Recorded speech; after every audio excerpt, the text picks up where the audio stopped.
Dark live in the mix. I had the wildest dream last night. In Ibiza, right across from Ushuaia. There was a fucking DJ in the bathroom.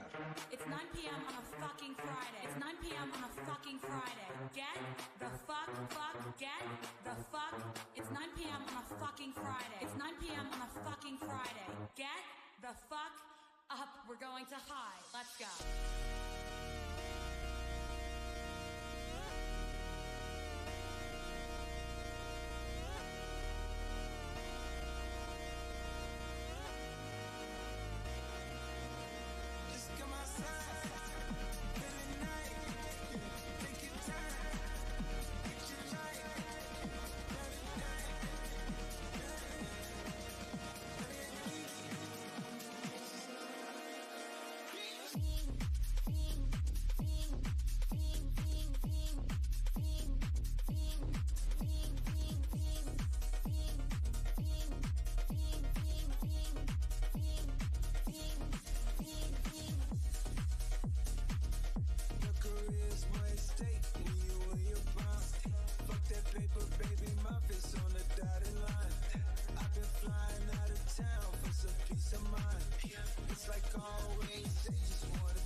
bossy. House on the coast, G. My money so long it doesn't know me. It's looking at my kids like I'm bossy. Bang, bang, bang, aye. Hey yo, Idris, tell them what they're gonna take the piss. One step is step, go do that turn up in a dish. Body comfortable, I'm physically fit. I'm brown and sweet, just like the chocolate. Yo, Wiley, them ones sound like me. They done a pussy pippy with the upper body. Shotgun in the city with me back there pussy. Every man want piece of me. The back of them, a pop of them, a bun weak. Man want wine behind me, me have to move and dusty. I'm looking for a brother, he got hella pounds. 7 line, baby, I'm a come to the shop. Bossy, bossy. Godfather, man a OG. Man a half humble, man a bossy. Finger rag a rhythm like it's all free. Bossy, house on the coast, G. My money so long it doesn't know me. It's looking at my kids like I'm bossy. Hey yo, Sean. Aye, so when me spitty panny with it, maybe gala get with it. Spitty panny with it, maybe gala get. When me chippy panny with it, maybe gala get with it. Wind up your body and spin it. Girl, when you bubble out of trouble, why you give me the sum now? Turn it around and bring it. You're pressing it back on and on. If I push that button, my girl down, but I go and trim it. Once you broke out and fling it. Once your body shaking up to the limit. Once you wild out to wild it, your heads to the base, steps London and mid and edges. Is it? Bossy, bossy. Godfather, man a OG. Man a half humble, man a bossy. Finger rag a rhythm like it's all free. Bossy, house on the coast, G. My money so long it doesn't know me. It's looking at my kids like I'm bossy. I fly around the world cause I'm bossy. Bossy, bossy. Godfather, man a OG. Man a half humble, man a bossy. Finger rag a rhythm like it's all free. Bossy, house on the coast, G. My money so long it doesn't know me. It's looking at my kids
Loaders, it's less than 10 minutes before the first lift.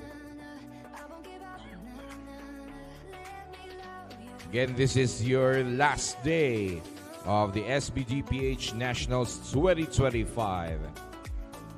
We're gonna start our morning session, our first session, at around 11:30 a.m.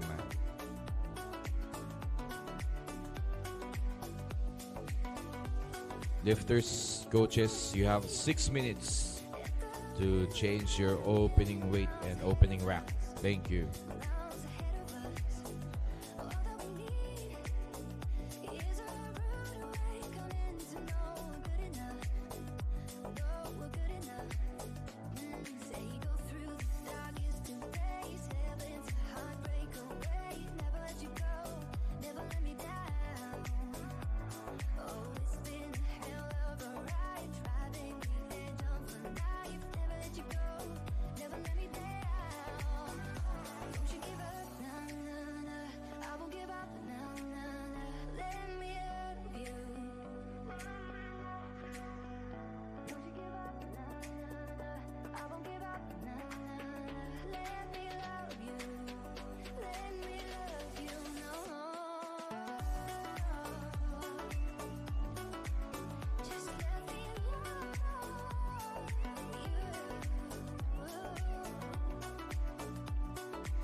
Last 2 minutes to submit your opening rack and weight.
And we have reached the 3-minute mark before the start of our morning session of the last day of SBD Nationals 2025.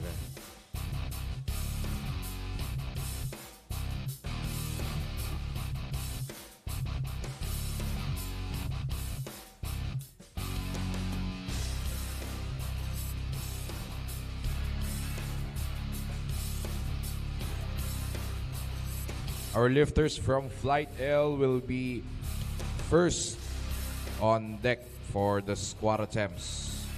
Our first is William McGowan at 65, Francis Figueroa at 125, Henrik Go at 140, Daryl Tanco at 140, Ray Andela Cruz at 145, RD Labrador at 155, Rico Paraguya at 157.5, Aldrich Kangun at 170, Travis Uy at 172.5, and Ira Aquino at 177.5.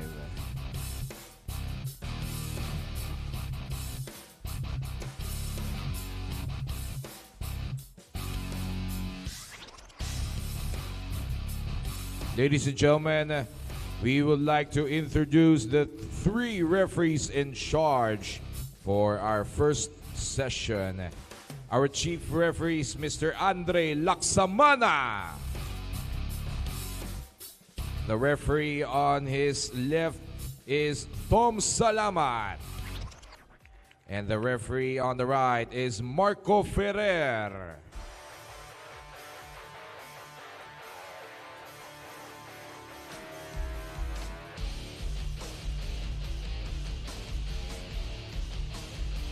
Again, to our audience and also to our lifters and coaches and staff, our event is being streamed live at the Facebook page of MSports PH.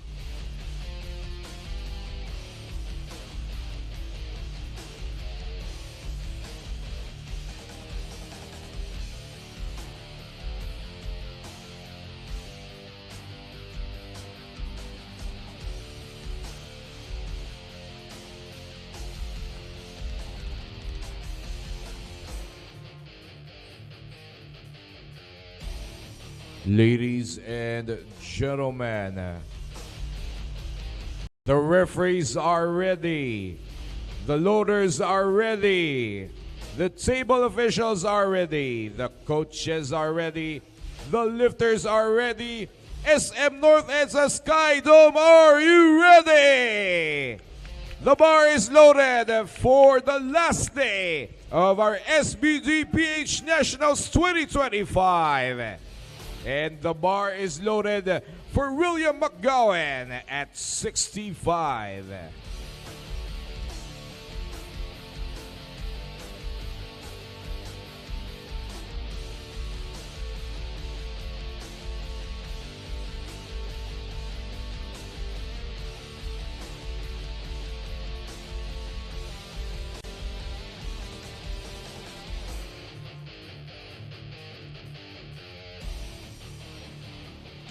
That's a good lift for William.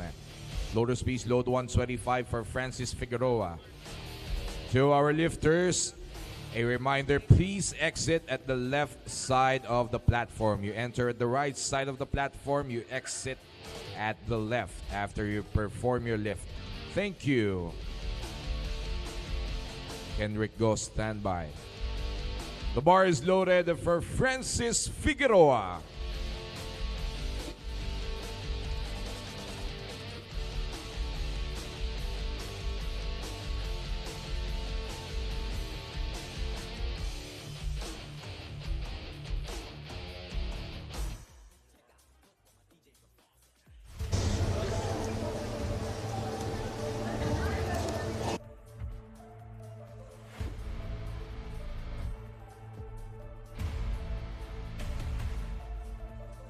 That's a good lift for Francis. Loader speed load 140 for Kendrick Go. Daryl Tanco is up next. The bar is loaded for Kendrick Go.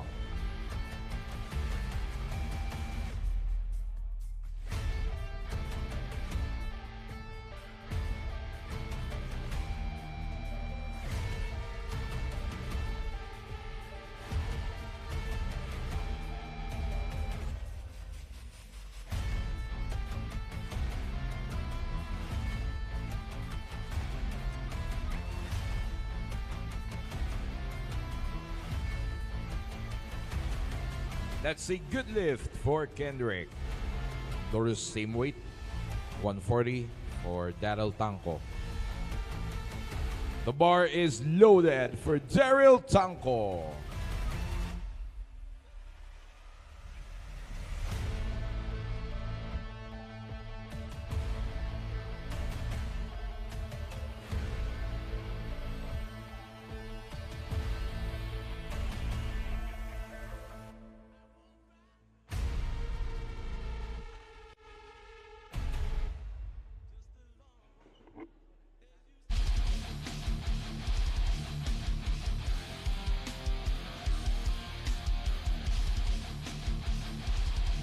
It's a good lift for Daryl.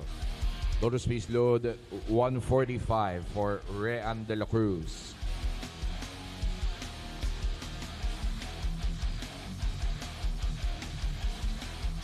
Bar is loaded for Rean de la Cruz.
Referees, no lift. Door space load 155 for RD Labrador. The bar is loaded for RD Labrador.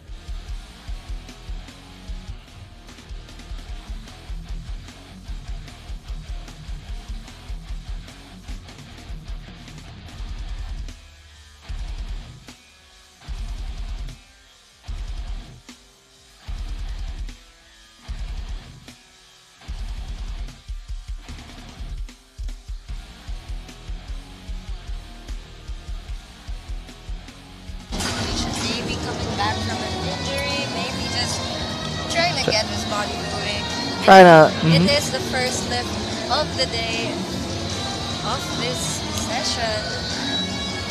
That is right, guys, and it is still the morning session, so for the fans out there that obviously refuse to wake up early, we do have an evening session where it does ramp up a little bit.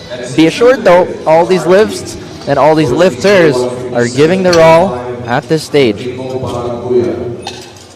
Next is the bar is loaded for Rico Paraguya.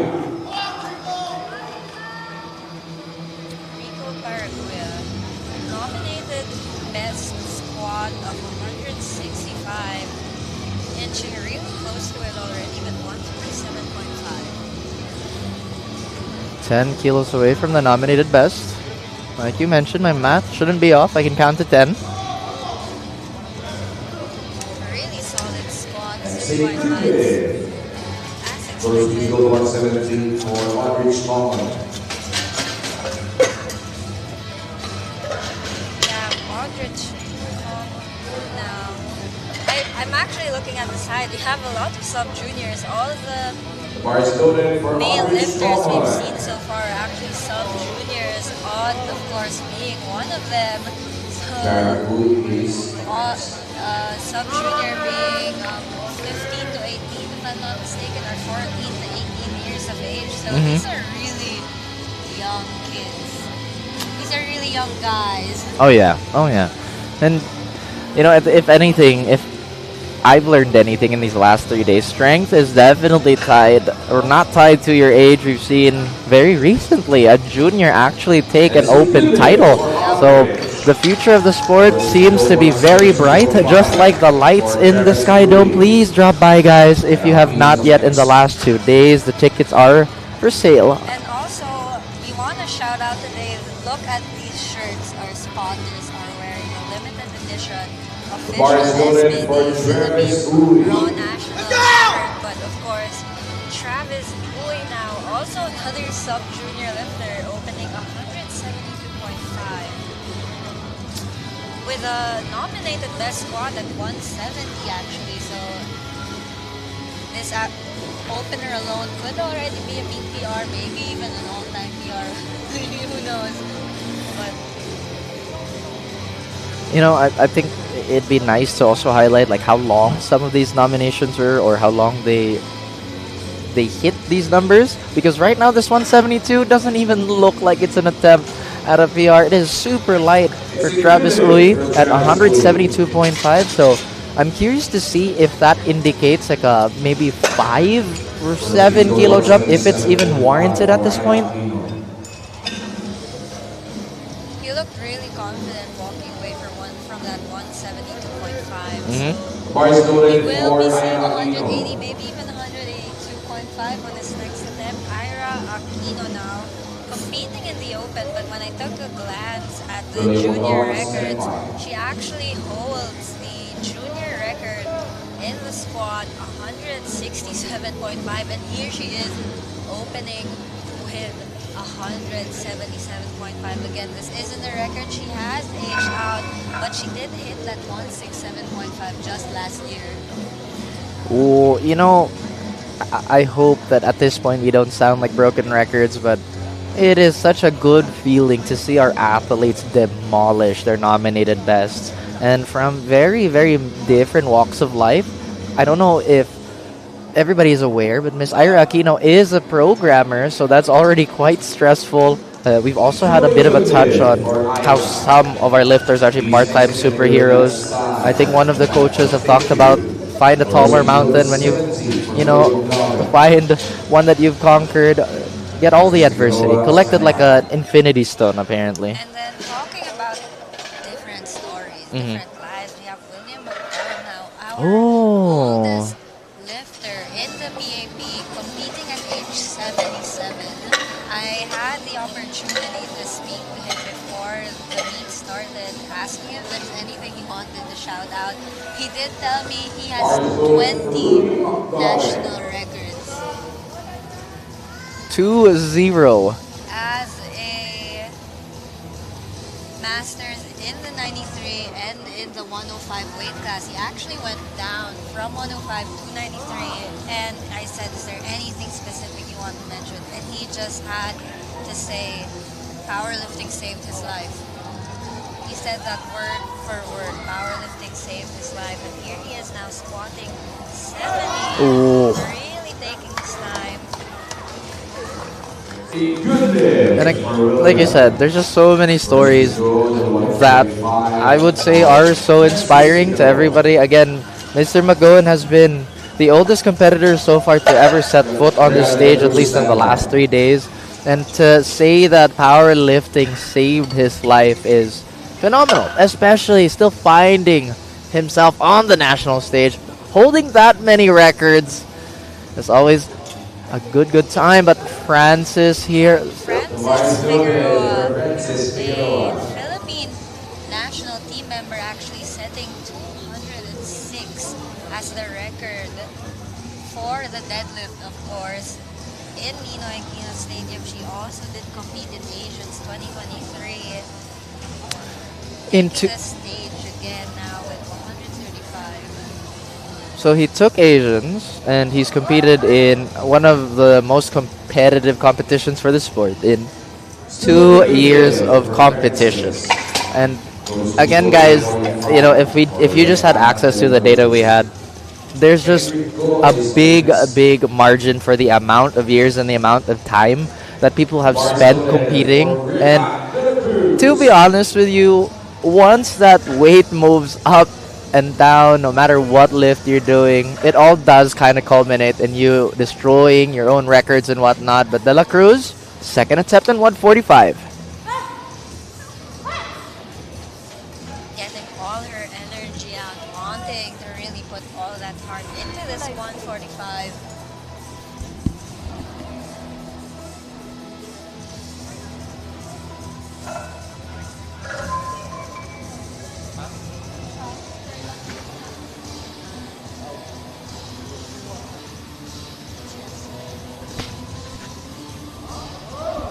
And It's a good lift. Now successfully getting 145. 150 for Definitely a weight off your shoulders with that.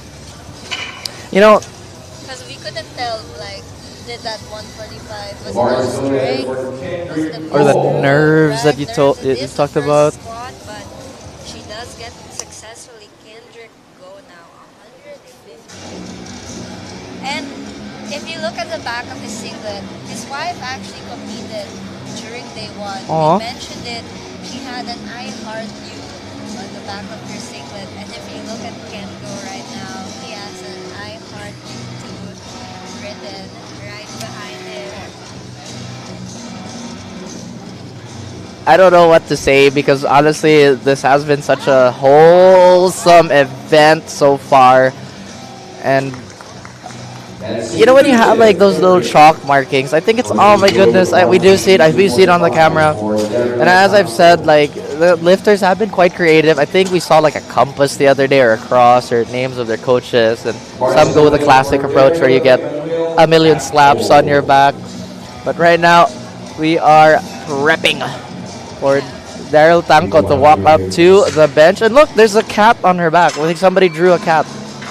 Daryl Tanco, I know they have, she does partake in advocacies actually for stray cats, making sure they get into really safe homes. I've actually donated to it as well. Really nice advocacy. So explains the cat on her back. She's fighting for this 152.5. And a good day for Darren. Nominated best walker, For Rico Pataguya. Oh. She's 152.5. 157 was the number that Mr. Rico Paraguya conquered in that previous lift. And like you said, aside from the stories, there's so many good causes that our lifters will obviously lift that bar for, whether it be a charity, for their loved ones, for themselves. And it does end up being for the love of the sport too. That's why everybody does it. That's why there's so many supportive athletes in the arena. I mean, hey, we've seen legitimately the heads of the organizations that have assisted this event compete, and that does not take away 167.5 for Mr. Rico Paraguya. Really just moving through. Really successful and so far. Also hoping to have things move just as smoothly.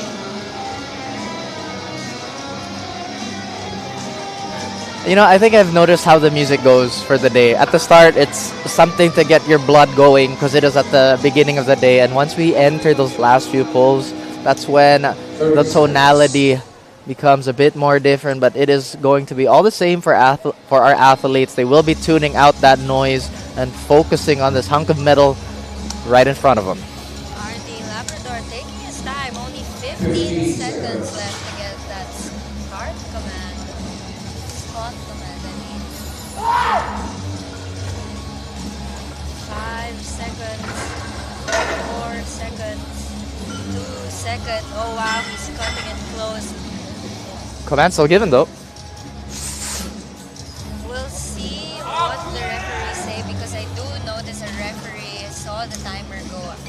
rewind line good lift.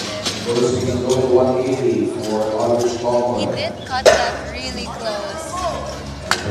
Yeah, I mean, we've had a bunch of close calls. In fact, we've had one timeout the entire event. We did see a timeout yesterday, but of course, RD Labrador successfully getting that 167.5. Aldrich Combo now 180.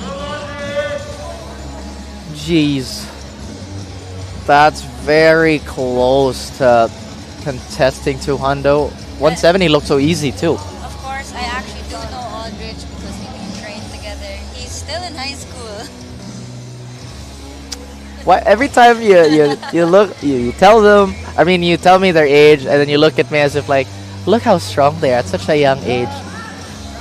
Meanwhile, and honestly, that's just your pride as a competitor too, you know. And worth noting, when he did his 170, he kinda, when he stood up, he was kind of frowning, but once that 180 was re-racked, he actually walked off the platform with a smile, so I'm wondering what he wants to hit for himself. Look at his best squat on the platform is 175. So now we have Travis Wood. We were expecting to see 182.5 for him, but he actually put up 185. Looking at the forecasted places, he is currently forecasted first in the men's sub-junior 93. So he's just trying to add those kilos and keep his place up. And yeah, just looking at the birth here, I don't want to dox anything, but very, very young competitors, and they've only been competing for a year or less. But again, that training in a year can be so grueling, especially when they're putting so much time, not just into the sport, but being a student. We all know how that can be when, you know, you're balancing your academics with all your hobbies.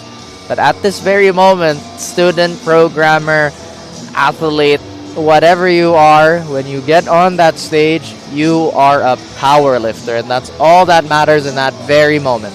We have Ira Aquino now, and I mentioned that she currently owns the junior squat record, but looking at her second attempt, she's attempting 185. Big jump. And looking at the national record for the 84 plus kilo class, the record stands at 190. If this 185 will go as well as it will, I'm 100% sure we're seeing 190.5 for her third. a chip, but the pressure is, you know how those records tend to feel a bit heavier than they should be. But at this point, Ms. Aquino should focus on this first. It's worth mentioning that Ms. Aquino is actually friends with a lot of our spotters and loaders, so she must feel a lot of support from this team, being the ones also spotting her. But of course, a no lift called on them for Ms. Aquino, and walking off, you actually see 190 written on the back of her singlet. So that is her goal.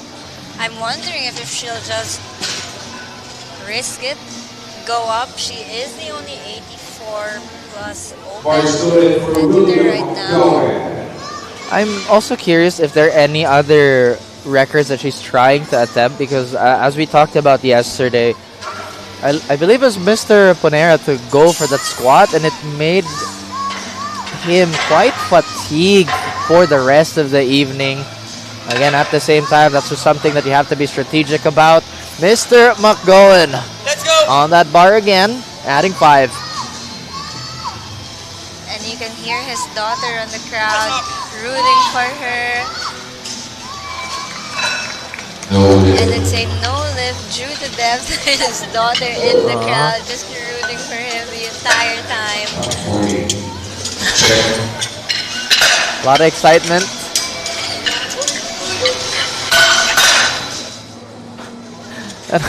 A little bit of chatter with the loaders, but going back again, the pacing I believe is really one of the most important things to worry about. And I don't think we've seen too many lifters that we kind of thought were undershooting their attempts so far.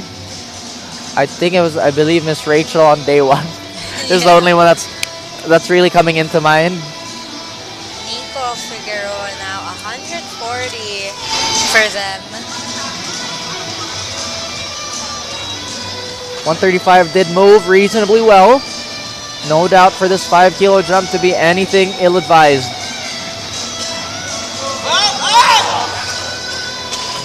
Giving the spotters that head shake that is not there. Nico continues with the competition. A 135 squat. Marie-Anne De La Cruz now 147.5. The bar is loaded for Marie-Anne De La Cruz. Pretty conservative jump, but conservative can be very subjective as well because 145, as you mentioned, already so close. I believe she's already destroyed her nominated best anyway, so this is just pushing it even further. And of course, she is actually going up against Francis Figueroa for the 84s, trying to just get her advantage in the squat because looking at the rest of the nominations, it seems that Francis Figueroa does have a bigger advantage in the bench and deadlift, so she just wants to get as much as she can, pull ahead as much as she can over on squats. Either way, it was a very difficult 147. Just gravity wanted to be for her, at least for this lift. But like you said, she is still a force to be reckoned with for the rest of the lift, so we are very excited for that.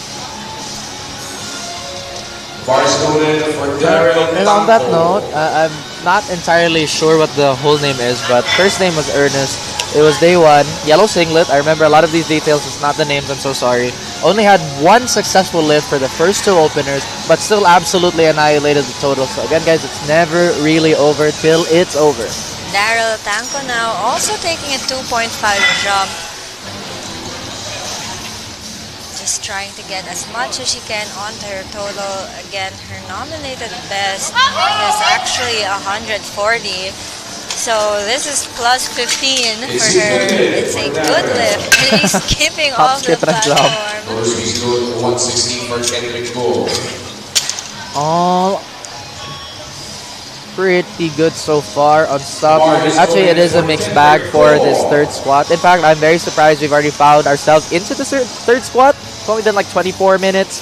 Mr. Kendrick go with the I Love You 2 on the back of his singlet, ready to rock and roll with another 10 kilo jump.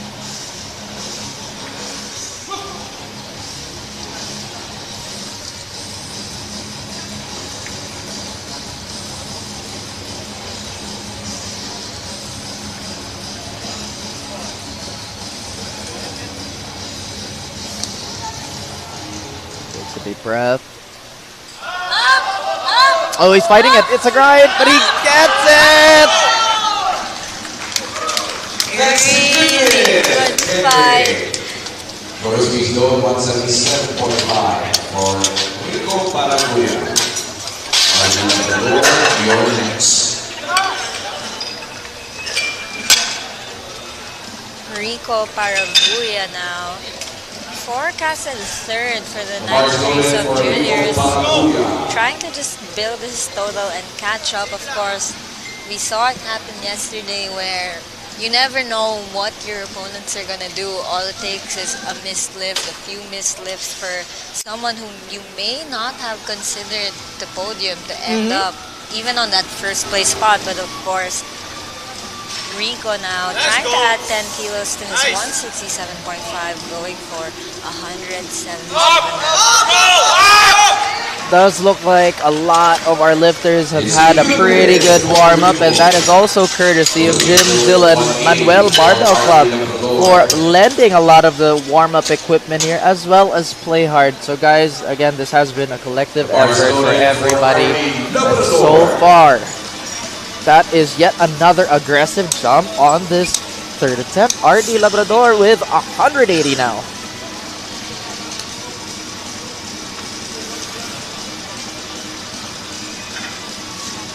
Wow, he's looking at the screen, so it's like 180.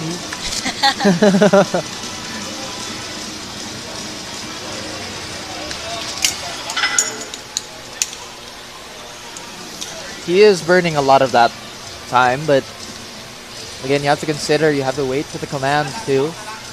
As long as he gets that on his shoulders, he should be fine, though. 15 seconds for RD Labrador. 10 seconds, and he almost ran the timer out on his second attempt. So he has 4 seconds now. 3, 2, 1, 0, and He's still giving the command, though.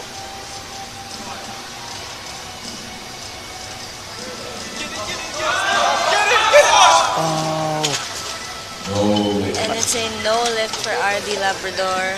Oh, that took a lot.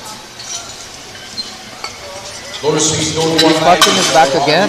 I think he did this in the opener too, He was right? touching it on the opener all the way throughout squats. With his nominated best being 200, I feel like we could put together that maybe he's coming back from an injury, some type of back injury that's limiting his squat. But Aldrich Kong Hoon now 190. Again, the story just kind of goes both ways, ladies and gents. Sometimes the nominated squat can be from a different period in your training. At this time, Aldrich, like you said, quite familiar. Now going up, 190 on that bar. 180 looked a little bit of a grind, but 190. Let's see power through it. Aldrich, of course, being the one of the younger lifters, a lot of the time he's just having fun. He just has goals for himself that he wants to hit. I know 190 is one of them, but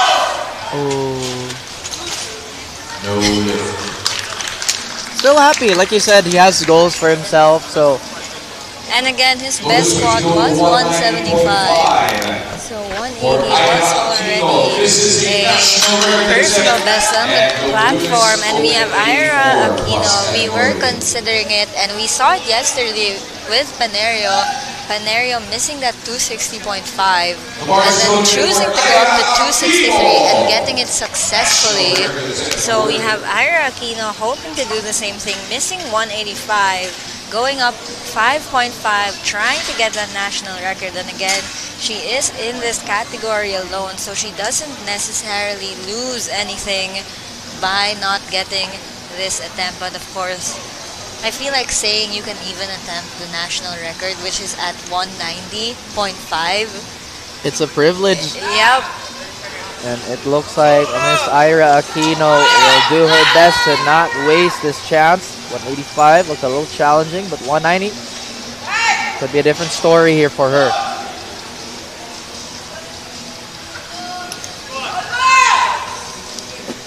And she actually has Angela Padilla cheering for her, but it's a no lift, but a really good try. And again, she is really good friends with the spotters and loaders that we have. So she's just giving them a thank you, letting them know she tried her best for that. 192.5 now for Travis Uy, the last squat for our Flight L. Ooh. Travis Uy, pretty impressive so far. Good, could go for 343, hyping himself up, and I believe he's one of the younger lifters, dude. So to have such strength at a young age, and this is true for all our sub-juniors and our juniors, because are such a good foundation. But the weight of the bar just does not seem to care sometimes. It is unforgiving, and it is a challenge that everybody welcomes as he gets ready to get this thing going.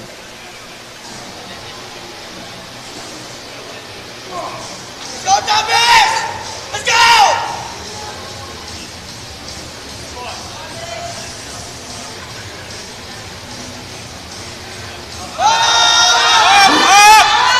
Oh! Really nice grind by Travis Uy.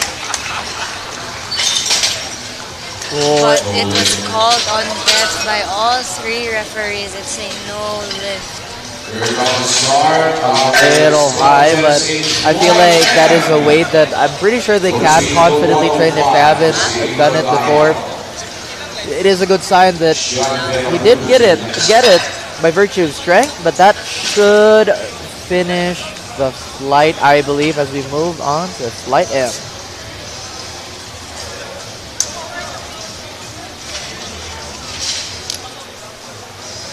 Yep, we have Flight M now, Cirillo opening up with 105, and Cirillo Daya actually coached a lot of the developmental lifters that we saw in the first day. So being a Masters 2 lifter just wants to pass on to that experience to such a young generation. 105, moving really well for him. It's a good lift. 10 years or more, like you said, and he is passing that down to every single student that he can take under. And I'm pretty sure there's been a lot of care and progress because we've had a lot of the developmental talents really show up and be incredibly wholesome as well. I think it's great. Let Don Vera Cruz.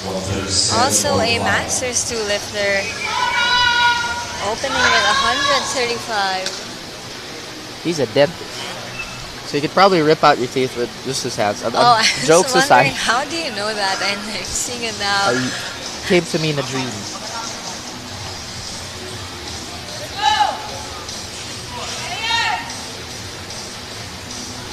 Oof. Easy for Mr. Vera Cruz here. But it is a no lift. I'm still waiting for the lights. I'm seeing two red cards, so that is a call on them. Mark Amil now, 137.5.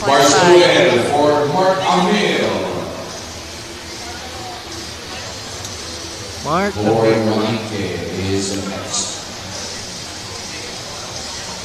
On to that bar currently. And 137 for the opener. Individual. So again, guys, if you're wondering what that means, we do have a lot of gyms representing and sponsoring their athletes to compete. Some obviously are self-funded or not officially signed with or training with anybody, but it doesn't matter. Strength to strength. 137 should be a easy weight. We have Christopher Maniga now, 145 for him.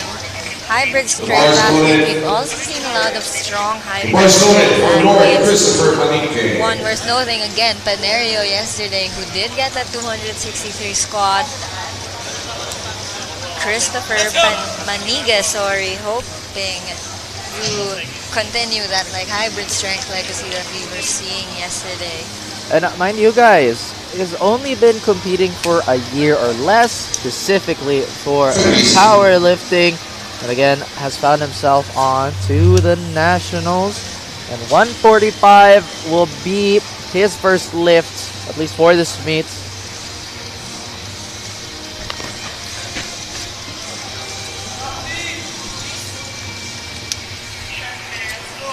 And you know, just looking at this squat is probably going to fly back up. Don't know how the referees are going to score that, or at least what lights they're going to give. But it is 3 red lights again. And it's a no lift on depth. Ooh. But it did move really fast. He did get it up quickly. Just has to go a bit lower. I can see his coach on the side giving him that exact instruction. Edwin Season now 150. Touching up on being an individual lifter. It just means you didn't want to register under a team. Maybe your team isn't registered. You do have to sign up to put your team as a registered team. Could be that he just didn't want to. Maybe not enough members who... Oh, that's true too. To really qualify for, I guess, the team requirement. There is no team requirement. You can just pay for one. I mean okay. But I'm going to ask that later as this bar... 150 flies for Edwin Season. Oh, I was gonna ask you, since we had a conversation about controversial squats the other day, do we have a lifter in our local scene that every time he squats, there's just really no doubt that was them? I can't think of anyone at the top of my head, but there are lifters when you're watching. They really squat almost ATG? Yup. Oh my goodness. Basically ATG, which is a bit unheard of because in powerlifting you only have to hit depth. You don't need to go all the way down. But of course we have Glester for most, so maybe an ATG squatter. We'll see. representing the men's Master 1 division as well. Mr. Glester here, 155. Definitely one of the heavier openers for the weight class. And there's no problem whatsoever hitting that 2x, I believe, if my math is not off. Actually, a little bit over the 2x, To the one, actually. and it's a no lift called on depth. Tough crowd today. No lip. Actually, this is probably one of the more red-oriented sheets we've been looking at. But also, big thank you again to our referees for keeping the integrity of the sport and holding it at the utmost respect.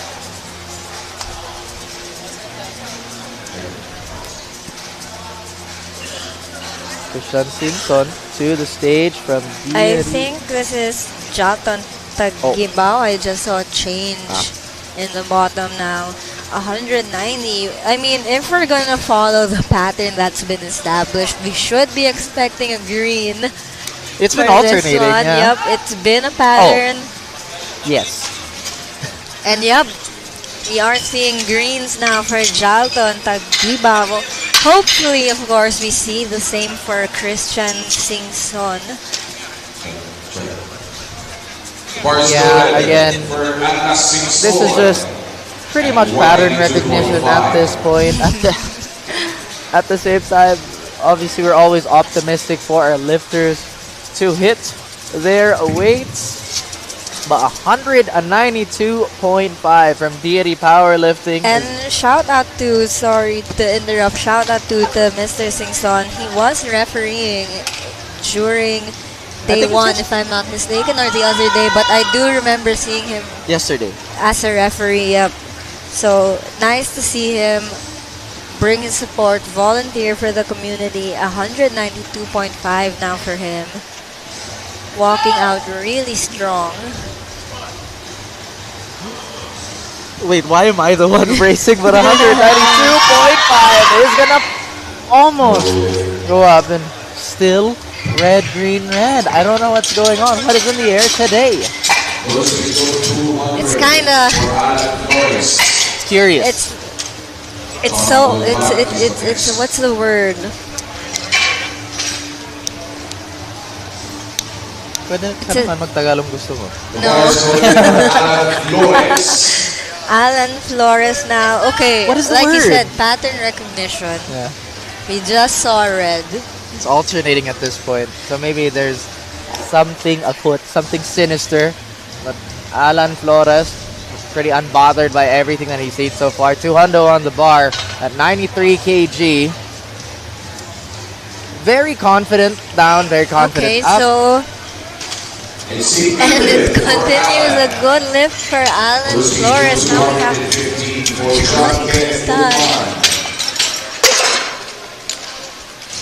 John Guntan. John Guntan now 215. I did remember seeing him compete recently last November. Best squat nominated at 225.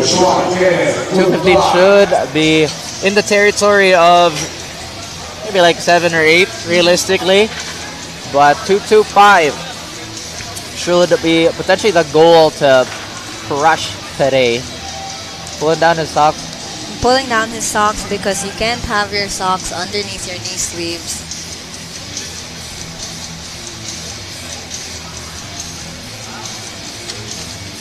What if I'm conscious about my tiny calves?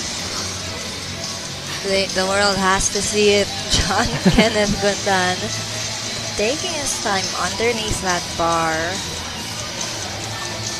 Again, 225 best nominated squat, opening with 215. Oh, very quick. Very quick. And 2-1, and it's a good lift for John Guntan, and he breaks the curse, he breaks the pattern. You're seeing 2 green lights for the first time in a row. Jose Perez now, 220, a national record attempt. I do think this is a master's record. I'll look up if it also belongs to him. Also did referee on day 1. I also saw him as a referee. 93. He is the storm. 93. He's actually taking this record from someone who he's competing against right now. Ooh. 203.5 is the record for the Masters 1 squat. So he is initiating the duel. But 220 is a huge opener and a huge jump from that 203, I believe. And Mr. Jose Perez.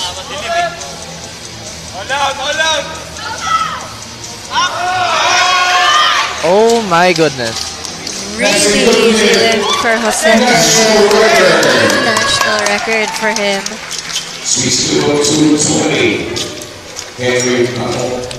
Okay, so a little bit of like just backstory from my personal experience so far. I did run into Coach Perez just the other day, and I like the demeanor that everybody brings to the stage. It's just so completely different, so locked in, so intense. And he was the nicest guy, just smiling backstage when he was refereeing. But like you said, Kenrick Namor 220 as well. And I'm curious if that 220 from Mr. Perez is going to be challenged again. Again, like we said, the person who owns that record is actually in the same weight class. I'll mention him when we get by. But Kendrick Namor now, our heaviest opener for Flight M, 220 kilos on the bar.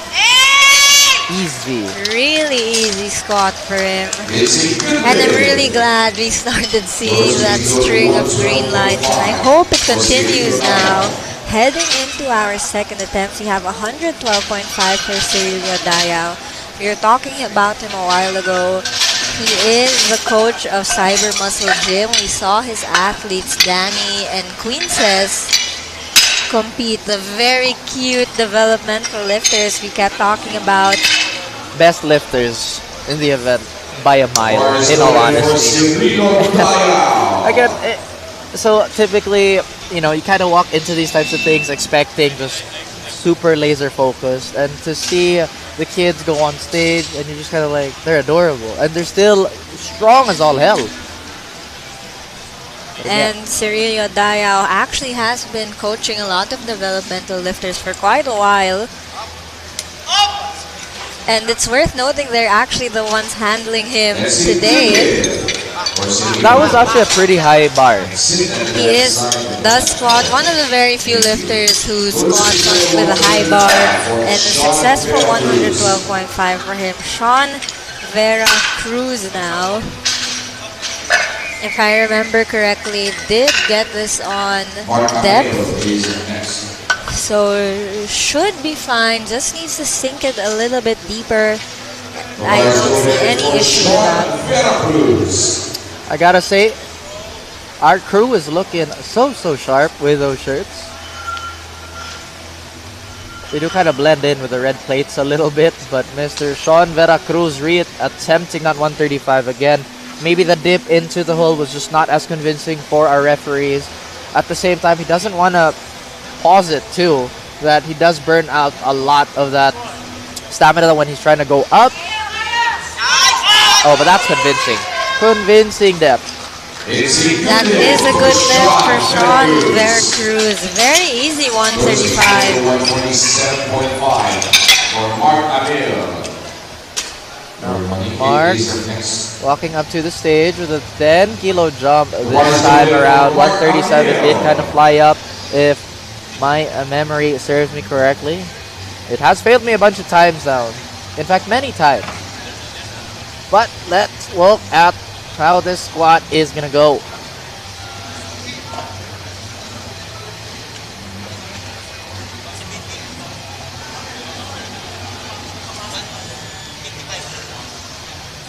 Bar is loaded, takes a deep breath. Really deep squat. I think he's someone when you look, you can tell he's hitting depths. We were talking about it a while ago. There's no way I could have seen that squat getting red lights for depth. Really good showing for Mark Amil. 10.5 kilo, 10 kilo jump looking like nothing. We have Lord Christopher Maniga now, also called on depth. They did increase it by 2.5 since he did stand up with it. Easily, yeah. Looking ahead, he is fighting for placement, being with a lot of Masters 2 lifters here. He is fighting for placement, so trying to just add on to his total, doing what they can. And I have to say, I love how competitive it has been for the forecast. Lightweight, you hear it. Lord Christopher Maninke on that 147, pretty convincing. Depth, I believe, as the referees will chime in on the call. And it's a no lift, still too high for the referees. Glester Formoso now, same situation, moved very quickly but was called on depth. Well, we were really hoping for the greens to continue, but depth can be a little elusive. And we're all a little guilty of squatting a bit high and calling it a PR. But guys, we are in the SBD PH Nationals. Now on the board right now, 155, I believe, if my eyes do not deceive me, for Glester. I wonder if they clear that though. And yes, they do. Quite a good lift for him, and he's on the board. Edwin Ciso now, 160 kilo jump. And the bar is loaded for Edwin Ciso. I can hear a lot of generations in the crowd, in backstage. At Edwin Ciso, 160 at 83 kilos. Did have a pretty good opening squat. He was one of the greens going into number 2. I'm quite curious what his nominated best is though for Mr. Season.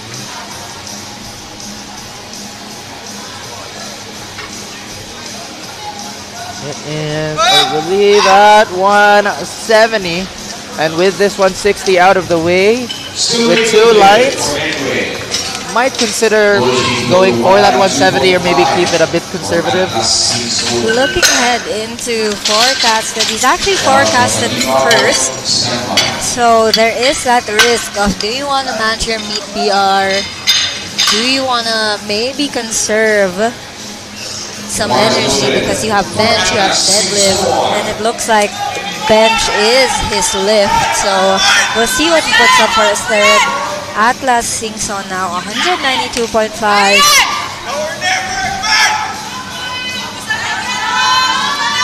Lot of support from the crowd.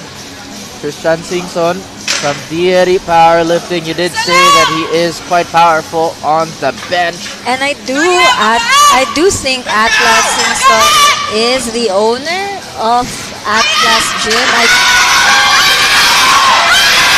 He's fighting it. Oh.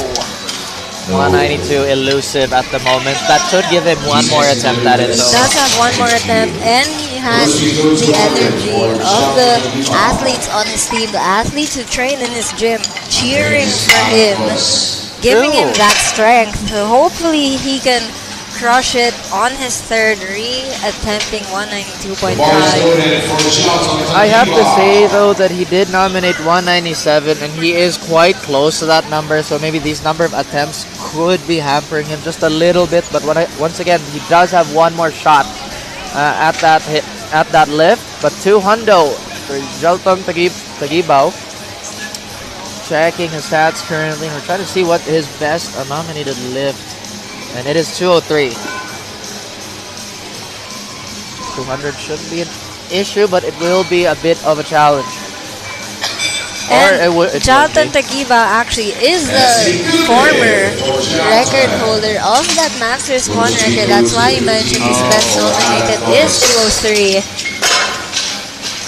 200 moving really well for him, but I feel like Jose Perez just blew that 203 out of the water with a 220. Of course, not discounting Jalton Tagiba, who can set a new personal best on his third attempt. Alan Flores now though, 215. And sometimes that's all that matters. Just conquer your demons first. Think about everybody else next. But Alan Flores, like you said, 15 kilo jump. 200 did look relatively easy for him. And I'm trying to check what is nominated best lift here. Out of the corner of my eye, without a doubt, that 215 was easy. It's a good lift for him, a really easy 15 kilo jump. John Guntan now, 225, matching his nominated best, got 215 on the, got 215 successfully on his first, and I think was the first person to kind of end that pattern of green and red with that successful 215. So we're hoping he continues with another successful 225 to match his best squat. And that's also 10 kilos on the total.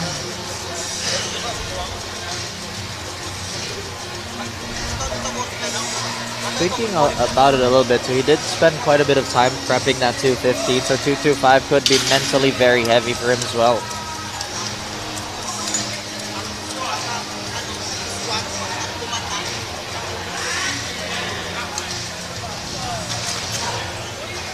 Referees. It's a good lift, and squats are moving really well today. 230 now for Jose Perez, looking to extend his national record by 10 more kilos. Well, definitely trying to keep that record out of reach. Like you said, that first attempt did look so convincing. I thought that maybe the 203 could be a bit more competitive, but man, Mr. Perez not allowing it to be the case. If he gets his 230, that's going to be another one to his name. Maybe he'll bump it up a bit more if he gets this one. I can definitely see that happening, and his best nominated squat, let me double check. So that's nominated squats actually 190. What? Is there a thing as undershooting your nominated best? Or are you just being humble about it? Maybe. Could be. So 230 now for Mr. Perez. Nah. Fights for it, but definitely has room to extend that on his third. I'm wondering if they'll go for 235 or maybe 240. But Kenrick Namor now, again, closing out our squad second attempt. Lightweight on that 230. Sir, please don't write your warm-up down on the nominated best squad. Please, that's reserved for your best lift. But at the same time, enough messing about. Kenrick Namor of the 93s looking to step up to the plate, to the stage here. Nominated best for him is 190, so this... Rather 225. 225 is his nominated best squat, so getting this successfully adds 5 kilos to that meet recap. And he's gonna let this rip. 5 kilos away from his nominated. And it is a good lift for Kenrick Namor.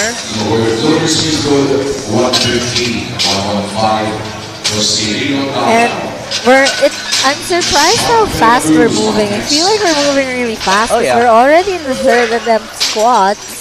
Well, so far we can feel everybody's energy from 2 planets away. You know, the vibe's pretty good.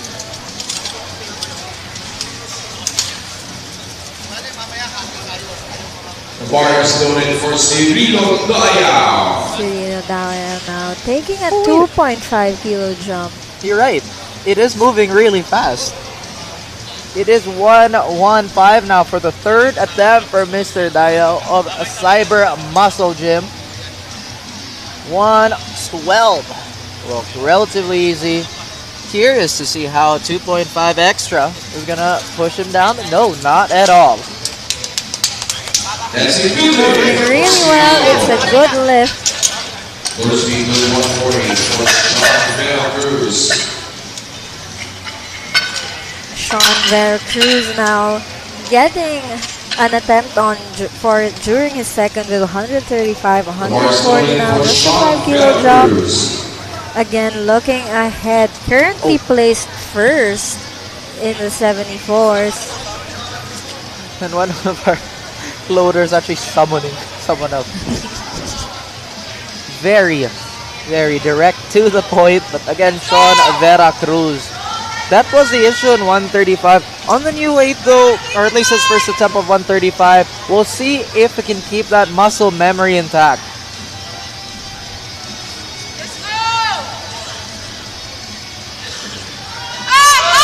Oh, definitely no question about that. Really good attempt by for Sean Vera Cruz. Those people 127.5 for your money kid. 147.5 now for Lord Manique. He has been struggling to hit depth, but the weight is moving really fast. It's just he needs to sink it a little bit lower. And his nominated best is 160. Maybe, just maybe because it is, I get quite the distance from his best. Maybe he's not feeling the resistance on the dip down. Because again, some lifters, they really need that feel to hit it, I guess. But now Lord Christopher Manique stakes are on the line and on the bar.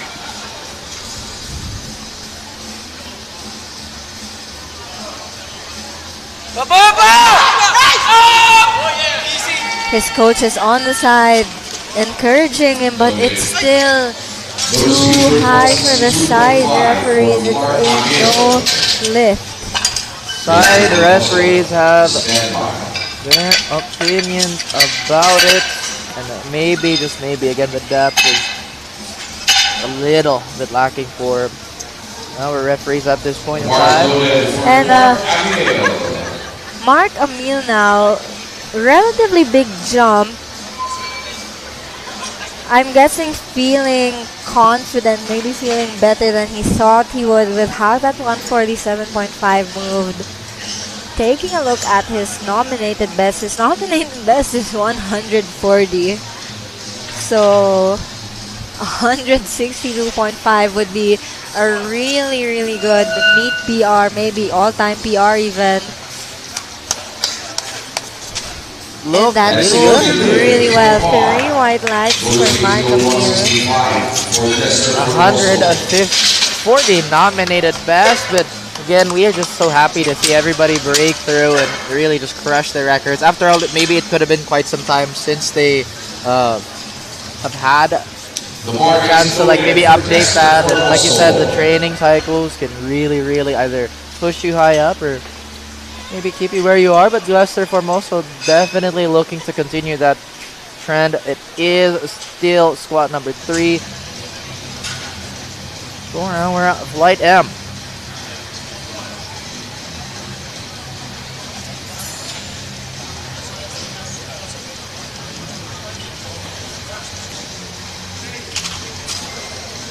And 3 reds on depth. Using no lift for Mr. Lester Formoso. 175 next. Getting posted up. Mr. Edwin Asison, 15 kilo jump, by far the biggest one in this stretch of squats so far.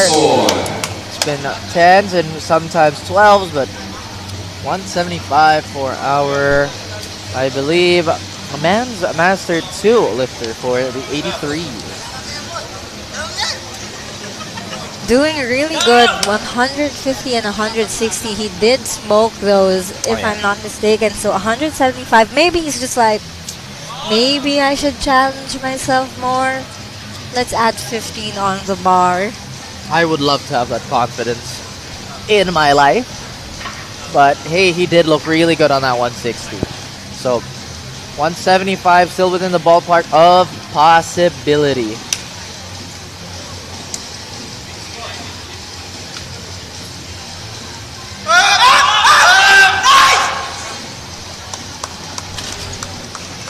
Two to one, it's a good lift and he's happy with it. He's happy that he challenged himself in a successful 175 kilos for him. Atlas Singson And the bar is loaded for Chris I believe that was also Mr. Christian Mendoza on the side supporting. And like I said, guys, it is so nice to see everybody who... He has a lot. Again, it's really nice to see people who competed the day before supporting their athletes, but now we have a lot of support for Atlas Singson. Let's see if this is just like the stoat that he is probably named after, or obviously the god, like deity powerlifting, duh. But now 192.5, do or die.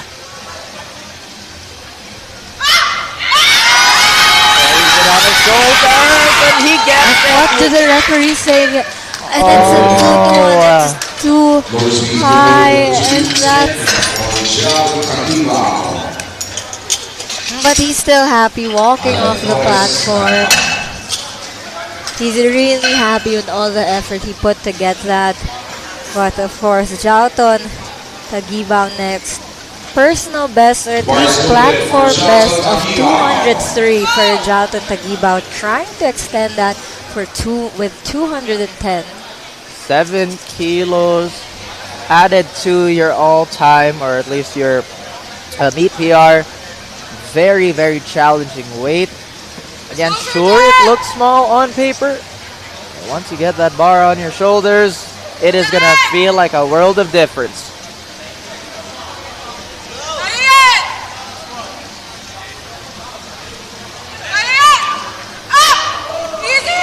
Oh, he gets it. 3 white lights. It's a good lift for Jalton Tagibaw. Alan Flores now 217.5, 2.5 kilogram. Competing in the men's open. Of course, we do have the men's open also competing later this afternoon, but with his successful 2.5, that places Alan Flores temporarily in 3rd place.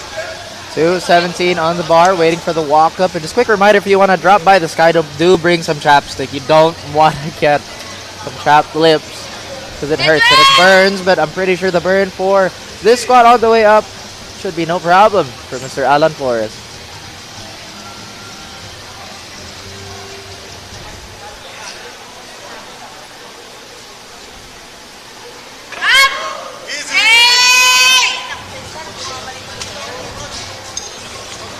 Really, really good squat by Mr. Alan Flores. Really making the most out of things with that 2.5 additional on the squat. Jose Perez now going for 240, wanting to add 10 more. Possibly even in contention for Best Masters Lifter. We will be awarding all the best lifters, all the best teams, and of course the coveted best lifter ring for the best open lifter. But of course, Jose Perez trying to win that best Masters 1 lifter award. 240, extending the record. Again, the record was 203. Going into the meet, the record was 203, and here he is now attempting 240. When you crush a record by 17 kilos, it's impressive. You add 10 more to that, it's even better. But 240 versus 203, he is just absolutely sending this to space. 240 loading up. He's really taking his time with this one though. Walk out, very powerful.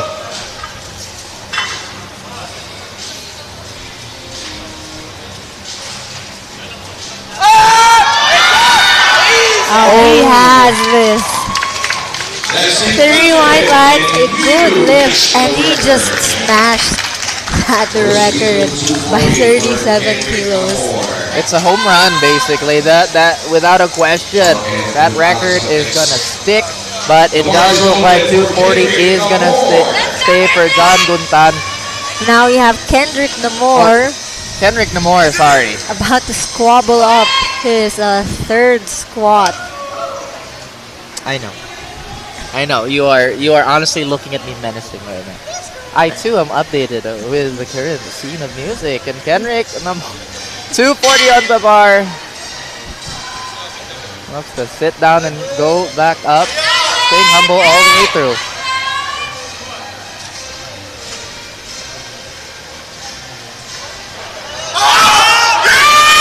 Oh, it went back down. It's a no lift for Kenrick, but still forecasted in second for the men's 93 Open, with John Kenneth Gutan being currently forecasted first. Again, we have more 93 kilo lifters in the afternoon session, but 240 now for John Kenneth Gutan, and again, his nominated best squat is 225. Choosing to go 15 kilos more with the 240. His 225 moved really fast, honestly, so I can see why he feels confident to take this 15 kilo jump. That's a huge jump, considering, like you said, 225 was his nominated best. And 225, although did look like it posed a bit of resistance for him, John Guntan looks to fight right through it. Let's go!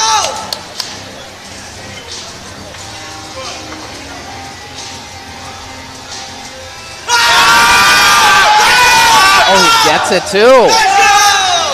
I was a bit worried that it was gonna come off his back, but 2-1, it's a good lift for John Guntan. And with that concludes our squat session for this morning session. Yep, and it's been a pretty quick flight. Obviously, you are tuning into the SBD PH Nationals, presented by SBD Eleiko, PAP, affiliated with IPF, the APF, the PSC, the POC, partnered with Equinox, SM North EDSA, with a little bit and a lot of help by Playhard, the Raffle, and Whale Nutrition Co. And of course, thank you to our official accommodation partner, Radisson Park 8, and thank you to Pagcor, Deer Diet, and Amino Vital. And also thank you to our warm-up equipment partner sponsors, Gymzilla, Hybrid Strength, and Manual Barbell Club. And lastly, thank you to our media sponsors, Aster Media and MSports. We're gonna take a quick 10-minute break, and we'll see you in a bit. Thank you.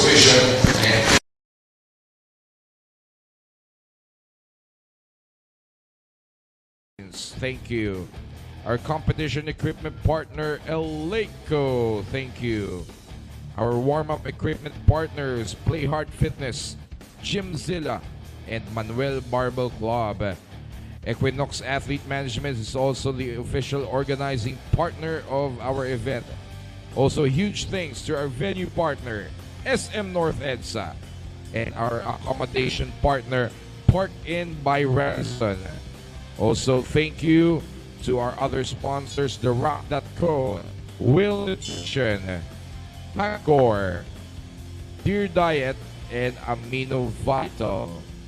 And also a huge shout out to our media partners, Aster Media and MSports PH.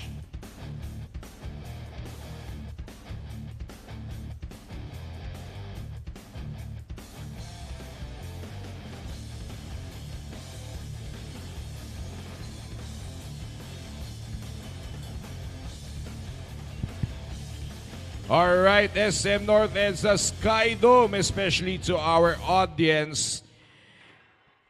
Alam natin na magkakaroon tayo ng raffle for today. So I hope you kept your ticket in your bags or wallets, because in a short while, ubunot na kami ng raffle prizes.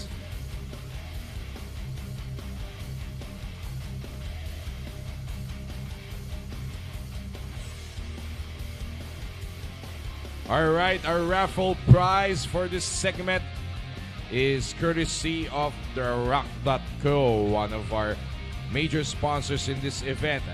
They will give out 2 liquid shock products. So, ito bubunot po tayo ng mga winners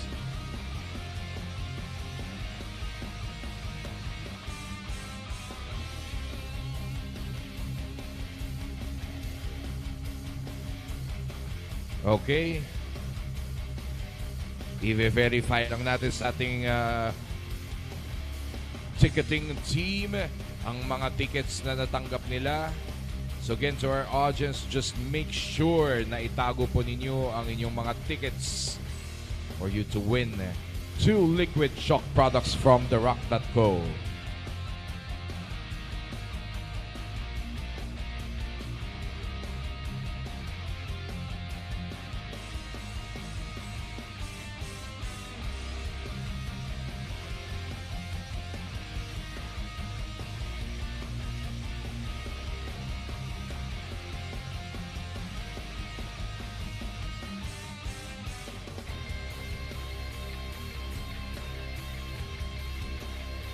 Okay, ito na, may nabunot na tayong ticket. Again, to our audience, tingnan po ninyo ang inyong ticket number. Yun po yung may hashtag sign at the right side, katabi po ng date today. So it's an 8-digit number.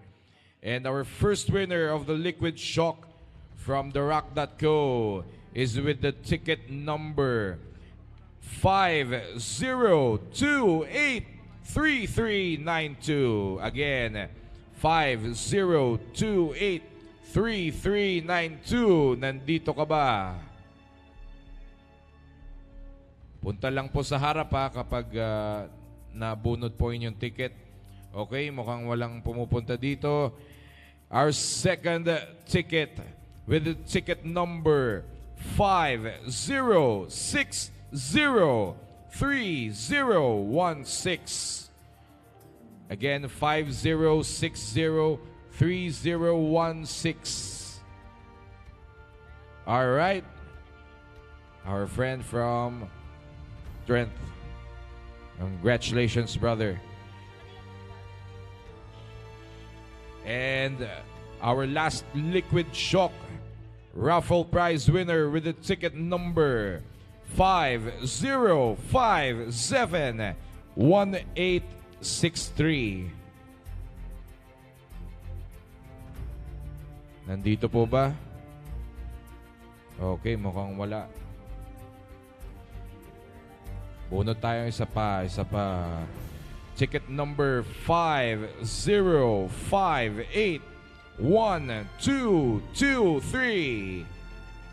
Again, 50581223.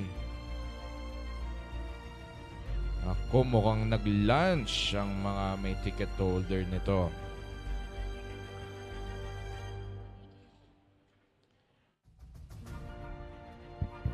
Check. Ito na, mukhang siya na ang Liquid Shock natin from Whale with the ticket number, or from therock.co, sorry, 50490254. Again, 50490254.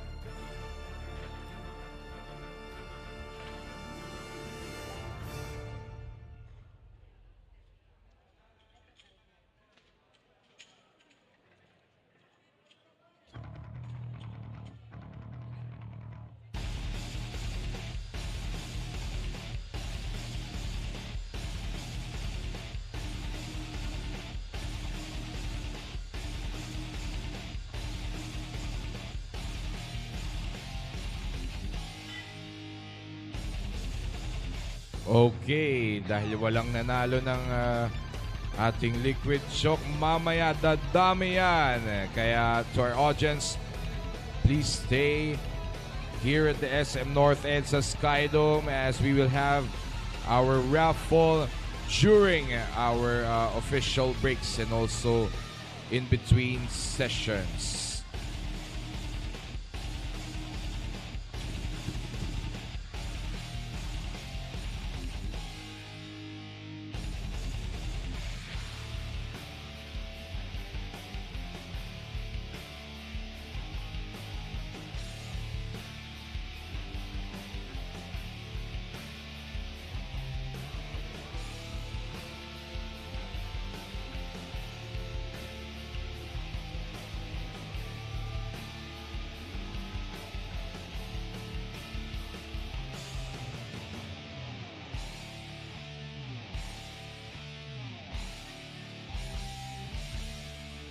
just a short while, we will start the bench press event for Flight L.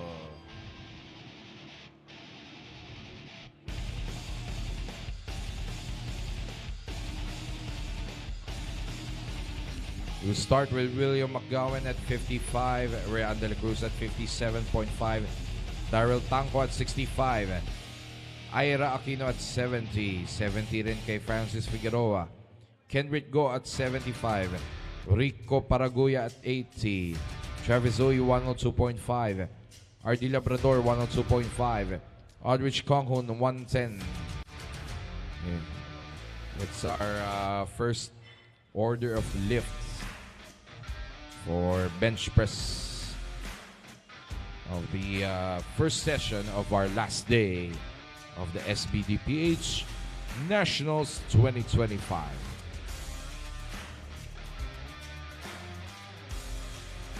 So there's 55 ba?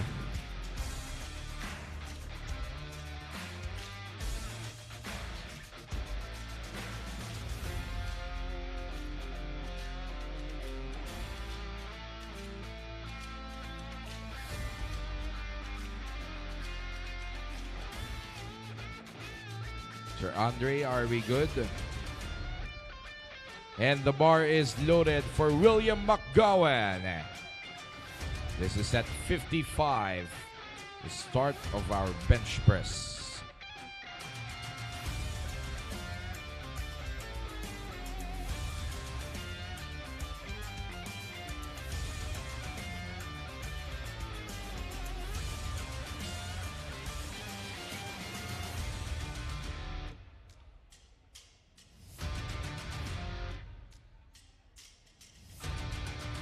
Hello everyone, and we are back. We just saw a really good lift by William McGowan. 55, moving like nothing.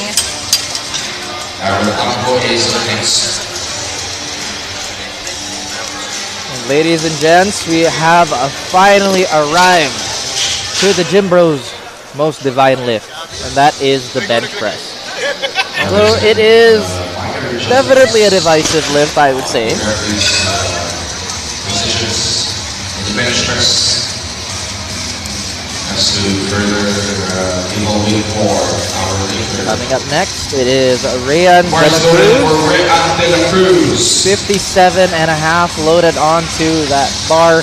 She did have a pretty strong outing on the squat despite only hitting one. 57.5 for her opener, taking a look at the junior records.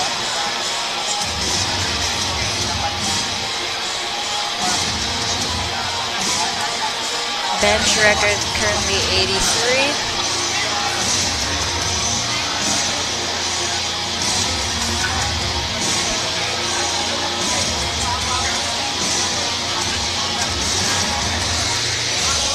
Very, very clean and so timely with the commands. There's absolutely no resistance just yet, and there's smiles across the board.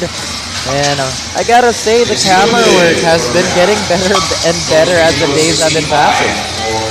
Yep, thank you to MSports for really amping up the production every time they host our meets. Daryl Tanco now opening at 65. I double-checked, asked about that advocacy, or that she is a part of the own Happy Cat crew. They foster and rehome stray cats. So not only is she representing Zest Power Gym, which we've already seen dominate so much of this meet, she's also representing Happy Cat crew, and she's really happy with that 65.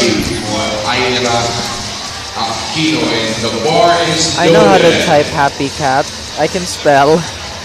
And like you said, I don't want to get distracted by all these lovely, lovely kittens and cats on Instagram, but again, lifting for a noble cause as well as absolutely bodying some of these lifts is always a good combination to have.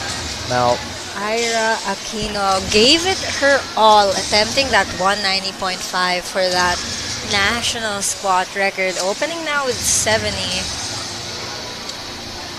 I'm trying to check if this is the biggest opener for the women's. It is only a match, I believe. I think for the 84 plus, it is the biggest opener. The bar is loaded for Francis Figueroa.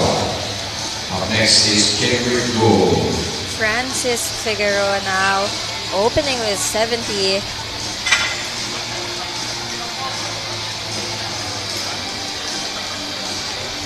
They do have a nominated best of 80. And a very close grip. Oh, we've seen that quite. Actually, we've seen the closer grips a little bit more common in, our women's open and actually in general our women's division. And she's quite happy about that too. So that should probably pump her up to get maybe a bit more on that bar, because that 70 did look like how a first attempt should. Kendrick go now. 100. Kendrick goes 75 on the bar. His best bench is 77.5, so he's really not that far off at all from setting a new meet PR. Ooh, always good to have a new meet PR. We're getting a little bit of love from the camera crew. And right now, taking a look now at Kendrick goes setting up for that 75 again. Meet best is 77.5, and again a very close grip for him, or at least for most lifters. Oh yeah, that's almost like a tricep press.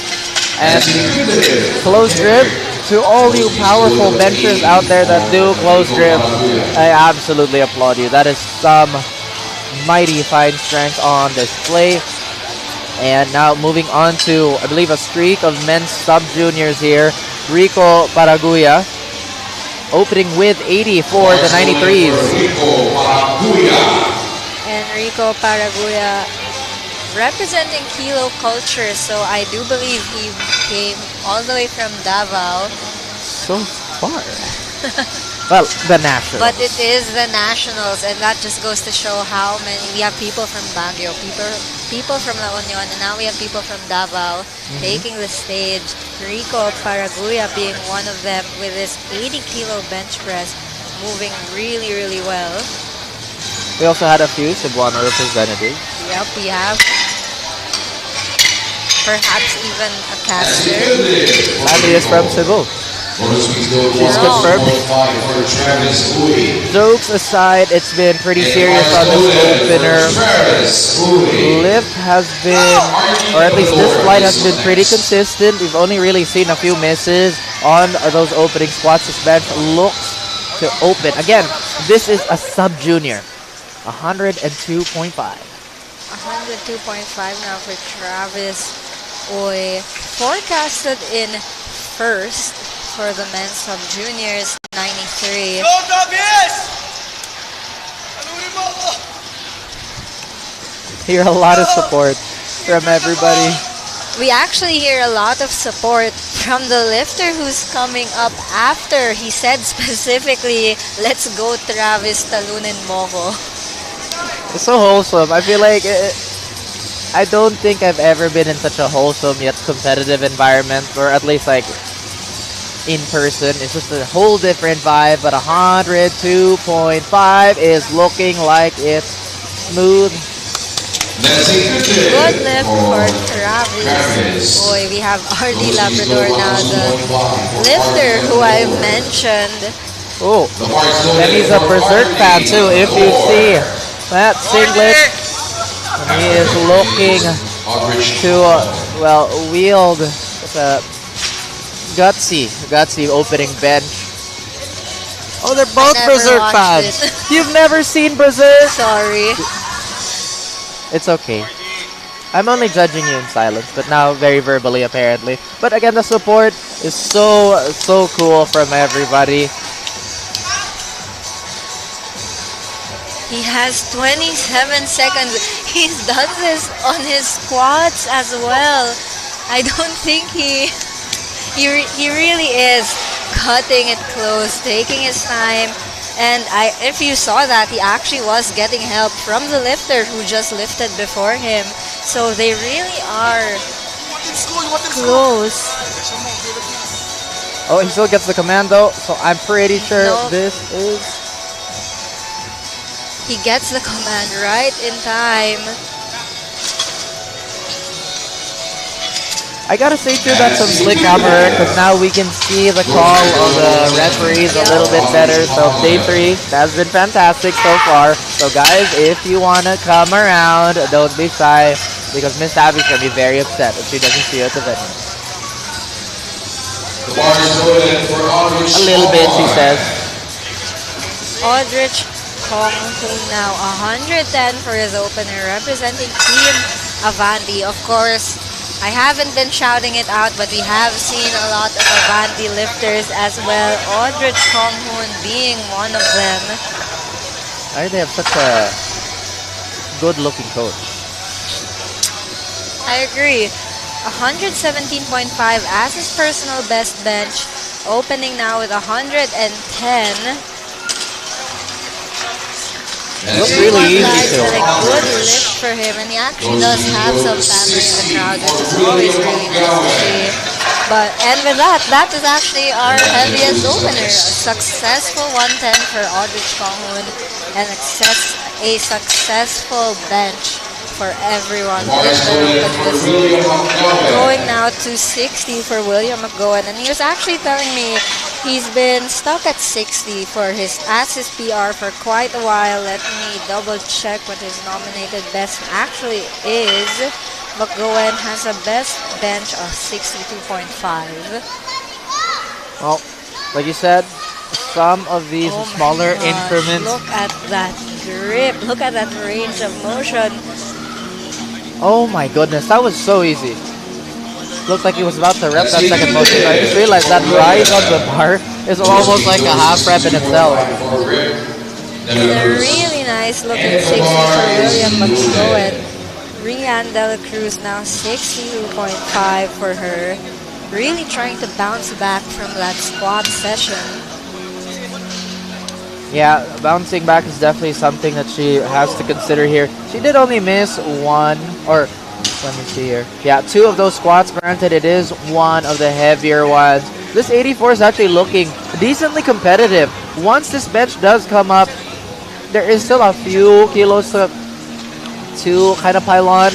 But once we get to the deadlifts, like you have talked about in the multiple days that have passed, it does kind of even out there. But Rianne Dela Cruz, 62.5 on the bar.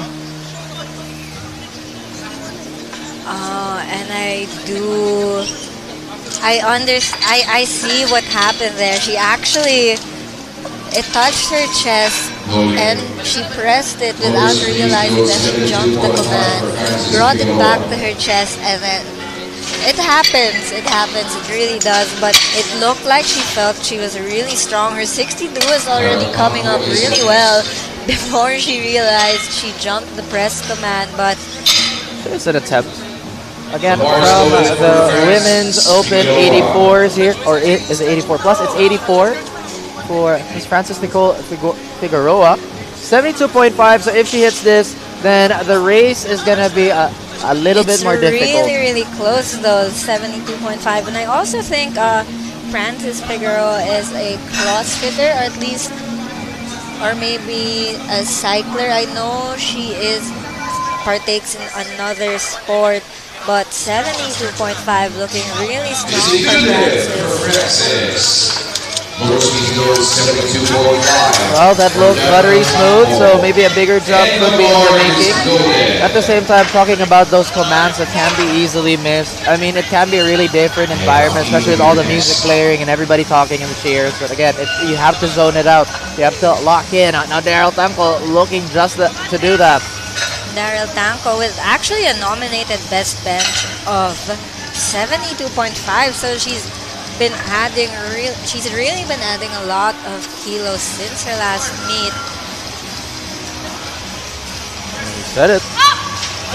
Since the last meet, it does look like it's been such a great few training for her. Really happy with how that's been moving.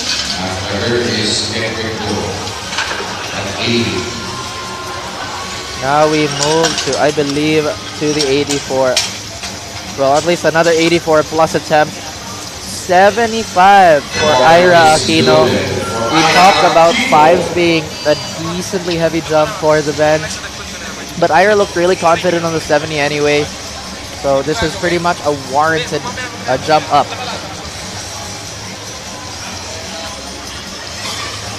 And of course, Ira was a nominated best at 70. So if this is successful, that is a 5 kilo meet PR. And again, being able to open with your nominated best is such, like, it's just such a nice sign of the progress you've made since your last meet. But of course, the 75, let's take a look. Moving really smooth and 3 white lights for her. 5 kilo meet PR with the room to spare. 80 kilos now for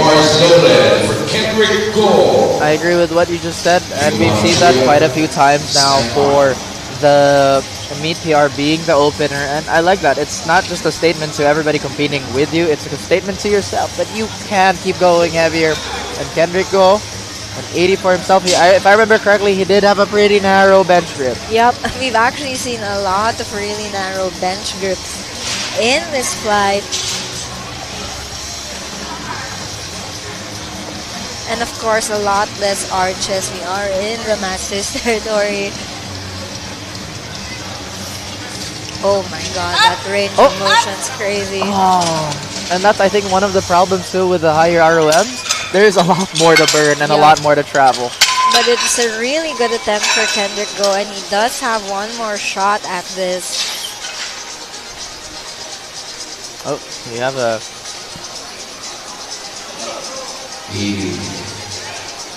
conversation between the reps, I believe. I do think they're waiting. Yep. Bars now loaded for Rico Paraguya.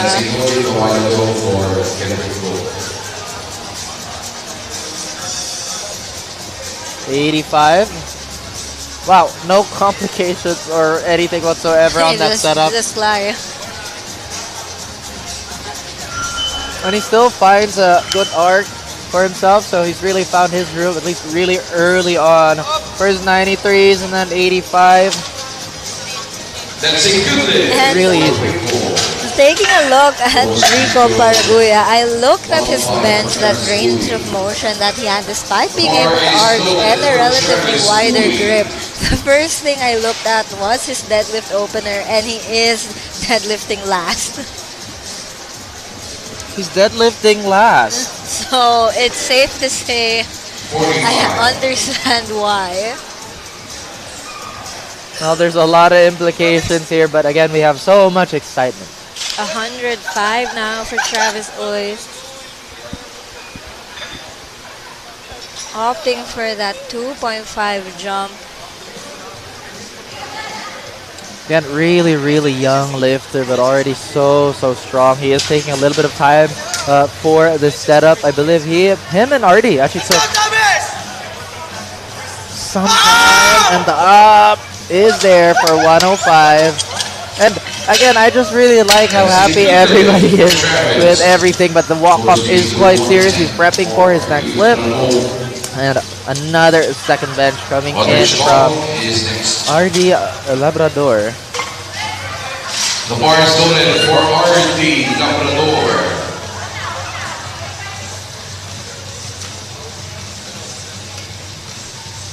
That's a pretty good RD jump. Labrador, he does take his time. We've seen it a lot. Already 45 seconds left.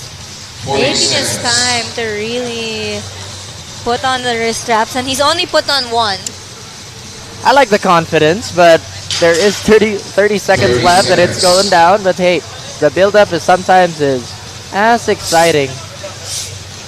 But hey, if this is how he fires himself up, And it's still very valid, but I once do again, think 15 seconds is oh my goodness. You're not allowed. He's timing it. He can't. I think he still gets it though. Arms raised up.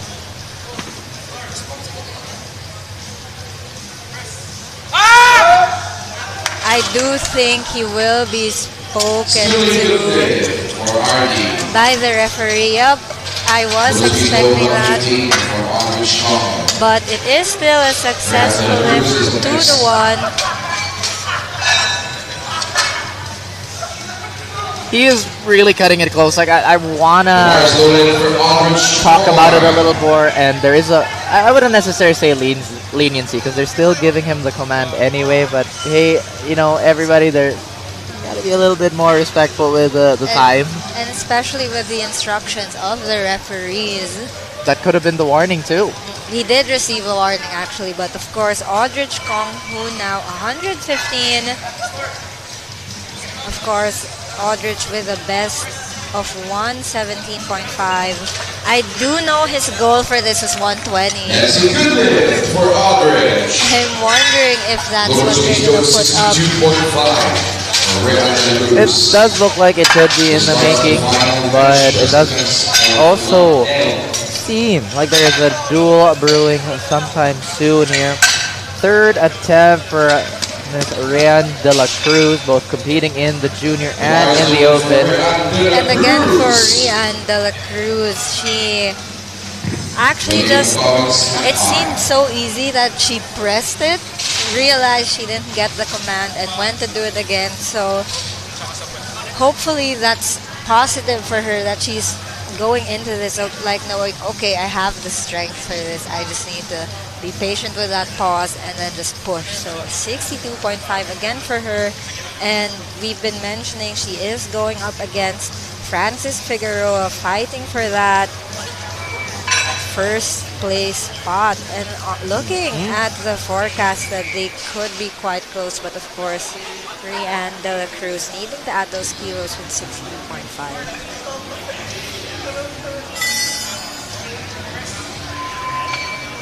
Oh, just a little bit more difficult this time, and sometimes that one or half rep is enough to kind of gas out, but she will still have a pretty decent total. And now we have 65 by William McGowan.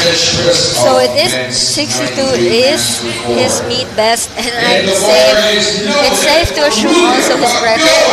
He's trying to push it down to 65. I mean, like you said, that 60 was supposedly one of the things that's been pinning him down to that bench for a good minute, and it did look like he conquered it with relative ease. 62.5 also didn't, or rather 60 did not pose that much of a challenge. Now 65 with this ginormous range of motion, and it's up. Unfortunately, I did see some slipping of the feet. Yup, it's a no lift. Your feet cannot move. Has to be planted.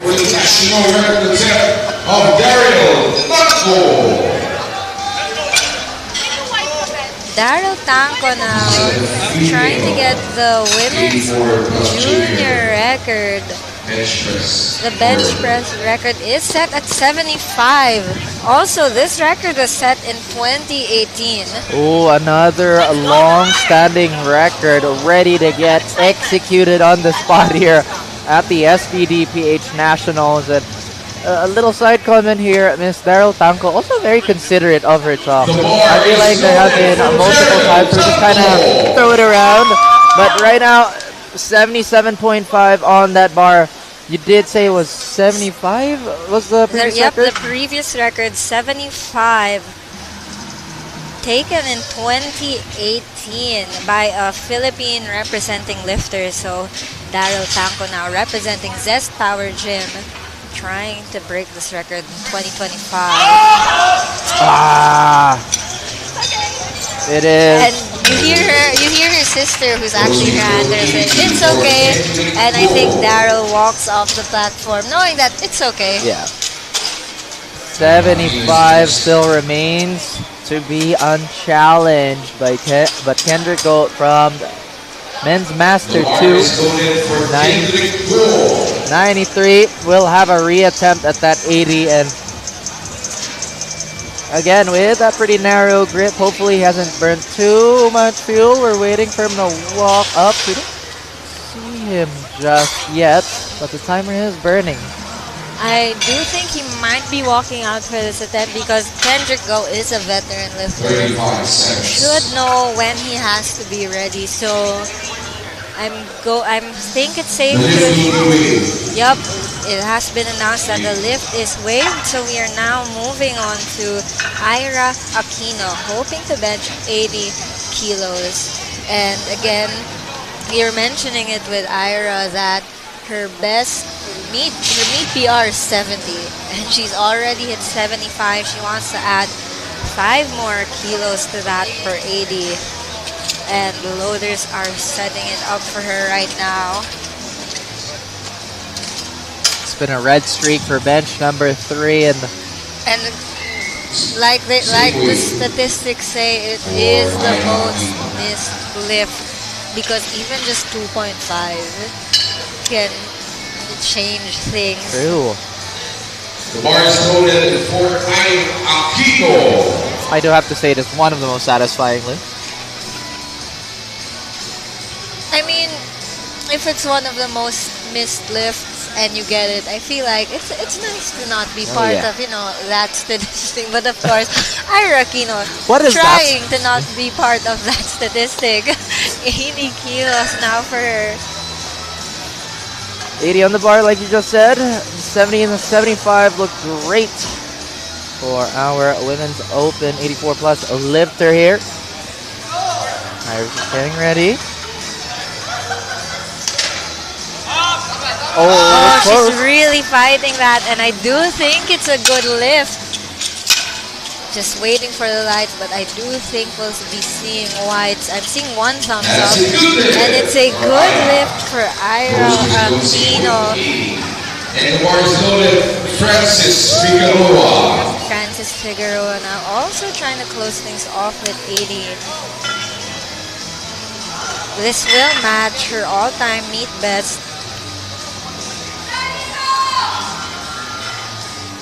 I'm trying to see how the forecast is still playing out for this flight, but it's just been a lot of ones. And Francis Figueroa looking to conquer yet her meet PR. Again, 72 flew. 7.5 makes no difference whatsoever. And it's a good lift for Francis Figueroa. I'm really happy with that when they walk out. And the bar is loaded. Well, that being said, that is 2-1, so that should be no issue as we see Rico Paraguya opening it up for the men's sub-juniors. 93s yet again for the open bench. There has been a slight streak for greens. Looking to do the same with this 90. Let's go! Rico is also 5 for 5 right now and could possibly be the first lifter to go 6 for 6. He's pushing it, and let's see what the referees have to say. They are rewarding him with that 6 for 6, and actually Rico Paraguya is the only lifter who can go 9 for 9 right now. At least for flight L. Looking to have those dubs for himself. But 115 for Travis Uy. And Travis Uy actually taking a really big jump. He's taking a 10 kilo jump. I'm wondering if they just forgot to put in his second attempt, because if you have a successful second attempt and don't give anything within a minute, it defaults to plus 2.5. And we have Travis Uy taking a 10 kilo jump to 115. So that's massive too, like 102.5 to 115. So overall, to the bench, at the club, we're looking intently at how everything moves here. There was a call for but no, that 115 gets demolished by Travis. It's a good lift for Travis. He's doing 115 for Labrador. Ardy Labrador now. And we'll see if it's gonna happen my goodness. RD Labrador is quite a strong bencher. That 110 did fly up 115. He's looking at the clock intently too, but this time he's aware. He's aware that he's taking this time to put on his wrist straps. But we've seen it happen on all his squats. We've seen it happen in all his benches so far. So he's just really confident that he doesn't mind that it's gonna take him 15 seconds to put on that wrist strap. I don't like the look on the referee's faces here though.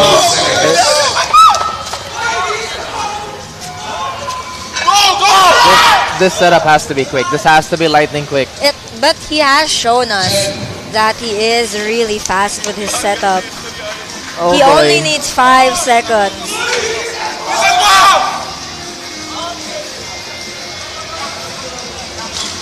And he timed it out.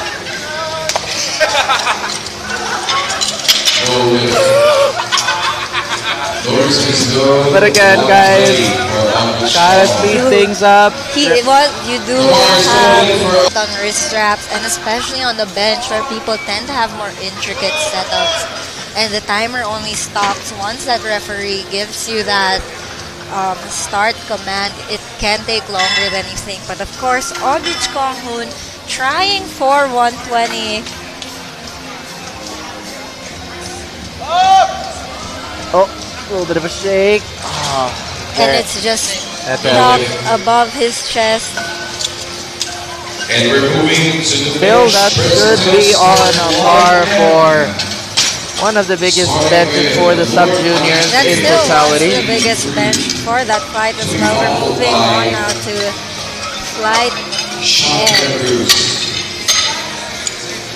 Lord Dominguez at 72.5, correction. William, the bar is loaded. not William Magon, Lord Christopher Manike walking up to the bench with a 72.5 attempt. We're still scanning the room for him at the moment.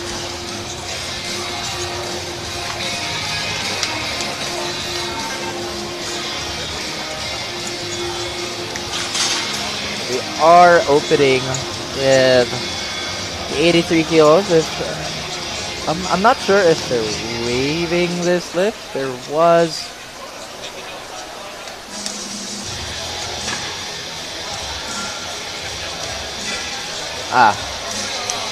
I do think he will be waived due to not getting in a squat. You do have the option to just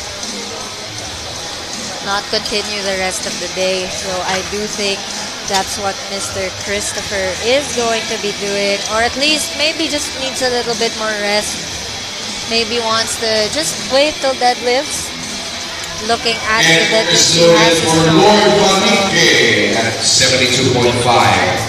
There could be a lot of reasons why, but Sean Veracruz now also taking 72.5 for his opener.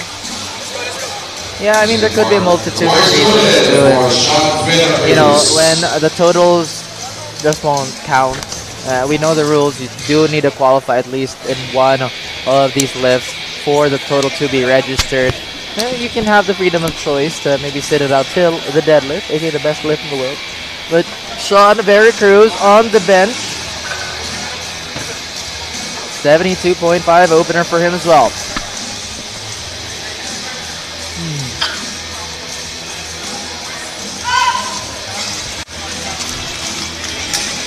Really nice opener for Sean Veracruz. And looking really confident when he walked out, actually. Cirilo Dayo now 80 kilos on the bar for him. I think I want a singlet. I want a singlet. But obviously, ladies and gents, focusing back onto Mr. Dayo here for Cyber Muscle Gym, looking to open with a big 8-0. Let me just take a quick look at the stats for him, at least what his nominated best bench is, and see how far this, or how close it is. But looking at the lift itself, looking like it's no challenge whatsoever. Nominated best, I believe, is 87.5, so maybe he's looking to build upon that, or towards that. Cirilo Dial looking really strong. Also going 4-4-4 right now. Glester Formoso now opening with 90 kilos.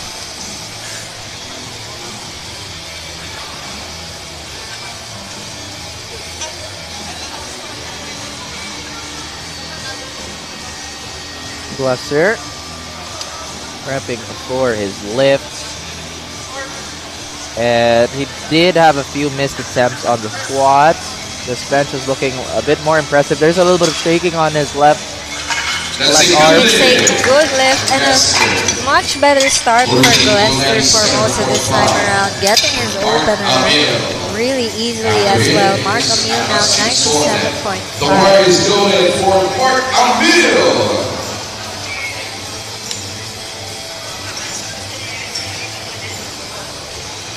Camille has nominated a pretty sizable bench at 110, so 97.5 should be a gimme, but he is taking his time with the setup. Again, these openers do go a certain way that we expect, but at the same time, can't be complacent. Pretty narrow grip again. Really narrow, but really strong. You could see when he locked out that he was looking really strong. On deck is Alan Flores. The bar is loaded for Atlas Simpson. Well, a lot of supportive comments from a lot of the athletes, and a hundo to open for Atlas Singson. So once again, representing BRE Powerlifting.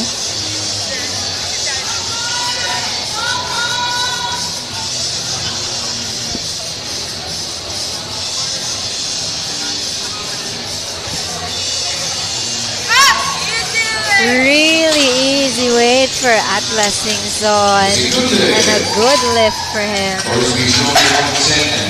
For Alan Flores. And after him is Edwin Simpson at 158. The bar is loaded for Alan Flores.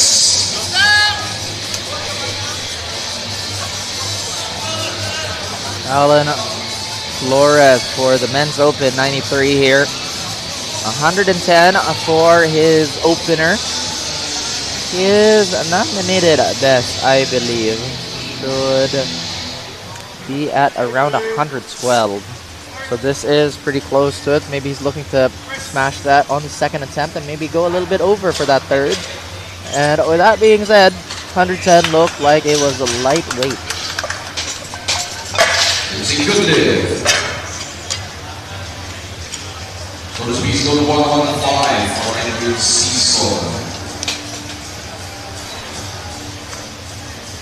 Alan Casas. The bar is loaded for Edwin Simpson.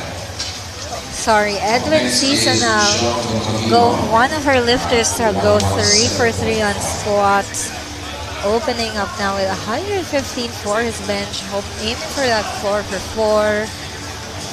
Mr. Season does have a nominated best bench of 130, so 115 should be really easy for him. I'm assuming if this flies, we might be seeing 125 and then an attempt at maybe 132.5 to get that new meet PR, but of course we have to watch this 115 first. I gotta say, we've been talking about like the distance between grips. This isn't the narrowest we've seen all day, but a 15 kilo jump, if he's looking to hit that 132, it's impressive to say the least. Dalton's looking to walk up to the stage though with 117. 120 is his nominated, so this is quite close. I'm not entirely sure what his training style is, but if this 117 is going to fly, potentially 122.5 could be in the making.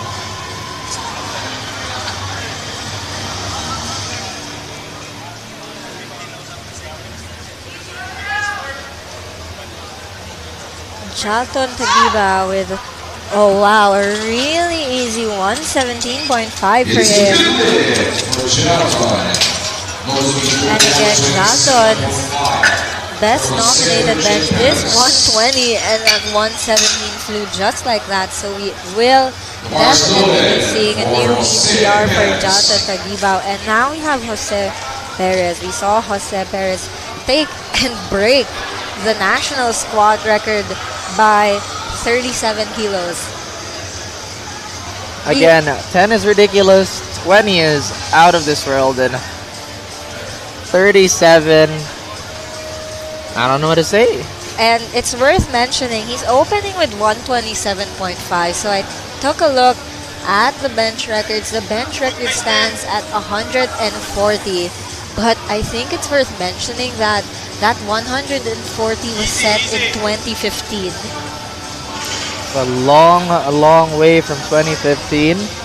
Depending on how fast this 127.5 moves.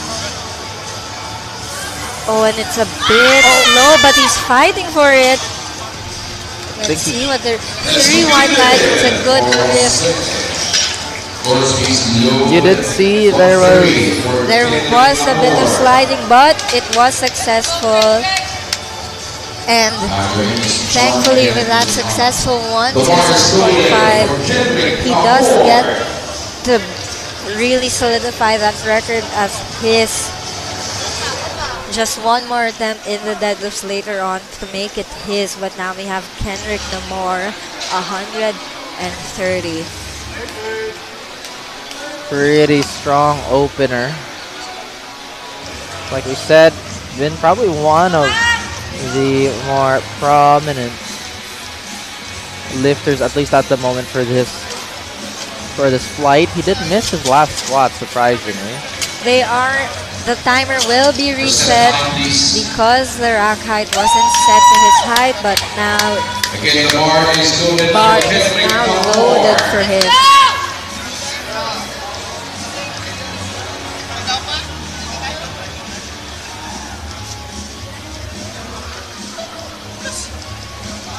He's still checking the rack height. Had a little bit of an inspection there, but with a lot of time to spare, there should be no issue. Oh, 130 is flying. Really good lifting by Kendrick Moore. Again, really teeing himself up for that 93 open spot. Of course, we do have more lifters later this afternoon, but he just wants to hold on to that podium spot as much as he can. Our heaviest bench now, at least heaviest bench opener, 137.5 for John Kenneth Guntan. His best nominated bench is 150. 150 seems like a ways away from 137, but John is setting up a pretty safe approach to this lift. Could opt to go for a little under 152 if he feels like his totals are hard to, or at least difficult to contest at the moment. But like you said, we still have a lot of 93s in the works. And he's looking really good. That was a very successful 136.5 for him. Sean Veracruz now taking a 5 kilo jump to 77.5. Second attempt for this flight. 77.5. That is a 5 kilo jump. And Sean, I'm still checking his nominations, but he will take a little bit of time on this setup.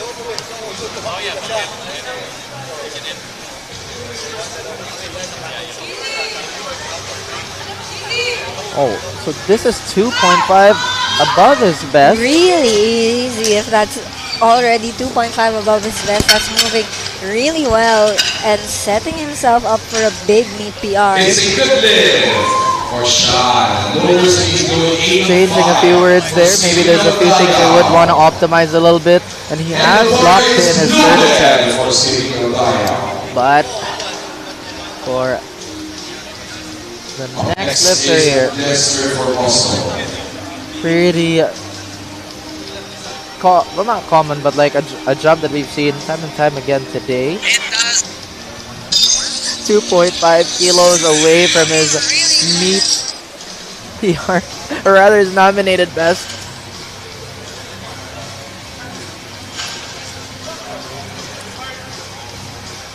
See how 85 goes.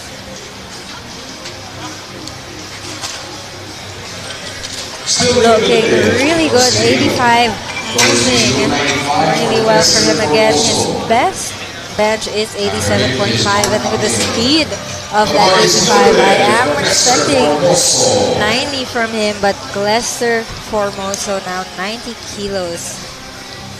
This is my favorite part of the song. But sorry to cut you off there, but you were talking about the 95 kilos Glester is looking to take for the second bench.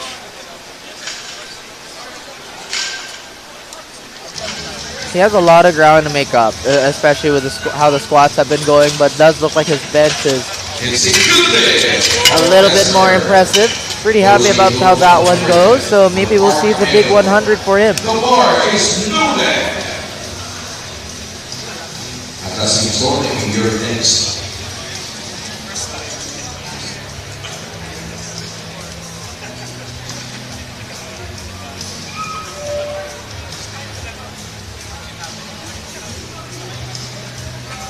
$97.5 to 100, pretty conservative on his end, but once again, that range of motion, you are burning a lot of energy traversing those extra few millimeters. But hey, doesn't look like it's gonna affect that lift too far for Mark Amil. And it honestly was a really conservative jump for how fast that 100 went. Usually when you see a 2.5, you're thinking, oh, maybe there's gonna be a bit of a struggle with this amount of weight, but that 100 really just flew. 102.5 now for Atlas Singson.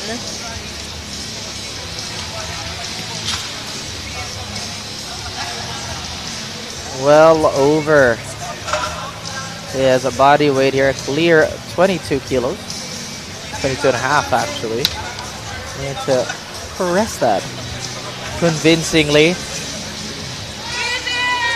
Oh, very fluid on the way up there. That's a good lift for Atlas. Really good lift for Atlas Singson. For Alan Norris.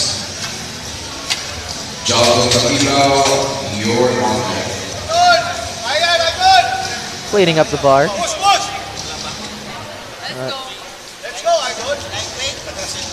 Cleaning up the bar and cleaning up the carpet because there is a lot of chalk and everything. Chalk baby powder from the deadlift session.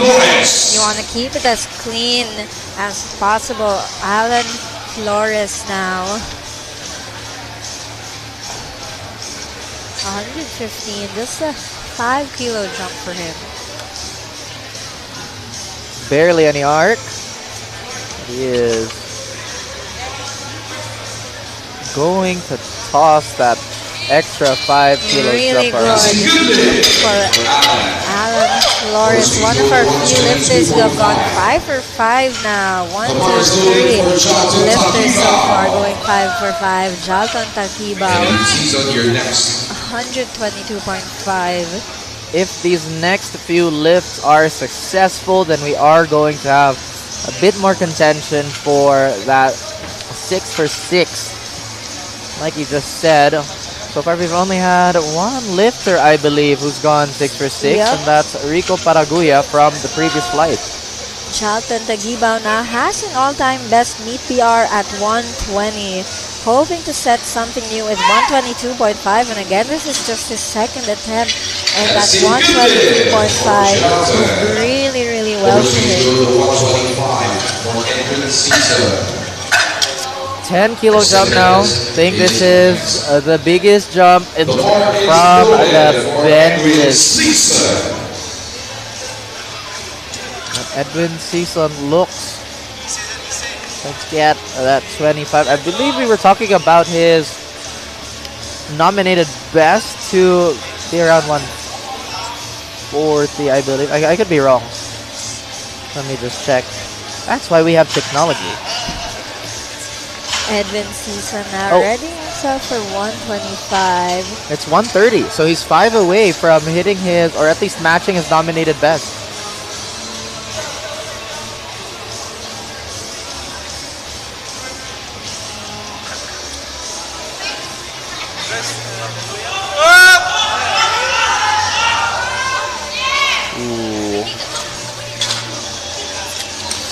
Still a good lift. 2 white lights, still a good lift. Did grind it out a little bit at the tail end. I do think there still is room to push for one more. It did look like he completely emptied out the gas tank for that 125. So we will be seeing more from him definitely. 130 now for Jose Perez. He did scare us a little with that 127.5. The bar is loaded for. Like you said, it was a bit scary on his end, especially with how, I believe that was his left arm that was moving on the way up. But from barbells and brew, Mr. Jose Perez looking to get that 130 out of the way and maybe going for a bit more of an ambitious jump for the third attempt here. Foot placement. Foot placement.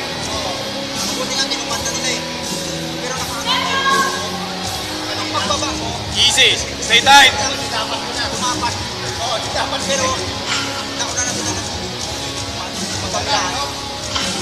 Easy.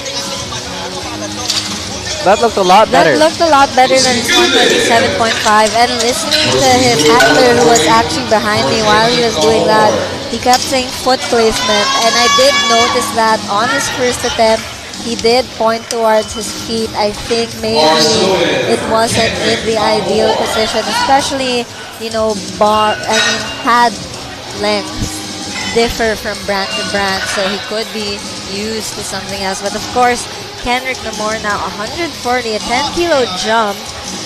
And I think you said this is 315. This is that coveted 315 For the bros. for the bros. So Kenrick Namor now trying to get that 140. Pretty aggressive jump from 130. And 140 just does not fight. Or rather, not enough gas for it yet. And I do think he dropped the press command a little. Because we did go up and then he went back down before trying again, but 150 now for John Guntan. Our biggest jump so far, at least for this flight, 12.5. And we saw him take a similarly big jump on his squat from 225 to 240. So John Guntan must be very used to training with this type of style of jumps. Or if not, this is ambitious. Incredibly ambitious, but it does look like he has the frame to support this lift, and it's going up. That rack. 3 white lights. It's a good lift, but I think maybe his back hurt a bit. Maybe could have cramped, you know, when you're trying to drive everything up. It's so easy to tense all these muscles that can end up cramping. But of course, still a really successful 150 for John Guntan. Sean Veracruz now taking another 5-kilo jump for 82.5. Yeah, you did say that there could be a lot of tweaking, especially when you're trying to stay tight as possible. And the arch can be a bit uncomfortable for a lot of lifters. But again, it can be the most powerful position too, and will significantly reduce ROM required. But Sean Veracruz, 82.5, setting this one up.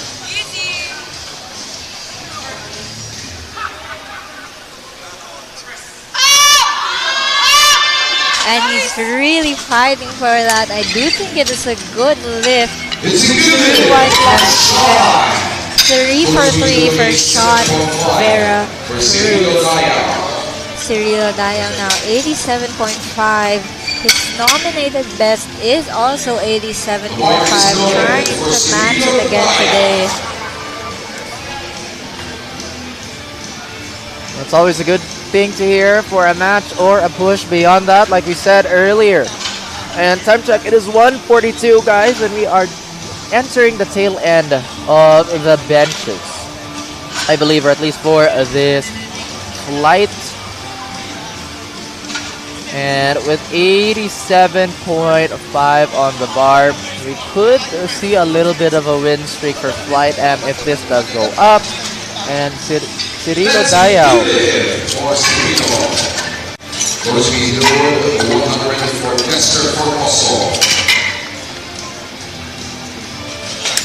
The bar is loaded for Lester Formoso. Lester Formoso now 100, and you did mention this. He would probably be attempting that 100 kilo bench press, that coveted 100 kilo bench press. So let's see how things move for Glester. And of course, Glester's best bench press is 95 kilos, so this could be a meet PR for him. I saw the look on the referee's face. He jumped the press command. And not by a lot either. He just started pressing a split second too soon. Again, it's really difficult sometimes to pay attention because a lot of times you are paying attention to how the bar feels. Even when it's kind of rested like that, you're still burning a lot to keep it above you. So with that out of the way, Atlas Singson walking up to the bench. And 105 being loaded up.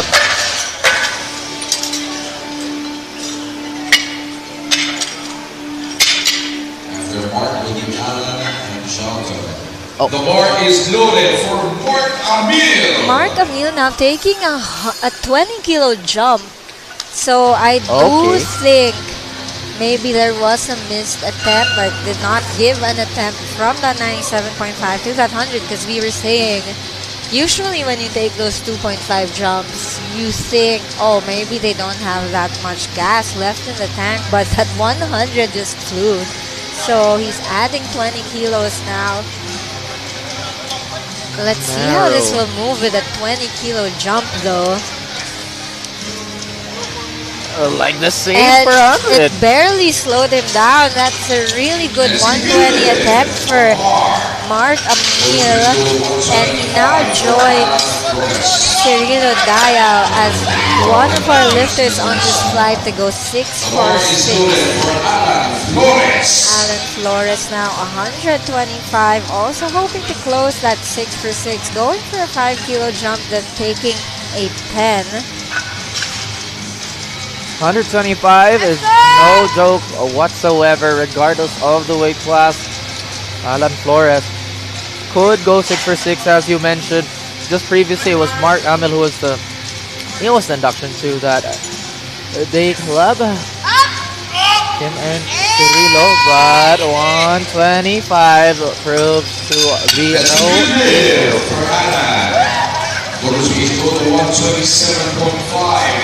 And the bar is loaded for Jonathan Takiba. Oh, that's a 5 kilo jump. I heard some whispers from the crowd that this is a PR.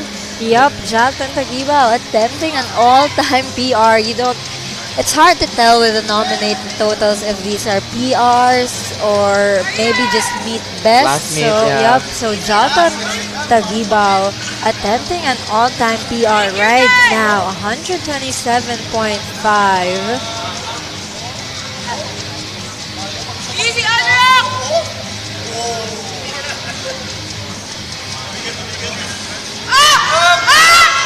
Oh, and it went up. And that's a new PR for Jonathan Takiba. Congratulations, Mr. Takiba, for hitting a new all-time bench PR here in SBD Philippines Nationals, of course. But moving forward, now we have same weight for Mr. Edwin Season, 127.5. This is still within the men's master division, moving up a little to men's master 2. And he has been pretty confident with all of his lifts, and so far that 6x6 club has only been getting, or rather at least the attempts to close out for 6x6 has been more realistic for a lot of our lifters here. 127.5.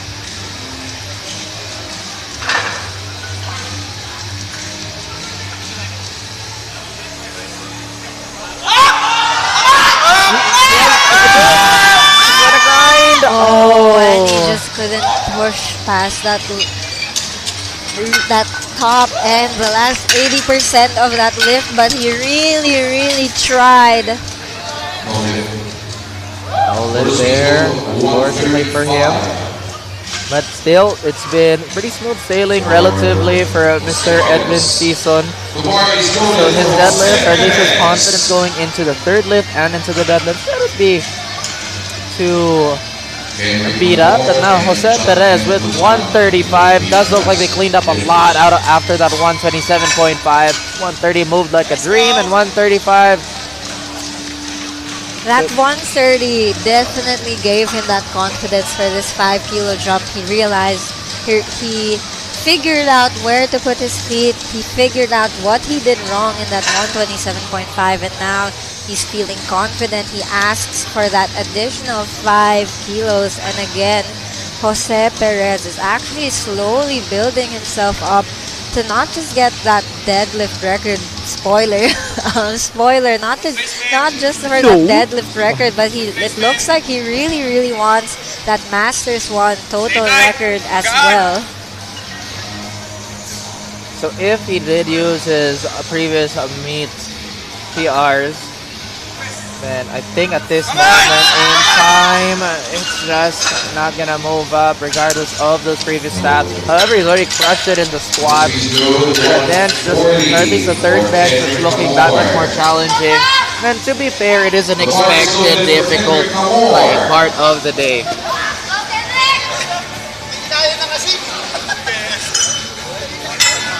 We have Kenrick Moore now being hyped up for 140. You mentioned it, that a lot different lifters really do different things to get hyped, and he just heard those 3 big slaps on his back as he was getting ready for this 140.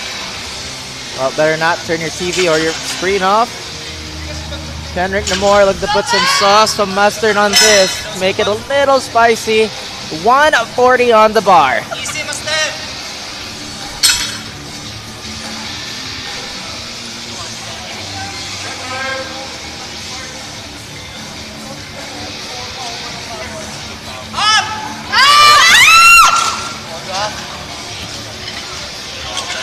And just a bit too heavy for Kenrick Moore.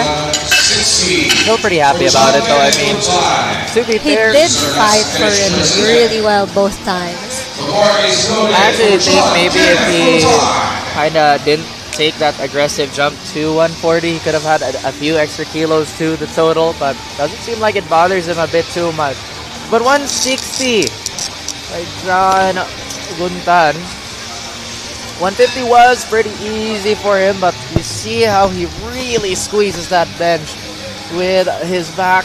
And he did walk off the bench with that 150, clenching a bit of his back. So hopefully he still has that strength to be able to grind out 160 and just a bit too heavy.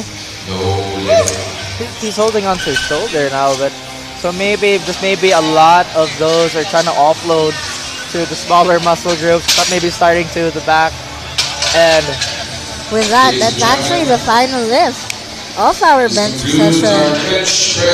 So guys, that has been a pretty fast bench session. It's been really impressive across the board with some crazy jumps. Once again, if you forgot, this is Raph and Savvy on the commentary desk for the SBD PH Nationals 2025. We would like to thank all our sponsors. This event is presented by SBD, Eleiko, and PAP with affiliation to IPF, APF, PSC, POC, alongside Playhard, The Rack Co., Whale Nutrition Co., Equinox, and of course SM North EDSA. And of course, a thank you to our official accommodation sponsor, Radisson Park Inn, as well as our warm-up equipment partners, Gymzilla, Hybrid Strength, and Manual Barbell Club. And we'd also like to thank, of course, Pagcor, Deer Diet, and Amino Vital for being here today. And our media sponsors, Aster Media and MSports. We'll be right back.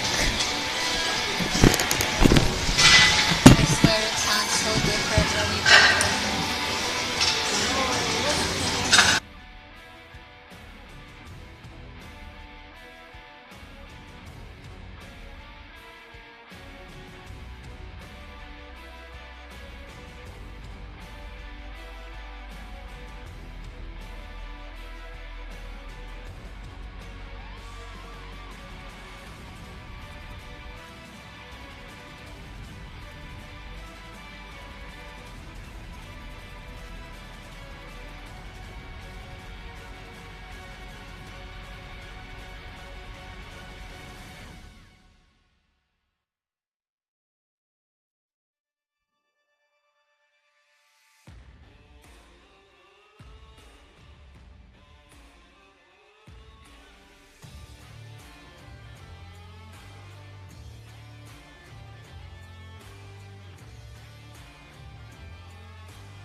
Alright, we're about to start our deadlift attempts for Flight L. Again, kung may mga loaders pa na wala pa dito. First, our referees, please proceed to the platform. We can start immediately.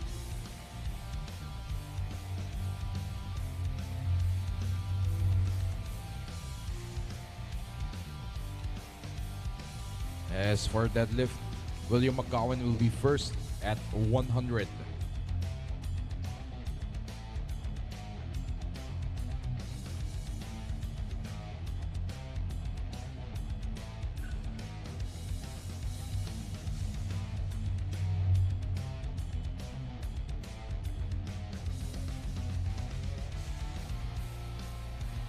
Right, which is waiting to clear. Platform again, William McGowan will be first at 100.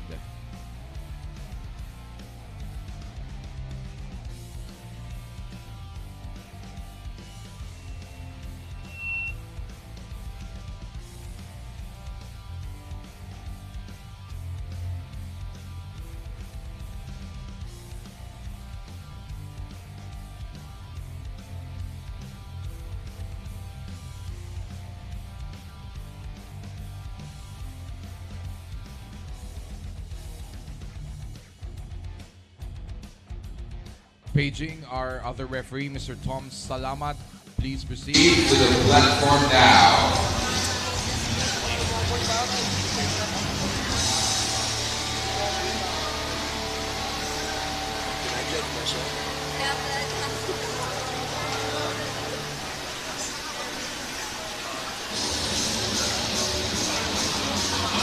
Get paging, Mr. Tom Salamat. Please proceed to the platform so that we can start our deadlift attempts. Thank you, dear Diane.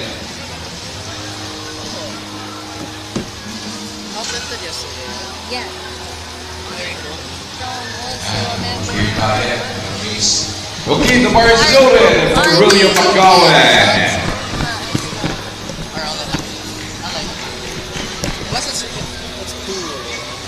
Very classy. Okay, anyway. Hello, everyone. Welcome I back. can like what I can like, and I can say it on air. And I really like the SBD Nationals, especially the deadlift portion of the lift. And courtesy of everybody who's contributing to the event, we do have a new camera angle. I'm curious if it is from Aster or MSports, but either way, big thank you to both of them for providing coverage to the event itself. Ladies and gentlemen, we are loading up the bar for Ryan De La Cruz for a 140 opener. You did say there are some pretty competitive deadlifters today. Yep, we have Rian De La Cruz, 140 kilos on the bar for her. She did have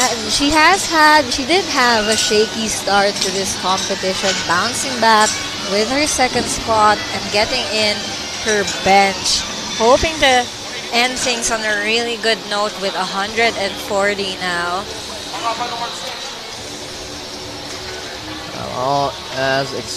Well, we do fully expect this to be a pretty ordinary deadlift.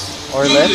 I have a question, Miss Abby. Have you ever seen a lifter, or do you remember any lifter from our scene that's 1-to-1 with their deadlift and their squat, or at least like a really close ratio?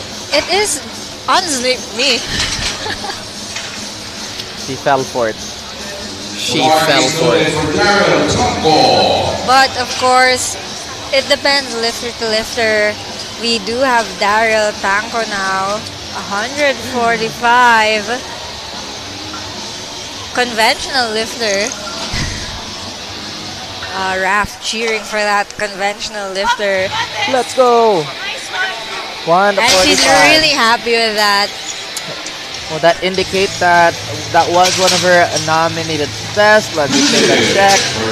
And it is. 145 is her nominated. That's for the dead. So that's been conquered. I'm pretty sure a new PR is in the works. Miss De La Cruz, but now Kendrick go 160 on the bar. And yeah, like talking about the 1-to-1 squat to deadlift, we do have some really wild ratios out there. Some have maybe like 80 kilos on their deadlift more than their squat, maybe even more. Kendrick go now 160. Our men's master to competitor, making really easy work of that 160.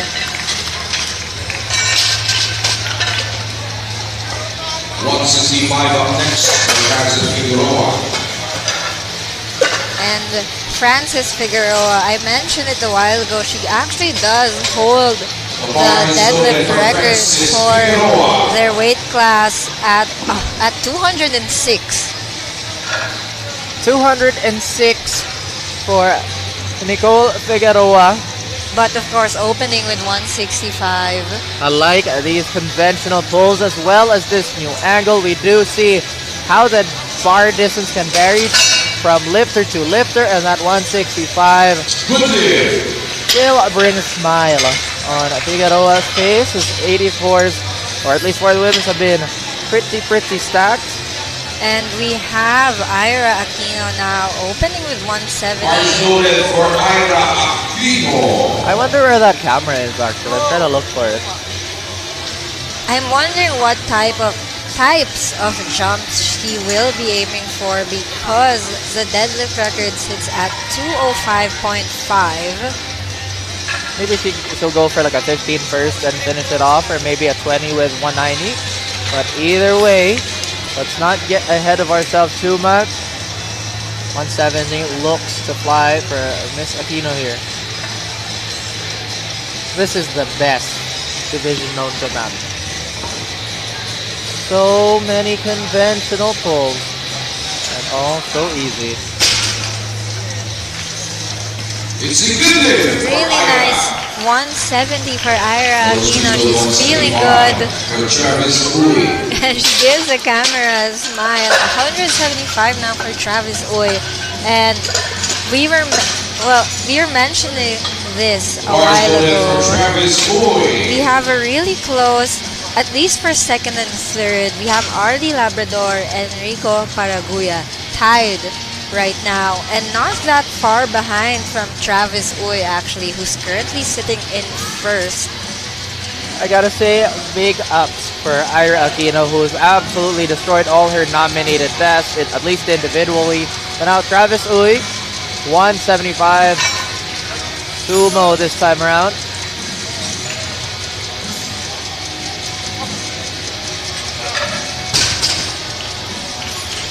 And while Travis Uy, with that really good lift, sets himself further up, he is the first lifter out of all the other 93 sub-juniors, and we talked about it a bit last time. That does have a little of a disadvantage, but of course he's been showing up and he's been looking really strong, so I doubt that this advantage is going to matter. But RD Labrador now 180.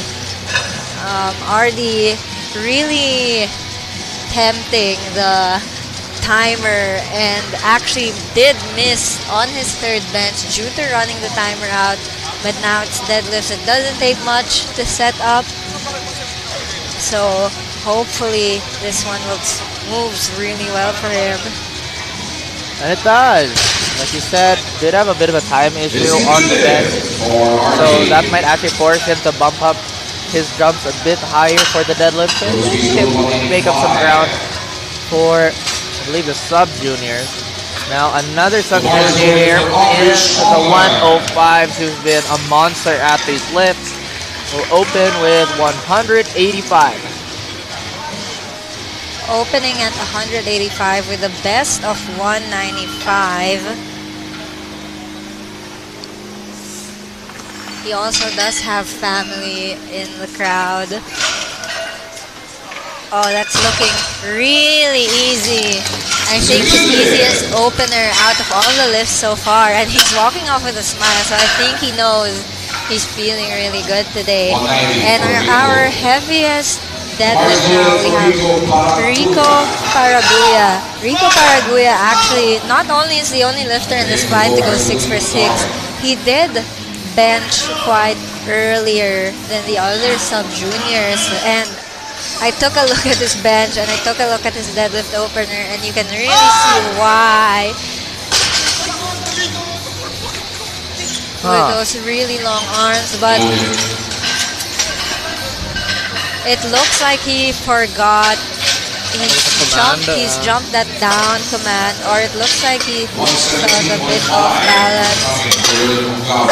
Well, you did say he is one of the heaviest pullers, so I feel like with his, rather in his own judgment, that 190 was relatively easy, just a little balance issue. We actually did see a lot of different spots being utilized on the platform yesterday, just because there might be a few uneven surfaces just from the sheer wear and tear, the weight that's being dropped onto the floor.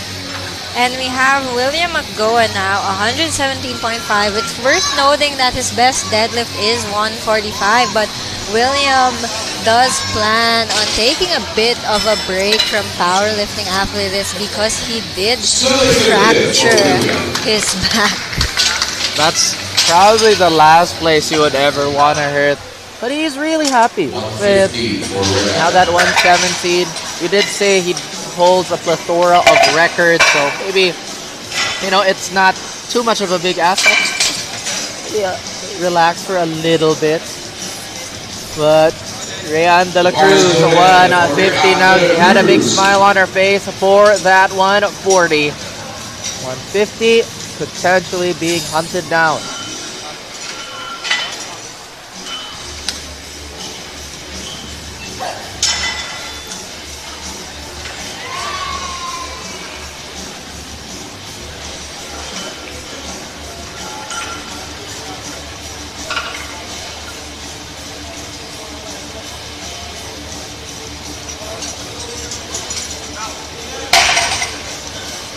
Walked out, looking good at 150, that 10 kilo jump. Not intimidating at all. This time, however, for Daryl Tanco, it is 157.5. Daryl Tanco now. The bar is good for Daryl Tanco. Feeling really good. She's been performing really, really well. Honestly, you can say that for almost all the women of Zest Power Gym who we've seen compete so far. And Zest. They've literally all got gold. Yeah, like Zest and absolutely bodying the record should go hand in hand now. And Daryl with another smile. And she runs off with a hop. And she's really happy. So guys, if you look up, if the lifters look straight up, that's I think where the camera is. And if you play Gecko and Valorant, that's really all you have to do. You look up, you throw your dizzy. And hopefully that's not something the lifters are experiencing at the moment. Equilibrium can be one hell of a thing to manage, especially with these heavier lifts. When you're giving it your all, we saw some of the benches slip earlier from foot placement. The deadlifts, there have been some narrow misses. But for Mr. Kendrico, with a 7.5 jump on a pretty conventional pull, or on a conventional pull, waiting for the command to let it rip. And a really nice 167.5 for him. Looking at his total, he is a few kilos away from his best deadlift, which is 170, and I'm certain we'll be seeing him try something over that. Ira Aquino now 175. Her best deal being her opener, 170. And I think Ira Aquino has been opening with her best attempt from a previous meet for all three lifts, and then succeeding, especially on bench, getting her second, getting her third. I'm wondering if she's hoping this is also something she can do with her deadlifts and get that big meat PR. She's already squashed, like you said, all her records, no stopping. Now could be fighting and pulling for a personal record, and it is looking like it's good. Let's see what it is. 2-1. It's a good lift still for Ira. There was a blue card there, so blue could be. I do think she was called for hitching. Supporting the bar on the thighs is also grounds for a blue. Yep, that we call that hitching when there's a bit of a hiccup. Yeah, because you're hitching it on your thighs. Francis Figueroa now 180, a really big jump, 15 kilos. But again, Francis Figueroa's best deadlift is 206. Yeah. Not even just 200, 206. Impressive stuff by Figueroa. And again, we fully expect the 20 kilo jump, but there was a bit of a fight by the knees there. And it's a good lift for Francis Figueroa. And I have one more fun fact. I'll mention it when we see Francis out for their third. The RD Labrador now 192.5. 12.5 kilo jump for RD. I think these sub juniors have been really knocking it out of the park. The fact that they've been pretty cool with each other, supporting each other, there's only adds to it. And I did realize, I think the reason why RD Labrador did take a while for that squat and for that bench is because they're actually sharing wrist straps with Mr. Travis Uy, who is pulling after him. But 192.5 now. His 180 moved really well. Let's see what 12 kilos does. Still speedy once it gets past the knees. It's a good lift for RD Labrador. Took a quick glance around. 192.5. Really happy and satisfied with how that went. 195 though for Travis Uy. Like you mentioned, like we talked about, there's just so much camaraderie between the sub juniors. And wouldn't it be cool if you and your friends would just take the national stage and just lift some weights? And share that podium, because Travis Uy and RD Labrador actually forecasted first and second for the men's sub-junior. Again, isn't that such a wholesome story? Let's add one more to the list, to the SBD PH National Storybook.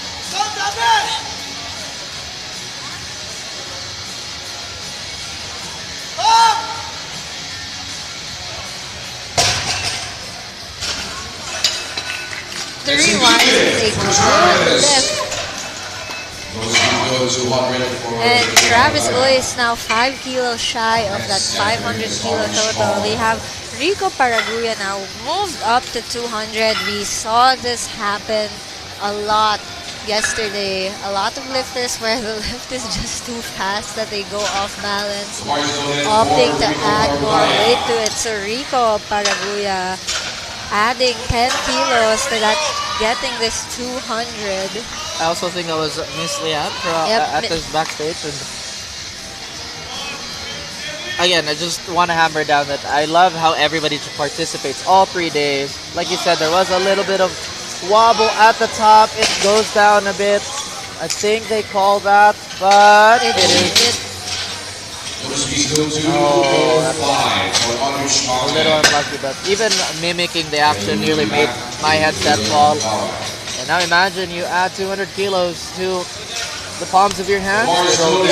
It could also be maybe he's getting stuck somewhere in the thighs that's pulling him back down, that he has to fight back up. But Aldrich Kongu now, 20 kilo jump from 185 to 205, our biggest jump so far. I respect it. He does have a nominated best of 195. Oh my gosh.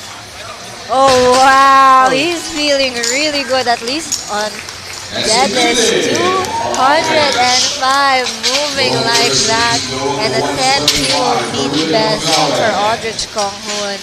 This is the last attempt for flight L lifters. We are, again, moving really fast. We're already on our third deadlift. William Agoa now, 125. Again, this could be one of the last, or at least for now, this will be one of the last deadlifts of William Agoa, at least on the platform.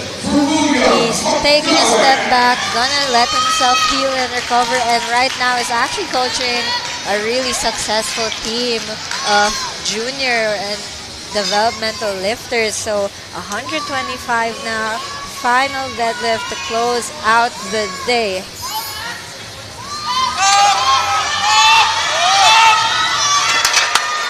Strong on the ascension.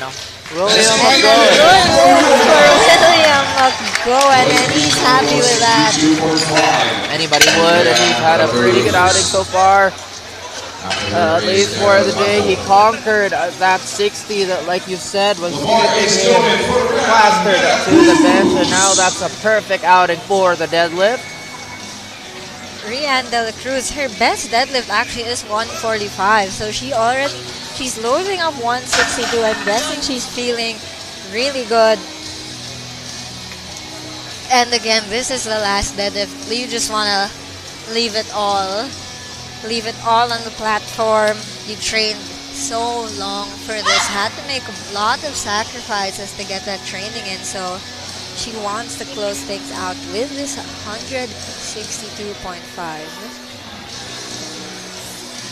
And really, it does feel good when you give it all to the bar, especially when it comes up like this and she's fighting, but just getting stuck there at her sticking points. And still, that's really good. If 140 was supposedly, or was it 145, supposedly her best deadlift, and 162 definitely look like it's in the realm of possibility.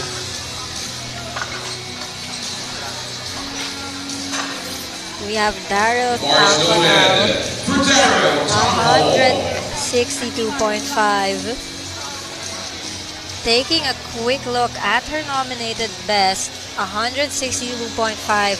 Her nominated best. I think if she gets this could be an all-time PR. 165.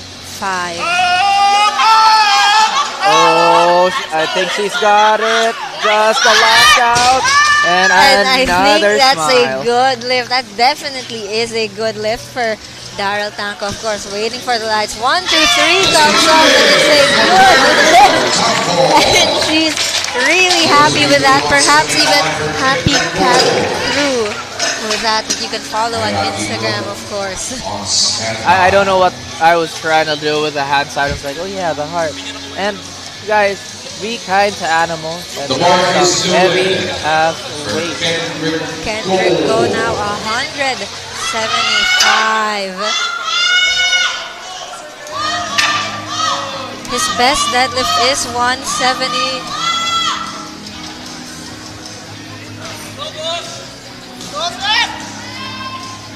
If he gets this, sets an all-time meet PR of 175.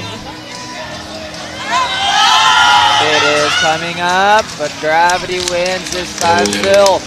Fantastic showing from the men's master 293 for Mr. Kendrick Go. Up next is Ira Aquino going 180. Again, her meet best is 170, so everything after that already a PR. And I think Ira Aquino used to be a weightlifter. I'm not sure if she still partakes, but so many multi-sport athletes. Day one, we had the Dragon Boater. Day two, we had a lot of CrossFitters. And now today we have a weightlifter, Ira Aquino, hoping to close things out with 180 kilos. a lot of focus for this deadlift. Knocking in.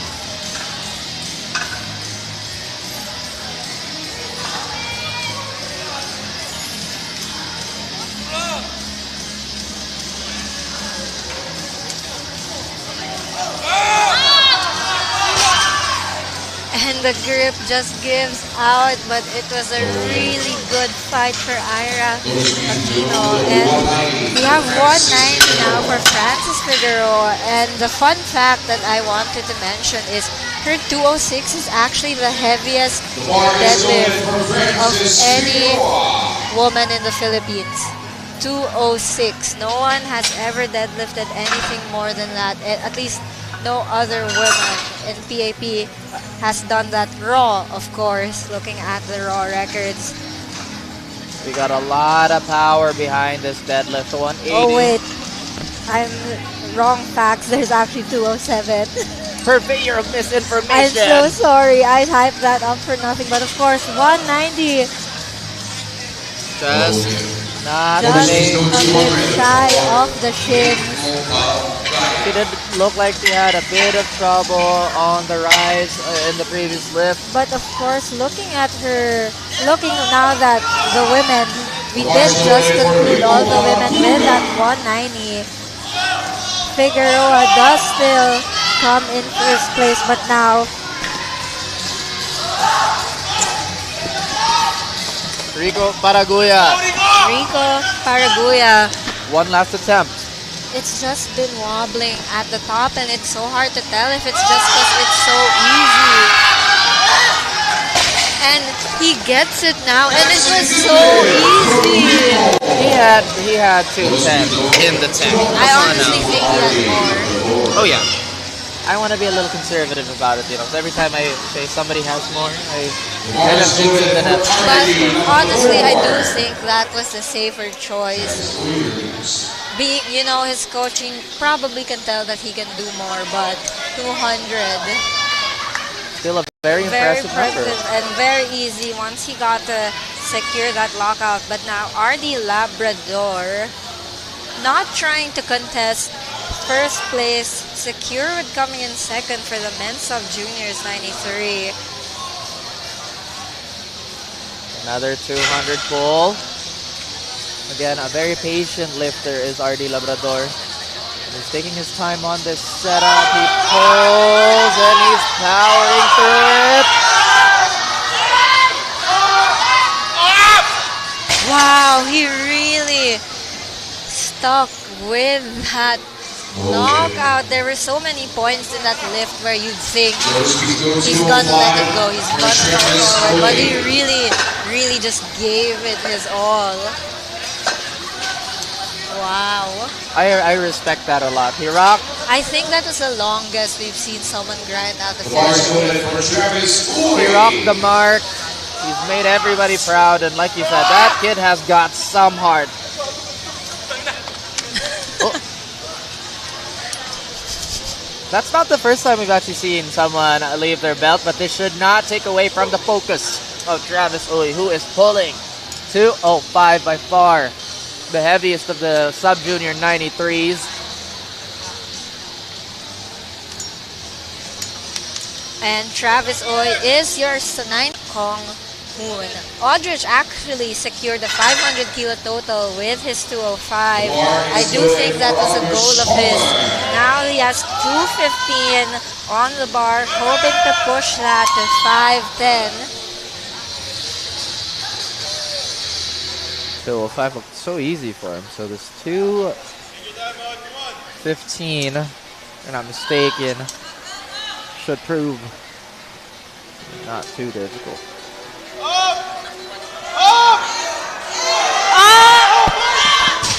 Oh, he's so close to it, but again. But again, he does get that 500 kilo total. And I'm sorry that I shouted. No, it's okay. That's why we're here. That's why we take our time. And that's why we enjoy the whole show. And if you guys would so kindly yell up, or would have the chance to do that, going and cheering for your favorite lifter, do come down to the Sky Dome. Secure a ticket. Maybe buy some SBD merch. Definitely buy some SBD merch on the way in. Grab some coffee, all in one place. But opening for session 1 of Flight M is Cirilo Dayal with 130 on the bar.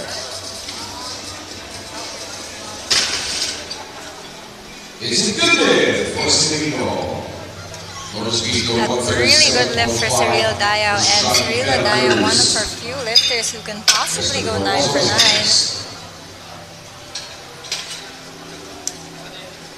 The mark is loaded for Sean Vera Cruz. Sean Vera Cruz now 137.5.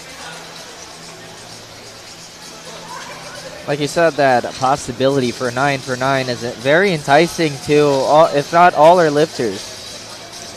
And it is around the corner for some of our lifters here at Flight M. I'm trying to take a look at Flight L if we had, but this deadlift, no challenge whatsoever. Really easy for Sean Vera Cruz. No 9 for 9 on Flight L. No 9 for 9 on Flight L.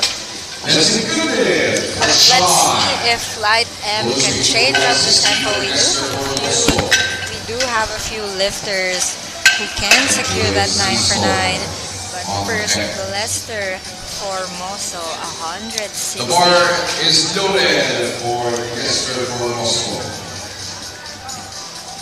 Men's Master 1 competitor Lester Formoso looking to close it out strong with the deadlift. There were some pretty gracious attempts at some new weights for both the squat and the bench. The Dads, he wants to go 3 for 3.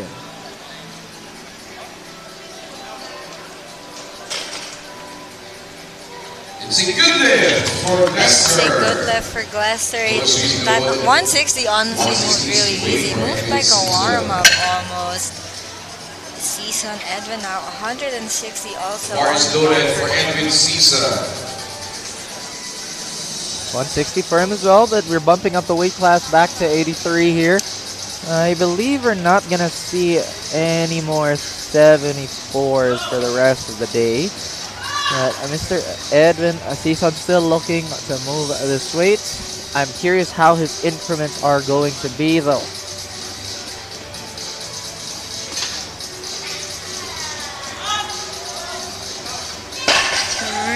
Really easy. 160 for Edwin Season. 185. He does have a nominated best of 190, so sure as a plus 60 across the next two lifts could be up there, but at the same time, he's done it in the past, and if he feels good on that first jump, maybe, just maybe, he's gonna just let that one rip, but we're waiting for Atlas Singson to take to the platform with a 185 opener. Atlas Singson has a nominated best deadlift of 205.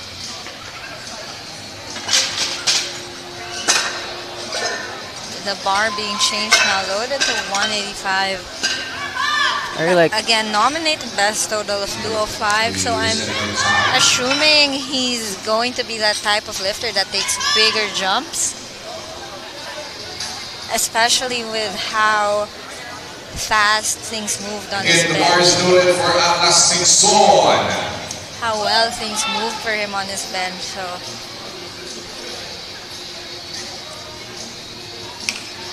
he's walking up now. And one of our master competitors, Sir Atlas Singson, has done quite a bit of fanfare, so a lot of support. Oh, that's a really speedy 185, so I do think he'll be taking bigger jumps, getting himself closer to that 205 that he has. Mark Emil now. With a nominated deadlift of 190. Also opening with 190, but Mark Emil, of course, one of the lifters who has gone 6 for 6 and seems to be really strong. You know, I doubted that 20 kilo jump on his bench from 100 to 120. Even if you're feeling strong, it's still big. Oh yeah. To jump that much when you're probably not used to that. So I'm really excited to see how this 190 moves. He has been looking so strong today. Well, on that topic, like, regardless of how you feel, if you're feeling strong, if you're feeling good, the only thing that won't change is that that's still 20 kilos being added to the bar. But successful lift for Mark a meal. And like I said, might be not great for two of those big jumps. Jalton Tagiba, who's a pretty good lifter in general, holding the record for the squat, looking to get some ground on this deadlift, or previously held the record for the squat.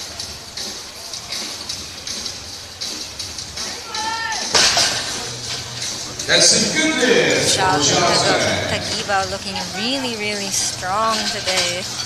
He did hit an all-time PR in the bench a while ago, and he does have a nominated best of 205. We have Jose Perez now, 227.5. This is going to be a record-breaking attempt in the deadlift. The bar is loaded for Jose Perez. On the attempt, the legs were feeling like total tree stumps, maybe the entire forest for the squat. And now he is looking to, oh, he's removed his hair tie. Everybody knows if you have long hair and remove your hair tie, that's like plus 20 kilos to all your lift. And this 227, not only is it a deadlift record, it actually also is the total record, which similarly to the bench record was set all the way back in 2015. So Coach Jose, not just potentially, Coach Jose has just broken a 10-year-old record here on the SBD Philippines Nationals stage. 2:45 now for Kenrick Namor. The way he walked off too, it felt like he already knew it was in the books for him. But Kendrick Namor, 2:45 opener, had a few slips on the bench, but regardless, the subtotal, or at least the totals, are still looking decently promising for him, at least for now. And we now have the last three lifters. These three lifters are all in the men's open, really just trying to get as high as they can and maybe hold on to that podium position before we head into the afternoon session. Kendrick Namor trying to get onto that podium at 245. That's a good day. Pretty easy call there for the ref. John Guntan walking to the stage up next. The bar's loaded for Duncan Goodbye.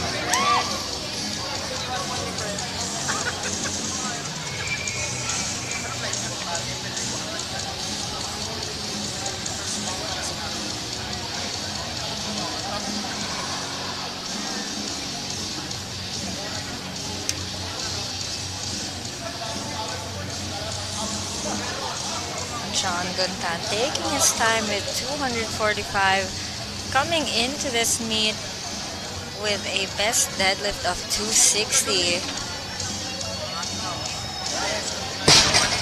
15 away. He's known to take a lot of big jumps, at least if we're referencing the scorecards alone for the day. A little flex for the camera, pretty happy with the result. And I would like to note, or at least shout out John Kenneth's attempt selection this time around. He's really, you'd think he's starting really far behind his meet best, but so far he's actually hit meet PRs at the end of the day for so far both disciplines. Alan Flores now 250. Really happy, smiling at the top there. And our heaviest deadlift of the day, we're moving straight into our second attempt. Cirilo Dayao, 140 on the bar. My favorite thing about at least one of my favorite things about the SBD PH Nationals is that 240 just does not look like 240 when some of the lifters pick it up like it's just an empty bar. Up next, Cirilio Dayao with a 10-kilo jump. And like you said, there is some pretty interesting ramp-ups throughout the day. Still, I think this is by far the biggest disparity too in like jump selection for most of our lifters.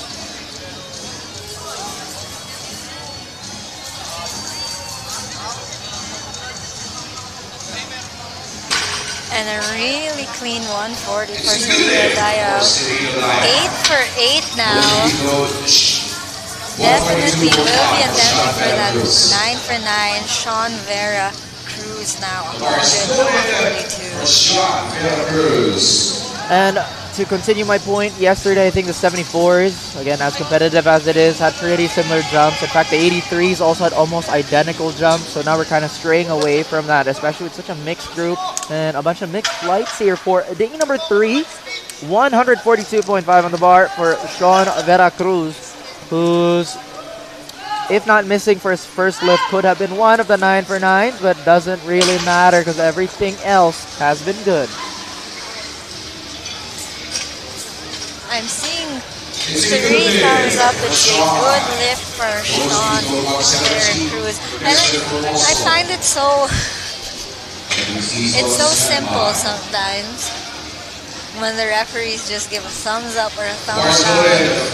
It's the universal gym language, so like you have your headphones on, your in-ears, and you just kind of walk up to someone and like pretend they hear you. And they'll give you a thumbs up too, so it's only fitting. Lester Formoso walking up to that 170, sizing it up. Loading up those arms, going for this monstrous 174. Easy 170 for Mr. Lester Formoso. 3-1 really moving well through this competition, moving really well through the deadlift.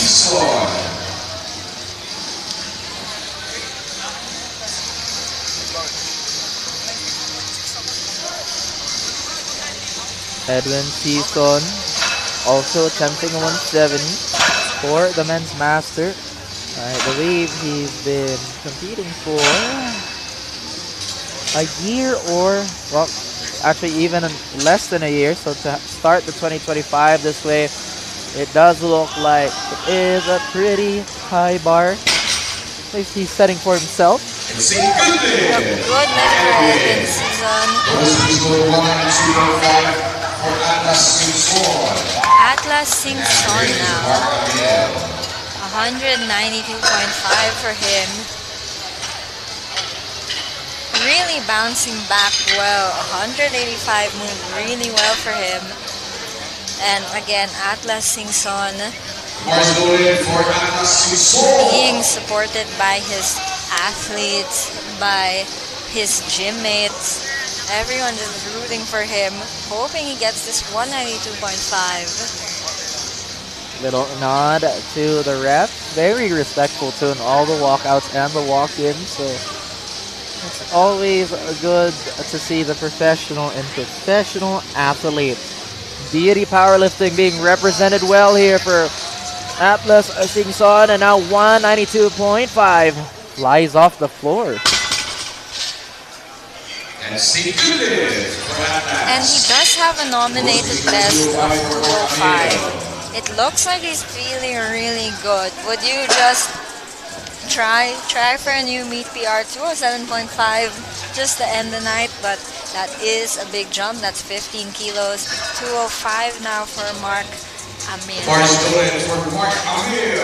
Again, it's that disparity and just contrast in jumps that's been keeping this flight really exciting for most of us. 205, looking to keep that streak going. It's all been green for Mark Amil.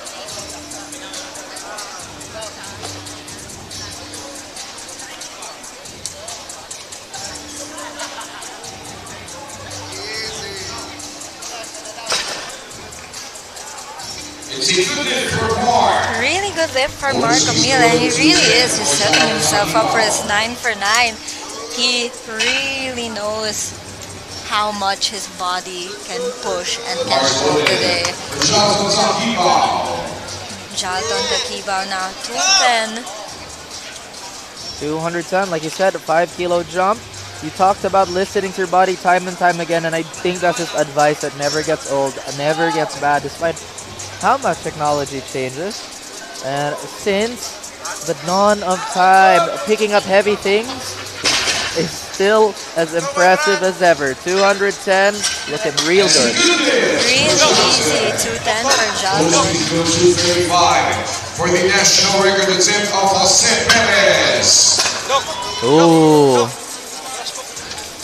2 disciplines, 2 records being absolutely bodied by Jose Perez. Another attempt to punch right through. He did look really good on that 227.5, and this 235, he walked out and he looked really confident for that next pull. Didn't celebrate. It's all a business from here. Yes, because of course, even if he did successfully not just solidify the squat, deadlift, and total record, that was still the first deadlift. He still has 2 more to go. He really wants to focus, and he really, really wants, because if this is successful, it actually pushes him into a 605 total.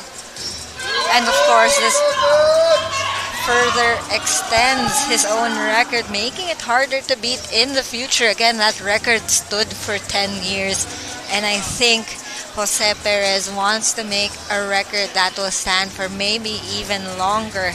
235. And a really easy lift for Jose Perez, and with room in the tank. Like you said, all the attempts that have stood, or at least most of the attempts that Jose Perez has taken, have all been controlled. This time there was a bit of a pop-up. So aside from the totals being solidified, that deadlift is very much in his wheelhouse as well. The only thing potentially he could attempt if he's upward in the next meet is that bench that has stood. Yep, it's all same lifter who owns the total. Still his bench record, and that just goes to show how strong, and like for to have a record that stands for 10 years. But of course, 262.5 really speedy for Kenrick. And he's feeling really good. Gives a bit of a sign that he's feeling nice. Feels smooth with it. And like you said, strength just transcends time. It is just always so impressive for somebody to just hit a new PR, pick up some weight. Now it's Alan Flores with a 15 kilo jump for his next deadlift attempt. If he hits this, he will eclipse the 600 mark. Matter of fact, it is going to hit closer to 607.5. Really easy 265 for Alan Flores. A very gentle way to put down the bar too. 265. Like you said, the man is willing to go for these gigantic, well, not really gigantic for the deadlift, but still considerable margin. Just to remind everybody, and the thing that we've talked about on the desk, no matter how good you feel, 20 kilos is still 20 kilos.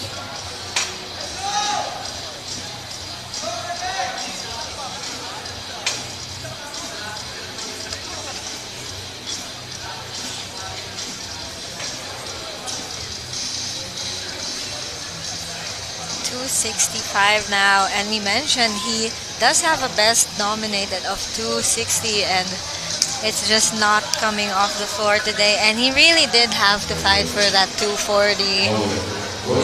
Yeah, there was a little bit of wobbling already on the way up, and maybe a wrist or hip thing, but 265 still a valiant attempt. I'm curious if he's gonna go again for the third. Well, he can't go down. Might as well. Might as well, and again, there are more 93s competing later tonight. Later this afternoon, so why not just try increase your total as much as you can. 262, 265 is a really big number to pull, and 147 now. We are now in our third deadlifts of the last flight of this day. Sean Vera Cruz, 147.5.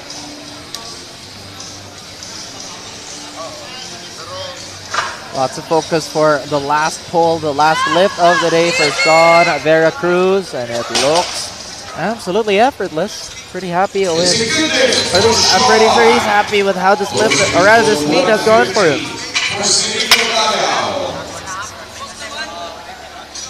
150 on the bar for Sir Cirilo Dayao. 140 moved well, 130 obviously moved well. 150 looking to float. And if he does get this successfully, it puts him at 9 for 9 and could potentially be the first lifter in this flight to do so. The lifter of this flight, I think. And it's a good lift, and Cirilo Dayao goes 9 for 9 today, the first lifter of Flight M, the first lifter of this day, actually, to go 9 for 9.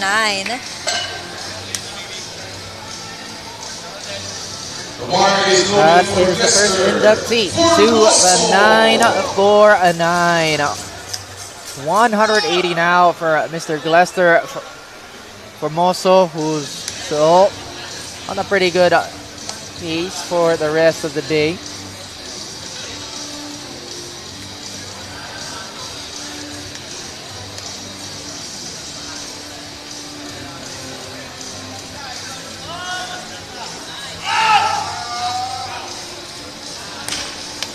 Mr. Glester really snapping on his deadlift. Like once he gets it up, he just locks and goes down. Really nice 180 for Mr. Glester, going 3 for 3. 185 now for Edwin Season, and we're really going by these deadlifts so quickly. I feel like this session has been so quick. You're not wrong. I mean, despite the speed of it all, it's just been still super fun for everybody. 185 loaded onto the bar, by far his biggest jump of the day at 15, alongside with the squat actually. 160 to 175. Oh, but 185 does not budge. 200 now for Christian Atlas Singson. I think that was also Mr. Christian Mendoza in the Yes, crowd. that was Christian Mendoza in the crowd. He said, "Di mo tinuloy, natap mo na." I like how the way the lifters walk out is also a bit more telling on their when it comes to their personality. They're very, very cheerful people for some, and now Atlas Singson again takes to the stage for the last time of the afternoon.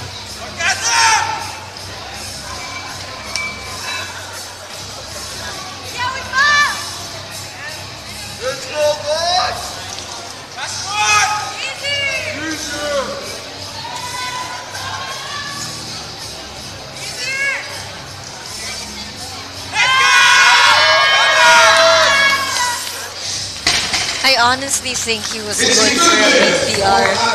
That 200 moved really, really good for Atlas Singson. Mark Emil now 212.5. Mark Emil also trying to close out with a 9 for 9 day. He's been pacing himself really, really well. And with that, it should bear some fruit if this goes, because so far we've only had like one 9 for 9 lifter. At least for this flight, it was Cirilo Dayao. Looking back up on to Flight L, we actually did not have a perfect run, but the next two should be candidates for such. Let's see this. Good mark. Emil, 200's up. Good all the way, even on the way down.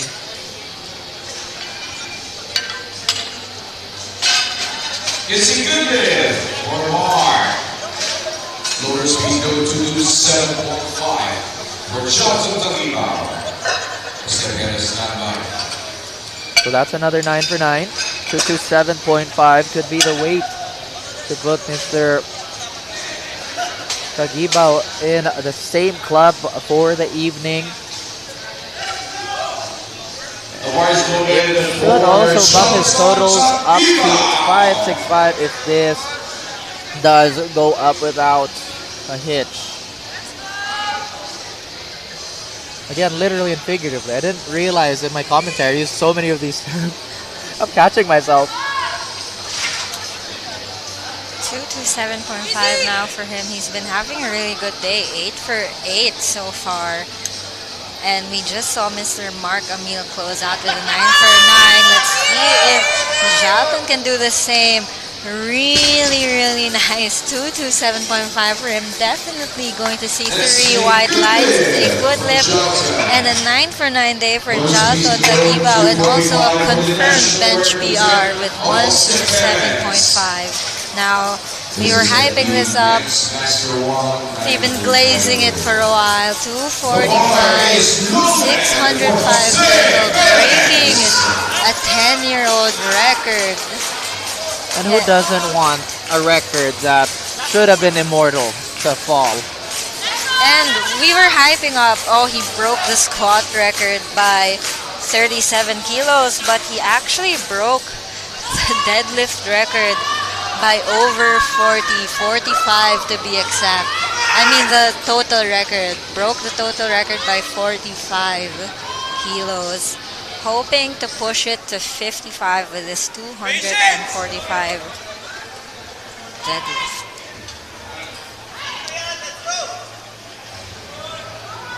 Command given.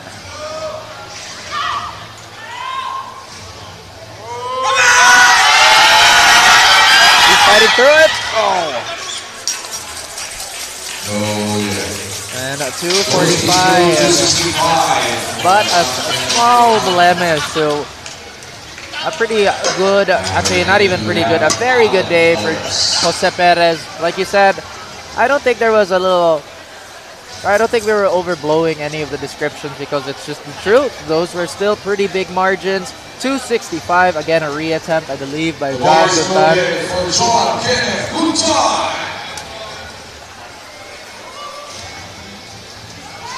John Kenneth Guntan now. Reattempting 265. He's been having a really good squat. He's had a really good squat and bench session. Hoping to end deadlifts with a new meet PR as well.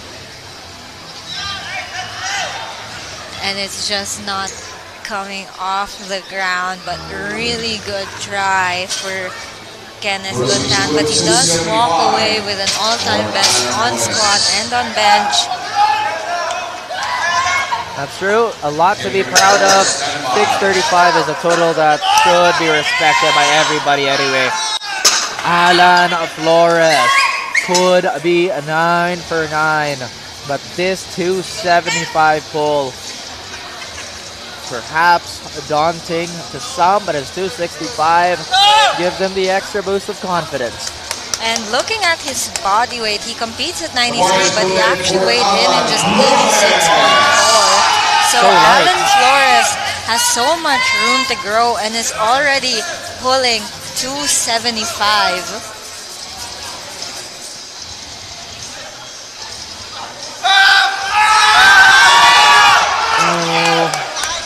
Saw that turn a little bit, and that could have been the telltale sign. The 275 is not to be, but another attempt by Kenrick Namor, who's a bit heavier.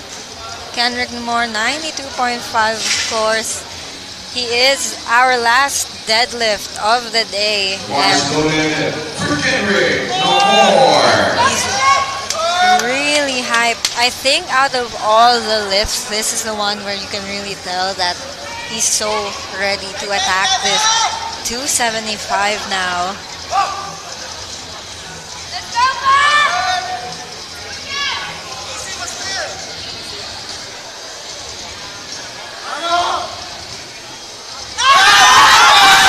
Oh yeah.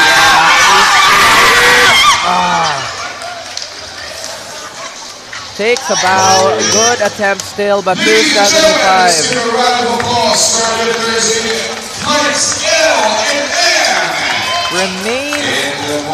uncontested for the day, and I believe that concludes the AM session. It was a pretty quick flight, but ladies and gentlemen, we implore you to stay because coming up next, after a pretty long break, is the Land of Giants, and we also have Mr. Christian Mendoza saying hello to the desk. But again, guys, this is where we have to say thank you to the multiple sponsors that we have. Of course, welcome to the SBD PH Nationals, presented to you by SBD, Eleiko, PAP, affiliated with the IPF, the APF, the PSP, the POC, partnered with Equinox SM North, alongside Playhard, the Raffle, and Whale Nutrition Co. Of course, thank you to our official accommodation partner, Radisson Park Inn, as well as Pagcor, Deer Diet, and Amino Vital. And of course, thank you to our warm-up equipment partners, Gymzilla, Hybrid Strength, and National Barbell Club. And of course, our media partners, MSports and Aster Media. Would you like to close this out? Well, nothing fancy here. Stay tuned for the heaviest, the strongest class of the meet. But for now, we will be right back, ladies and gents. We'd also like to thank our other sponsors, Real Nutrition Pro, Pagcor, Gymzilla, Deer Diet, Amino Vital, Hybrid Strength, and also our media partners, Aster Media and MSports PH.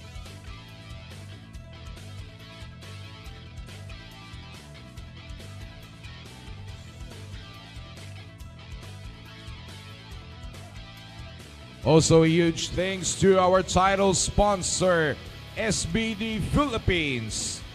SBD isn't just a brand, it's a name trusted by lifters worldwide.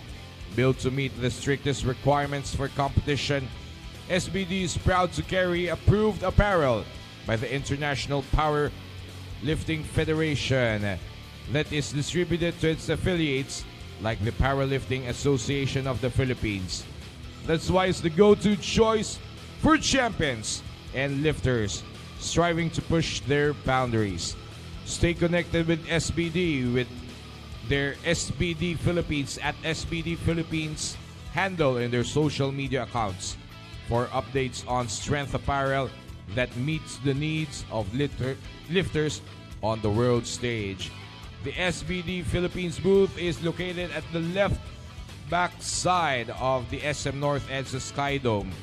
When you enter the Sky Dome, the entrance, or kapag nakaupo kayo sa ating mga audience seats. Again, maraming salamat SBD Philippines. And of course, one of our major sponsors, The Rock.co. The Rock.co is your one-stop shop for gym equipment, lifting gear, and apparel perfect for Filipino lifting enthusiasts, powerlifters, weightlifters, CrossFit athletes, bodybuilders, and more.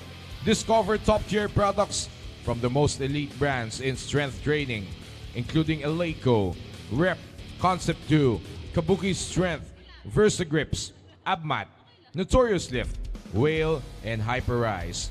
You can view their products on their official website, www.therock.co.co, or you can follow therock.co on Facebook, Instagram, TikTok, and YouTube with the handle at therock.co.ph to get exclusive updates on premium gym equipment, lifting gear, and apparel.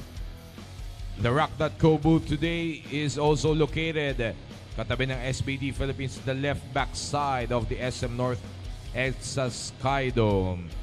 Stay strong, live safe, and best of luck in your competition from the Rock.co.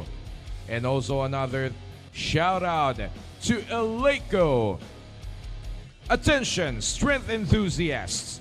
Elevate your lifting experience with Eleiko, the world's leading brand for precision engineered weightlifting and powerlifting equipment. As the exclusive distributor of Eleiko in the Philippines, the Rock.co brings you the best in strength training, apparel, and equipment. you may visit the Rock.go booth here to explore our full range, or their website and social media channels of the Rock.go to get your hands on Eleiko gear. Lift heavy, lift safe, lift Eleiko!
Alright, we would like to announce, especially to our lifters and coaches in the morning session of the last day of our SBD Nationals 2025, to please stay here at the SM North EDSA Skydome or at the vicinity, as we will have our awarding ceremony at 3:30 in the afternoon. Again, 3:30 po ang ating opening, or rather awarding ceremony. Thank you.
Morning, and we're live here for the first day of our SBD Philippines Nationals 2025.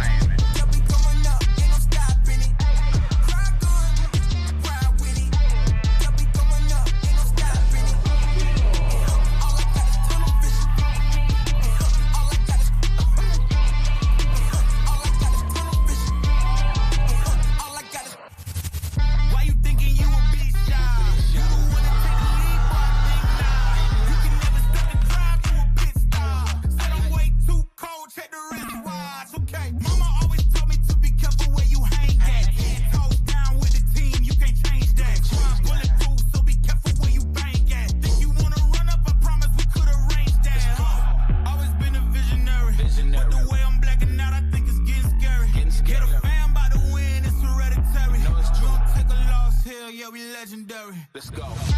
Here we top, live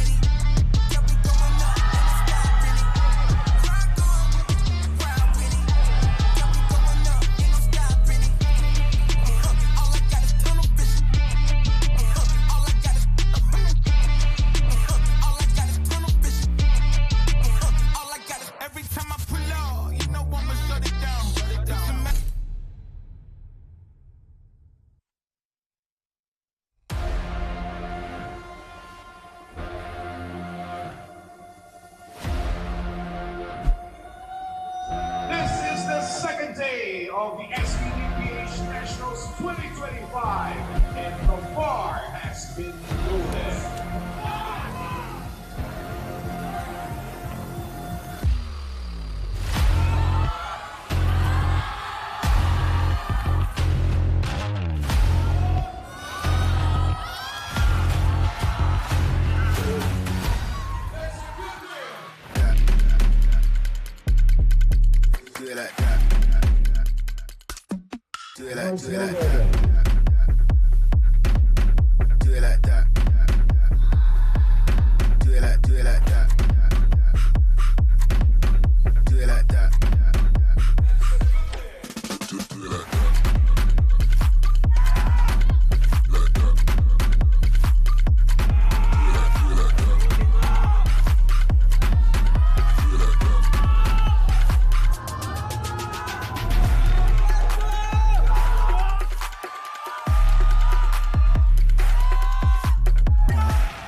Good morning, and we're live here for the first day of our SBD Philippines Nationals 2025.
Of the SBD Nationals 2025, and the bar has been loaded.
live here for the first day of our SBD Philippines Nationals 2025.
Of the SBD Nationals 2025, and the bar has been loaded.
Paging Johan Chan, please proceed to the table official. Thank you.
Ladies and gentlemen, good afternoon, and we are about to start our Day 3 Session 1 awarding ceremony in your SBD Nationals 2025.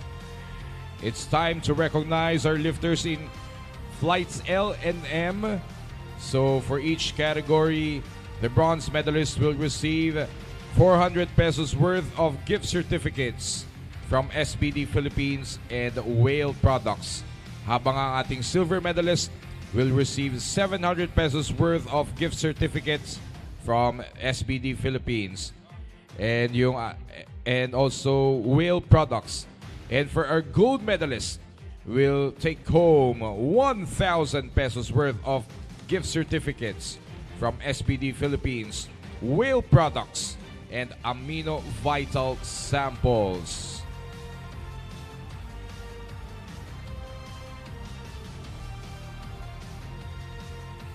Our award presenters are two of our referees, Chief Referee Andre Laksamana and Marco Ferrer. So to the lifters, kapag tinawag po ang pangalan, please proceed immediately here to the platform. Let's fire it off with the male categories. Unahin natin sa Sub-Junior 93 men's. We have 3 winners here. First, the bronze medalist lifted a total of 467.5 kilos from Kilo Culture, Rico, Paraguay.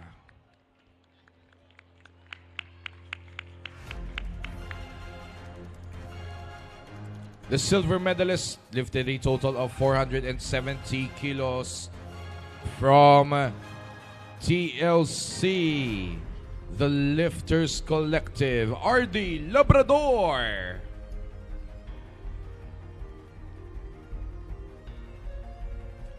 And the gold medalist in the men's sub-junior 93 category with a total lift of 495 kilos.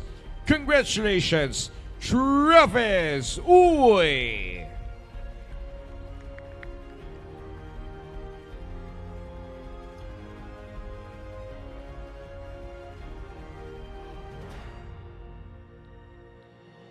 All right, gentlemen, smile to the cameras.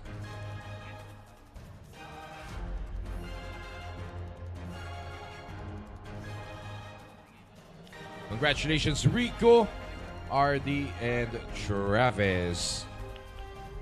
Let's proceed to the men's sub-junior 105 category. Oh, we have a lone winner here with a total lift of 500 kilos from Avanti, Aldrich Kongon.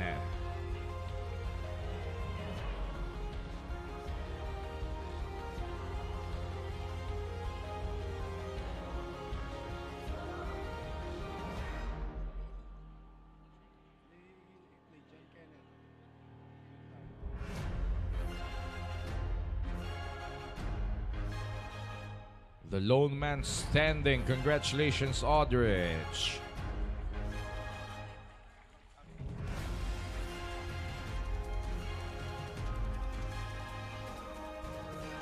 All right, let's proceed to the men's master 1, 74 kilos. We have 2 winners here. Our silver medalist finished with a total lift of 430 kilos.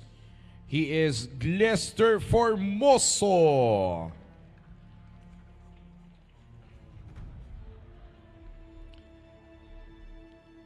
And the gold medalist with a total lift of 570 kilos from Manuel Barbell Club, Wilfredo Trinidad Jr. Any representative from MBC who will receive the medal on behalf? All right. Sir Luisito.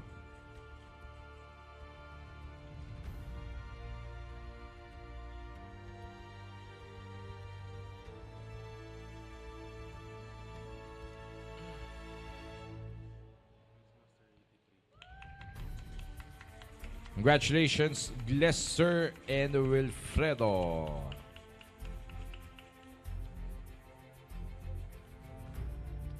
In the men's Master 183, we have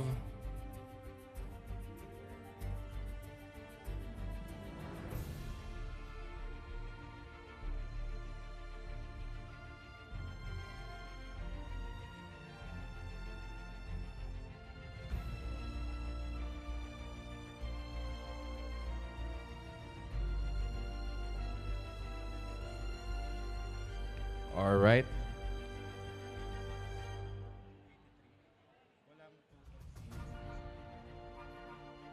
We're having some adjustments here.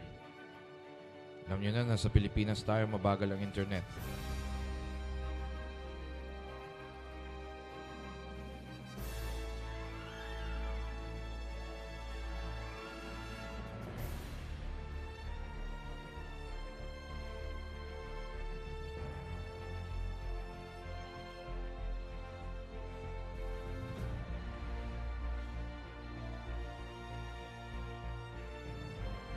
Okay, yun, bumalik ng internet. We will award the lone winner in the men's Master 274 with a total lift of 370 kilos from Atlas Strength Lab, Sean Veracruz.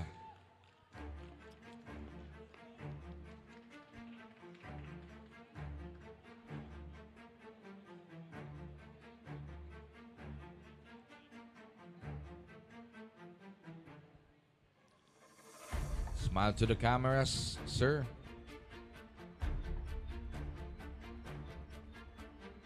And congratulations. We'll go to men's Master 283. We have two winners here. The silver medalist lifted a total of 352.5 kilos. From Cyber Muscle Gym, Cirilo Dayao.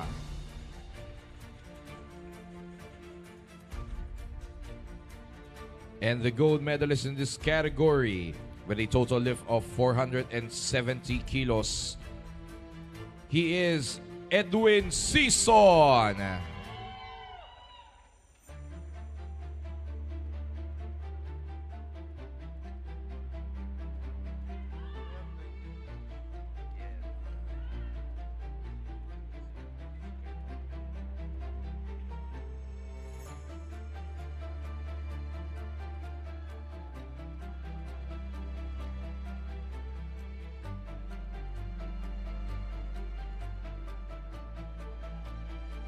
Congratulations, gentlemen.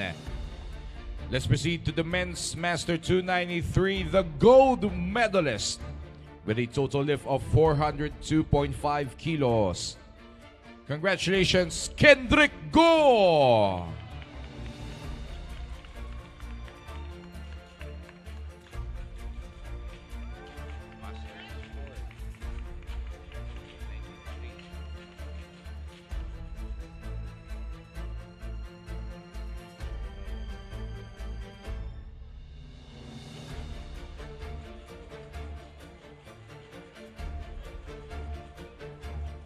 Congratulations, sir.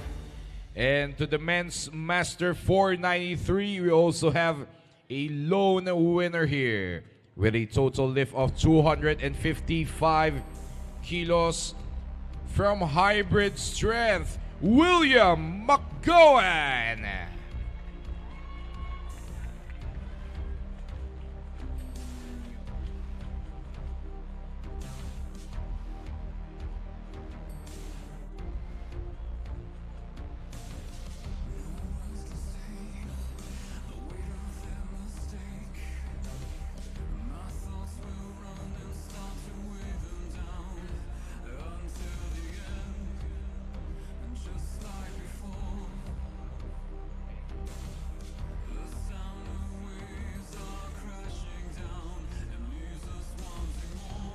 Congratulations, Sir William. Let's proceed to the categories in the female Women's Junior 84 po muna tayo.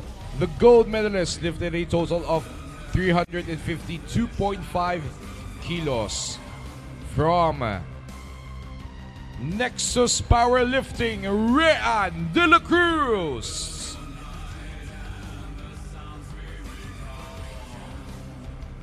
Where's Rean? Congratulations, you're the gold medalist in the Women's Junior 84, or any representative of Nexus Powerlifting to receive the medal and prizes on her behalf.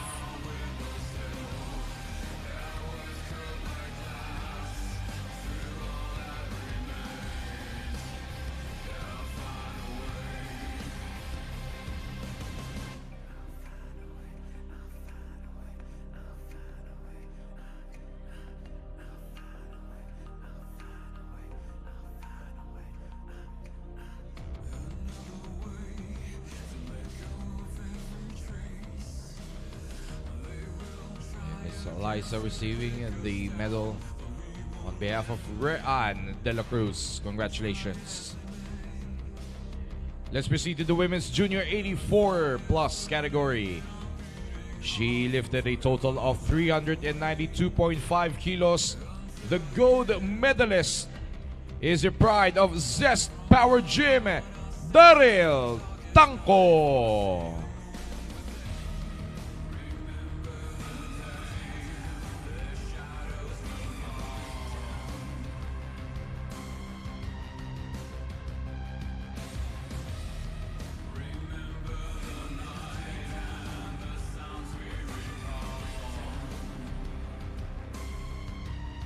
Congratulations, Daryl. Let's proceed to the Women's Open 84 category. We have two winners here. The silver medalist lifted a total of 352.5 kilos from Nexus Powerlifting. Baka nandito na siya, Rean de la Cruz.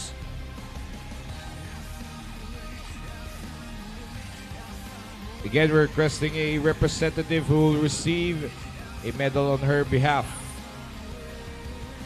Is Rian here? Okay. Abot.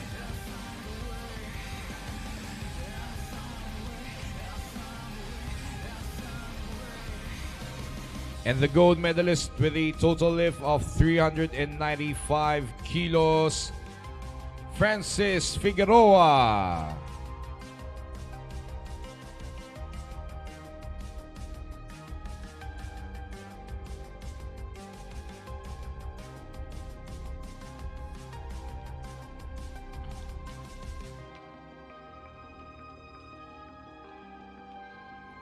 Congratulations, Rian and Francis.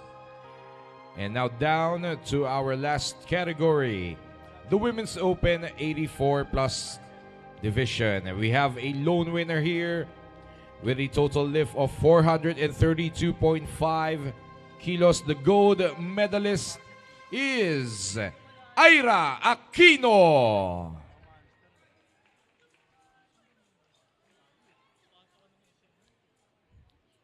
Where's Ira? Or ayun.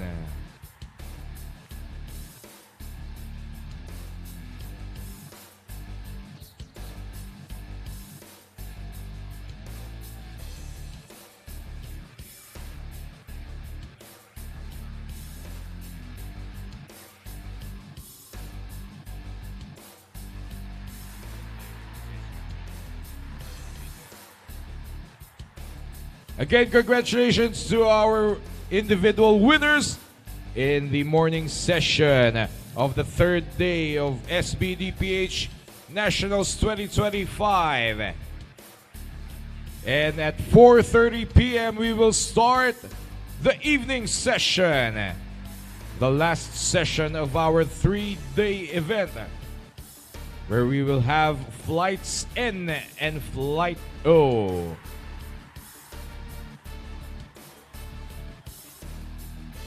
Again, reminder to our audience, pakitago po ang inyong admission tickets because in a while we will have a raffle draw. Of course, mga products from TheRock.co ang ating ipamimigay. Thank you! Maybe we would like to ask our tech team to play some videos from SBD Philippines.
IPF powerlifting competition bar is designed for competitive and professional powerlifting.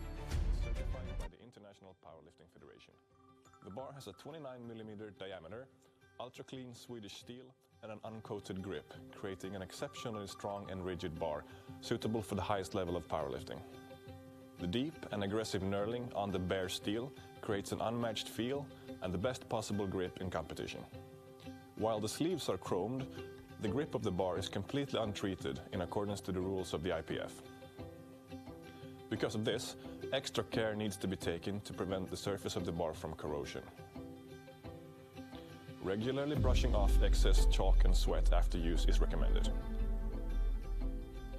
The surface corrosion is only cosmetical and will not affect the performance of the bar. However, for training and home use, we recommend the Performance Powerlifting Bar, which has a chromed grip.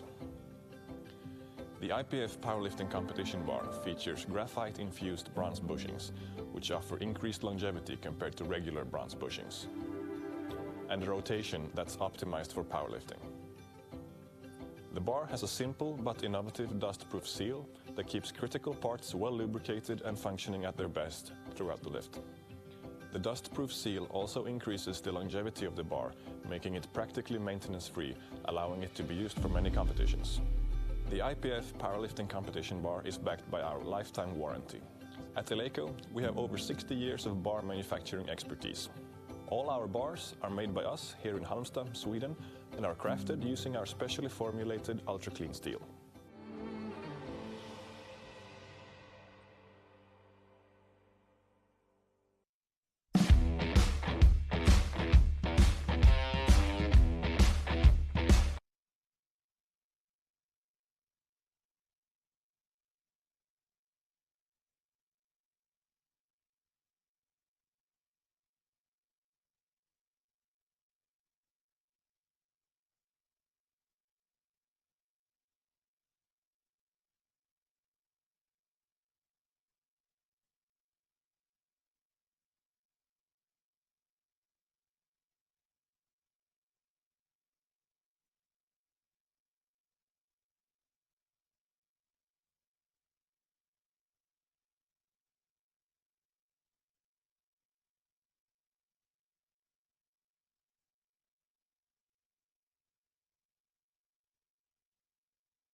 is Tom Salamat. And the other referee is Andre Laksamana.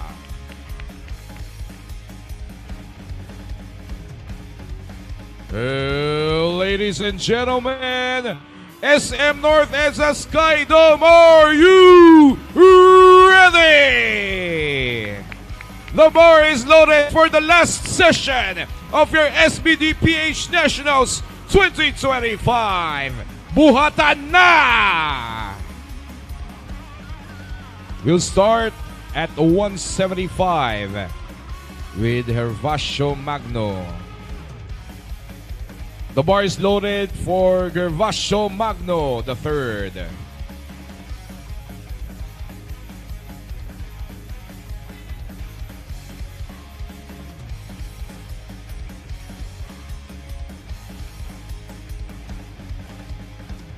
We're about to see flights N and O in this session. Starting with flight N.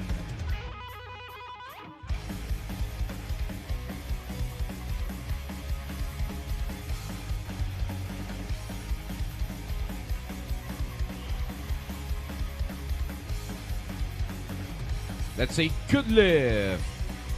Loader space load 180 for Danny Brutas Jr. After him is Mohamed Pangandaman. The bar is loaded for Danny Brutas Jr.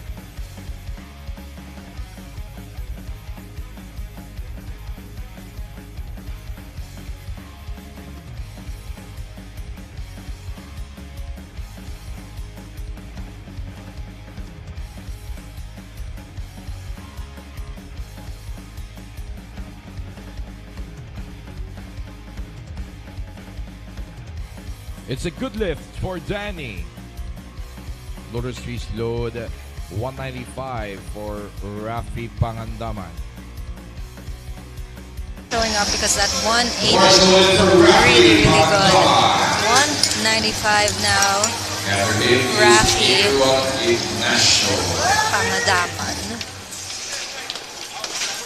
Oh, and again, it is strength, or rather feats of strength, back to back. Guys, please calm down. Fill up the seats because this crowd is gonna end up roaring, and I wouldn't be surprised if we belt out our voices just a little bit more. After all, we're still kind of going through the motions of the openers, not to discount these magnificent athletes, but everything so far has looked easy, everything looked routine, and we don't expect it to change for a good minute. Good lift for Rafi. One of our individual lifters in the 93. Currently forecasted in second.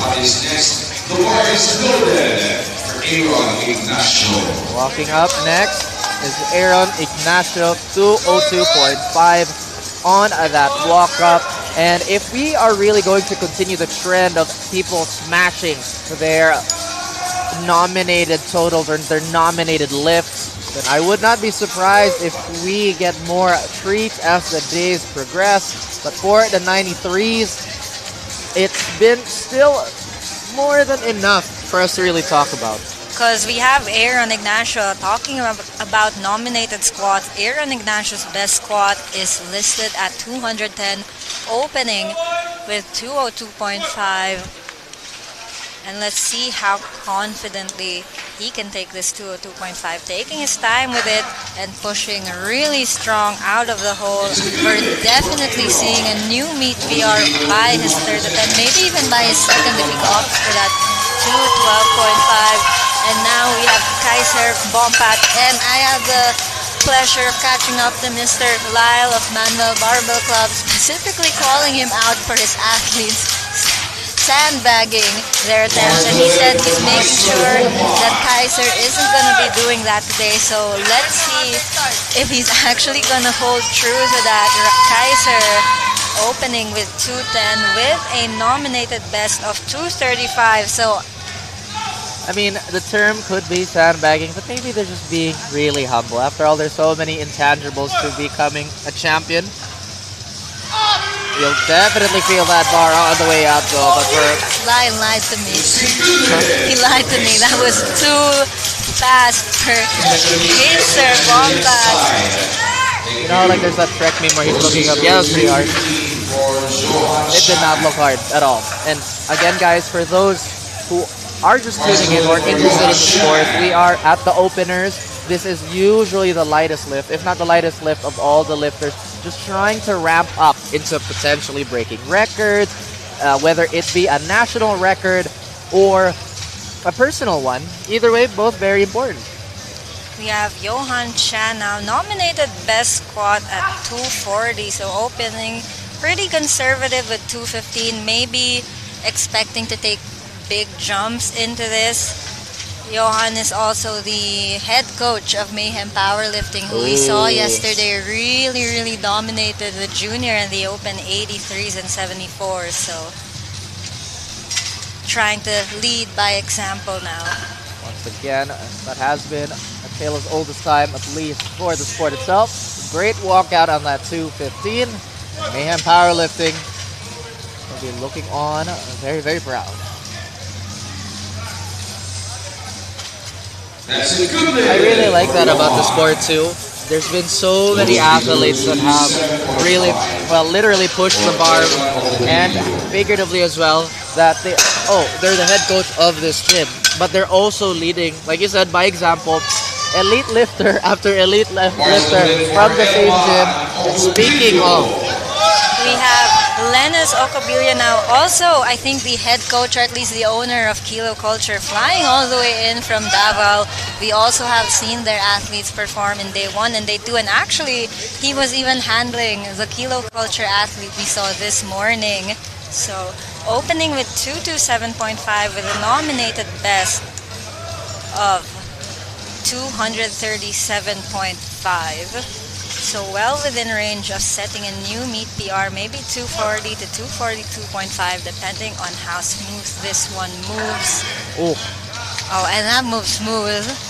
The thing is, he's been doing this for 10 years or more, as he's stated in his piece here. And you know, I think it's such an underappreciated skill to maintain that level of strength over such a large course of time, because it is so easy to fly too close to the sun and burn out. But obviously that might not be the case for John Carl Rilera here, walking in from Baguio Barbells.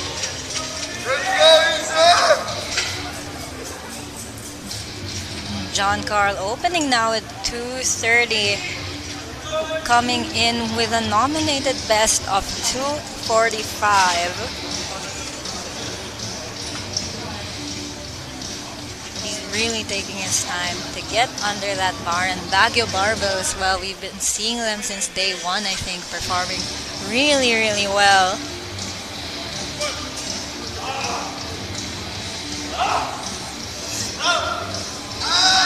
Oh wow, that moved smooth, and I feel like I'm saying this for everyone, but I really have a good feeling we're seeing a new meet PR for a lot of these athletes. Again, some of them are even opening with weights higher than what they've nominated. Lucky Yonzon now. 250 on the bar. I think this is a Masters 1 record for the 120 class. Very confident walkout, and I understand why we somewhat repeat the things we say, because again, there's just so many qualities that exude from our athletes that really reinforce why they're here on the national stage. Lucky Yonzon looking to power through this with more than just luck. It's been a lot of hard work, and if it wasn't obvious enough, this is a national record attempt. And I had to double check if I was looking at the right number, because the national record stands at 215. And Lucky Yonzon just squatted 250 just like that. It is crazy because his nominated squat is higher than the national record. So you can tell, you can walk up there and know that you'll absolutely dust a record. And even with a walkout, you could already tell. But on the stage right now, it's Mark Guzman opening with 250 kilos. on that squat bar.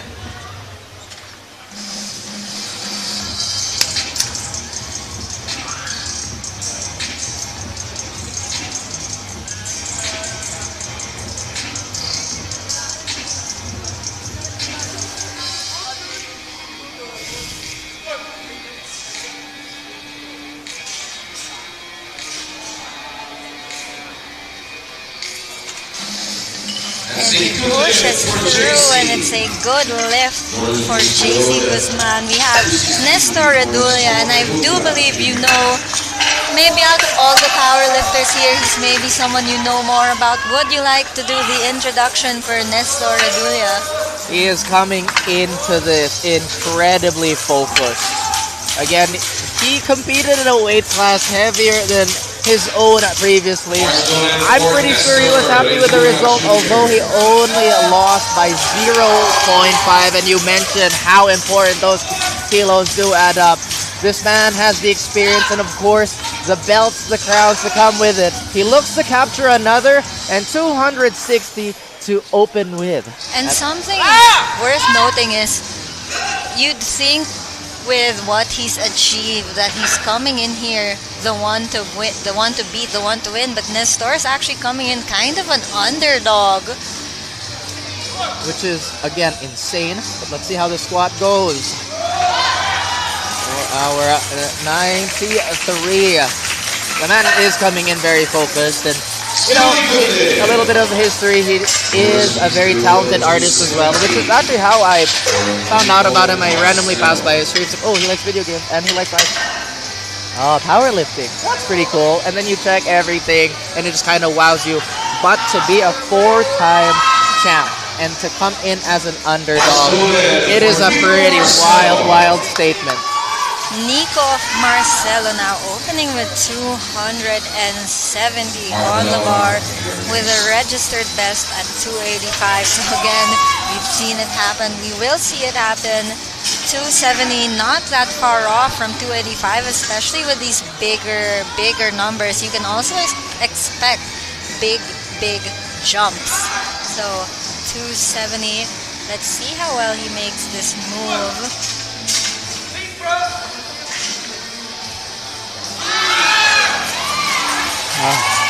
Okay, I really have to stop here, guys. I keep praising with the athletes, but guys, you have to feel this atmosphere. It is incredibly immersive, and if you do catch me and Savvy kind of quiet down, it's also because we are watching very intently how that lift goes. And of course, I mentioned it to you. I was briefing Raffle a bit before we started the stream. 271. We have Jason Galauran, and Mark Galauran, if I'm not mistaken, Mark Galauran holds 3 out of the 4 records in the 93, squat, bench, and total. So he is beating his own squat record right now. Oh wait, I'm so sorry. This is actually a junior record. I didn't even realize Mark Galauran is playing in the junior and in the open with 271. I think this is his own record in the juniors, with Nestor still having 275 in the open. Purveyor of misinformation once again, but giving it a feel before he locks that lift in. The current record stands at 260. Just crushes it by 11.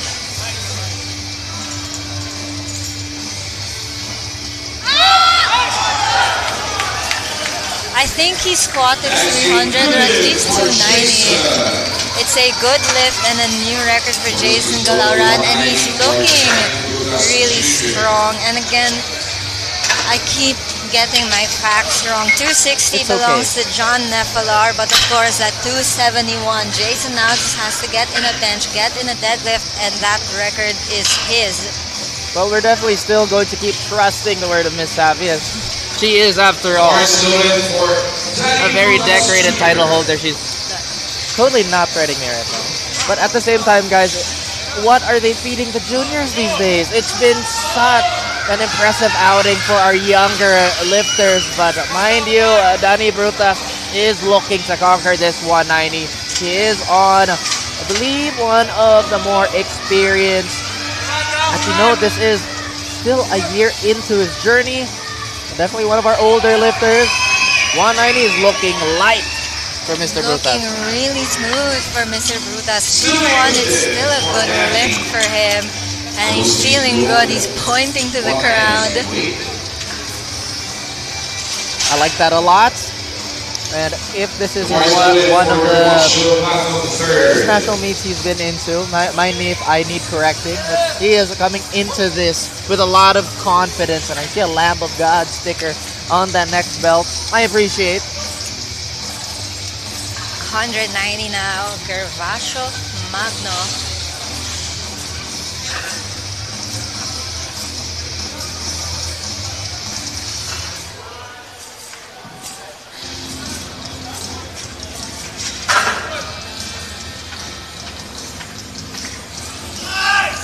He fights it. Fights through that sticking point, but he does get it 2-1. And I still think he has a lot of energy left to be able to fight through an even tougher sticking point once he has to get to that point on his third. Randy Pangandama now 215. And look at this, we're seeing a 20 kilo jump, and I mentioned it before.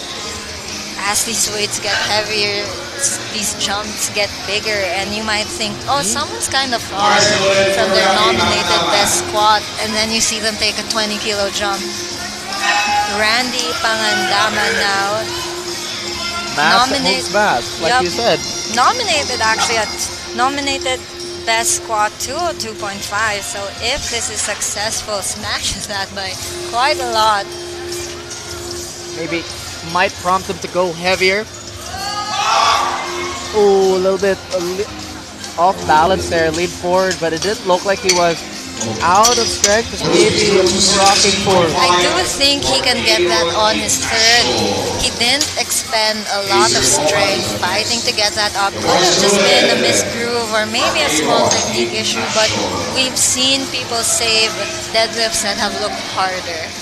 So I do think Randy can get that on his next. We have John Ignacio now. Again, the considerable jumps are going to keep coming as our weight class is the weight class on science. At least we're getting there. The 93s, the 103s, and the 120s coming out to play. And Ignacio taking a little bit of time on this setup, but he is wedging himself between the earth and that bar.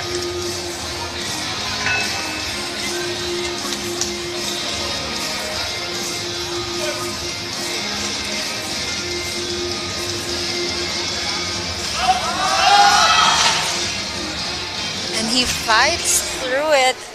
I do think, yep, it is a good lift, and that crushes his previous nominated best squat of 210 by 7.5 kilos. We have Kaiser Bompat now. He does have a pretty reasonable jump with a 7.5. I'm still curious how that curve is going to look towards the third lift, because that 210, like you mentioned, very humble about describing how that effort could have been. Kaiser again, coming from Manuel Barbell Club. And they're really out here hyping them up with his tambourines. We can even hear it through our headphones.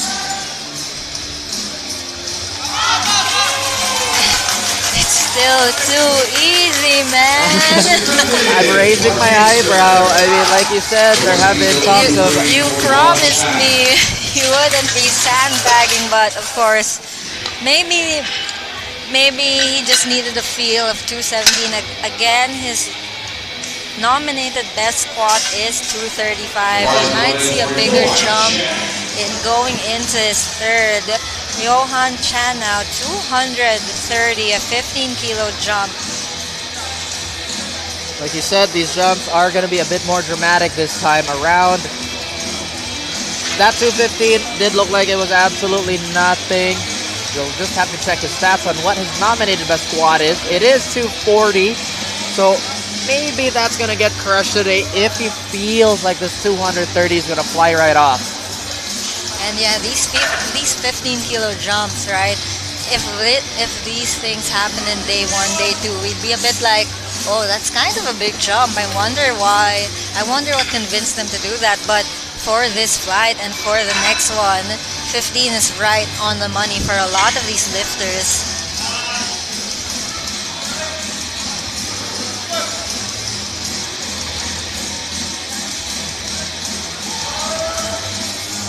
Sounds about right, but he did see that bar lean a little bit to his side. It is still going to be a good lift. So I do think he's planning on matching, if not going 242.5, just to get a new meet best.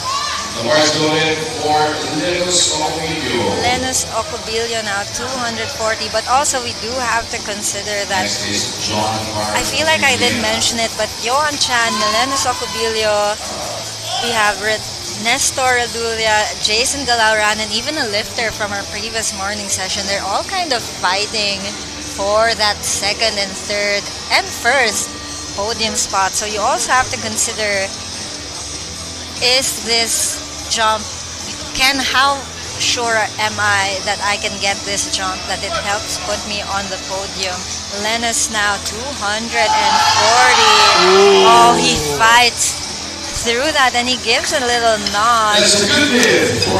And this is already a PR, at least on the platform for him. He nominated at 237.5, 240, looking really solid. And now I think Lenus kind of has to talk to his handler, figure out, because that was a bit difficult for a second attempt, but not too much. But again, he is in contention for that podium spot. You don't want to push yourself too much that you're gassed by the time you hit bench and deadlifts. And of course, John Rilliera now 242 being loaded for him. Sometimes you don't want to let those grind outs get to you mentally. Like you said, you are fighting for a podium. You are fighting at a chance to take that top spot.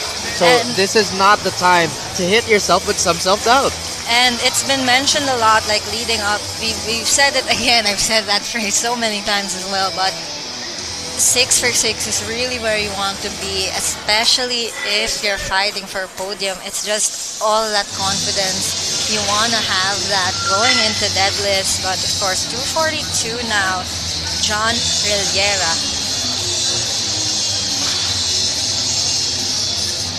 12.5 increase on the squat. John Rilliera from Baguio Barbell again.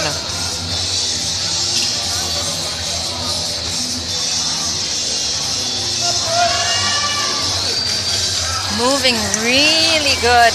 Definitely will be seeing a meet PR at least 247 to 250.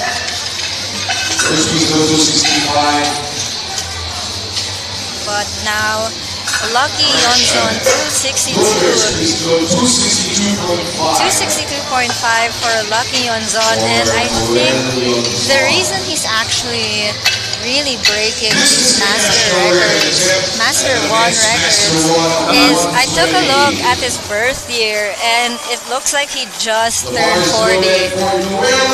Just the cusp of hitting Masters 1, and he has a lot of experience already.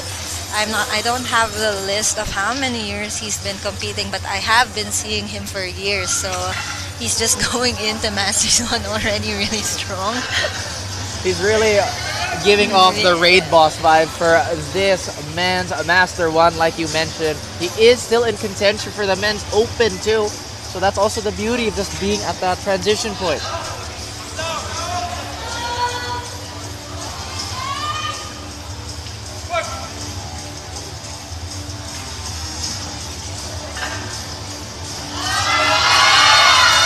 Oh, a little head nod there. It's like, I'm good. Don't touch the bar. That's a good lift. I don't want to spoil anything for our audience too, but he is kind of limping off the platform, but of course he doesn't have to take it third if he's not feeling good. He did walk over to his coach. They will assess, but Mark JC Guzman now. 265, and again we're seeing that 15 kilo jump because that's really just what you take when you're lifting these kinds of weights. Also a junior competitor, but already lifting a ridiculous amount of weight. Hopefully these lights are just as bright as the future, because this is one of the many moments of your career, young man.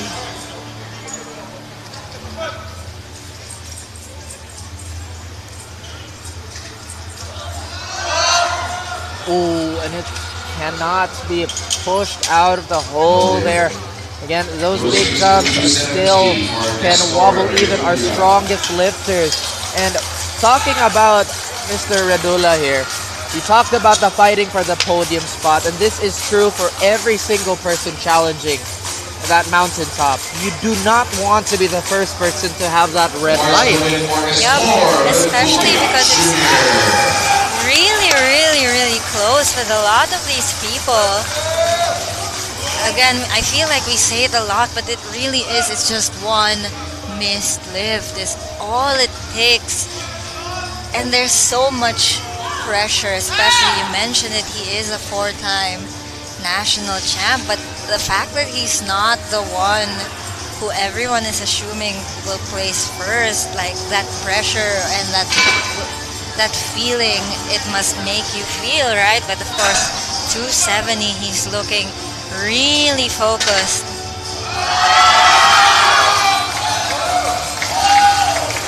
Nice bite out of the hole. And the thing about Mr. Radula there, he's posted many times. 4 times is not enough. He is always so hungry for more. But there are truly monsters lurking in the dark.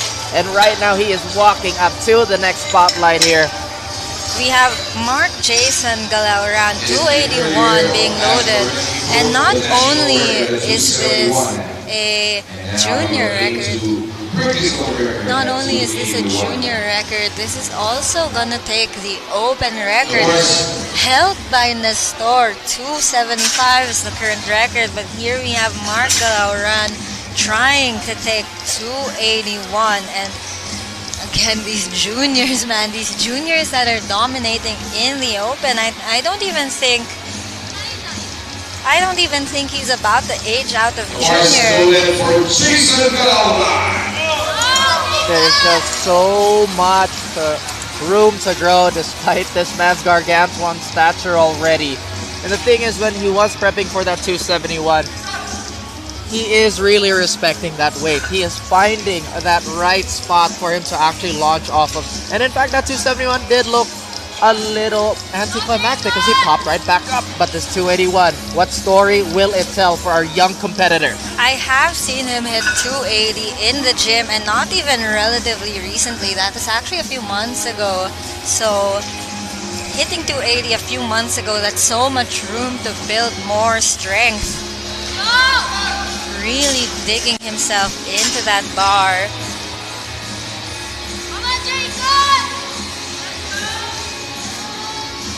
Jason Galauran. Let's see how this 280 pops up. And he really fights for that eye out of the hole. And the disrespect of getting someone's record right in front of their face. That is a challenge that will be responded in kind, I hope. At the same time, our heaviest squat now, 290 for Nico Marcelo. And we did mention his heaviest nominated squat is 285, but I know 300 has always been the name of the game for Nico Marcelo, taking 290 now. Like you said, everybody in the meet has been strong, but the monsters we've been seeing walk up, they're big strong. 290 on the bar. Nearly eclipsing that 300, like you said. And like, these are weights we've seen deadlifted yesterday, and now they're just squatting it. Like, I feel like... I get what you mean. 290 now. that is a lot of willpower, but just cannot fight on the way up. Doesn't look too dejected though. He'll give a little bit of a pat to the referee. This is still the second squat attempt for our flight guys, and I am just so delighted to see how everything is panning out. It's just so hard to tell. And it's crazy because I'm already shaking. I'm already like hyped, and we're still in third squats. These 93s, these 120s have not disappointed yet, and I don't believe they will at all. Mr. Brutas takes to the stage for the third time, an attempt at 195.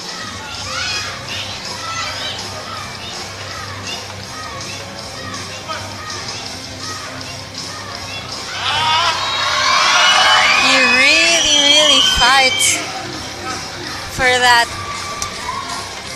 195 to the 1, and it's a good lift for him.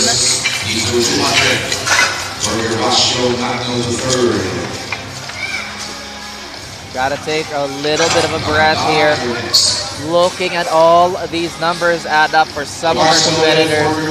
It is incredibly stunning just from the prospect alone, but Gervasio Magno always ready to take his squat, or rather his attempts, 200 on the bar. 200 for Gervasio Magno.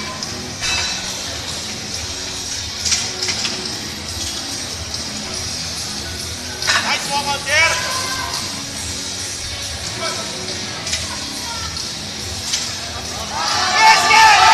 Wow, what a battle to rise up. And a really good lift for him. And I'm sorry that I'm just going silent because I'm actually just so in awe. I'm literally just spectating. Guys, listen, you have to come down here right now. We are at a loss for words, but all we want to yell is up. All we want to yell is let's go. But please drop by the Sky Dome so you may see some of these giants walk the face of the earth. Rafi Pangandaman on that 215. Confident walkout this time. He is retaking it. And I did see that he had that fight in him in his first 215 because he actually called it pretty early without really extending much strength in that first attempt. And I do think he was just thrown off. Like you said, he kind of tipped forward, but he stayed really well on his feet this time on his squats and got that 215 really well. 222.5 now, Aaron Ignacio. The bar is loaded for Aaron Ignacio. 217. Looked like it was a bit of a tug of war, but Aaron Ignacio is looking to win that battle. Getting ready. Little ritual here.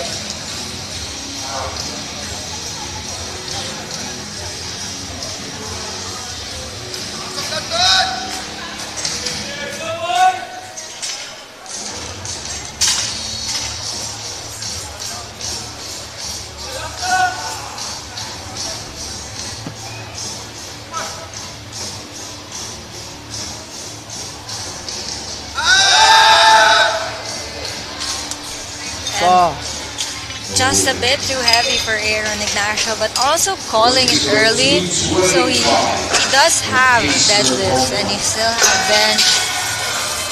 At least he did call it early, didn't try to keep pushing and maybe tire himself out for the next list. We have Pacer Bompat now, 225. I had a lot of comments about this man, but so far, the one word that we can use is that he is impressive. 225 from the Manuel Barbell Club looks to get demolished yet again. Kaiser walks up, hyping everything up. He knows that there is a lot of energy to take in, and he is getting set for the lift. His 210 moved just as fast as his 217.5, 2279.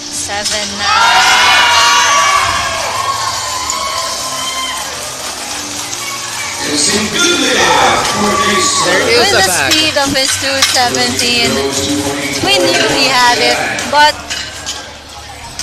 there is a bag. I don't know what it's filled with. I think you have an idea. I think it's filled with sand.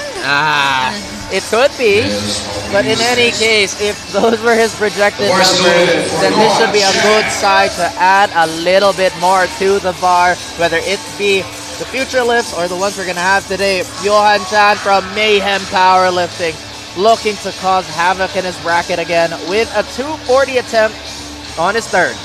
This matches his nominated squat as well, puts him closer now into third. He is forecasted fourth right now, but again, it just takes one attempt, so like you said, sometimes the weather report misses.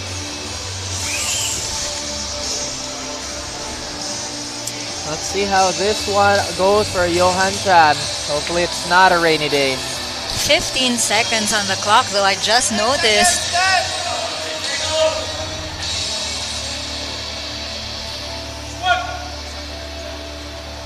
Gets that squat command. And 3 white lights. It's a good lift.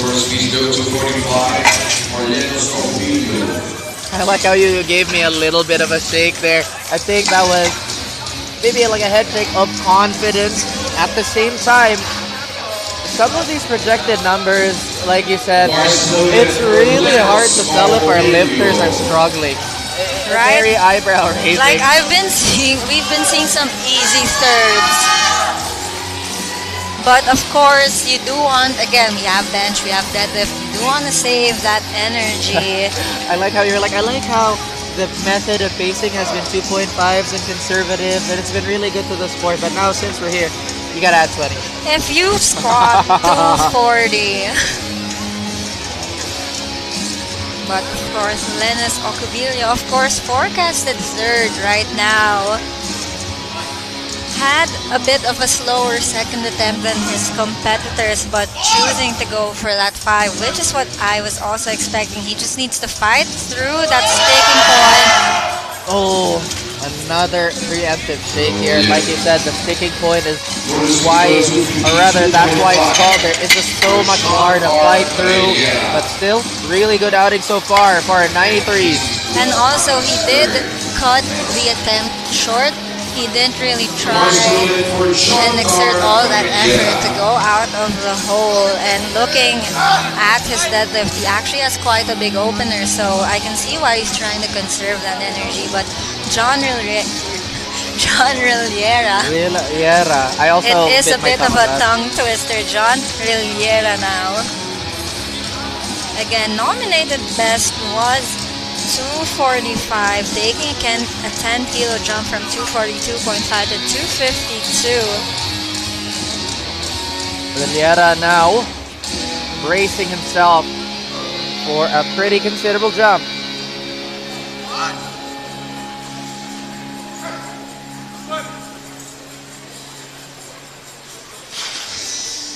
Really controlled, almost a tempo squat, and I do think that's a good lift. 3 white lights and a meat PR for John Rilliera. You kind of have to stop when you want to pronounce his name. Yeah.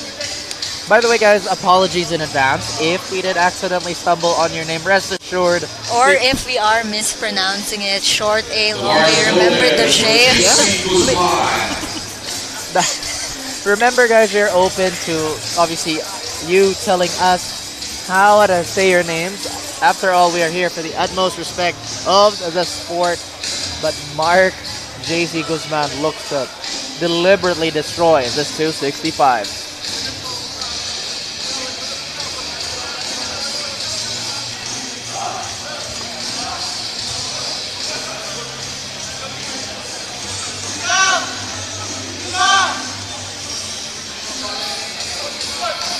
Mark Guzman reattempting his 265. Ooh. And a really good save by our spotters. Thank you, Team Good Service. They've been working so hard all 3 days, so hard. It's been the same team for these past 3 days. They've been waking up, setting everything, and we just have to give them our thanks for all the safety and all the volunteer work they've been actually doing for this Nationals.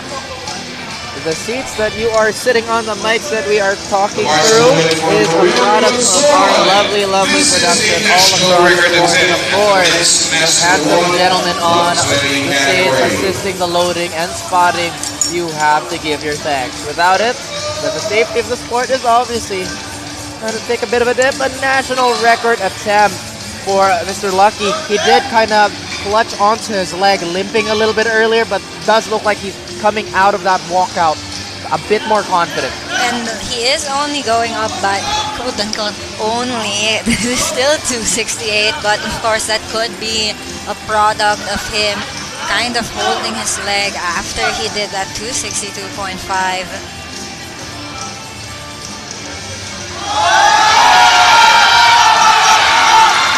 He shook his head like, oh, I know it. And like you said, there are sticking points, and sometimes once you pass that checkpoint, you know for a fact you're getting that lift up. And a really good lift by Lucky Yonzon, and especially here he is again. He is still limping off, but the fact that that's how he looked coming off of 262.5, but he still had that drive to push 5 kilos more.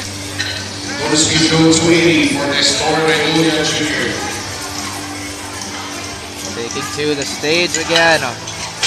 The defense begins for Mr. Nestor Radula. I feel like my heart's gonna explode. I might, if I go quiet and you hear a distant scream, that could be me. But again, guys, we're being really objective about this. Obviously, right? We've highlighted your favorite athlete. Every now and then we'll do that too. Or. But here we go. I actually can't watch, but I can't not watch because it's our job, of course, to cast fairly. We have 280 now for Nestor Radula, and I'm gonna be honest, I find it so hard to judge his lifts. I can't tell if he's struggling or not. The man is a warrior. Here we go. Oh my god. 4X champ could be digging deep for this meet.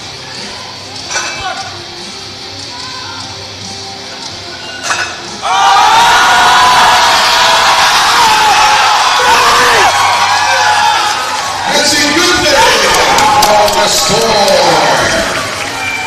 And that was a very good lift. He takes the 280 in stride. And like you said, it's so hard to judge if he's struggling or not. So he bounces back up. Calm back down. And I do want to commend Nestor Radula. That is a meet PR for him. 2 to 75, I think, was the best he's done on the platform. At least in this weight class, he did compete at 105. I think he got 277.5. But of course, not to be outdone, we have Jason Galauran, 285.5. And we talked about it a bit yesterday. He's really just stacking his chips because especially with how close it could be between Jason and Nestor. And you said it, Nestor's last meet, he just lost by 0.5. In a class he was 10 kilos lighter by, but at the same time, but still, he did miss by 0.5, and that's why this 285.5 is so important. And Jason is also looking so strong, and not to get ahead of the squat, but he is opening with a 170 kilo bench. So Jason now making sure he gets under that bar and really nails this 285.5. But of course, he still does have that advantage with 281, another chip lift.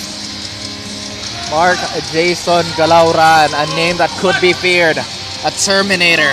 He gets set. Oh, and that looked easier than his 281. And he's looking really, really built to demolish. Oh, We're gonna have a really good fight right now. Jason Galaran leading the 93s with 285.5. Nico Marcelo now our last squat, at least for flight N. Re-attempting 290. He did look like he had it in him. Again, at this point, it does become a point of technicality for some of these lifters, but never discount the amount of weight that they're putting on their shoulders and trying to get right back up. Literally 290 kilos. Like, that's a lot. That's a lot. Inhuman, honestly. Nico Jorel Marcelo looking to take this weight.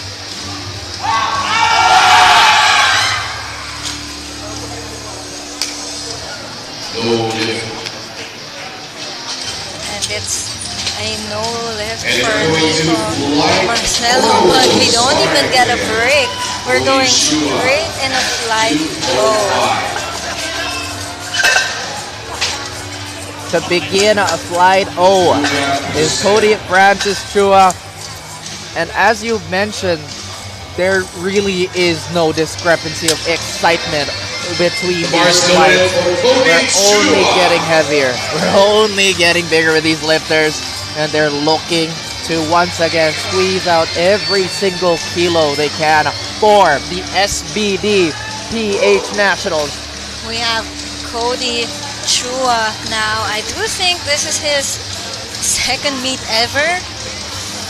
I'm not quite sure. That's Cody crazy.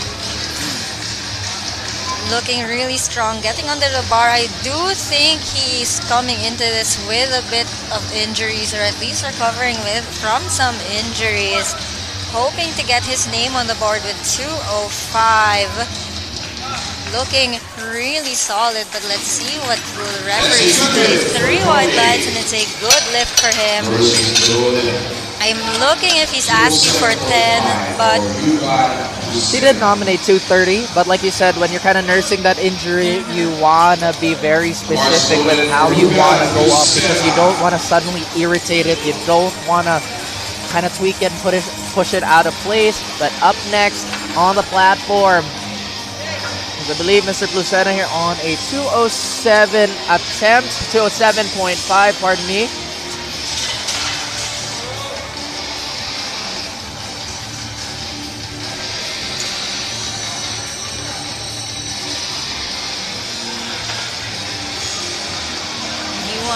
Lucena, also representing Mayhem Powerlifting, and I think it was mentioned yesterday that they are the defending champions for that best open team. 207, moving like nothing for Johan Lucena.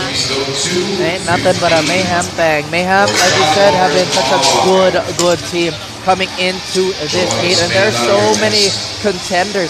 Zest has been incredible. Manuel Barbell Club has been incredible. Avanti has been incredible. We also have Viral, we've seen Kilos. There are so many teams fighting for that, like, that big cash prize for the best team. But John Robert, 215 now for him.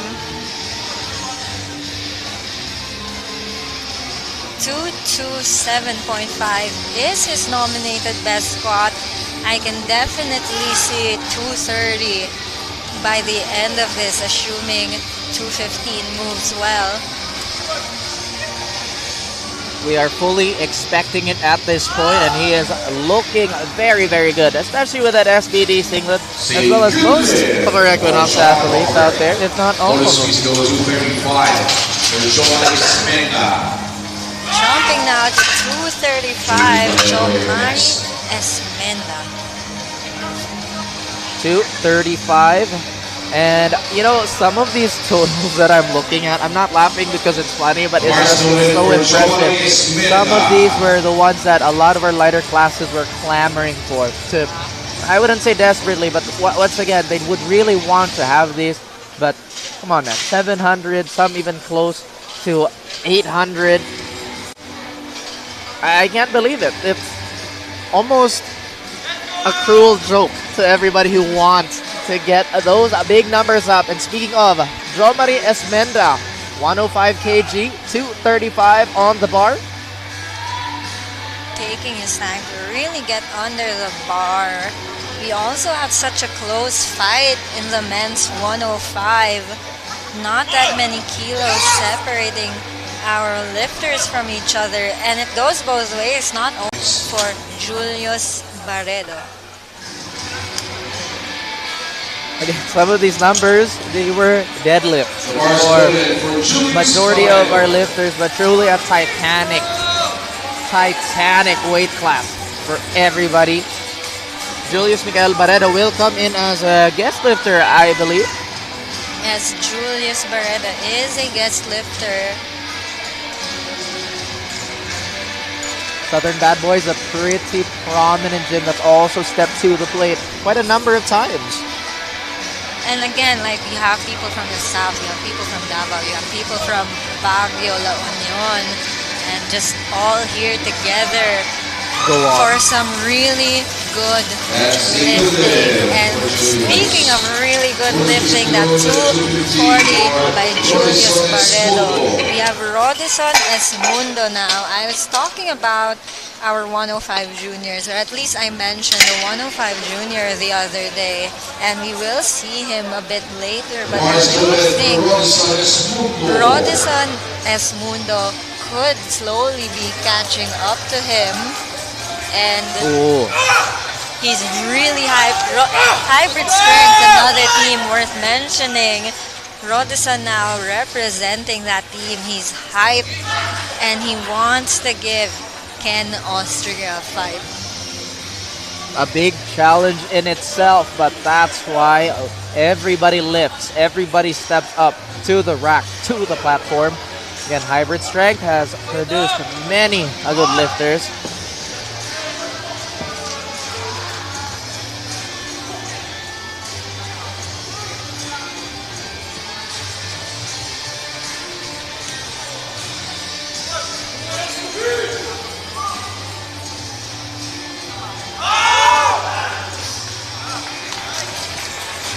Really good fight by Radisson Esmundo. Radisson also did represent the Philippines in a few meets already internationally. But of course, now we have Raff Kahilig. Another household name and has also captured gold in the past. A very storied lifter and obviously a fan favorite. A lot of praise for Mr. Rafael Renzo Kahilig from Avanti again. Not only did Raff come down from the 120 weight class, he's 105 now. He's also coming back from a pretty, not even coming back, he's currently facing a really bad injury to the point that they want to study it. Fun fact about Raff anyway, but 265 now. It's on the bar. Mr. Kahilig locked in. They want to study him because he's an absolute experiment. 265 looking easy, but jokes aside and monikers aside, they do have to take it a bit safe because you don't want to irritate something people want to study. And now we have Ken Austria. I mentioned him, the strongest 105 junior. He's more or less dominated 105 the moment he entered.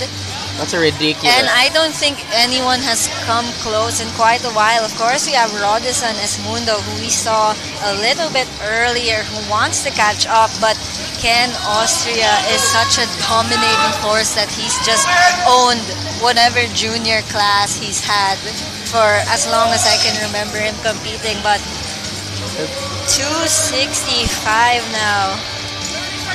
The age of juniors, I would believe, because it has been a title or merely a formality for some of our lifters. We say it again, strength transcends age, and Ken Austria looking to be a shining example for the Crusaders.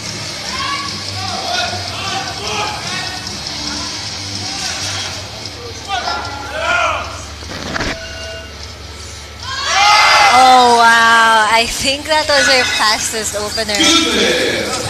He forgot to struggle a little bit. But like you And said, he also just competed last month.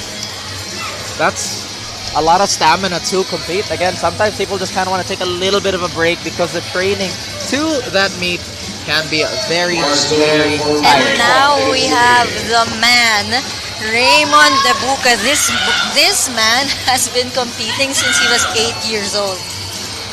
That's ridiculous. He's and like in you his said, 30s now. Did he actually answer if 10 years or more? But or more. since he was 8 years old, he's in his 30s now. I asked him if there were any specific goals. He has had a bit of a knee issue. It's been really on and off, and I know he strained his glute a few weeks out, but he's looking really strong. Look at that smile on his face when he stood up with that 265. Best Power Gym has once again found another insane lifter. Like you said, an OG of the scene. That's really legitimately helped prop up everything as well. We have Ramzel Chodosho. Ramzel Chodosho now. We will see the Chodosho brothers. They are in the same flight. 270. Ram is currently forecasted third in the 105s, but oh, absolutely easy 270 for Ramzel Chodosho. We have, and this is where the story starts writing itself. We have Mio Florendo now. I do think this is the first time Raf and Mio have ever actually gone up against each other, but they've been pitted against each other the moment Raf said, "I'm going down to 105." And I need to just say, Mio has been feeling so confident leading up into this meet. I see his stories, I see the way he posts, I see how he enters the gym. He's walking into this meet, he knows that it's his day. 275 now for Mio Florendo. Again, another member of the Zest Power Gym. When they say power, they really are not kidding around. I already have a good feeling about who's winning that first place best team, but of course we will have to wait till the end of the night. But 275 now, he's looking so strong. Oh, dude. So it's like he wanted to smile and was like, no, I can't let little him smirk. know. Yeah. A little fist bump, and he is definitely a showman in his lift, but powerful. Once again, when you know it's your day and you can back it up with a little bit of intimidation tactics. Mio does have 290 as his best squat, and I have a good feeling that's what they're gonna do for his second. He really looks like he's good for 300, but someone doing 300 right now, we have Ross Chodosho. Ross now a junior. And this is kind of where you can build that story yourself. You have Ross, who's a junior, going against Raymond, who's been in this sport and in this competition for so long. It's almost like a new generation almost. How do you pass that torch? Unwillingly? Or will you give it with an open hand? Because either way, it does look like somebody wants to pry it from the holder. And 300 on the bar. I believe that's the first one we've seen on the squad. The only one we've ever seen.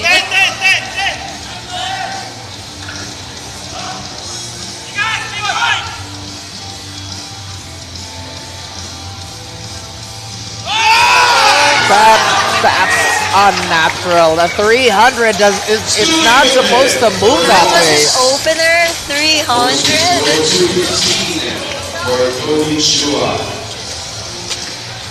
Wow. It's both really inspiring and intimidating what the human body can actually do.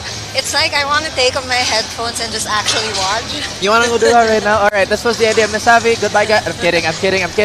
We have to go back to business as we are only entering squat number 2 for this flight. 10 kilos up for Cody Chua walking up to the stage.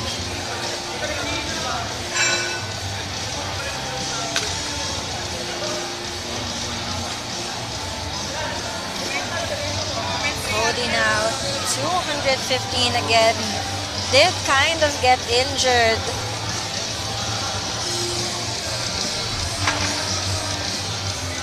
Being really conservative, looking again ahead into his deadlift opener. He does have a much bigger deadlift opener. Could be just saving energy for that. Oh, but really controlled. Like you think it's going through a sticking point, but he's actually that's just how he squats. Very controlled and very tempoed even on the way up. And a good lift for Cody Chua. Yuan Lucena now. It does look like we've had an assortment of rhythms that our lifters definitely prefer, but maybe Mr. Chua saw the tempo squat and said, I like that one. I'm going to do everything that way. 220 now for Yuan Lucena with a nominated best at 232. So 220 is definitely within his reach. Once again, we are at the theme or the second lift. Big jump, but it is a feeling out lift.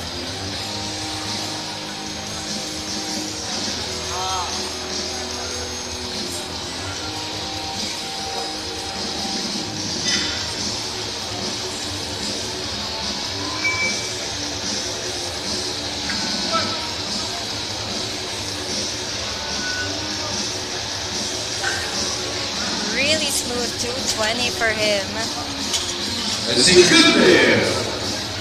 wondering if they'll just match that 232.5 for his third, or maybe take a 10 kilo jump. But John Robert, 230. And again, we're seeing these 15 kilo jumps, these 20 kilo jumps. It is the absolute norm for this weight class, and we have to highlight this is one of our younger contenders, I believe. He's only been lifting for just about a year, even less. He did nominate a 227, like you said, so this is gonna smash that record by a humble 2.5, but that just means he has way more room to go up for that third attempt if it goes well.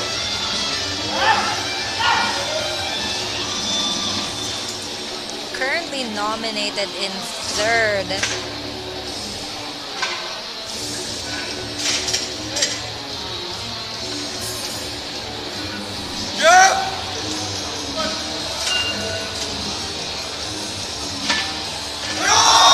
Oh, he fights it. Really, really well. It's a good lift for John Robert. Overseas go 250 for Troy Smith. Like you said, the forecasts are a little bit all over the place. I like that the reference point, especially when we were talking about yesterday, the 74s, the 83s, especially the Barangay 74. It is a shining example of how some of these flights can definitely be and how exciting they are. So guys, hurry up. We're at the Sky Dome. Go buy your ticket. Go buy the merch. There's food. There's coffee here. You have no excuse. 250 now. Another 15 kilo jump for Jomari Esmenda. And again, we've been seeing some really good squats. Nothing but green so far.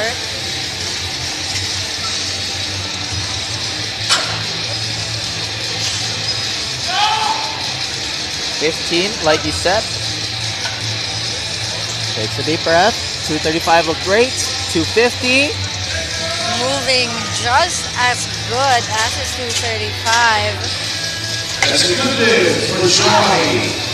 Lower speeds, low to 250 weight. Keeping the same weight on the bar, we have Julius Barredo. Force loaded for Julius Barredo. Taking 250.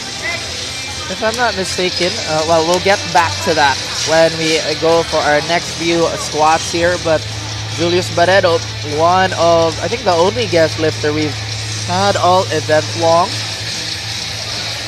will attempt for 250. Regardless, guest or not, we are here for some great lifts. The Southern Bad Boys representative going for that 250.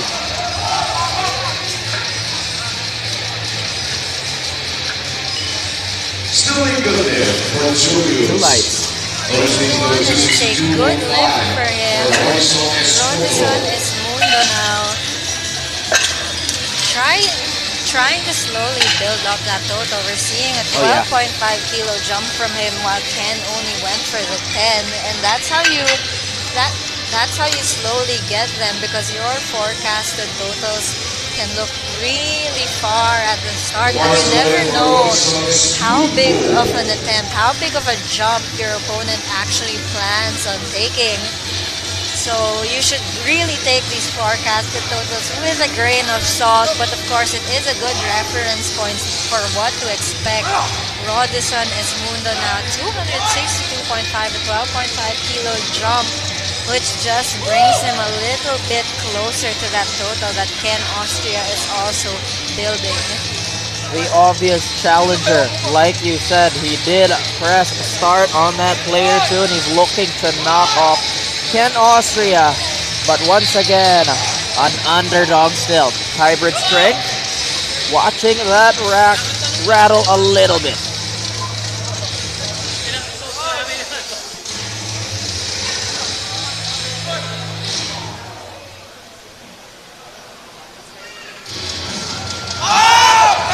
Ooh. You saw that? He stayed tight. He actually retracted his head too on the way up. So once again compacted himself. And like I said, this bar has been shaking violently with these squat attempts. 275 now, Raffle and taking one of our... It feels weird to say that 10 kilos is one of our smaller jumps we've seen, but 10 kilos now for Raf Kahilig. And I was saying Mio coming into this meet feeling confident, but so is Raf. I swear, these two are the, like, you know, those anime rivals. I feel like that's how this entire thing is being set up.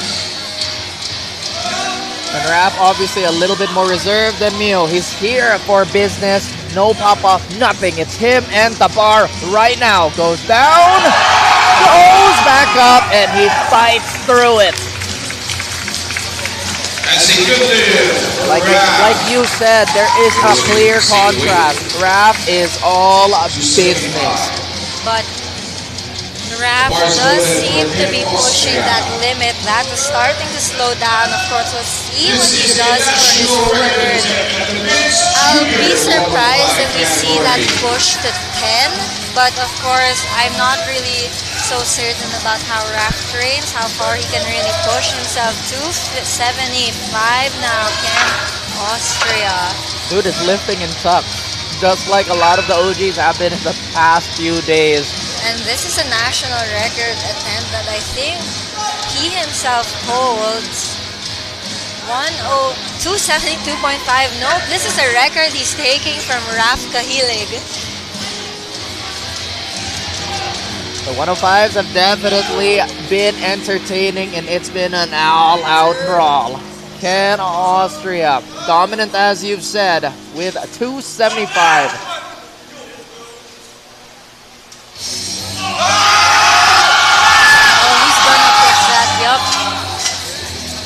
No question on that depth. I believe that's probably one of the deepest squats we've seen too.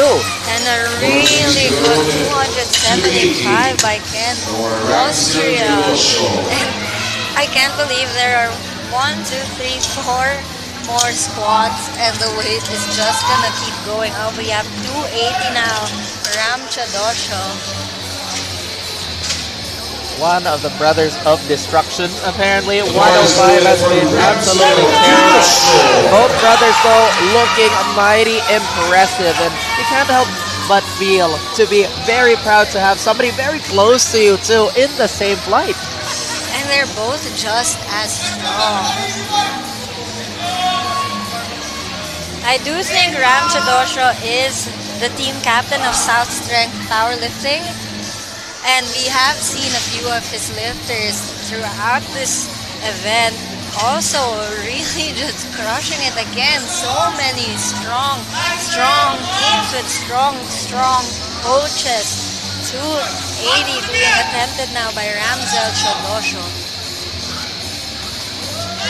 Like you said, El Capitan will not sink with that ship. He will carry it on his shoulders. And I can't believe that this is only squat number 2.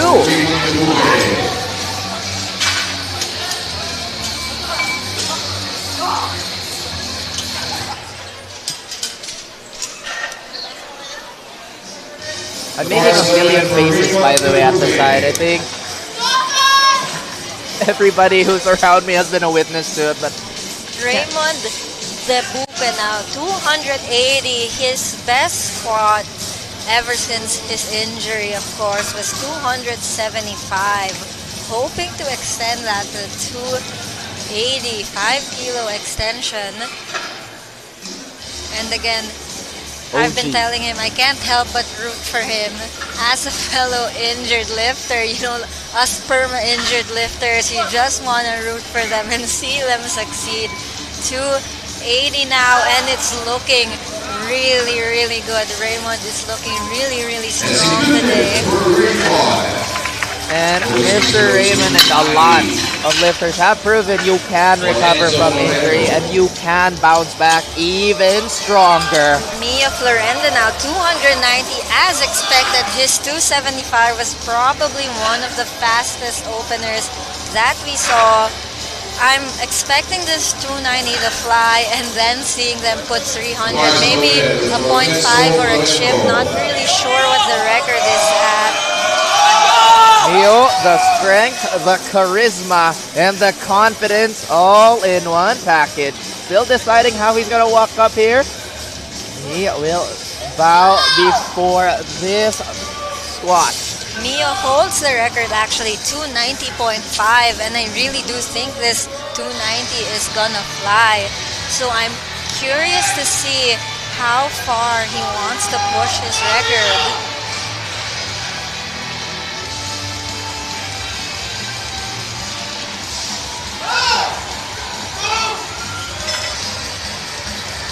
Oh, a smile, locked in.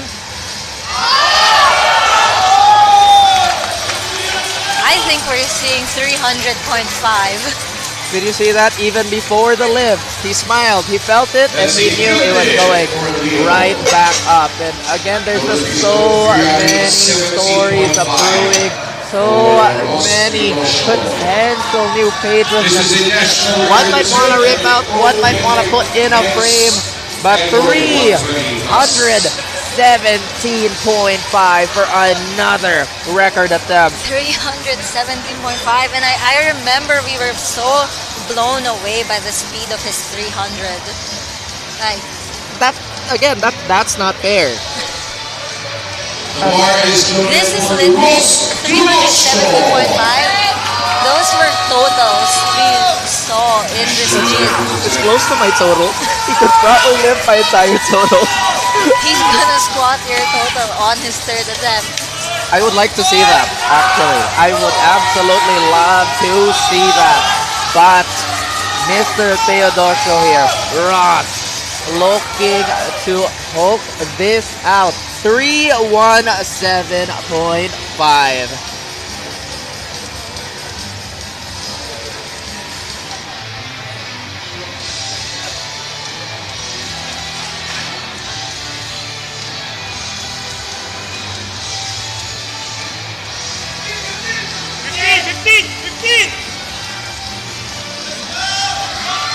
Really taking his time. He has 5 seconds almost. Big brace. No way! That's a good national record. Let's just look at that men's junior squat record. Or 205 for Podium. 205 I'm stunned by how that just flew. Wait, I'm off looking the at floor. the record. These are all records. His record is 282.5. Man is defending all his records very, very well. This is the last I don't even know what's he gonna jump to if he's already surpassed his record by so much. Do it again, He apparently. has a best of 310. The bar is loaded for Cody Chua at 222.5.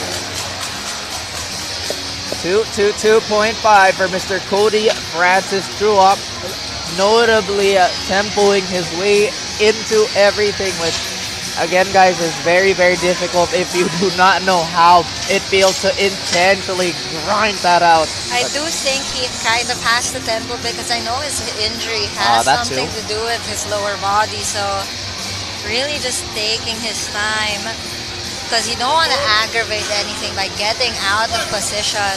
222.5 now. Oh wow! I'm wondering if there's a downward 2-1. It's a good lift. I really thought he was gonna give. No emotions too. Happy with it, but right now maybe it's still trying to recover from that assault on his potential injury. But like you said, that was actually a really good fight. One of the best fights we've seen for a squat. 232.5 now. Yuan Tosena matching his best nominated squat. Yuan Tosena 232. Once again, making an entrance to the platform. How many colors does that singlet have? I've seen so many, but again, that's not important. Look how that rocks the bar.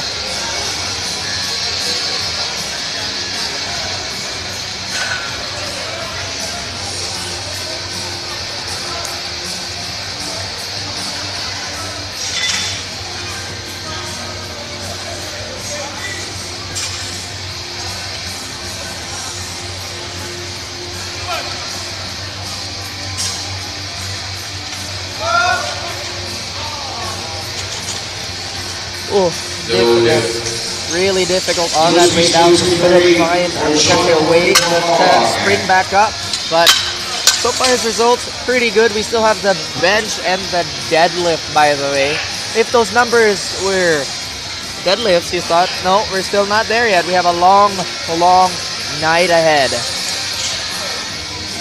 John Robert now 240, a 10-kilo jump for him again. He is currently in third for that men's junior 105 spot.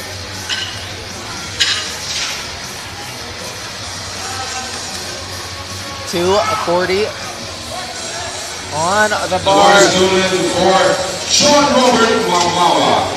Mawag walking up after his name is called. And there is a lot of energy behind this lifter too. Again, the utmost respect to anybody who walks up to the platform.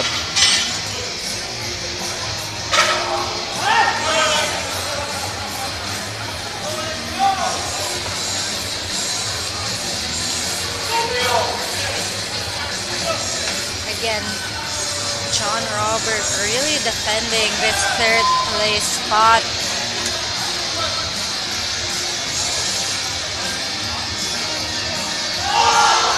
Ooh, another pretty heavy squad that can once again forced to obey the natural laws of physics. Gravity takes yet another name, but we are still going. And mind you guys, yes, there is a lot of strength and power behind these athletes, but it is so demanding to all your energy to get these things even off the bar.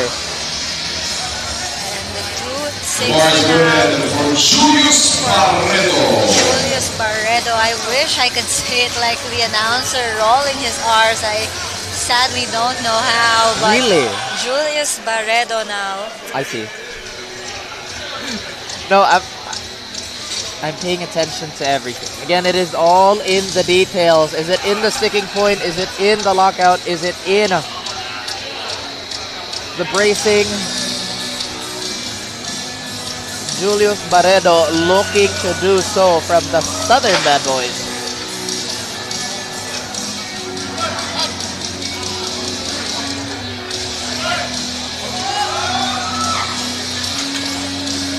Just a little too heavy for Julius Barredo. And we're starting to see a string of reds now.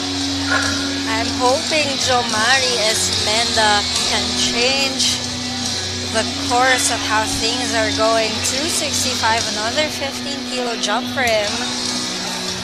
And it's starting to get cold. Oh yeah, my lips have been on fire for the last like 3 days because it is chapped. But speaking of, there is definitely a fire burning for Jomari Esmenda as well. Looking to get this 15 kilo jump from 250 to his name.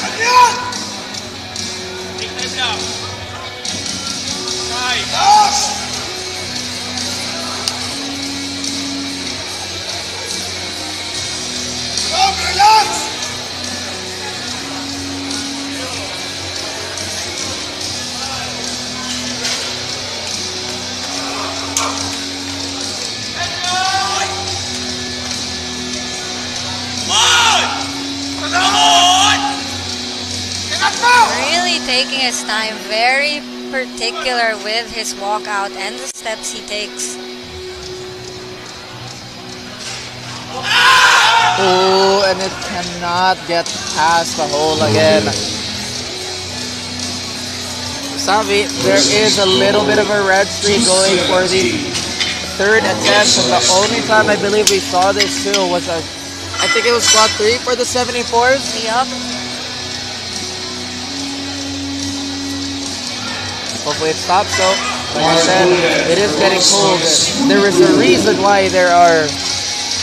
Rodinson Esmundo also having his shades removed.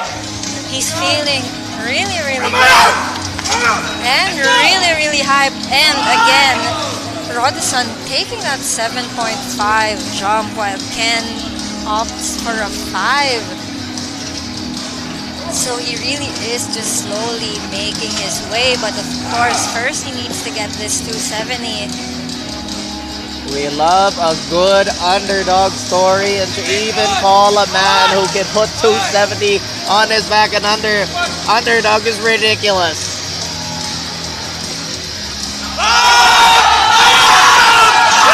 Oh, he fights through it. And that is hard. Look at him. He's so happy, but it's too no lift on depth.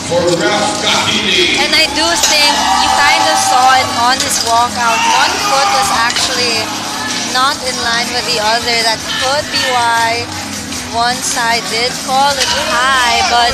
Look at the walk-up now. Raf Kahilig still going to the bar. We did say there might be a lot of adversity that he's experienced, but once again, it is all business. Professional for Mr. Kahilig here. 280 on the bar. But look at what our board looks like now. 1, 2, 3, 4, 5 missed lifts in a row, and Raf, his 275 was difficult. Him or me? Obviously him, right? Because he is the mammoth that is on stage. But let's see again, Raf, also so many years of experience. Feeling it out. And a man who really loves feeling the hype of everyone in the crowd. 280. Oh, he tries to fight it, but once again. Sixth red light in a row. What is in the air?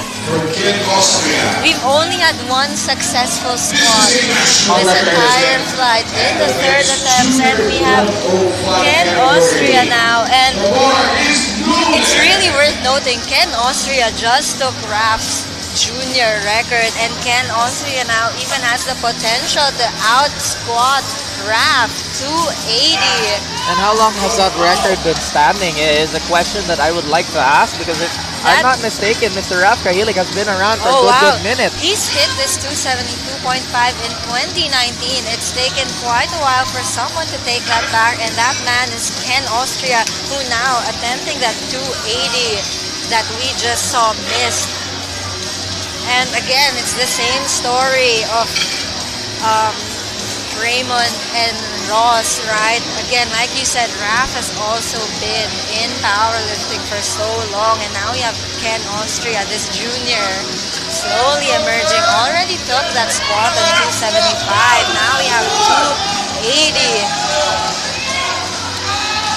Once again, like you said, the leader of the Crusade squads. Again, we have a red. I do think this is the most missed lifts we've seen on the meet.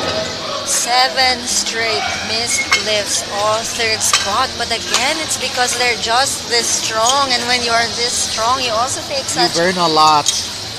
You burn a lot. Guys, it takes a lot of effort to squat 280.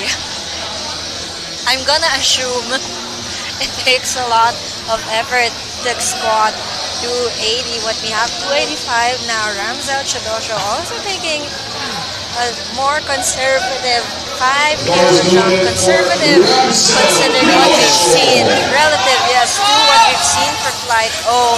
Hopefully the first green light we're gonna see, aside from Cody Chua from earlier.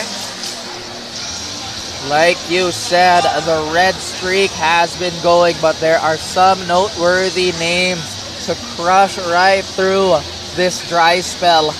Ram Teodosio on the bar right now, 285. Okay, Ram, please turn the tides. 285 now.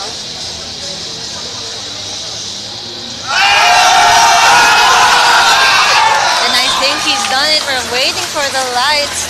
Oh, it's still the red. Oh my god. A little bit of 9. Okay. I trust Mio. He's feeling strong. Opting though. Oh wait, we do have Raymond Debuque. Who would it have to be to break the streak but one of the founding, or rather one of the originals in the scene? Okay. I got too excited. We have 290 now. Raymond Debuque. I trust the him. OGs, the killer. Who but the OG to show everyone how it's done. His 280, he smoked that. 275, his best squat in a while, best nominated squat, 275. His 280 moved really well, and he has 290 now. And he gave me a look. Watch this, Raymond. I'm watching. You have to break this curse. 8 lifters now have missed their thirds. Settle down, kids. This is how you break the streak. Raymond Debuque, 290. Zest Power Gym, all on the screen. And where will it go? All smiles for Raymond. Of course, I think he squatted 320 or 310 at some point in his life. So 290 honestly should be nothing to him. And Raymond shows them how it's done. He told us to watch that 290 and we did. Extreme white lights, and he just broke that streak. And I know now that the mood is set, we will be expecting the same thing from Mio Florendo. Mio also really feeling just as strong, just as confident as his coach actually. Raymond is one of the head coaches of Zest Power Gym. Mio, his athlete now, hoping to show that same level of confidence. Surprisingly though, choosing not to chip. Oh, I'd say that's a chunk. Again, because of how competitive safe route, but like I said, guys, Raymond de Buque, like you said, broke the streak. Remember who you look up to. And I just need to stress how close and why I'm surprised that this chip wasn't taken, because with Raff missing that third squat, he's now forecasted second. Again, and we kept stressing it. It just takes one missed lift. And Raff is now 2.5 kilos behind Neo. Oh man, Neo has it all. He just looks the part and he wants to be a villain in somebody's story, but a hero in his own right. 300 on that bar. Record attempt as that screen showed you. And here we go. And I do think he has this. His 275 was easy. His 290 was easy. And the confidence he just showed us walking up to that 300. And again, this is his own record. He's the man who owns the squats in the 105. And look at that.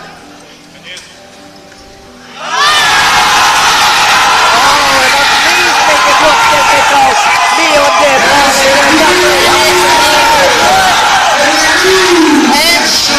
And just look at all that passion. We've been saying it so much. You never know the stories of the people here. We may never know how long Neo has been chasing that 300, maybe on the platform, maybe forever, or maybe when he started powerlifting, and you could just see from the emotions on his face, before it was even rap, he looked like he wanted to cry.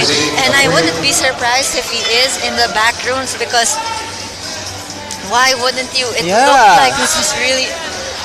I'm kind of overwhelmed with emotion, because I relate. I feel like so many people relate to that expression that Neo just put up there. But of course, as hyped as that was, we have 25, the heaviest squat of the day. The crowd is wild. Like you said, we are all supercharged with emotion, and this is the exclamation point. 325 on that rack, ladies and gents.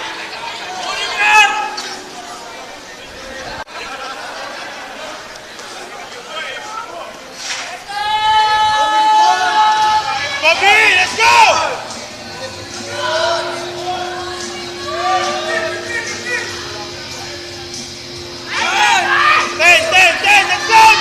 Again, taking his time with every step.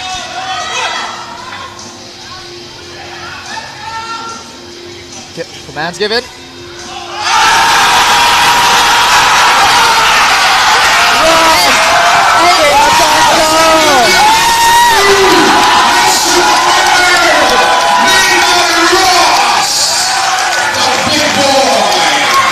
The man who can move mountains, and he is so happy.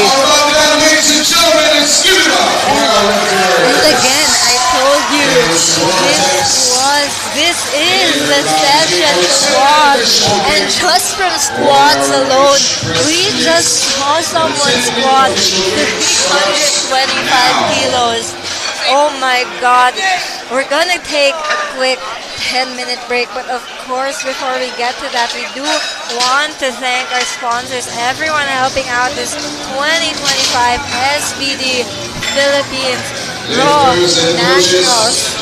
And of course, guys, this would not be possible if not for our presenters, SBD, Eleiko, PAP, alongside the IPF, the APF, the PSC, the POC, with a lot of support from Playhard, the Rack Co, Whale Nutrition Co. This is the last day of our official accommodation partner, Radisson Nutrition Park Inn. And thank you to Pagcor, Gymzilla, Deer Diet, Amino Vital, Hybrid Strength, Manual Barbell, Aster Media, and MSports for all the help and everything they've done to make this meet possible. We'll see you in a few minutes, and you need to stay tuned. I know people find bench boring, but I swear we're seeing someone bench 200. Guys, you need to see someone bench 200. you have 2 lifts. You have 2 chances to come down right to the Sky Dome. So why don't you do it now? We will be right back.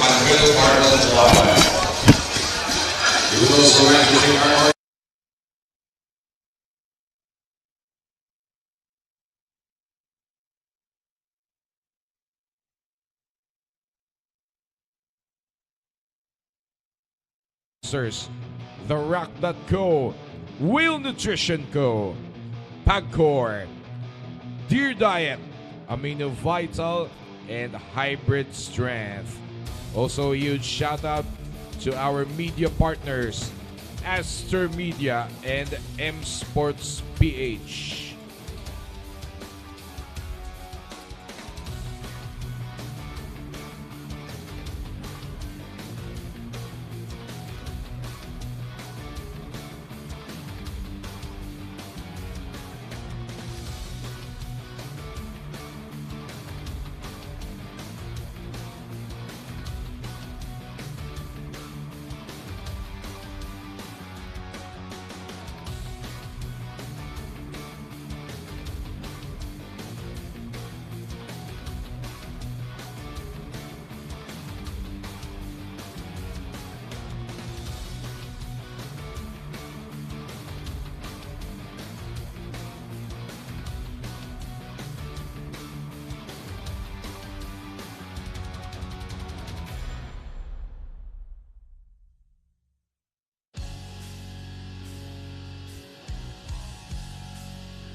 Sir Tom. Kayo na lang ang kulang. Ayan.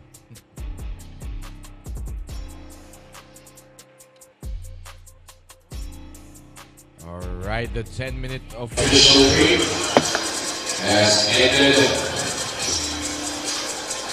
We're about to begin the bench press next. It's time for flat in. Our first delivery for this one is Raffle third at 85, followed by Raffle at 107.5.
Welcome back, ladies and gentlemen, to the bench portion of this flight of this day. We are still at the SBD PH Nationals, and we are going to take a little bit of time to simmer down. Naturally, we fully expect our athletes to take these openers in a very controlled manner and should fly up as safely as possible. We're still in the SM North EDSA Skydome, so please come on down and join us. We have some hot coffee, some hot meals that, if you are a macro sensitive, should be no problem. A lot of desserts in the same corner of the Skydome.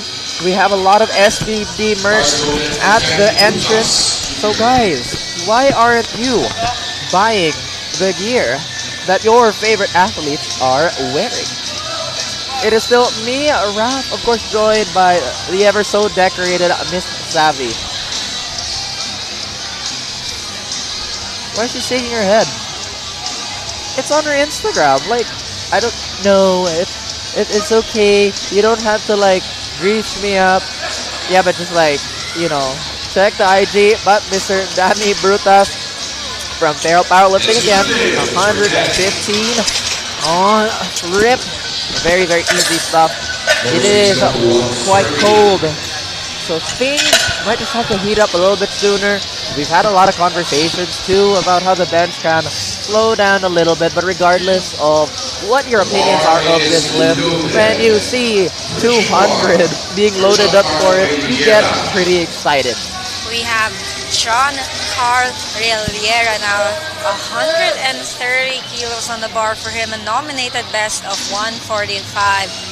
We saw him hit a new best squat on the platform with 252.5, despite looking like he was kind of far from hitting a new best squat. So it's safe to assume that he will be taking his bench jumps in a similar manner. really taking his time to set up under that bar and get himself dug into the bar. I mean, into the pad. That too, bar path is something that we haven't discussed too much. I mean, granted, most of our dedicated viewers and people who have competed in the sport know how important it is to just keep a straight up and down. Any angular deviance, it just makes it that much more difficult. And that's true for all the lifts. There are extra tickets already available outside at the ticket booth. Thank you. The bar is loaded for... It's pretty cold. We said this a bunch of times last night. We're going to say it again. It's pretty cold. Oh, okay. We have Aaron Ignacio now, 135. There was a bit of a misclick.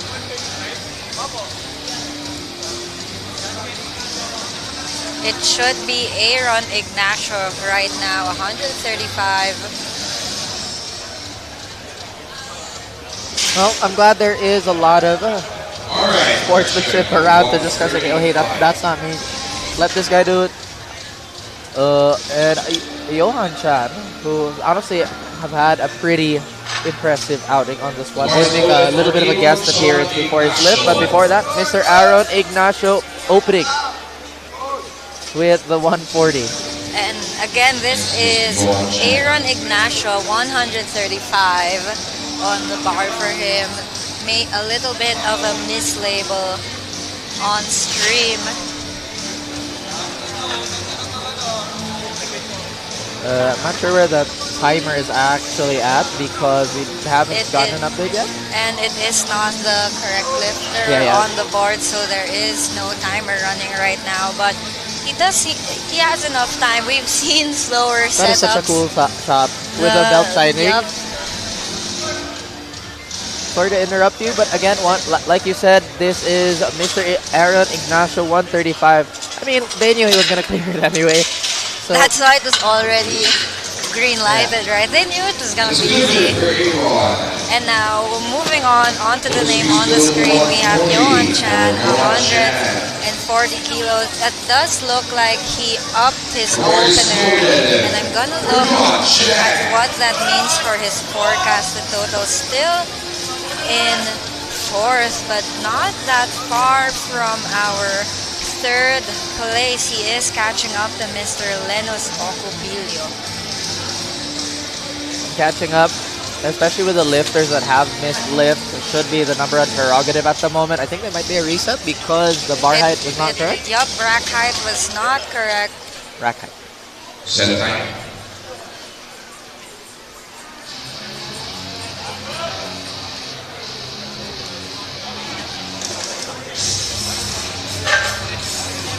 And again, if you notice that he is actually tucking his shirt lower to be able to get more skin contact on that bench, to create more of a grippier surface and really get his chest up as high as he can, his traps as high as he can.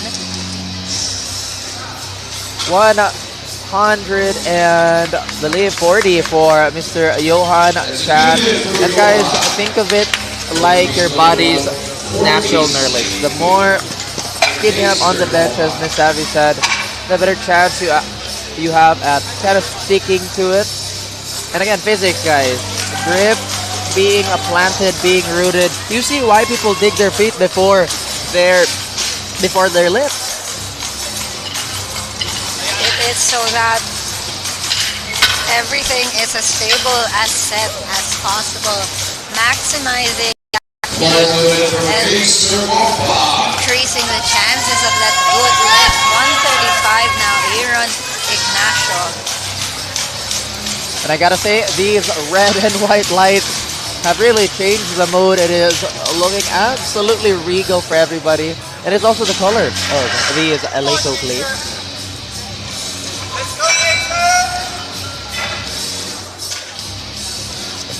For the coveted 100, there's even the bigger brother for all you chest bras out there. And that's the 140. Whoa, look at that grip too. That's really interesting. I feel like I had the expectation of everybody kind of having that wider grip. So again, range of motion wouldn't be so high, but It is a good lift for Kaser, but I'm actually really surprised by the grip. You don't really see something that narrow and not much of Straight. an arch Yeah. as well for Kaser. But a really good lift nonetheless for him. The bar is loaded for JC Guzman. We have JC Guzman now 145. regardless of the grip, when you're strong, and you just have to find what's right for you. And what's right is if you don't waste your time and find your way to SM North EDSA right now. Again, guys, the deads are coming up after our still really, really competitive bench section between the 93s all the way up to the 120s. Really controlled descent. You could tell he is taking his time to really get that one to his chest. And it's 3 wide lights and a good lift for JC Guzman. Motor speed load 147.5 for Nico Marcelo. And the bar is loaded. Hearing his name being called out, we are looking at Nico Marcelo with 147.5 on the bar for himself. Definitely one of the considerably larger bench openings for the day. And guys, if you are not, or at least if we haven't briefed you yet, previously Mark Guzman was also a junior, so he's also quite competitive with the open, at least chipping away at it slowly, but now Nico Marcelo taking 147.5. Really, really patient with it. And it looks like it's moved really, really well. I'm expecting 3 white lights, and that's a good lift from him. 152.5 for Nestor Redulia Jr. We have Nestor Redulia up next, 160, his nominated best bench. And once again, this is an interesting way to start the bench because you are still relatively close to your heaviest nomination. But as we've seen, I do think it's worth mentioning. I'm thinking the numbers we're seeing right now, I do think this 160 was hit when he was competing as a 105 in his most recent meet. I remember him mentioning that that was his first time hitting 160 on the platform. So 152.5 right now. Taking his time, asking for that handoff from our spotters, from our loaders. ooh, that is a dream of a bench. I mean, that's basically what everybody wants. Definitely expecting 157.5 and depending on that, maybe 160, but with the speed of that, I can imagine a 162.5 by the end of the day for Nestor. But of course, we have Lenus Ocobilio now, and we've been mentioning it. He is in third, but we can see that there are people slowly trying to catch up. Like you said, the narrow margin sometimes comes down to that third squat. Some have already missed, but the favorites, I believe, still are within arm's reach. And the pacing has to be so important right now. Like we said, that 152 was so close to the nominated best, but going to Lenus Ocobilio should have no issue with his bench as well. Very mechanically sound and no extra movements whatsoever. It's a good lift for Lenus Ocobilio. Looking at his nominated best, it is 162.5. And I do remember hearing that I think he has a shoulder injury, could be coming back from one, could be nursing it right now, but I did hear something about an injury in the upper body. But of course, we have Noel Lucky on zone again now, 170, already a record, and it is because he just aged into Masters. You age like a fine wine, apparently. At the same time, we're a little worried about that leg because we saw him hobble off it a little more intensely as those squats went by. So hopefully this doesn't put too much strain on his bench. After all, it is still a pretty long evening, but 170 for our freshman Masters 1 competitor.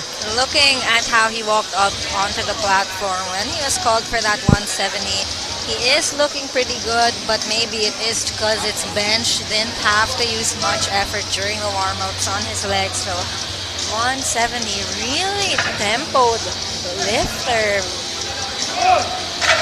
Slow on the way down and slow on the way up, but I think that's just how he benches. It's a good lift for Lucky Yonzon.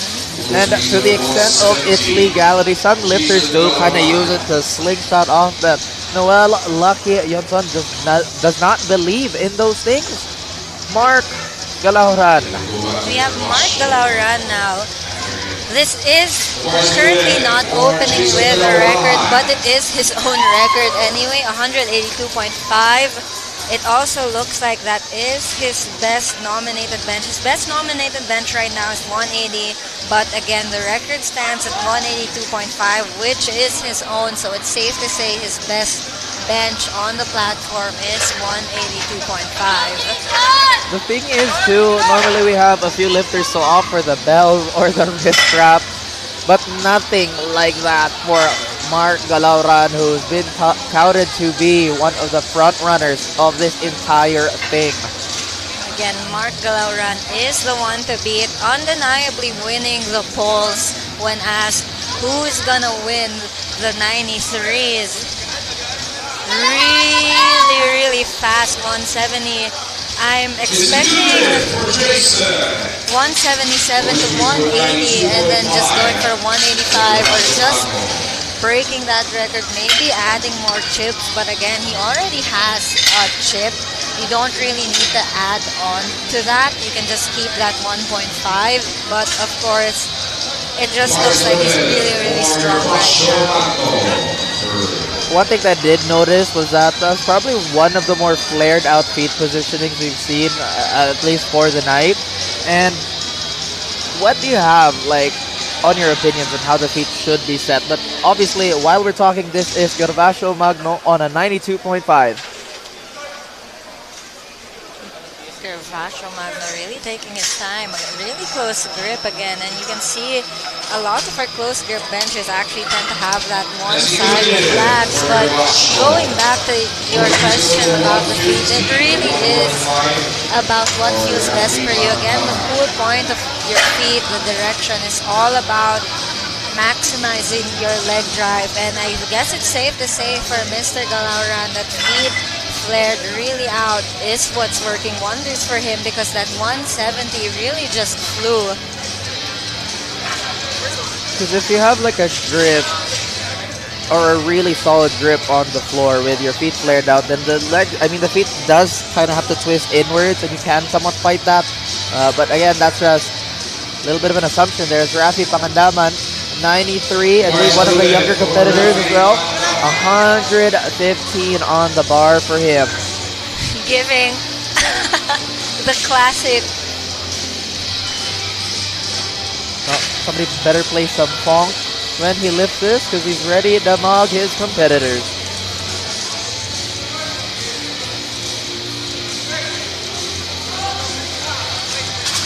Really nice 115 for Rafi. His nominated is actually dusted by 10 at that point. He did start off with a 107 anyway, but again, to dust your own nomination by 10 is always a good sign of things to come.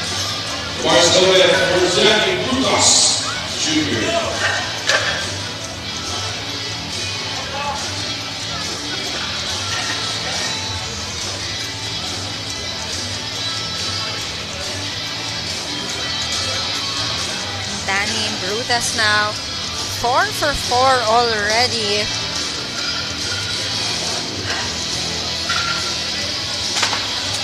Always a good sign, because we've seen some pretty difficult attempts already. Oh wow, that's a long way down and a long way up. Yeah, 3 white lights though for Danny Brutas, 5 for 5 now. We have John Riviera now in the same position, 4 for 4 and loading up 140. Again, his best bench is 145. We saw him do something similar on his squats. Open low, but taking a bigger jump, getting close to his meet PR and then smashing it on his third. It looks like this is what he's planning for his bench as well, because he has 145 kilos shy of his best bench on the platform. And I like how our center referee was actually checking the monitor just to see if it's loaded correctly. And it is a collective effort, ladies and gents. But now we have another attempt at 120. Pretty big jump again. I like how he feels the cushion on the head too. Oh, I mean, 140 on the bench. Oh. And really feeling this cushion. A lot of lifters. This is what you tend to see in powerlifting. More of this style of digging yourself into the bench, wanting to get as high onto your neck, onto your traps as possible, and just bring that sternum up. A little bit of shaking on the way down. And but you can see in that tension actually, because of how well he's built himself up, that you can see him really trying to keep that all the way up as he brings the bar to the chest, because of course there's no point bringing yourself all the way up if you just let go of that tension, essentially making it useless, because you still the whole point of doing that is lessen the range of motion, also build up some power. But of course we can talk about that on his third, because right now we have Aaron Ignacio. A lot of science is being put into powerlifting. But again, with all the technicalities, sometimes it does come down to I am strong. Aaron Ignacio looking to say just that with his 145 attempt. Still setting up. Also trying to find his spot at the bench too. We're not. Oh, there it is.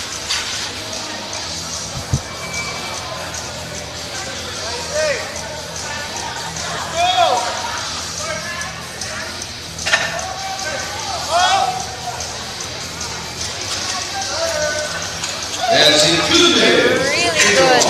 145 for John Ignacio.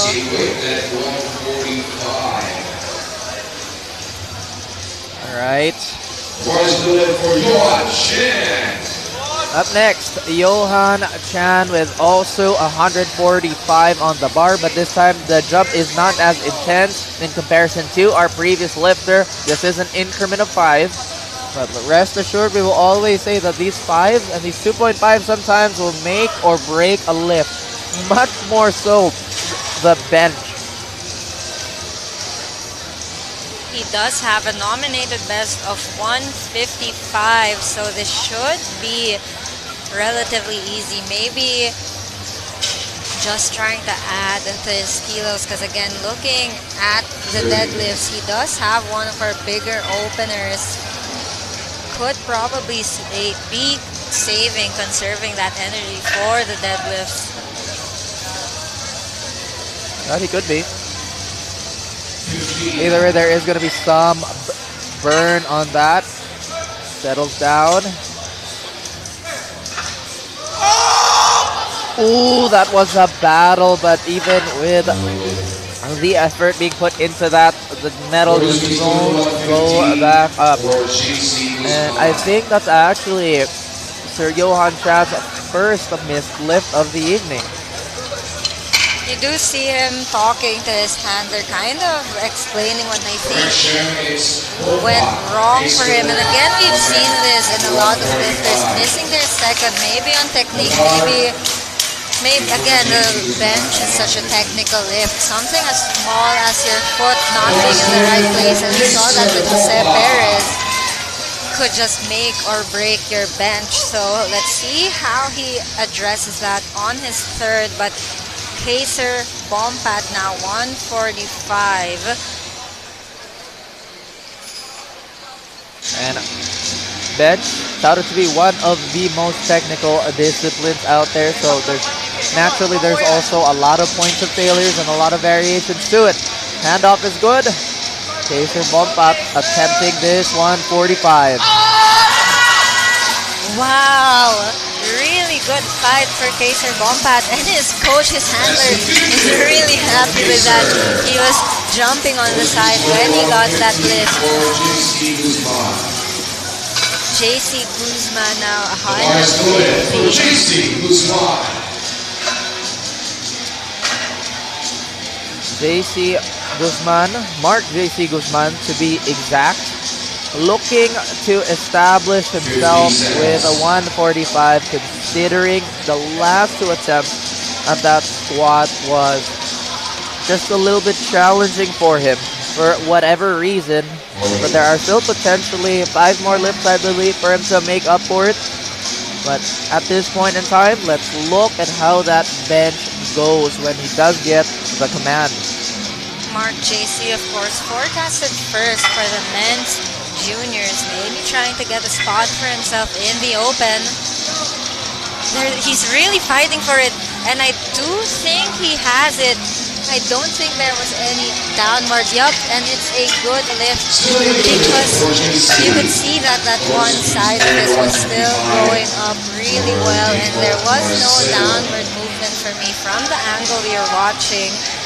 So JC Guzman adds 5 kilos to his total with that successful 150. Already a different direction from how squats went for him. Squats and bench, they go up, as well as Mr. Mark JC Guzman without lift. But now we have Mr. Nico Jorel Marcelo with a 155. Again, same story for himself. The squats were difficult, especially with that 20 kilo jump, but the bench could be the redeeming factor here.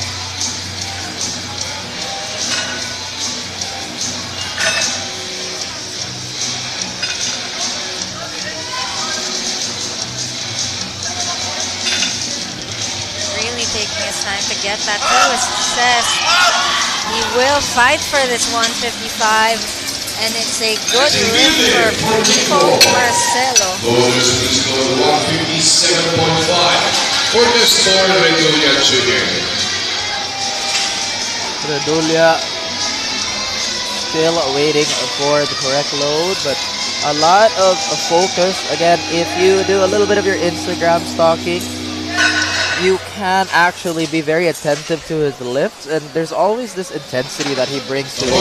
Whether it's his lighter weight, everything is just so meticulous. But that also means he demands so much from himself that has pushed him to the top. Will it do the same this evening?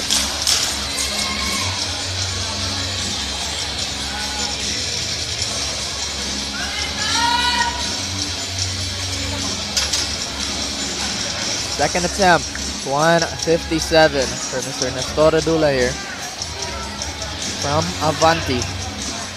Again, really taking his time, and for Nestor, he really has to add as much as he can on the bench. Wow! Ooh. We are seeing 162.5. But again, for Nestor, compared to Jason Galauran, this is a lift where he's basically 20 kilos behind. And it may sound like a loss already, but of course, in the shoes of Nestor, you just have to make sure you get every attempt in. Even if it seems like it's far, again, you never know what's going to happen on deadlifts. True, and the great equalizer is still around the corner, but I have to say I did see him twirl his shoulder, his right shoulder specifically on the way out, maybe experiencing a little bit of mild discomfort, but here we go for Lenos Osibilio, 160. I also think this moved better than his opener. For the two of them, Lenos and Nestor, this moved much better than their openers. Signaling what the call is. Really good bench for Lenos. I'm guessing his shoulder or whatever he had injured back then must be feeling really good. But again, he does have a best bench of 162, but for sure we will be seeing 165 from him with the speed of that 160. But again, lucky Yonzon now 177.5. Would not be surprised if the second attempt would go better than the first, because sometimes it's harder to start the fire than to maintain it. Freshman class of Men's Master 1, Mr. Noel Lucky Yonzon, who's been pretty massive with all his squats, despite, again, hobbling a little bit, but it is time for the bench. That 170 looked like nothing. What does 177.5 have in store? And it's really worth noting, this is his first meet as a Masters. He's probably not even hit that age yet, but we do go by birth year. And he just chose the first meet of the year to break all those Master 1 records. Really pushing that one. And at first I was thinking, oh, this is moving really slowly. Then I remembered that this is just how he benches. Slow on the way down, slow on the way up, but it's that control that makes him successfully get those hits. Jason Galawaran, 177.5. Again, double checking. I do remember 182.5 is the record that is his. Depending on the speed of this 177.5, we may be seeing 185 unless they decide to chip that number, but 182.5 or and above at least, depending on the speed of this 177.5. And again, 170 move like butter for Mr. Jason Galauran. That's still 20 kilos ahead in the subtotal soon, despite everything that's transpired. So Galauran, the Terminator, the T800, looking to strong arm this bench, and again, look at this multi-angle. We are definitely seeing 182 and above from him. I'm seeing a low lift. I think his butt must have come off the bench. I didn't see the exact colors. It could be his butt. It could have been a jump in the command, but that was really fast. So you have this important question now. As your coach, you know this is the lift where your athlete is significantly stronger. Do you stick? You saw the speed of that lift. Do you want to risk it and go up, but potentially lose kilos if that technicality that he lost it on happens again? But that's why you never know what's going to happen in a meet. You never know what choices the athlete or the coach, the handler, what they're going to make. But 97.5 now, we have Gervin for it. And we'll see if he might actually be happy with that. No, absolutely not. Sometimes people do kind of come off grinning for attempting an UPR, but Pangandaman taking the stage. And like you said, those loose plates, those loose kilos can come back to haunt you, especially in such a highly contested class. Pangandaman with a 5 kilo drop would like to secure his here. Smiling on the way out, potentially looking to smash a personal record of some sort. And again, he does have a lot of years ahead of him. He is still competing out of the juniors for the 93s.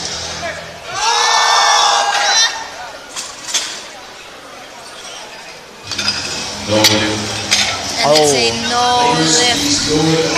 122.5 for Danny Brulas Jr. And while we're waiting for the next competitor, well, Galauran is such a hot topic at the moment. Do you think his most impressive lift was the one we saw at the open? At the squats, rather. The thing about Galauran here, he's great. He's good all around. There's not one lift where he's just stronger. Like, looking at all his openers, he's just leading on everything. He's deadlifted 320. Either way, Danny Brutas will not be deterred by that 122.5. A grind on the way up. But we do have, I did see the referee on the side and it's a no lift.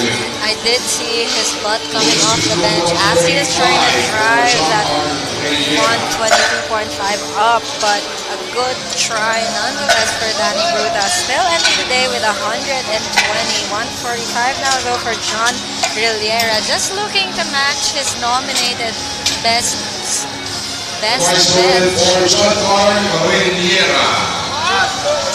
Mr. Rillera from Baguio Barbell. An attempt at 145 for this lift.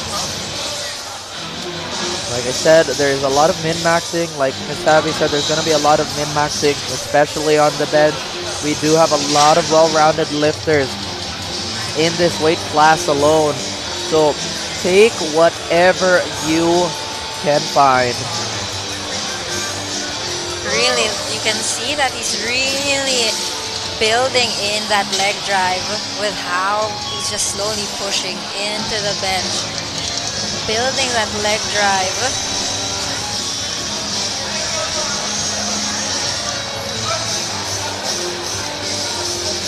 And you can see it there as he brings the bar to his chest. It's all about... Oh, it needs to even out. One more arm. Let's see what the referees say because it never went down. The side refs really had an opinion on that. There is a blue card there. Yeah, it was fighting to lock out. It was just that one side, and you could actually see it in his opener, from his opener, that he did tend to lock out arm per arm, and it finally caught up to him in that 145 attempt. But of course, now we have Johan Chan re-attempting 145. He's giving specific instructions to the spotters now on how to give him that handoff. That could have been an issue that he had in that previous attempt, like we said, because he is such a technical lifter that technical lifters tend to be thrown off when things aren't what they're used to in training, right? So he really wants to get things as close to as perfect of conditions for benching for him. And that's completely understandable when there's so much on the line at the SBD PH Nationals. And it looks like he did clean that up, gave the proper instructions this time around, and a good lift for Johan Chan. Little bit of a fist bump there for everybody. And yeah, like you said,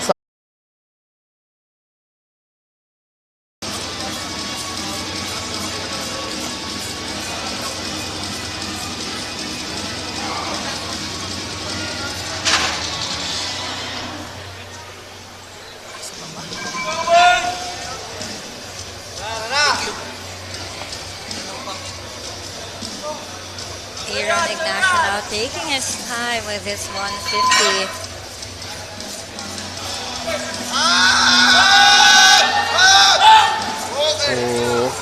looks good from us, but the referees agree. Good lift for Aaron Ignacio. The first loaded for Kaiser Bompat. Kaiser Bompat now 150 being loaded for him. It's 145. He really fought for that lockout in that 145, and I can only expect him to fight even harder for this 150. We have Manuel Barbell Club cheering for him. Their tambourines, their chant is ready. Manuel Barbell Club bringing that signature energy, but sometimes, Savvy, even if the fighting spirit is an infinite pool, the strength that we can bring to the lift can gas out, but hopefully that does not happen for Sir Kaiser Bompat here. A little bit of a shake too on the left. He's grinding through it. It rose up, dips down a little bit, tried to fight again, but no, it is not to be. For JC Guzman. JC Guzman now 152.5, really trying to recover, bounce back from that squat session that he had. 150 162.5 for Mr. Mark JC Guzman. So far, the bench, or at least the previous one, was pretty good. This is a pretty conservative jump for him. And I'll take a quick look at the stats on why he would do that. But yet again, one of those incredibly technical setups where you're really hunting for your sweet spot on that bench.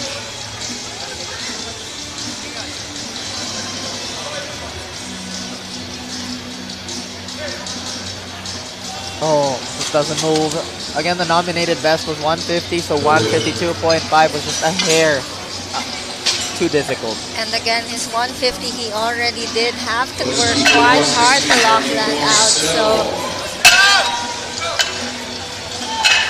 grinding out that 150 would have asked even more, but now we have 160. Nico Marcelo also trying to bounce back from that. From his squat session, already 2 for 2, aiming for that 3 for 3. 3 for 3 on bit of a fight, if I recall correctly. Just didn't indicate any real worry in a jump like this, at least from the eye test alone. He's still getting fired up for it. There is a handoff. Again, also one of our more controlled benches. Oh, it's still not going down, but he's struggling. No, you can see his hand is actually, it was actually starting to open. Oh. For speed 162.5 for Nestor Redulia Jr. Yeah, Nestor Redulia. Now we expected this to be loaded for him with how fast his 157.5 moved, but again, just looking at the board, only 2 people have gotten their 3rd bench right now, and you're seeing that from Barry jumps 2.5, 5, and 7, so it just goes to show that even just 5 kilos can slow you down. So for Nestor Redulia, is he gonna let these additional 5 kilos slow down his bench? Again, his bench, he just needs to get 3 for 3, or at least he just needs to add what he can, knowing that he is quite behind Mark Galauran on this lift specifically. Looking for those small windows of opportunity, like you said. 162! It's moving up! And I think referees have an opinion of that. 165 for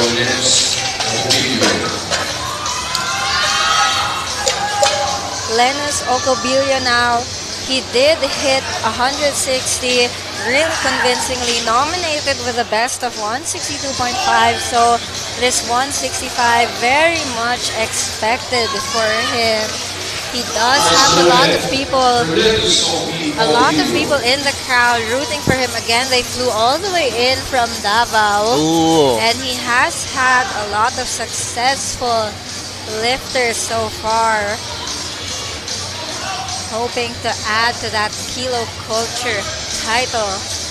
It is definitely a culture of the rich, grind, and glory, but no, it is just so close. And again, we only have 2 good lifts on the bench so far.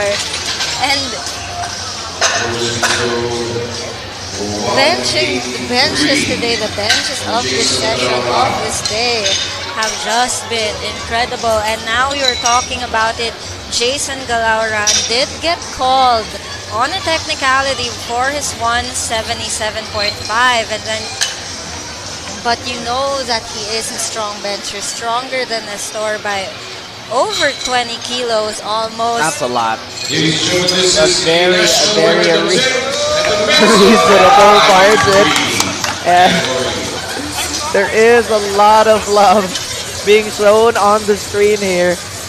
And national record attempt again. And again, that 177.5, it was easy, it was fast. I really do think he will be able to execute this 183, at least in terms of strength and being able to push it back up. But it really just is a matter of Can he work on whatever he was called for? There's been definitely an unlimited amount of potential for this kid. Can he rise above the rest with this 183? In fact, he is considerably stronger than a lot of his co-93s in this lift alone.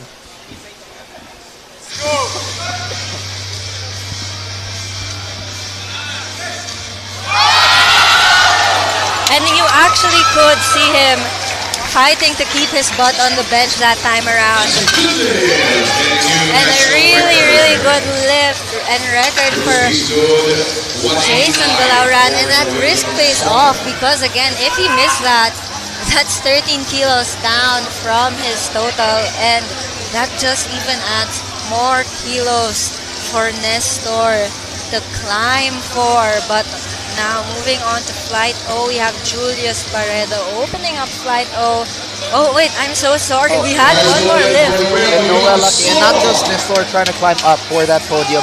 Every single person trying to claw at that number 1 spot is going to have some bloody fingers after this effort. But Noel Lucky Yonzon with the Hundo 85 for the 120s.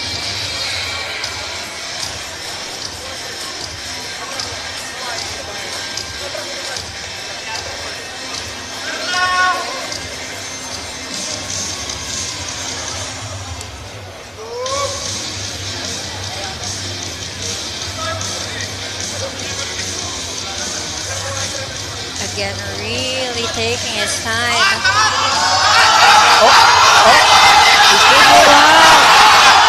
And just ran out of gas in a really good attempt for Lucky Yonzon. And again, I was actually gonna say Flight N has been doing really well, only missing a few lifts on the squats, but after taking a look at this bench, 1, 2, 3 lifters got their third bench out of.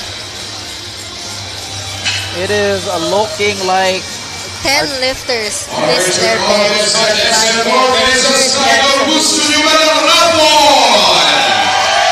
Are we getting a raffle? You just keep your tickets at your position and we will have a raffle draw later. Whoa, dude. And this is our last day of SBD Nationals 2025. Yung mga nasa live stream, nanonood sa live stream, hindi po kasama sa Raffle na hindi na There's just so many things that should push you to coming over to the Sky Dome. As you've heard, I believe, from our announcer, there is just a little bit of tidying up on the bench just to get everything going.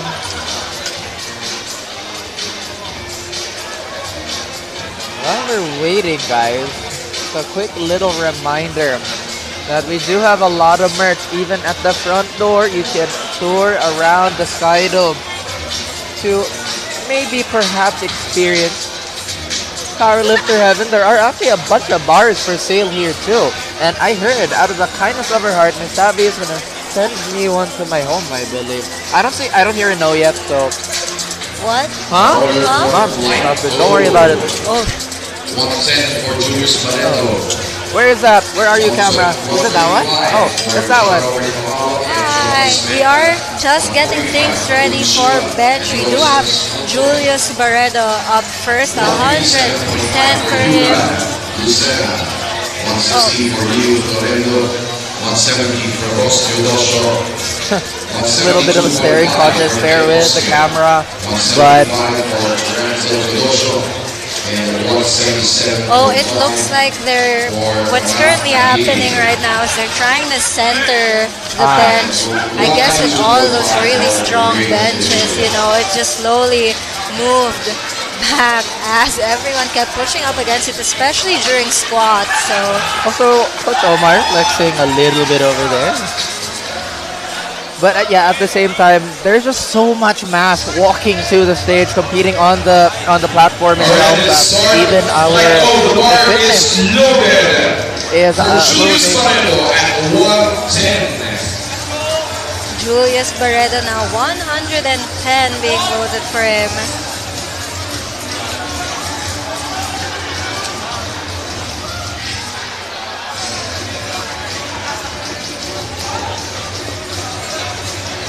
Like you said, even kind of assisting on some of these lifts is already a challenge enough. And again, a really narrow grip here for Mr. Barreto. I can roll the R. I'm just saying. Really easy. Julius Barreto with a successful 110. I'm seeing some thumbs up, but they are telling him, the referees are telling him to tie his hair. I don't know. I don't like having a bun on the bench because it pushes on the back of your head. That is true also. It is the rule to have your hair tied. You just have to find a way to make it work, unfortunately. That's true. I do think it was a good lift. We are waiting for the lights. I'm seeing a thumbs up. The bar is now loaded for John Robert Mamawag. 135 now for him.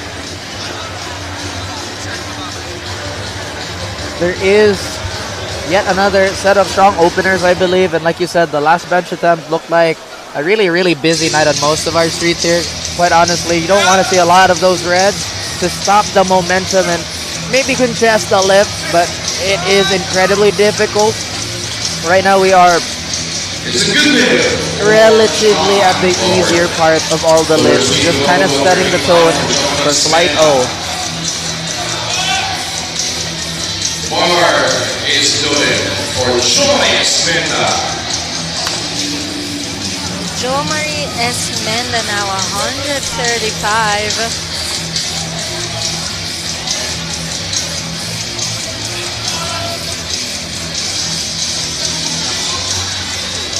We are kicking off the 105 with their opening rounds, and this should be, once again, a lift with not much resistance, especially for Jomari Esmenda.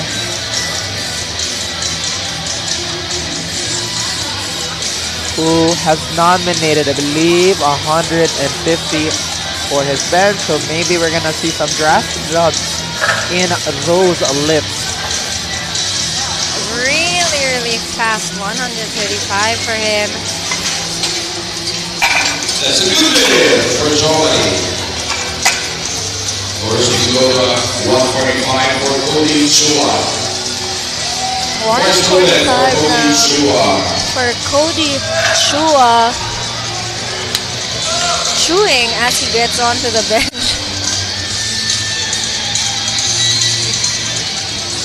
He's repping himself again, and hopefully with the bench being a bit more centered, it might just move a little bit again. There's just so much force being put into this rack. You've been seeing it shaking since the squats. 7.5 kilos shy of his best nominated bench.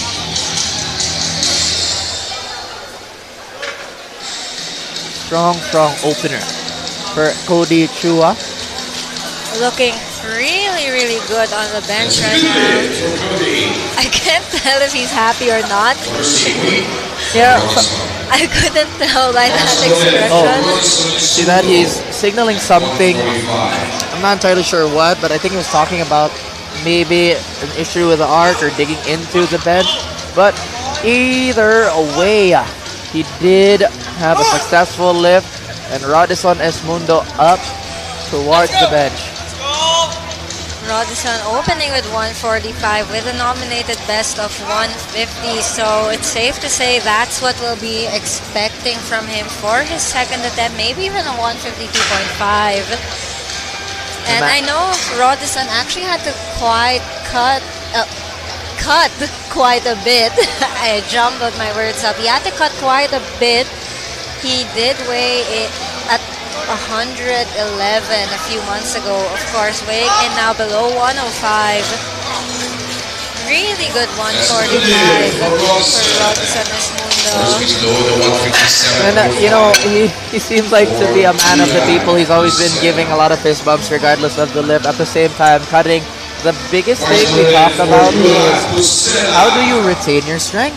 Maybe that's also a question we could ask Raf Kahilig later, because I believe you've talked about him kind of dropping down from weights if I'm not mistaken. But Johan taking now to the bench. Lucena looks to conquer 157.5, potentially a building towards an even bigger bench moving forward.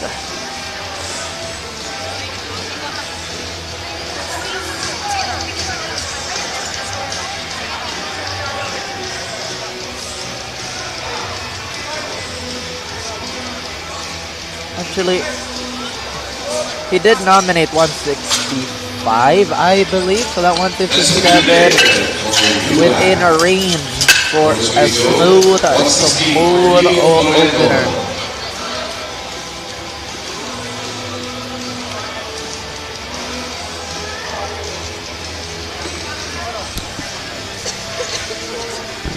We have Mio Florendo now 160. We just saw Mio absolutely crush his own squat record of 290.5, set it to 300. Mio now opening with 160, and a little bit of backstory on Mio. I do think before he switched to powerlifting, he was actually a varsity thrower of UP. So expect to see a lot of explosiveness from Mio when he benches, and just see that payoff from all that throwing experience. And you can see that it's a dig into that slingshot, like you said. For Mio. He does have a nominated best bench of 165, and I feel like it's safe to say that he is going to crush that. I'm thinking somewhere between 167, maybe 170. You're saying that maybe slight cramp on the back. Again, because he is so explosive, there could be a lot of things that turn on all at the same time. But of course, that is how he benches, so his body should be used to that despite everything. 170 now for Ross Chodosho. We just saw this guy squat 325. A big Ross Theodosio. And that's still such a mind-boggling number to me. We'll see how the bench goes, if he has enough fuel to keep the streak alive.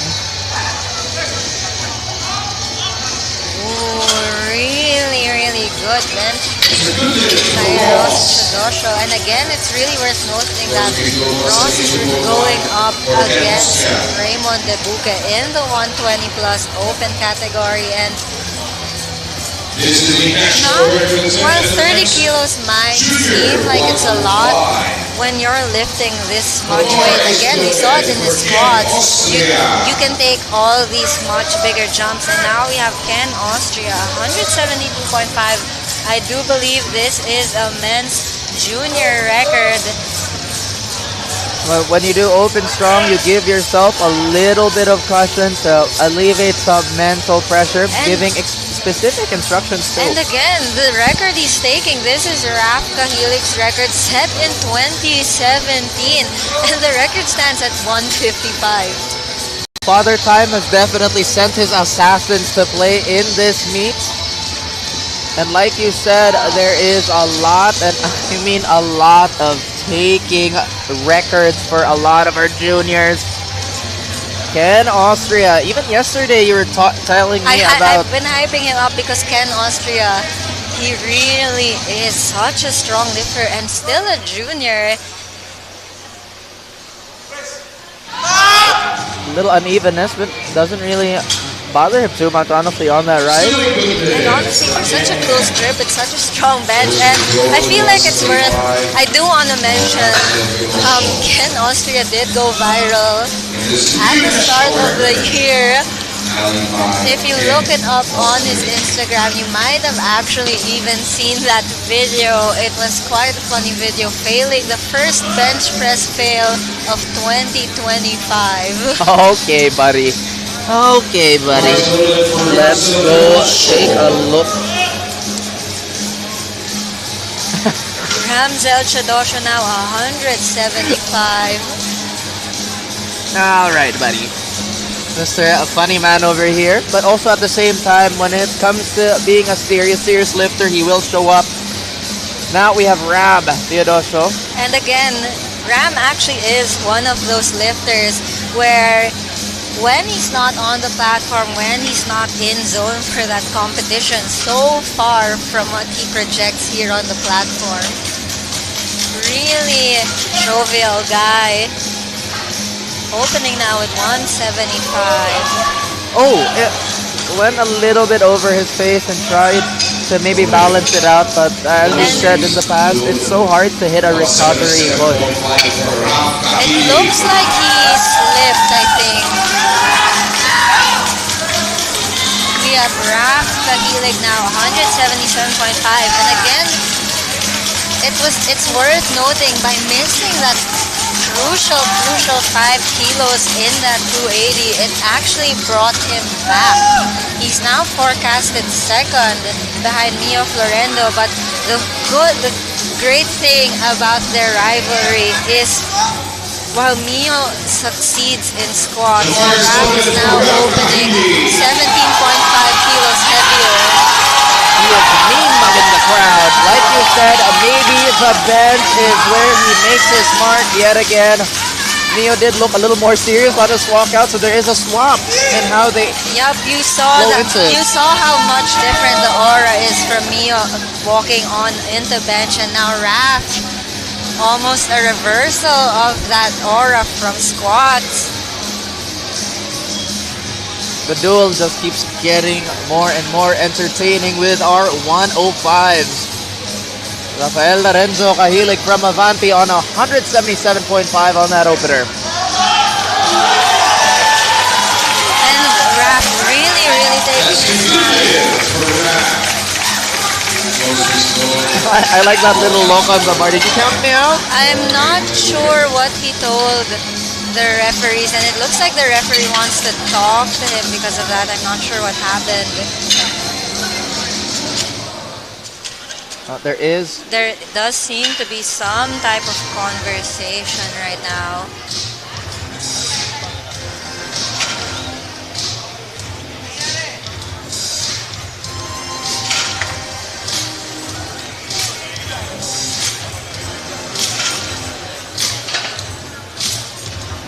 I'm not quite sure what happened.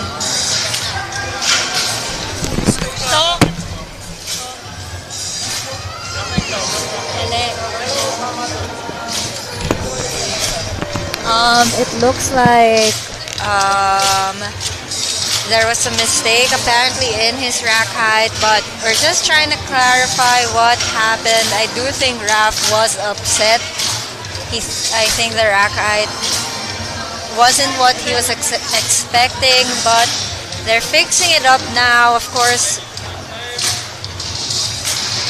Either way, I do think that was a good lift for Raf Kahilig. And now we have Raymond Debugue, our heaviest bencher, opening 192.5. It is worth noting this was 200 before we took that break.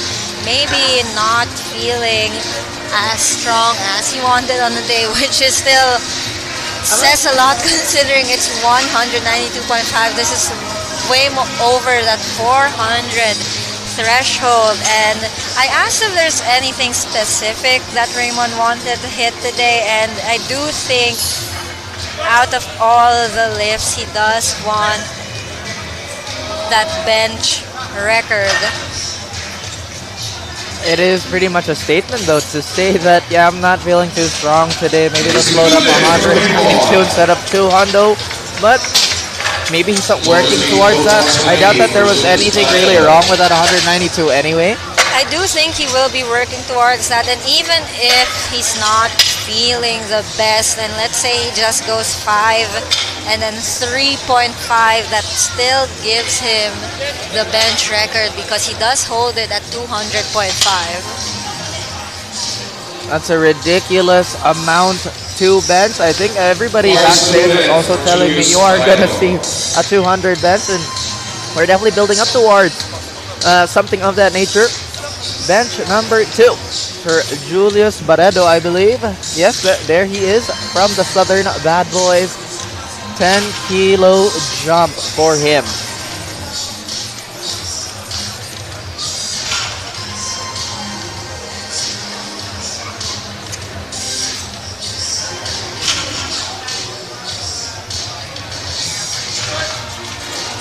Now, taking a look at yet another one of those closer grip benches. A little bit of a slowdown there, but nothing but a temporary stoplight for Mr. Julius Barredo. And so sorry for interrupting, but we've actually seen something really common.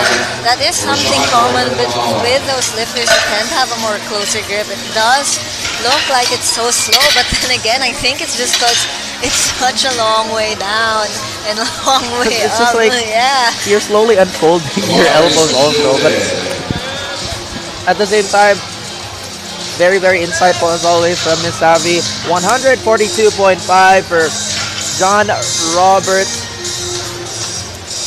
Mayog. 142.5. Oh.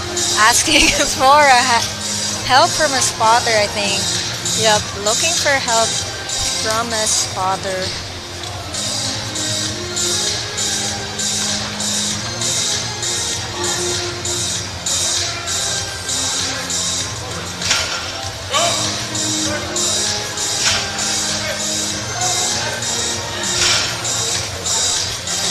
Again, really having to fight for that way up, but successful fight for John Mamawag. Jomari Esmenda now 145 being loaded on the bar for him. And with that being said, so far, the bench number 2s have been pretty solid. We just don't want a stoplight situation again from a bench number 3. At the same time, we keep saying that we don't want it to happen. But statistically, it's come to bite us in. Yes, it bites us. It bites us. Taking his time now to set up for that 145. Again, we still are in second attempts, and you just want to take things slow and you don't want to exert yourself too much. We are in the halfway point of the meet.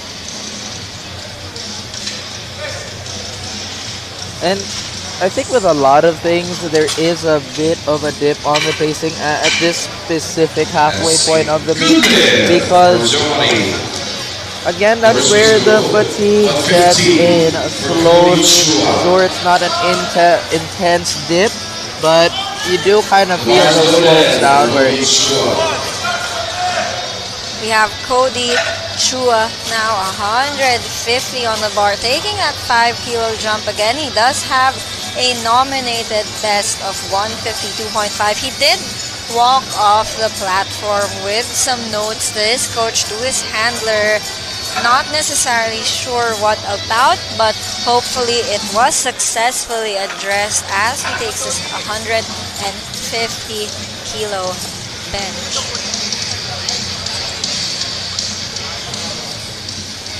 Still really digging into that bench, and it's already turning red actually even before the beginning of this lift. That's a lot of built up tension that's looking to fight its way back up. And Cody Chua just gets stuck down with... I do think that was a technique thing though. He's surprised. He looked a little surprised. Because I think the press command, the way it touched his chest, maybe not as smooth as he wanted, so it took a while for that press command, and I do think he jumped it, realized he didn't get it, and then tried for it again. But of course, We've seen a similar thing happen in the earlier flight where someone missed their second and bounced back by the third, and hopefully Cody can do the same thing for himself. Technicality is both a blessing and a curse, especially for some of these lifts, but that's the first red light we've experienced on bench number 2 so far. 152.5 for Mr. Radisson to keep challenging for that 105. Really fighting for that lift, expecting 2.5 to 5 for him, especially because that sticking point at the lockout, it's harder than it seems. It's really hard to just extend that elbow, especially when you have so little room left. Honestly, while the camera hasn't really showed us while there's a lift, because obviously this is the highlight. The athletes are our highlight. And Mio looking to try and catch up to his faded rival with the bench 165. He does have a very explosive push. And it's the same story that we saw earlier in the 93s. Mio knows that maybe his bench isn't as close as it is to Raff's, and just making sure he gets in all those kilos. I know for a fact that Mio has never done 170 on the platform, and I know he's hoping to change that 165, moving really, really good. I do think they might play it safe and do 2.5, but we just have to wait and see. It also does matter on the confidence of the athlete. Can I lock that out? Because we do see his right arm slowly taking longer to extend, but of course we'll just have to wait for his third. Yuan Tosena now 167.5 on the bar. I'm really curious too, with that explosive motion, you think there's a little bit more room to know when to fight it? Because when you're exploding, you're just kind of going like that, right? So where's the sticking point? How do you identify the sticking point if it's fast up? But with so many questions in mind, Yuan all in for this 167.5, I believe. And Mr. Lucena, pretty decent outing so far, but we'll have to make up a little bit from that one missed squat. A good lift for Yuan Tosena.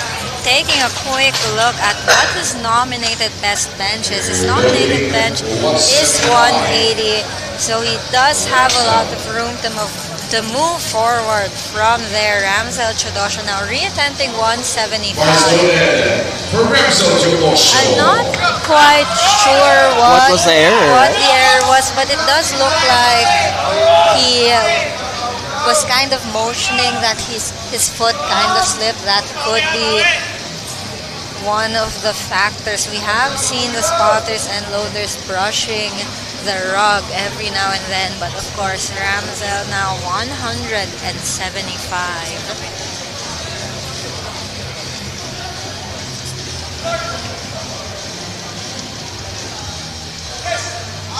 That's command given, and yeah, 175. Much cleaner.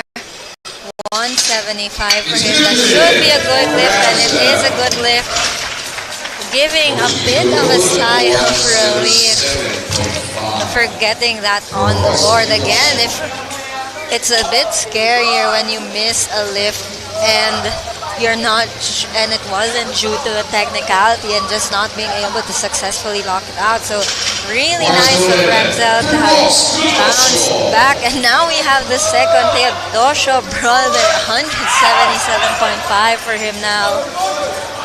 And again, such a strong family. I know, I wonder what their family reunions are like. But with that being said, Ross Teodosio leaving it out, or rather leaving all of it out on the platform, looks to body 177.5. Has the most insane squat I've ever personally witnessed. And this bench could build up to something a bit higher too, depending how this 177.5 goes.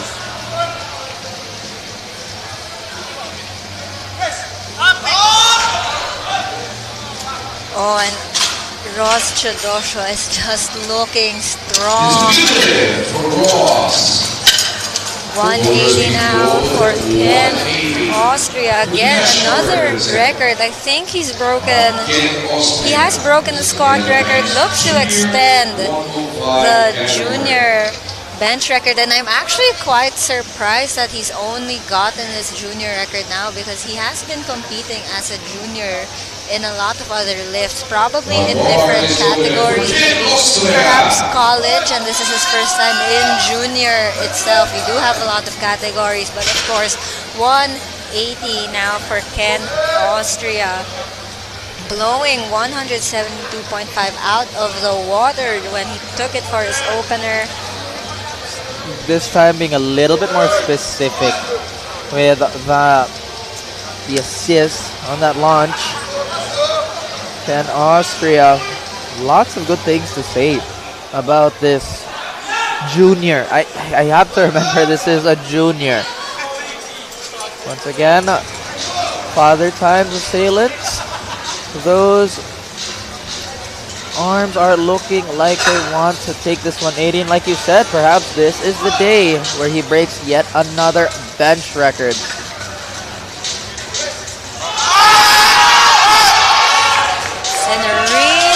Good fight. Still a good lift for Ken Austria, and 2.5 kilos away. Actually, even less. I think it's 1.5 or 2 kilos flat away from a 400-pound bench. And we will for sure be seeing that at least just one, if just 182, 2.5. But now we have 185.5 for Raf Kahilig. 185.5 to take a record for himself.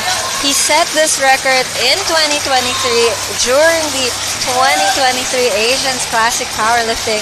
And I'm just gonna say, I looked back to take a look at Raf before he stepped on the platform, and it looked like he wanted to kill me. So it's safe to say he's really locked in. Everyone in this venue is his op. Either way, the bar is what's in front of him, and he looks to bend this record to his will. 185.5, again, 400 on the bench. The command is given, and it goes up. I do think 3 wides is a good lift.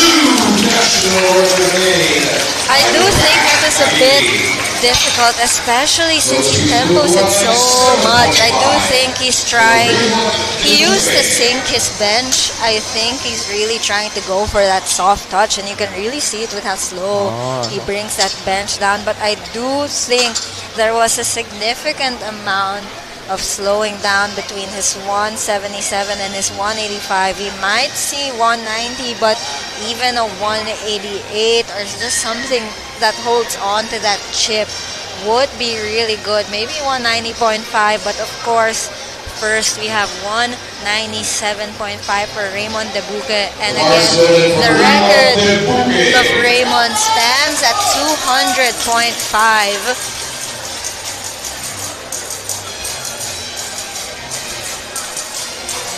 I'm shaking my head again.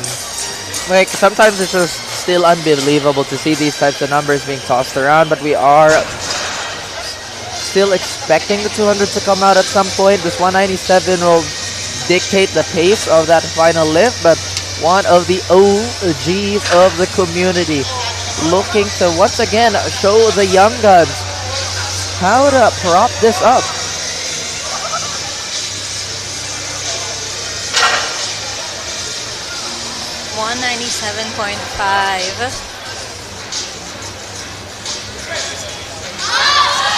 Oh!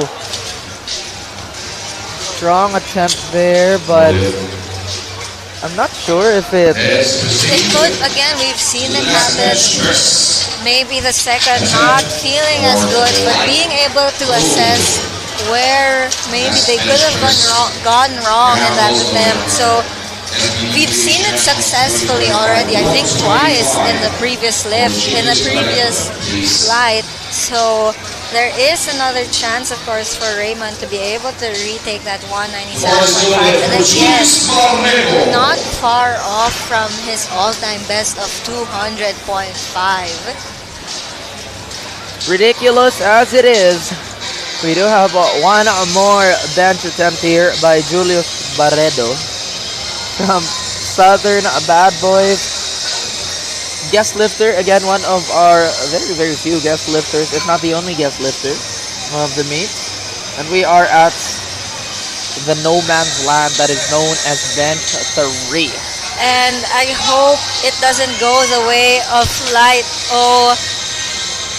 Flight N, I mean, Julius Barredo already starting strong with a successful lift. I thought you went O because you're surprised. It's Flight O. It is really getting to that time of the evening. But 145. First student for John Robert Mamawag, pardon me. John Robert Mamawag giving nothing but smiles to the camera as he gets set up for this 145. Again, John Robert Mamawag currently forecasted third, relatively far ahead, but could possibly catch up to the second depending on how things go. I like that there's always a possibility to catch up, but once again, everybody's going to try and push away anybody at their tailcoats, and John... And it just stops moving, and it's a no lift, but he does give the camera a thumbs up and a smile, and that was just 2.5. Like we said, while it adds a lot, it also isn't that much of a loss. 150 now for Jomari Esmenda. 150, I believe, for Jomari Esmenda, like you said. Loading up onto the bar, our 105 men's open competitor here. I think 145, again, drawing back into my memory, seemed like it was a walk in the park. Maybe he wants to go back and take another lap. 150 is no joke.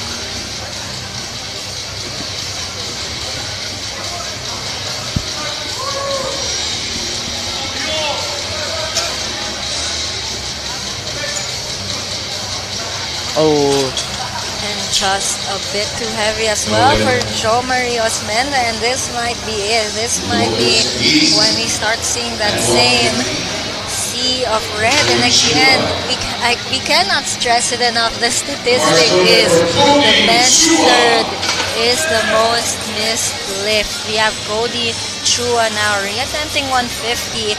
Kind of got a bit of a... I'm not even sure what to call it. I think he just didn't expect the press command to take as long as it did. like you see, like you said, this could be a sea of red, and a lot, and I mean a lot of those subtotals are gonna be afloat. Better job at bringing that bar to his chest. He does successfully have 145, but again, the third red now on the board. 157.5 for Radisson Esmondo. Radisson looking to part again to see. I think we should, I feel like I've said this phrase so many times, but it's worth noting. Radisson initially at the start forecasted over 30 kilos away from Ken, Austria, but now actually just 22 kilos. It might sound like a gigantic gap, ladies and gents, but that is definitely possible, especially with the amount of lifts we have moving forward. But number one on the board to do is this third bench. Difficult on that third bench, and the trend continues. The woes plague our adventures so far. 170 now for Mia Florendo. I know I've never seen him even attempt 170, I think. But again, his nominated best bench is 165. If he gets this, bumps that up by 5 kilos. And I did hear him. Maybe you heard someone give a really loud roar right before their attempt, and that's actually Mio Florin, the 170. And again, he's such an explosive lifter, and you can really see all of that power once he gets it off that chest. And again, he's been having a really good day, 5 for 5 now, and the most confident he's ever been going into a meet. That could be an indicator how this bench goes, and he fights it all the way up. And he just gets stuck at the top, that same sticking point that we saw in that 165. And with that, the roles are, again, like you said, now the roles are reversed. Initially on squats, we had Raff missing his third, and Mio using that opportunity to swoop in, even got a record.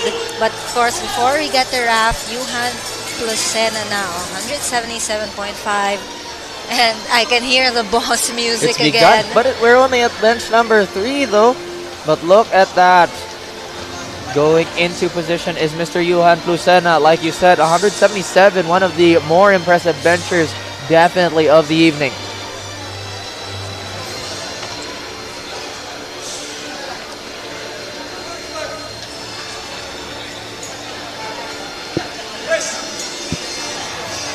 Oh, he's really fighting for it. I think this is it.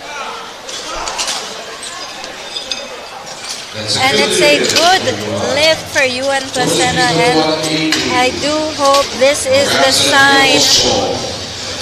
This is exactly what happened on squats on the same flight. Everyone missing until that one person gets that bench, and it's nothing but green. Right after, we have Ramsel Chidosha hoping to create that same pattern, 180 on the bar. He did have a bit of a struggle in his initial attempt at 175. Cleaned it up for his second and hoping to add 5 kilos more onto that. It's been incredibly close for this evening. And like you said, the streak of woes could potentially be over. The crowd just does not give Ram enough to continue that, and that's actually 2 missed benches for him. However, his total would still get a respectable, I believe, start at 455. But now, Ken Austria, all-time best and a record for our junior, walking up to the bar, to the bench. Takes a deep breath.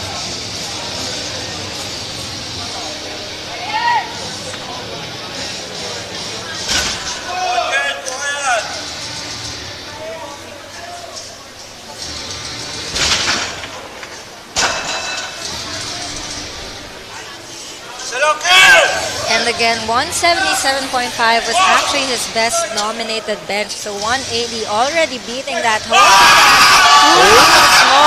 And I do think he's got it. What do the lights say? I do think we'll be seeing 3 white lights, 2 white lights. So it's still a good lift. A new record, and he can say he benches 400 pounds. Incredible stuff by our 105s. But Ross Chidosho up next, trying to extend his own record. He does hold the record at 180. Setting it in last year's Raw Nationals, actually. So this is a year later, and he still wants to push that record even further. Ross has been on a tear, and he's still carving out his warpath. Getting ready for this massive attempt yet again. They are tossing 400 pounds like it's absolutely nothing.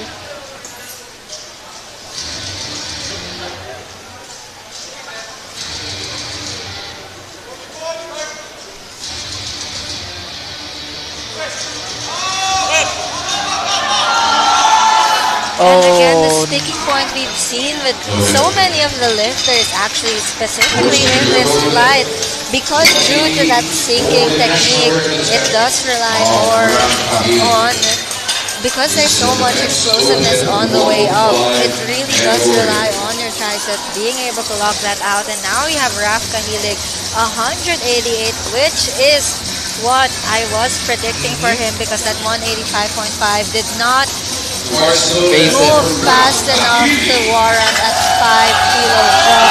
And at the same time, there's something so poetic about a bench monster versus a squat monster dueling it out. And I feel like it's so close because they have the same deadlift opener. You can't make this any better, ladies and gents. Raf Kahilig to stay in contention for a duel of the ages.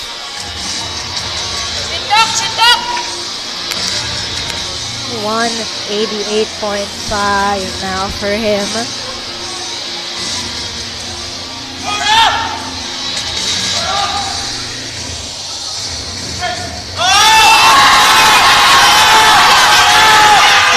What the judges say, though, there could have been some downward movement called on that, and it's a 2-1. You say no lift, there was downward movement. Perhaps asking a little bit on how that 188 would move for him. Doesn't look too bothered about it, to be honest with you. It is, again, it was 2.5. So of course, that 2.5 matters, but again,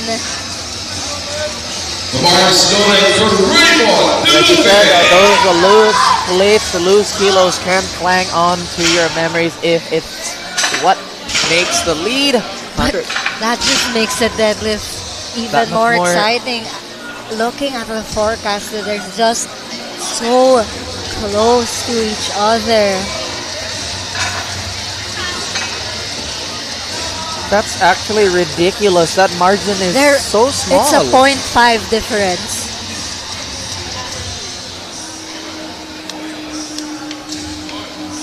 But of course, before we can get to that, Raymond Debuca reattempting 197.5. He did say he was gonna get this one on his second try.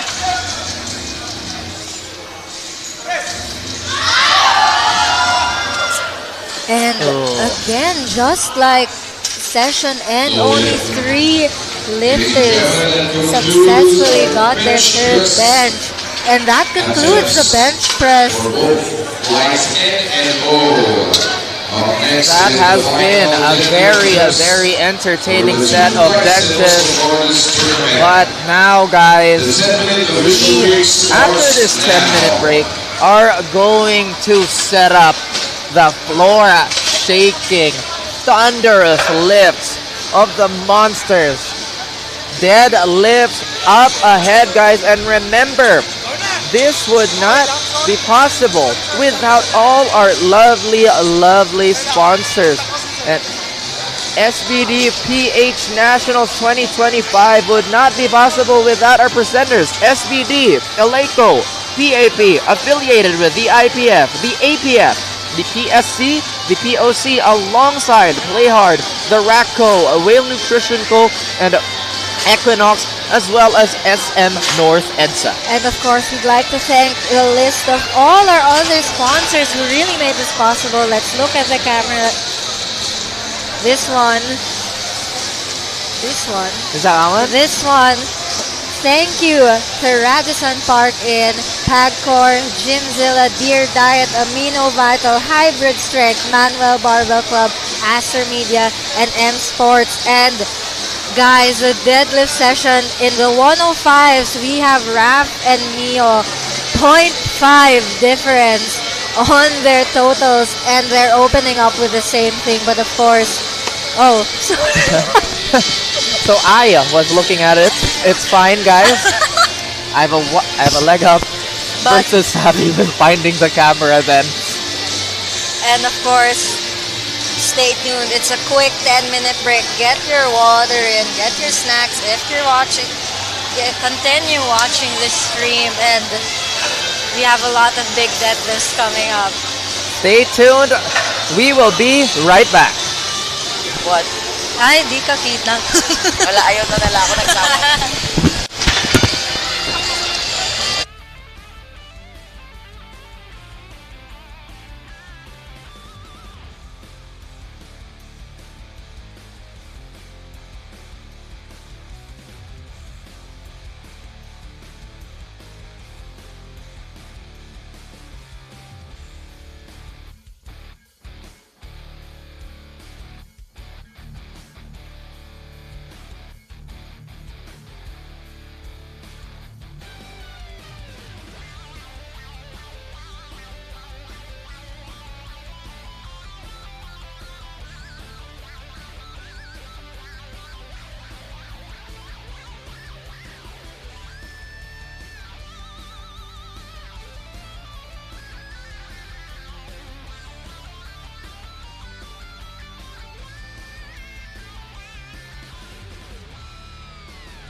Lifters, 1 minute to go to submit your opening rack for the deadlifts.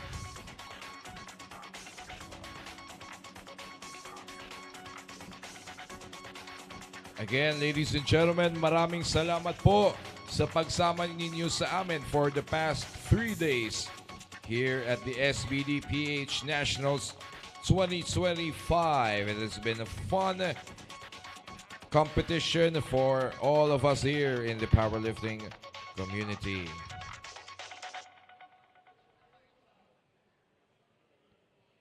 Of course, papasalamatan natin uli yung mga sponsors natin, The Rock.co. The Rock.co is your one-stop shop for gym equipment, lifting gear, and apparel perfect for Filipino lifting enthusiasts, powerlifters, and CrossFit athletes, bodybuilders, and more. Discover top-tier products from the most elite brands in strength training. You just follow TheRock.co on their official website, www.therock.co.co. You can follow them on their Facebook, Instagram, TikTok, and YouTube with the handle at TheRock.co.ph for exclusive updates on premium gym equipment, lifting gear, and apparel. Stay strong, live safe, and best of luck in your competition from TheRock.co. Of course, kanina pa namin sinasabi, magkakaroon tayo ng raffle after our competition. So just stay here and we will distribute or give out prizes from TheRock.co. Thank you din sa Eleiko. Attention strength enthusiasts. Elevate your lifting experience with Eleiko, the world's leading brand for precision-engineered weightlifting and powerlifting equipment. Lift heavy, live safe, lift Eleiko. Of course, our title sponsor, SBD Philippines. SBD isn't just a brand, it's a name trusted by lifters worldwide. Built to meet the strictest requirements for competition, SBD is proud to carry approved apparel by the International Powerlifting Federation that is also approved for its affiliates like the Powerlifting Association of the Philippines. That's why it's the go-to choice for champions and lifters striving to push their boundaries.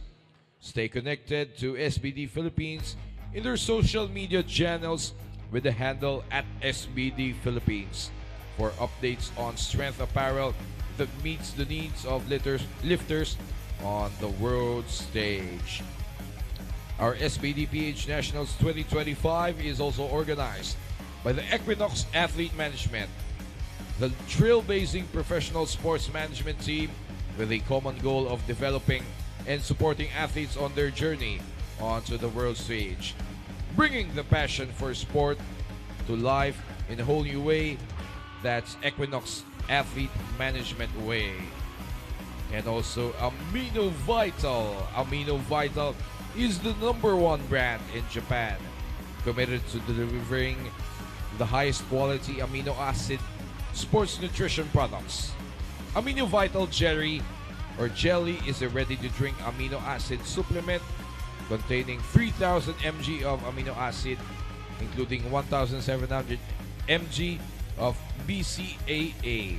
Intake of Amino Vital helps reduce fatigue and improves endurance during intensive training or exercise. Get your free samples today at their booth on the left side of the stage.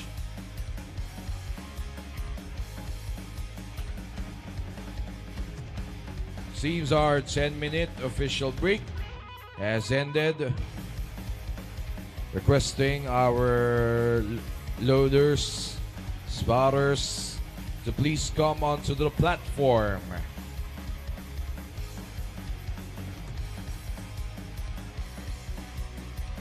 Get the order of the deadlifts for the first attempt at flight N. We will start with Danny Brutas Jr. at 212.5, Gervasio Magno III at 215, Kaiser Bompat at 225, JC Riliera at 230, Rafi Pangandaman at 240, Nico Marcelo at 245, Aaron Ignacio at 250, Noel Yonzon at 255, JC Guzman at 260, Johan Chen at 270, Lennon Socobillo at 285, Mr. Redulia at 290, and Jason Garauran at 290.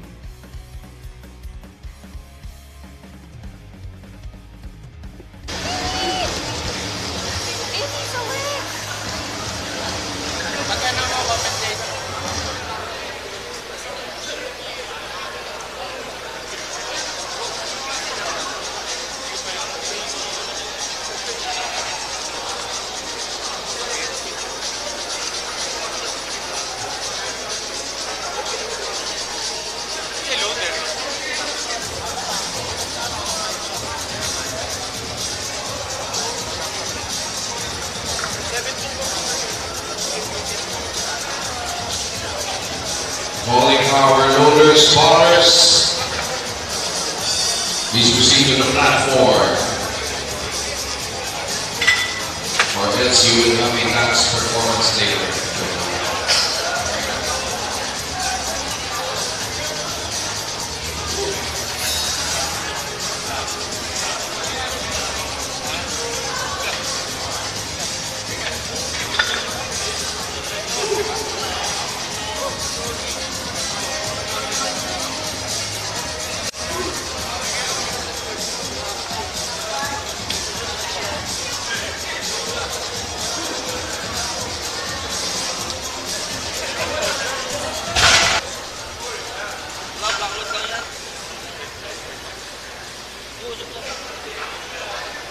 Uso dyan, ganyan talaga yan. Tanggalan kasi yung black load. Yung uso dyan, yung mauso dyan, naipit dyan. Okay lang yan. War.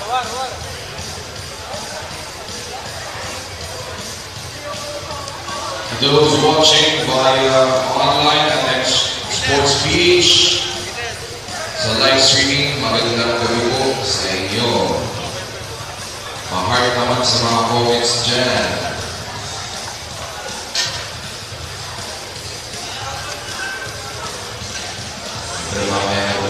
Please comment who is your best lifter and receive the best lifter trophy in our major awarding ceremonies later.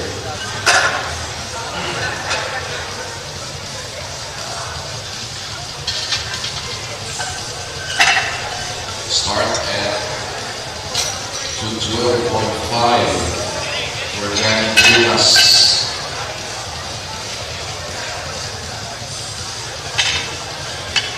See Danny already, the back of our LED screen.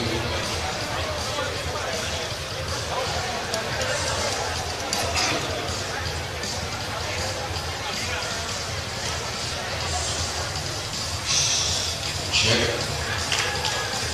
Head.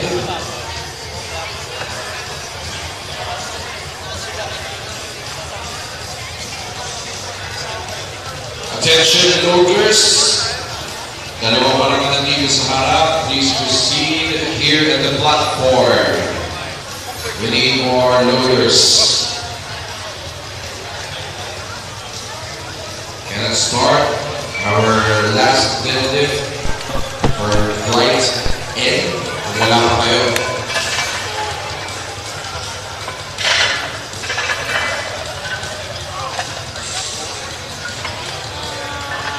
Yung mga wala pa, yung mga loaders na wala pa dito sa sayaw mamaya.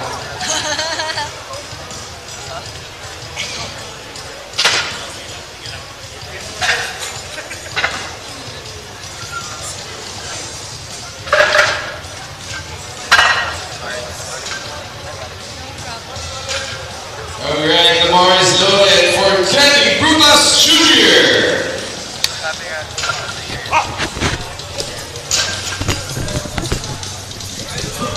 Hello everyone, welcome back and let's head right into things. Danny Brutas opening on our deadlifts, our last deadlift session for this entire meet. 212.5, looking really good for him. We're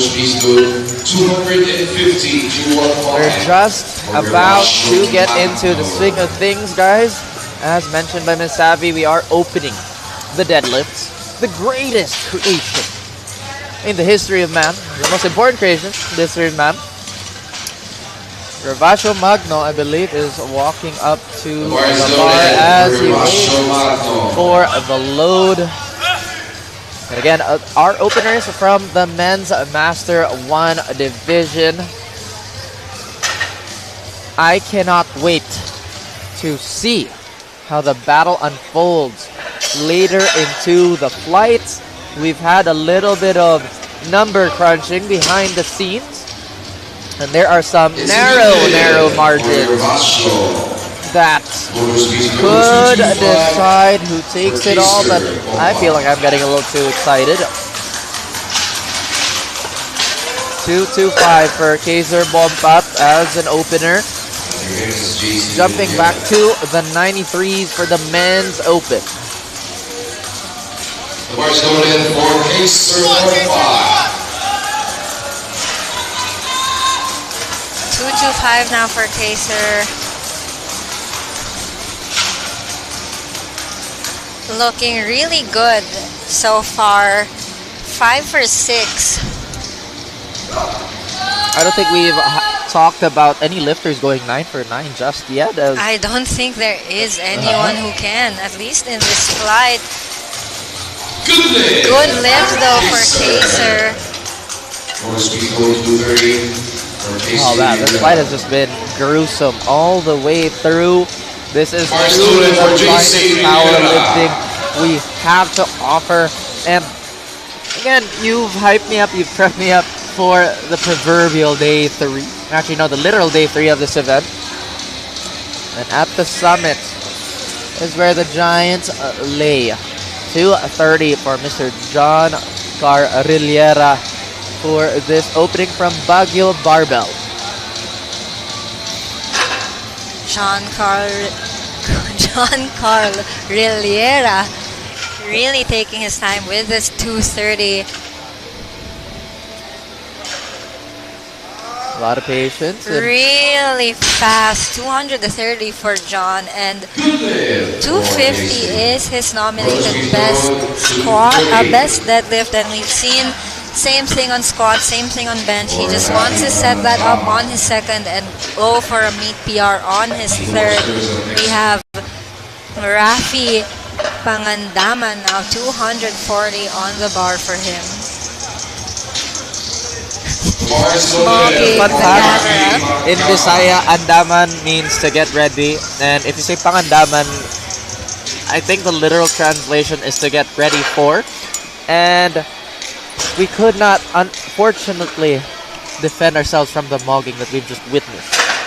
And Rafi now getting ready for this 240 on the bar. I'm trying to go through the stats here as that 240 is going to fly up.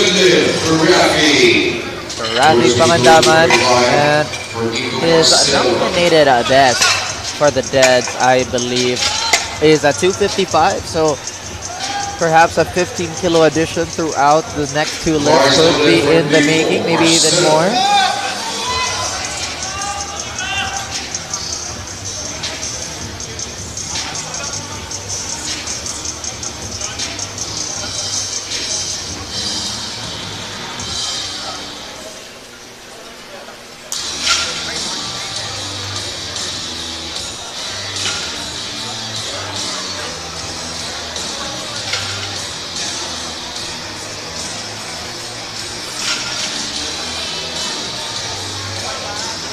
Really easy.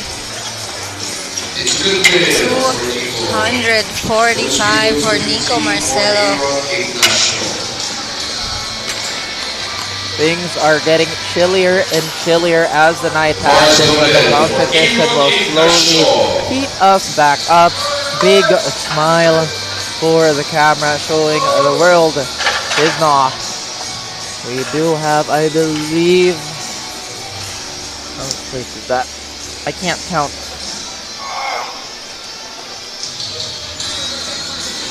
It does seem like we lost access to the lifting cast for a little while. So 250 opener, I believe. Yep, this is 250 on the bar for John Ignacio. That's a good lift for A-Rod. Motor speeds go 255 for Aurelian's on. Mr. Yanzon, I believe, is looking ready to step to the platform. And once again, a suit change, a singlet change rather. Looking confident with his opener of, I believe, 255.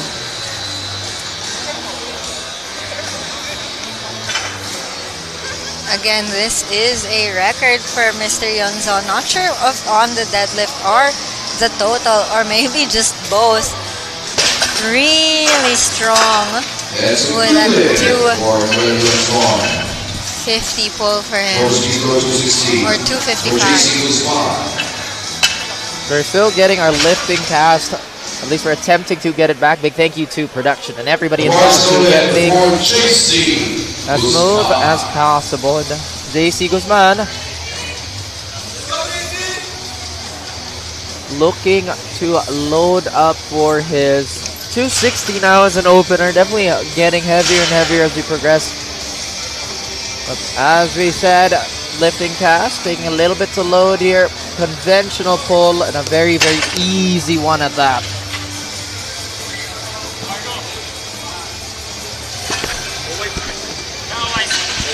That's a good lift. Low speed goes to 70 for your child.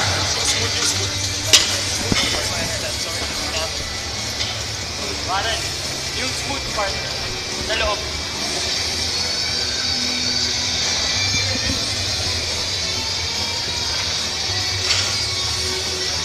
We have the loaders now getting ready, wiping down the bar, and you can request the bar.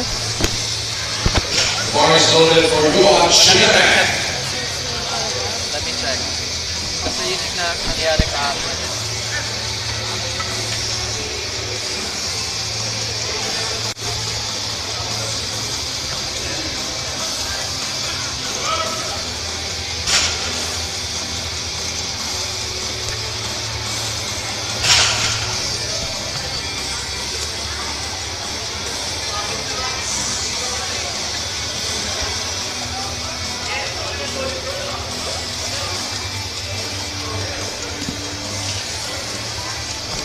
Okay.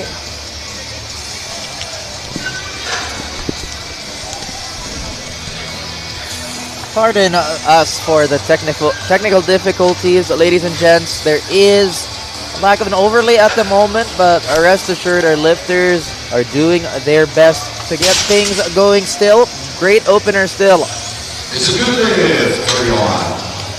Low speed goal 285 for next.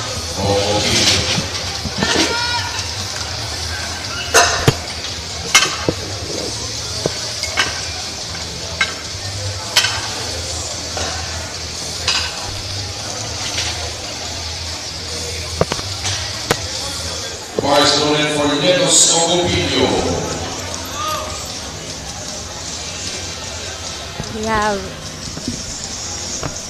We have Lennox Ocobillo now again. Sorry for that little technical difficulty. We have Lennox Ocobillo now opening with 285. He is forecasted third right now in the 93 division. He has lifted 300 in his most recent Davao meet. I think that was held last December. 285 looking really good for Lennox. I'm thinking, I feel like it's safe to say we might see 305 if there's no one trying to catch up to him and he can do a personal lift for that third. I do think we will be seeing a 305 from Lennox, but right now we have Nestor Redulia 290 and we are already in their final two openers. Both Nestor and Mark Galauran taking 290. Definitely one of the heavier introductory pulls. One of the heavier open pulls here. Locking in is Mr. Redulia. And he's looking to make this bar fly up.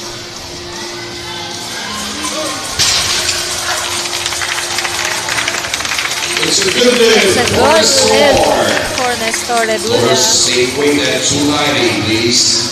And we have 290 now for Mark Galauran. This is not a deadlift record, but it is in fact a total record.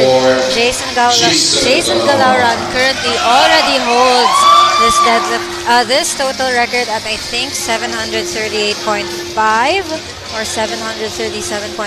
And if he does get this 290, it pushes it all the way up to 758.5. Already a considerable jump too for Mr. Galauran, and like you said, he's been really strong all day long.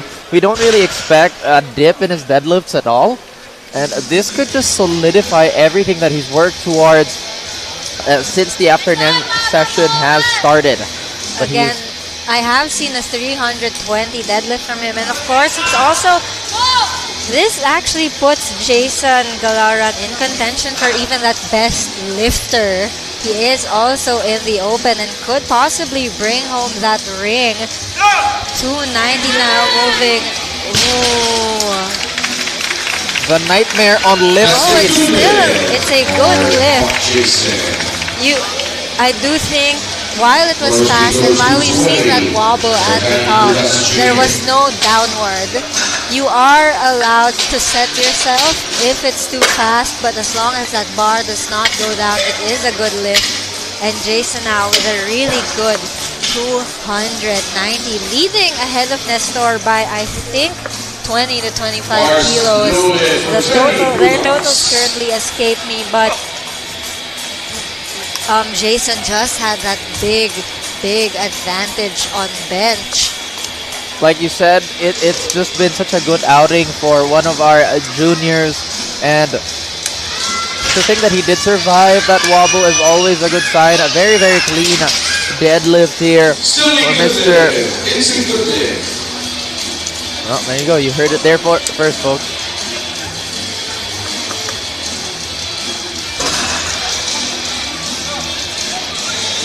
The lifting cast is currently down. We can't see things exactly, but I'm hearing 235 now for Gervasio Magno. Just making sure everybody, so we don't jumble up the names in case of an ordering change for whatever reason. But we did see Mr. Danny Brutas accept that 220 and succeed. Gervasio Magno walking up with a 20 kilo jump on this deadlift. Again, one of the two men's master division on this flight.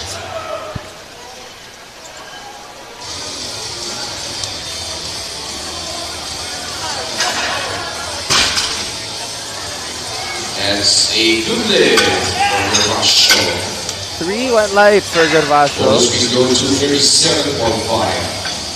Caesar Bombat as well with a pretty sizable 12.5. I think it's 225 is really convincing. So at this point, this type of jump is pretty much a feeling out the lift, I feel like. But it does look like everybody's still getting behind him. Lot of energy. Another conventional pull.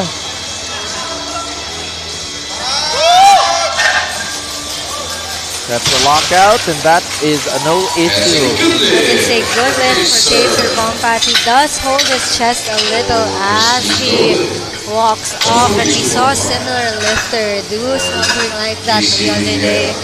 It does start to cramp, having to hold on to that bar, but JC Rillera now feeling really good. His opener moved really, really well. 242.5 for him. 242 loaded on to the bar. Rillera looking to conquer this and just slowly setting up again. We can't tell how much time there is. I'm pretty sure everybody's manually keeping track of that just to keep the integrity of the sport. But rest assured, there's going to be a lot of time. Lift command is rather good. And a good lift for JC Rillera, and I think we do have to let you know we no longer have access to the lifting cast. It's no longer updating on our end, so unfortunately we can't really give you the play-by-plays anymore since we also don't know what the lifters are going to be putting up. 242.5 now, though we can see for Rafi Pangandaman, and as you said, it means to get ready for. Well, he's definitely been quite a spark plug, especially with his lift, obviously first and foremost, but at the same time, he's been giving a little bit of love to the camera. Now, We're still waiting on him. We do see the timer start to tick. And I do think he won't be taking this attempt because if you're looking at it, it actually says 242.5. And he did open with a really speedy 240. He could just be opting. Oh yeah, 240 like you said. He could be opting to just run out that timer and give another attempt. But of course, we don't know if that 240 was his limit. 255 now for Nico Marcelo. Mr. Marcelo's had a good run so far. Did miss that third bench, I believe, which has been a common problem all throughout the days. Nico Marcelo looking to get 255 off the floor and into the books for him, just helping his totals a little bit and getting an additional lift on to himself.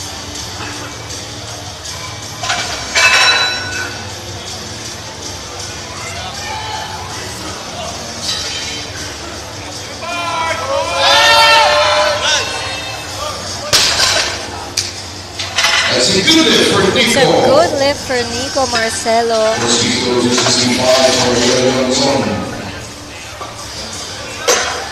265 now for Lucky Yonzon, further extending that record. He has been absolutely tearing that men's master division that we've reminded everybody that he's just found himself in very, very recently. At the same time, his numbers, even for the open, are still quite competitive. And Noel Lucky Yonzon waiting to step onto the stage. I believe he's already eclipsed the 700 total, if I'm not mistaken. This is just going to push it up like you have just said. Opened with the 255. And now looking to conquer yet another plate addition, or 265 to this.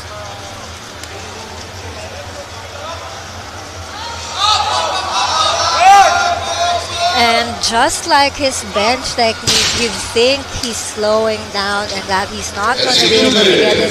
But really good 265 for him. He does a little crown motion as he walks off. He is still limping. We saw it on his squats. But I do think he's still going to try to push for maybe 5 more kilos. The bar is loaded for John Ignacio now 275.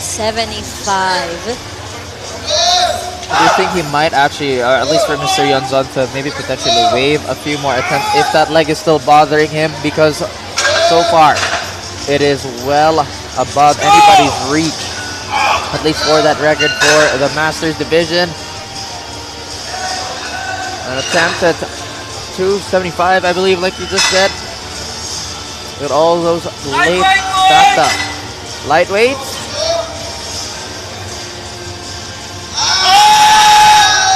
Yeah, buddy. There's the lockout. Really good 275 for John Ignacio. JC Guzman now 280. The bar is loaded for JC Guzman. JC Guzman has a nominated best deadlift of 272.5. So if this is successful, it is a big meet PR 7.5 and just on second attempt. Always a good sign to see those second attempts absolutely take a big jump, or at least even any jump really from your nominated best. A bit of a shake on the way up, but with the lockout looking steady and stable, no issue. Referees. That's a good lift for JC. A good lift for JC, and with that he does set a new meet PR for himself. 287.5 now for Yuan Chan. He does have a nominated best of 305, and I do think this is a big jump from his opener, so he could just be pacing himself for that. to match that 305 on the platform. Potentially also maybe pull himself into Podium depending on how Lenus moves. But I do think Lenus is. He's definitely taking his time. But like you said, it is just about pacing and trying to get all your energy from any corner of your body at this point. Yes, we're still at the second dead, but this can still prove to be incredibly draining. Timer is still at 26 seconds though, so there's still a little bit of leverage, and he's definitely taking his time with all of that. 17 seconds left on the timer. 10 seconds.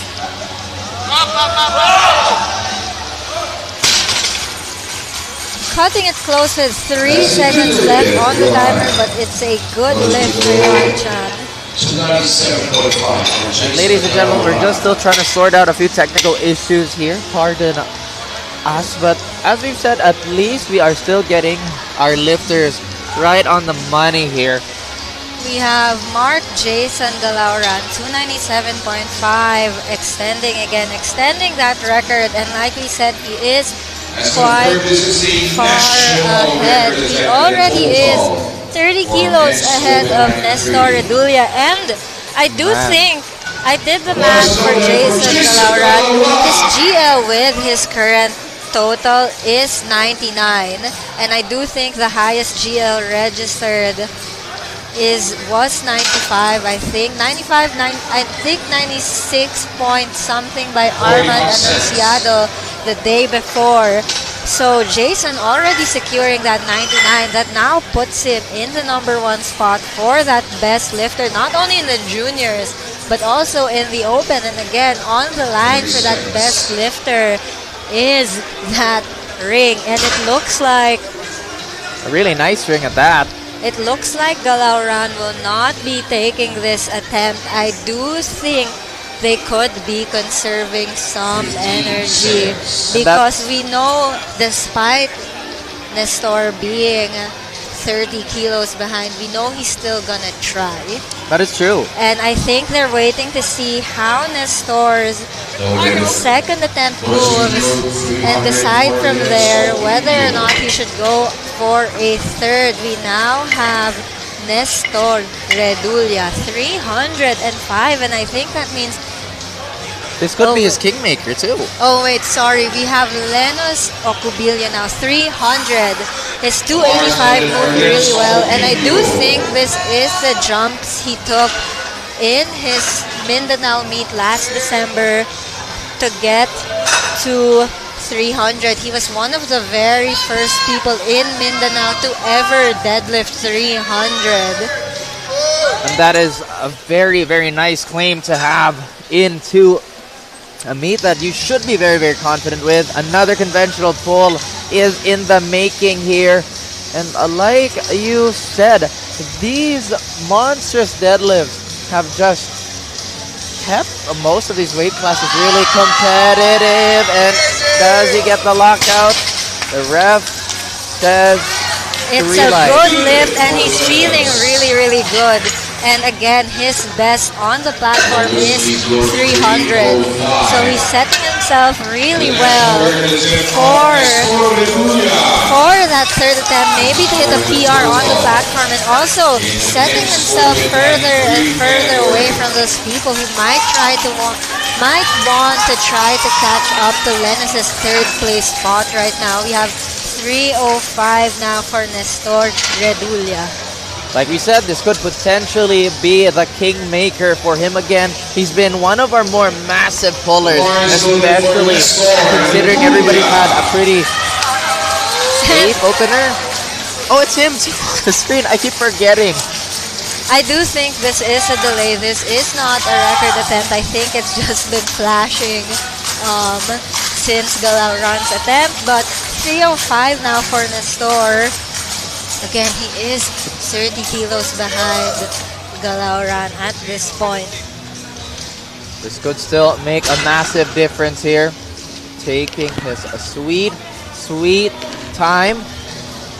And Nestor Redulia 4-time champion. Looking to capture gold again, and he gets the lift, and that 305 gets absolutely demolished. National record.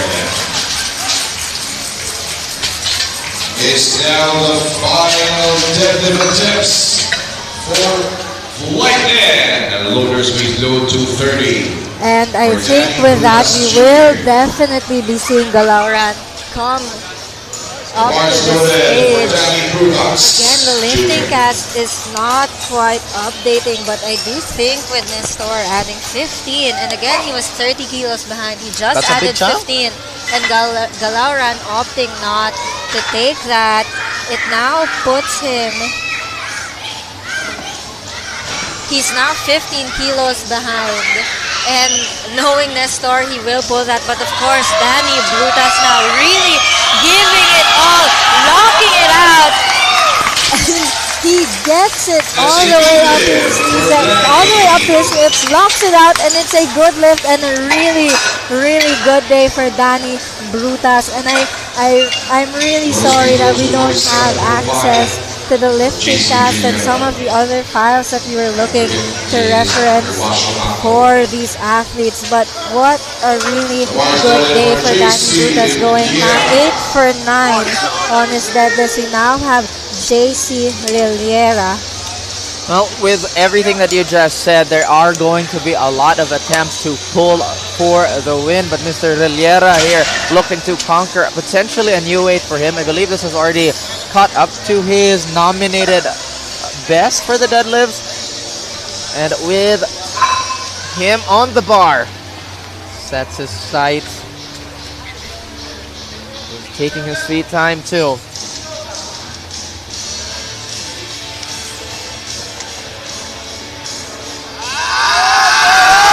Coming up, it's right past the knees, and he should be happy. Good lift for JC Rilliera. He is happy with that, walking off, and I do think that is a 2.5 jump.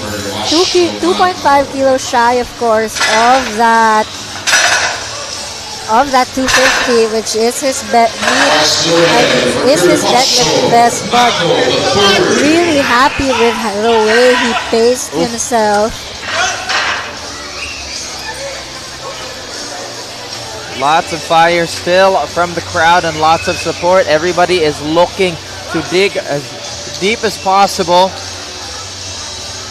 And again, pardon us, ladies and gents, we are trying to deliver the most accurate information available. It is looking like this is a good lift though. Just waiting for the lockout. That's a good and lift. It's a good lift.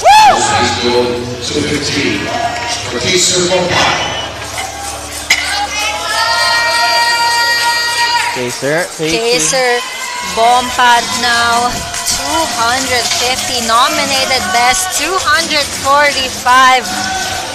If he gets this meet PR. And of course, I do think this is the last Manuel Barbell Club athlete. So I really want to hear that noise from Manuel Barbell Club. Bring that energy. And you can hear them now. They're clapping. They're cheering.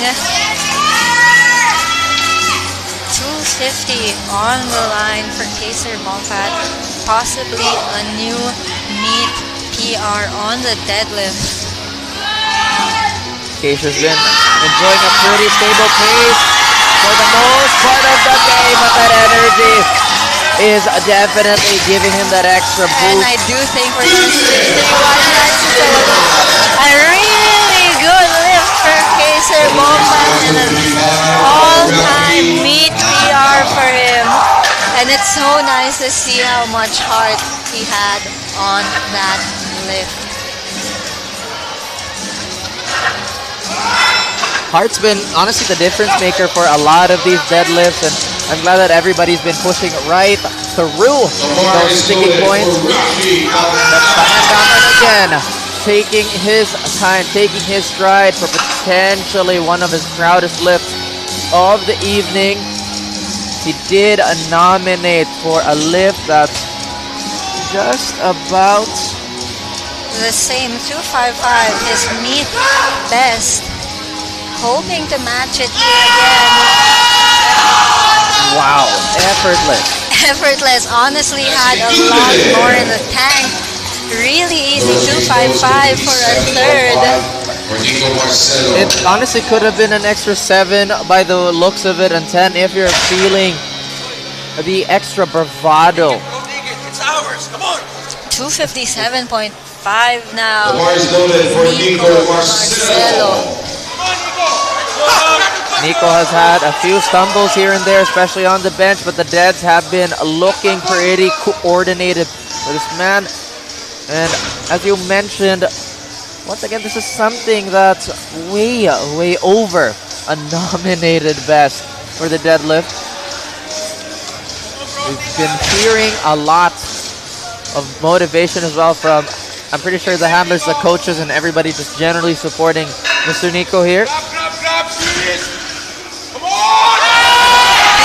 fighting for it, and he does have all that encouragement from the people in the crowd. I do think he's going 3-for-3, and it's a good lift for Nico Marcelo. Always such a good sign, and always a great thing to hear.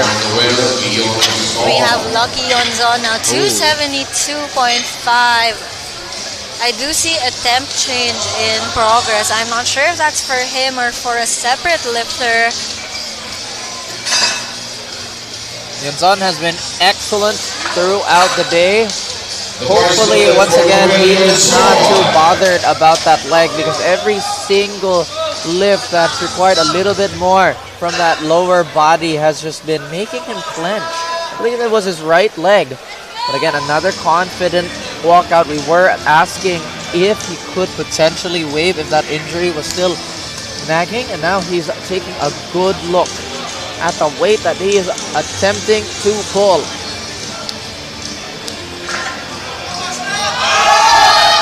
He's really and just lost at the shins, and he is stumbling a little bit, but he does look to be okay. And still a really good day for Lucky Yonzon, smashing the Master 1 records.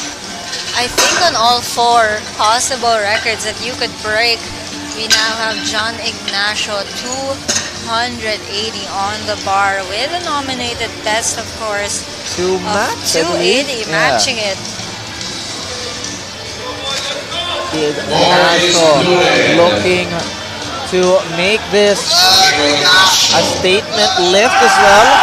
Again, we have said some of these lifters have more than enough gas in the tank to put an extra 7.5 on their best lift.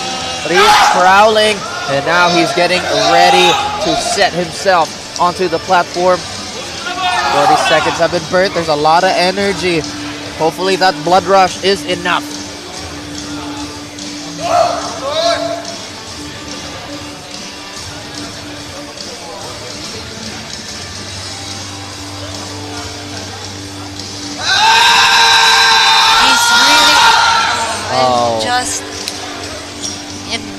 It did come off a few inches off the floor, and he really was fighting for that. JC Guzman now, 285 being loaded up for him. Already the 120 junior champion, if I'm not mistaken, looking to climb that open podium as well. And it's always been that way for at least the last 3 days. The juniors, once again, are looking to challenge for a podium, at least for the open. A lot being put into this, being very careful about how he sets up. So taking his sweet time, but it is a rip and grip, and he's fighting through it. He's trying his best. It's not moving down at the very least. He's fighting so hard for that lockout, but it just wasn't there. But I do think that was one of the longest fights we've seen. And we've had a few good ones as well. That's definitely going to be a contender of just a maximum effort for those lifts. On to the next, we do have Mr. Johan taking to the stage. A big smile, a lot of confidence. Potentially could be smashing a PR here with 302.5 kg on that bar. 2.5 kg away from his meet best. His nominated meet best.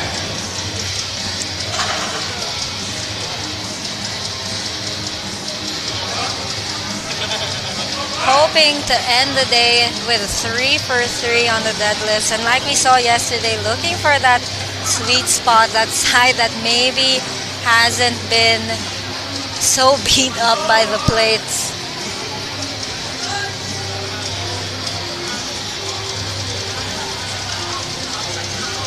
He's sizing it up. He's been doing a lot to find that groove. He did have a bit of a battle for that second lift. This extra push for the big 300, 302.5. Again, taking his time, 12 more seconds.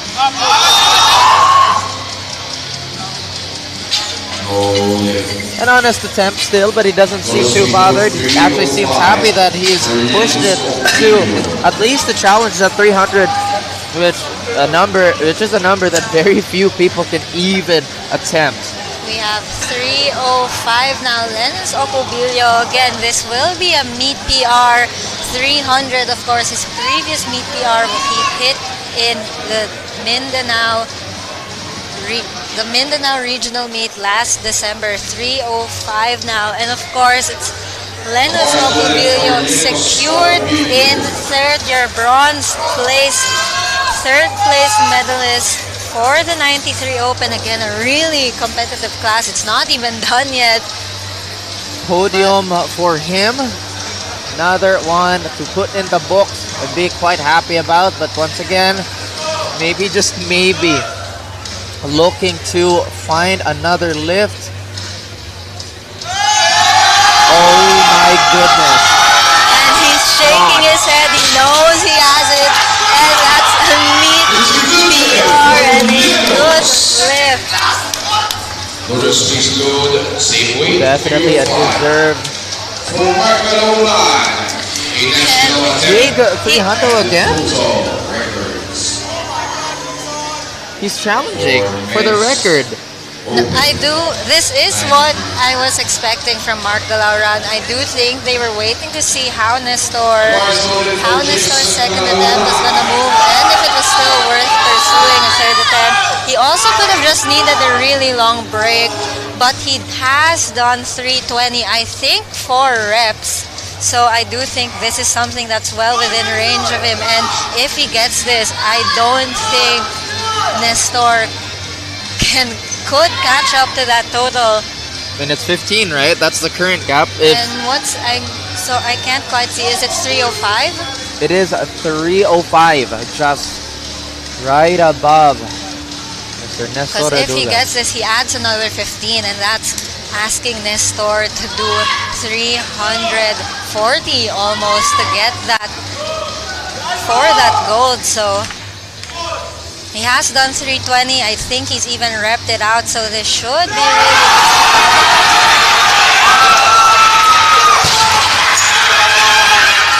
What do the refs have to say? Was it undeniable? It is a good lift. He's already giving fist bumps, so I am assuming it's a good lift. That is insanity to even say that you can rep out 320. But like you said, he has been respectful all night. We know he is capable of so much more, but there's never really been anything to indicate that it was an easy lift. It's all respect.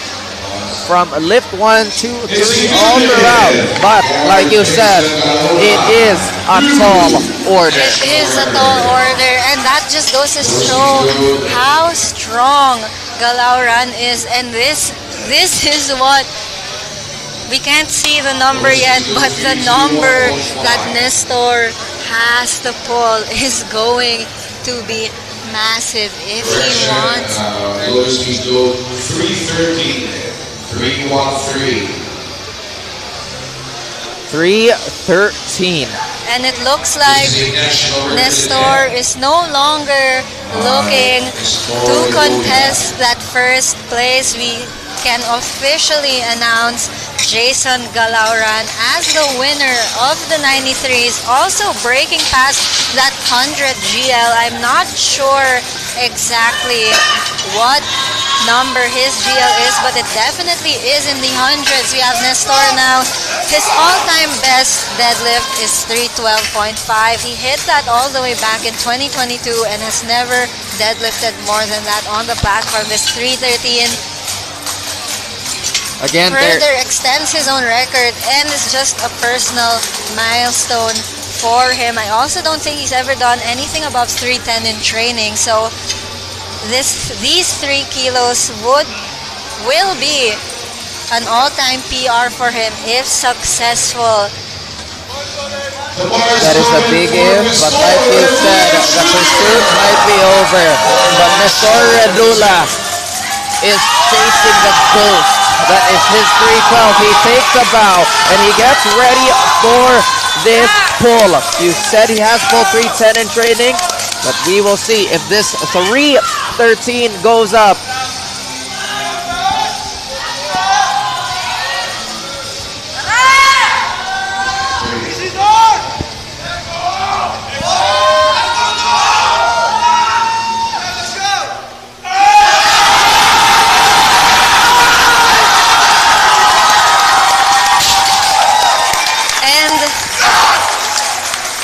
What a way to end the day for Nestor. He does place second, and it was a tall order again to go up against Jason Galauran, literally claiming best lifter right now.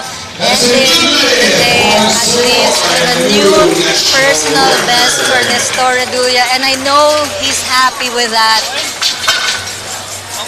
I definitely, have had a fair share of happy lifts witnessed, but to walk off with such a gracious attitude despite that race slipping away is still the mark of a true champion. But once again, and again, while we're getting ready, I really want to touch up on that. That was a 312.5 that he set all the way back in 2022, and it took him 3 years. That 313 was fast. I will say he did have more. I bet he could do 320. He could have done 320, but of course, that's still 3 years. And for a lot of people, they feel like 3 years without progress, like it's so over, right? But it's making me emotional. Of course, Nestor, same age as me, and this whole thing of Mark Galauran being the younger lifter, of course. I don't want to get too much into it. We are moving into a new flight. It's okay. Let's take our seats. We did stand up for that 313. Let's take our seats now, of course.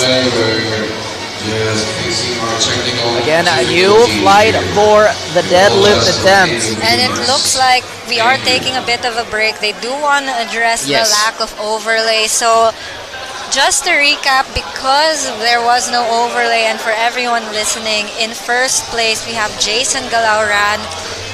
300 and almost 300. Sorry, it was a 305 pull in 2. 305 pull. I think that puts him almost at a 770 plus total. But again, at a body weight of 92.4, his GL's way over the hundreds right now. And I do think the highest GL of all time in the Philippines was 104. At the end of the day, while we do cheer for obviously some of our personal favorites and for the friends that we compete, while I do the statistics, please do the honors of thanking everyone who you want to thank or saying what you want to say. As I was saying again, and a big thank you while we're at it. And while I also go through our laundry list of sponsors, while we do have our favorite lifters, while we do cheer for the people who we want to cheer, at the end of the day, that is the future. That could potentially be the Filipino representative of our world. And right now, before getting a little too excited, we would like to thank all our sponsors for the SBD PH Nationals after this attempt, perhaps. I do think we are getting started, and if it seems like we're not, I do want to give a little recap again. I'm so sorry for cutting That's you okay. off, but Go ahead. because due to the lack of overlay, I feel like maybe people couldn't have caught what exactly The happened numbers, with that yeah. 93, especially if you're not looking at the lifting cast. So I did the math. Oh, wait. I'll get back to that once we get another break. Jo Marie now 235. Next is Yuan Lucena at 240. And big thank you, by the way, to Miss Savvy for really hitting all those markers for all the info that she actually dumped during those 93s. Those 93s was really exciting. The future for everybody is bright. And for Jo Marie Esmenda, the 235 should be light as a feather for this opener. 3 wide flags, I believe. Notice we go 240, 240 for Yuan Lucena. We have Johan Placera being set up now. Johan Lucena, I'm so sorry. 240 as his opener attempt. Johan Lucena's best deadlift is registered at 260, so I'm expecting some big jumps, 12 to 15 maybe, depending on the speed of this, if he wants to surpass that 260. But of course, before we get to that point, we have to see how 240 moves for Mr. Lucena. Well, this could open him up for some pretty considerable jumps to that build-up, but as the openers continue, the deadlifts are really thundering right through. Next, I believe, is Ken Austria, who's been pretty powerful all around, opening with a 245. And Ken Austria, it is worth noting that he, due to his training style, he has a specific training style that focuses really on squatting and benching a lot, and that's why his deadlift does tend to open less than his squat. But don't get it wrong, he is still very, very strong. 245 on a program that doesn't really make him deadlift a lot at all. That is just a sheer strength, and especially looking like he's setting up on a conventional pull. Looks like it's in the works. 245. Like you said, if this is not normally within the program, that is still a ridiculous lift. 250 moving so well for Ken Austria. And again, his nominated deadlift is 250. There's still a little bit of technical issues that is surrounding some of our resources, but there's really no knocking out the barbell. Thankfully, we do have, I believe, is Cody Chua walking up with also a 250 opener. He was a little, I guess, disappointed on some of those bench attempts because it did look like that missed call, or him taking a little bit of time on the press command just kind of gassed him out. So that's precious kilos. And even on the squat, despite being one of the few lifters to get their third squat, he actually was disappointed with how that moved. And that says a lot. I mean, even on your best days, even when you're lifting numbers that do fly on your best days, sometimes they can be really unpredictable. 250 still moving really well. Maybe a 12.5 jump. I do think his best is 270. Double checking. Yep, his best is 270. So 262 to maybe 272.5 for a meet PR. Just to close things out on a good day, he did not have the best squats and the best bench. Despite going 3 for 3 on squats, he did seem like he wasn't happy with how that moved. And while they're loading things up now, Yeah, I mean, as you mentioned, there are some things that definitely he would like to iron out, especially moving forward the rest of the year. Big reminder, it is only February and we're already having such a great time here at the SBD PH Nationals. Mr. Radisson, who was initially challenging for the top spot, still is pretty much in contention for podium if he can make it up with these deadlifts. Especially because Radisson has that advantage. Deadlifting, this is 260, so he is deadlifting 15 kilos heavier than Ken Austria. There still is that 22.5 kilo gap between them, but we did see Mr. Radisson taking those bigger jumps and slowly closing in on that gap. Oh. 3 white flags, and like you said, those kilos could really come in clutch. Ken has been on a tear. Maybe he could be a bit ambitious too, since he's pushed over the 700 mark, I believe. But now we have John Robert Mamao coming on to a 265 opener. Everything else has been relatively conservative on his other openers, but this is by far his most competitive lift. And I do think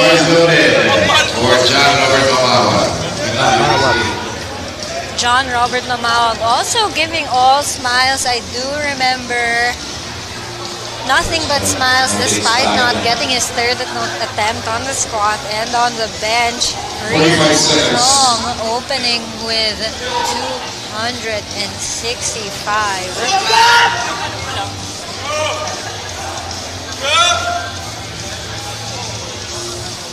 Like we said, a pretty competitive lift for him. And really easy. So easy.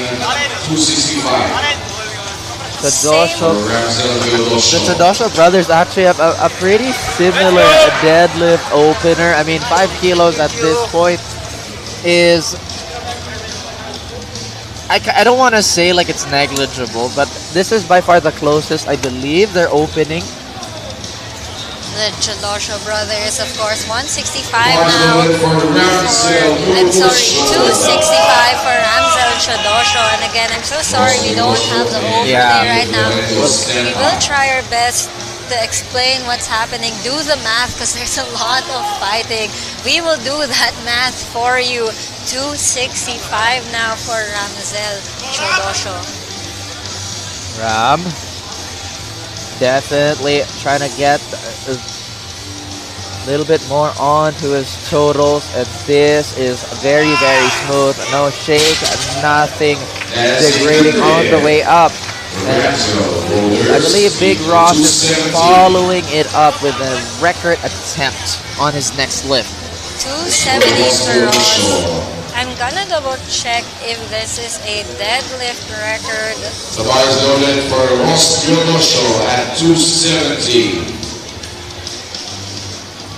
I think this could be... This could be a deadlift record or a total record. Unfortunately, I'm not sure what his total currently is at.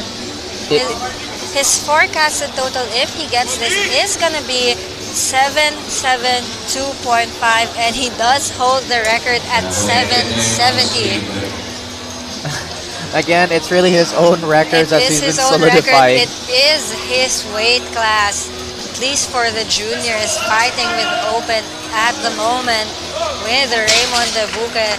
772, moving really, really good for Ross Chodosho. And to think that he's actually inching closer and closer to an 800 total, maybe not achievable right now, but in the future.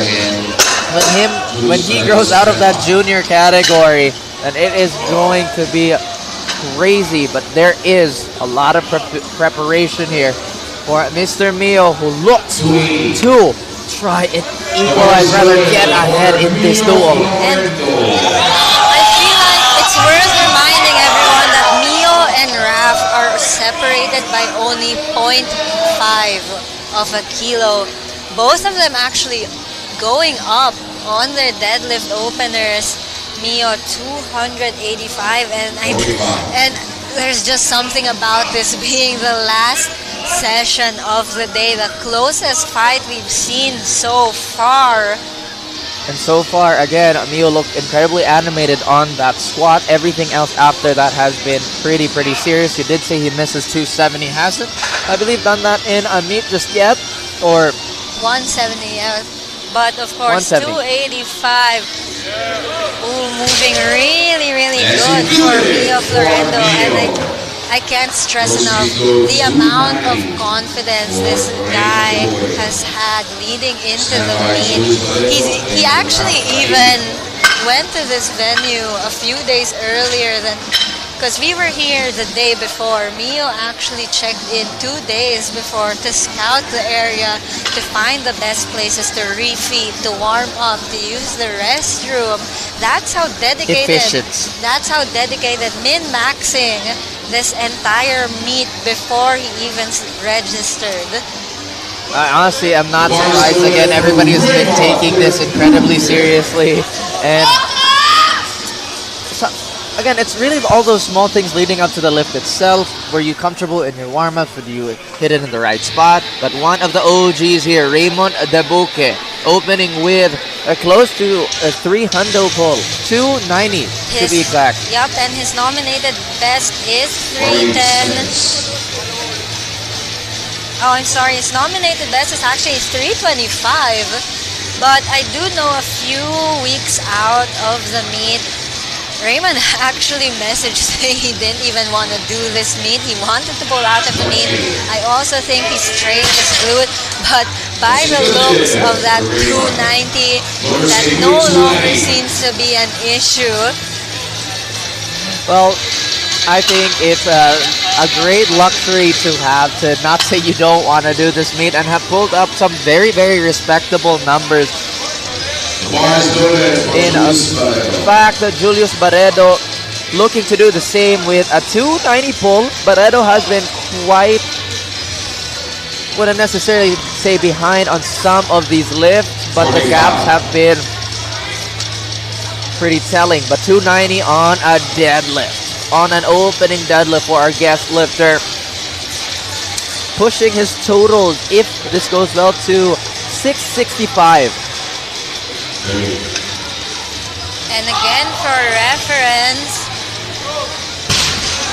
good lift for Julius. Good lift for Julius Barredo. And for reference, his best deadlift is 280. He's already surpassed it. Raf Kahilig now also opening with his best deadlift at 295. I do think he holds the deadlift record, if I'm not mistaken. I do have to double check. Oh. He does hold the deadlift record in the 105 weight class at 310. But again, Raf has been dealing with a lot of injuries, specifically in the back. That's been making it a bit hard for him to make progress on that squat and on that deadlift. But of course, still gonna try his best. He likes to say it a lot, through all adversity is what he likes to say. 295 now.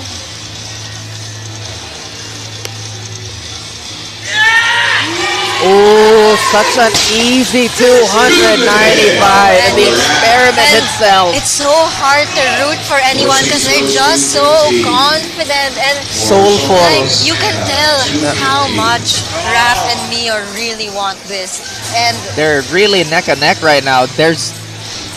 It is such a close gap, and like you said, this is such a soulful competition. And it's just so hard to root for someone, because at the end of the day, there can only be one champion in this weight class, and they're both trying so hard to make sure that they are worthy, that they fully earn that title. And again, this is the best of the best.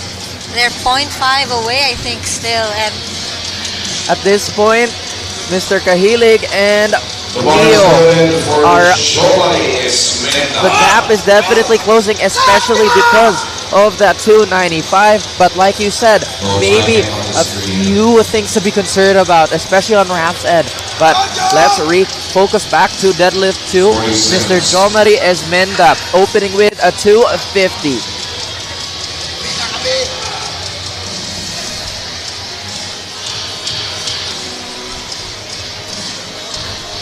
There is definitely a palpable pressure in the air. That's a good lift for Jomari. And my goodness, everybody's still turning up the heat. Ken Austria should be the next to take to the stage. And we finally have our lifting cast up. Ken Austria now forecasted first, already a total of 402. I'm gonna take a look at Radisson Esmundo, see if it's possible for him to catch up. He does have a forecasted total now of 595 with a current running total of 675. So Ken Austria taking these really small jumps, and Radisson using that as an opportunity for him to get that title. And I said Ken Austria is actually the strongest 105 by a mile, but really we have Radisson trying to prove me wrong. But of course we do have to see this 252.5 by Mr. Ken Austria. And okay, oh my goodness, he's letting Radisson know it's not going to be that easy to take that title away from him. Like you said, this is not just one duel happening in this flight. It is an absolute mosh pit. Yuan Lucena now 255. His best deadlift nominated 260. So this is what we were expecting. That's 15 kilo jump at 255, and then ending the night with a BPR. Lucena 255, like you said, should bump his totals up just by a little bit. I believe it is going to be a 650 for him. It has been a relatively smooth night, barring that one squat attempt. But 255 looking to move like a butter. Yuhan getting ready to take the stage here, or rather take this bar, rip it away from the earth. Very good.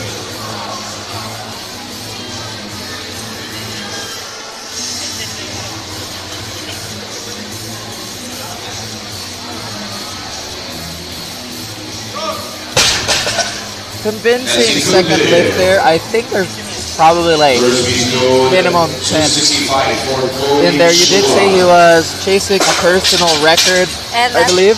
And that 255 does seem to warrant that new personal record. It moved really, really well for Yuan Lucena.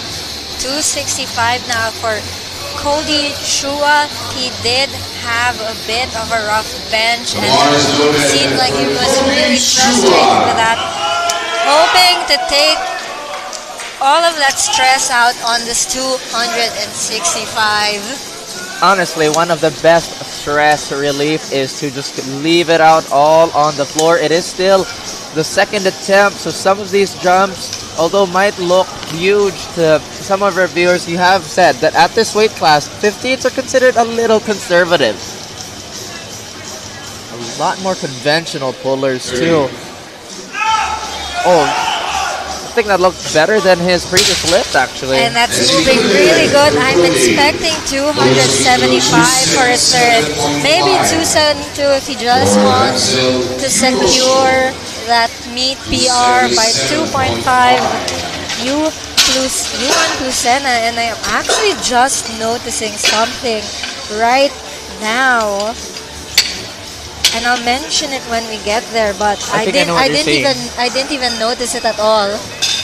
Again, there are some gaps that are slowly getting swiped away. As impressive as some of these programs are, there is a king still looming around the corner, and my goodness, we are just getting more and more excited for these attempts to keep rolling. I'm so sorry, I misannounced. We actually have Ramzel Chadosha right now, 277.5. 277.5, 265 looks very easy for Mr. Ram Chadosho. He is secured at third by the looks of it. So just getting in his deadlift 255. He's locking it out. Ramza Chodosho. 3 white lights and a good lift for him. And I'll announce it again on his final lift just to close things out. But Ramzel, I have heard that this will be his last lift in a while because he's getting married. Oh, what a heartfelt reason. But guys, remember that looming suspicion we were talking about.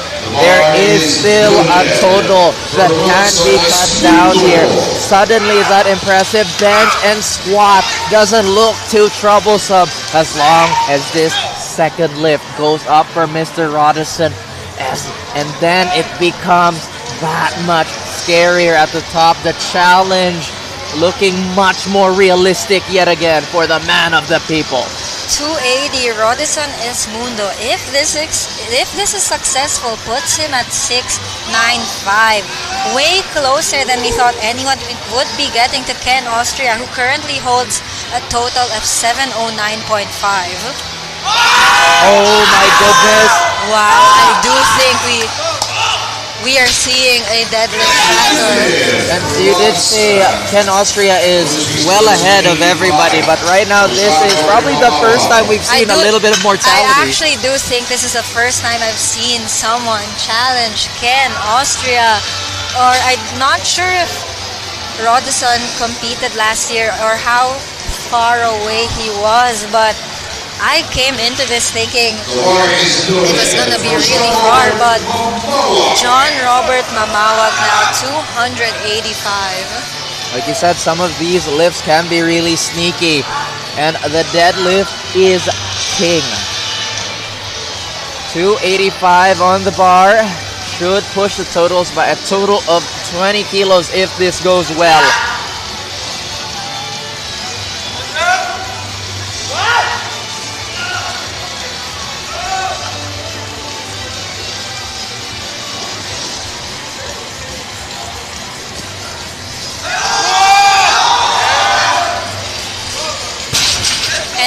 Fights for that 285, and it's a good lift. And this is what I actually noticed. Ross Chodosho, if successful, actually ties his total. Raymond and Ross already have the same total, both of them in 772.5.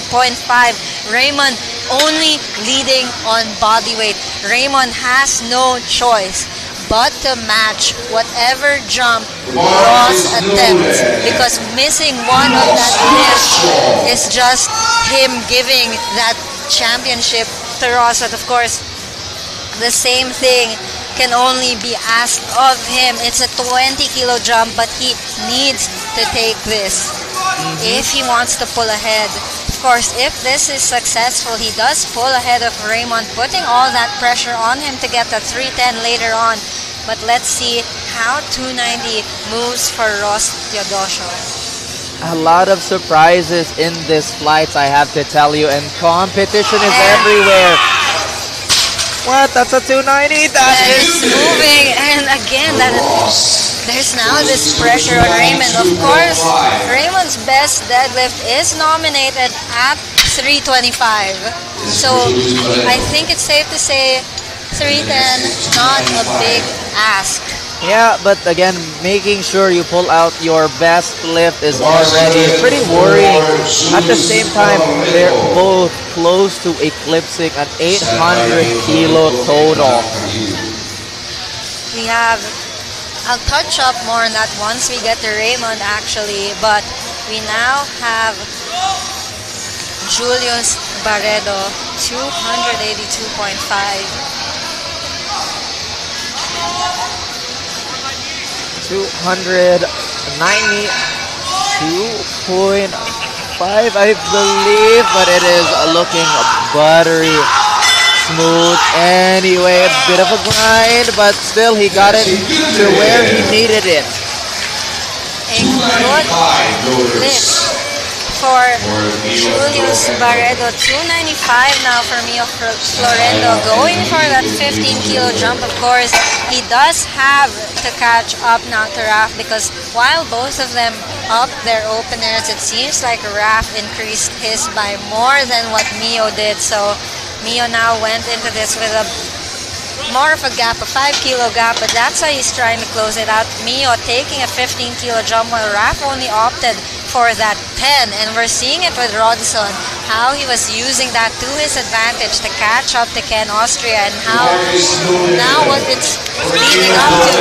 So 295, he's feeling really hyped, he's feeling really good, and I do think this is gonna fly. He has a best at 292.5. This is such a good set of lift. It is incredible. But Mio again taking to the bar will try to once again extend that lead and maybe defend himself from his rival at this point. But lift first before we make any assumptions.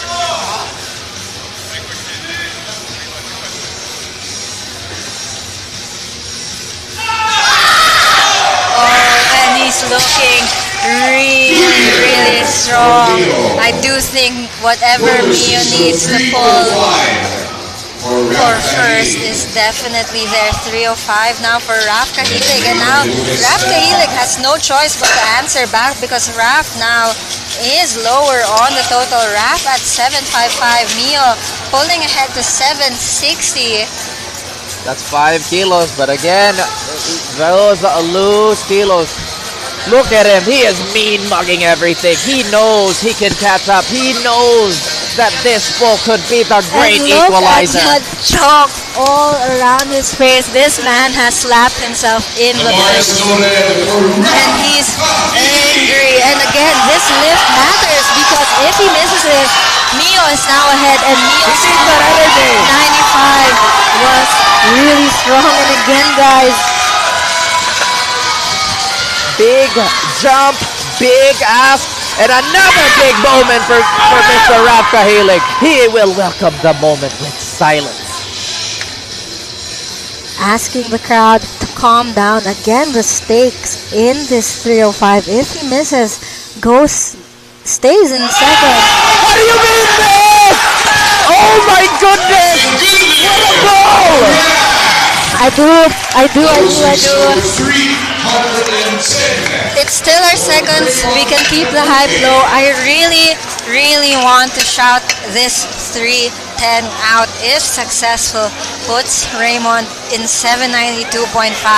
And I actually went ahead to look at the record, and it actually made me emotional. I genuinely teared up when I saw this forecasted total of Raymond and what the total record was. Raymond has never totaled anything above 800. The total record stands at 800, and that was in 2021. And it's been talked so much of when will he return to his peak, and now he's so close, only 7.5 kilos away if he gets this 310. And I'm really hoping he gets it. Again, more records to break for a man that many have looked up to, a man that is very respected. And I do think we're gonna see Raymond total over 800, and just thinking about that already made me emotional. 800. You know, I always kept messaging him when he reached out saying that he didn't want to compete anymore and saying he wasn't feeling good, that he was feeling injured and that he thought he'd lose. I said, no, you have to do it for us older people, for us perma-injured people, that we can always come back, you know. And absolutely, of course, I don't want to make it about me. It's also about Raymond reaching that summit, 7.5 kilos away from 800. His all-time best total, 800 flat in 2021. And remember, folks, with the pulls that you do, with the weight that you get off the floor, you do inspire a lot of people to do the same for very different reasons. But again, we are still waiting for our next lifter to take to the stage.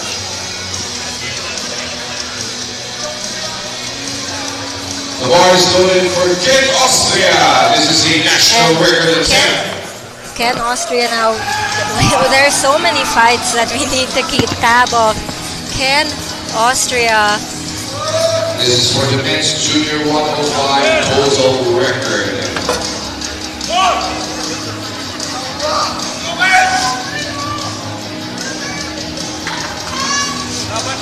Ken did look like there was a bit of a grind up on that previous lift, but again, this man is a monster. This is Ken Austria can't see an update right now on what this number is. 260. He's really fighting for it.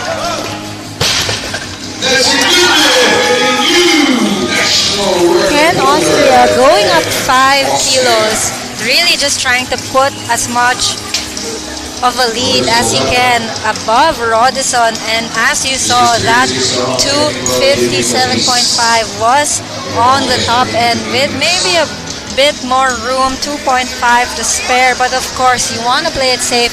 You're already in the lead, you just want to keep that lead. I do think we will be seeing an attempt change possibly by the team of Radisson, because now that Ken Austria has pushed that total higher.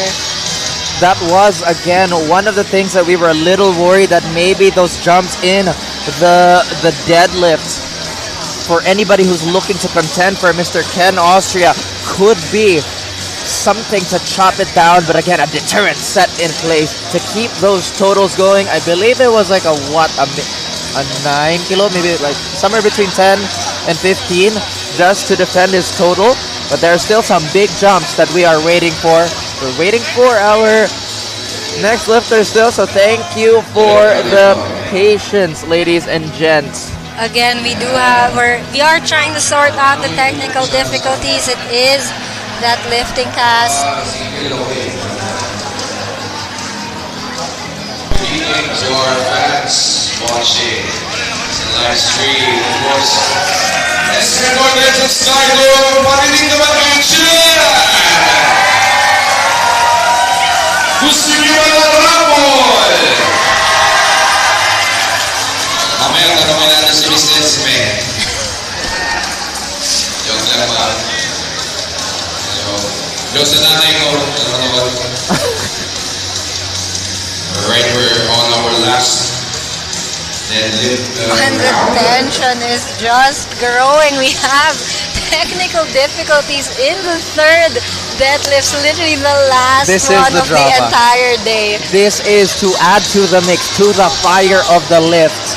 And guys, there's just so many duels happening. Ken Austria trying to defend his lead. An 800 total for some of our lifters here. The 120s turning it up to 103s. Trying to pull away from each other. And of course, I do think we're about to get a shot of the rings. Ooh. These rings. One already secured by Veronica Ompod. She will receive it later. Veronica Ompod, 47 kilo Women's Open champion, getting a 99 GL. And we're now fighting, of course, for who gets... Please come here to the table area. I found it again. Thank you. 2-0 for me. Hello, ladies and gents. But I think... Mag-hi ka nga. Hi ka kasi. The handler of Radisson is please come to the table officials area. We're still looking for that camera, but... No, it's right there. Was it there? Okay, I thought it was... Okay, 1-1. Or is it right there? 1-1. We call it a 1-1. But guys, again, there's just a lot. And I mean a lot of friction brewing between these lifters. Records will be broken. Bigger jumps could potentially be attempted. And I can't help but feel this is the storybook ending for the SBD PH Nationals. We've been hyping up this session. You've been hyping up this session so much. And I do think the reason why we are just choosing to go on this break is because we want the overlay. We want you to understand just how hype things are. Okay, folks, at this point, I will warn you. There will be a moment in this cast, in this commentary, where we will stand up again to witness some raw ass pulls.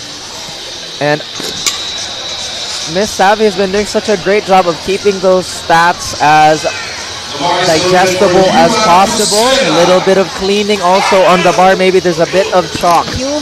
Yuan Placena now, we have 260 as his best deadlift. I think we're seeing 265 here. So hoping for that meet PR. Hope there is plenty of that, especially for all our lifters here. This is, I believe, the third deadlift of the evening, the final set of deadlift for the SBD PH Nationals.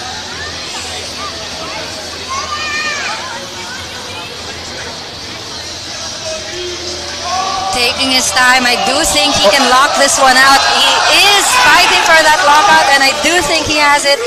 265, 3 white lights, a good lift for Yuan Placena, and a new meet PR on the deadlift. 267 now for Jomari Esmenda. I do think we're hearing the My Hero Academy copyright-free music. Just prepping for what feels like this final anime fight. I don't like anime, and that's clearly a joke. I have a JoJo's Bizarre Adventure necktie around my neck, so all you weebs out there, relax. But like you said, the suspense is building up. We are changing up the themes for everybody, and the competition has only been getting higher and higher. A slap to hype him up as he walks up to the stage. 267.5 for Jomari Esmenda. I believe the first and third attempts of the evening, if the ordering in my mind is not wrong. I do think we are slowly going down the list. Maybe the third or third attempt right now.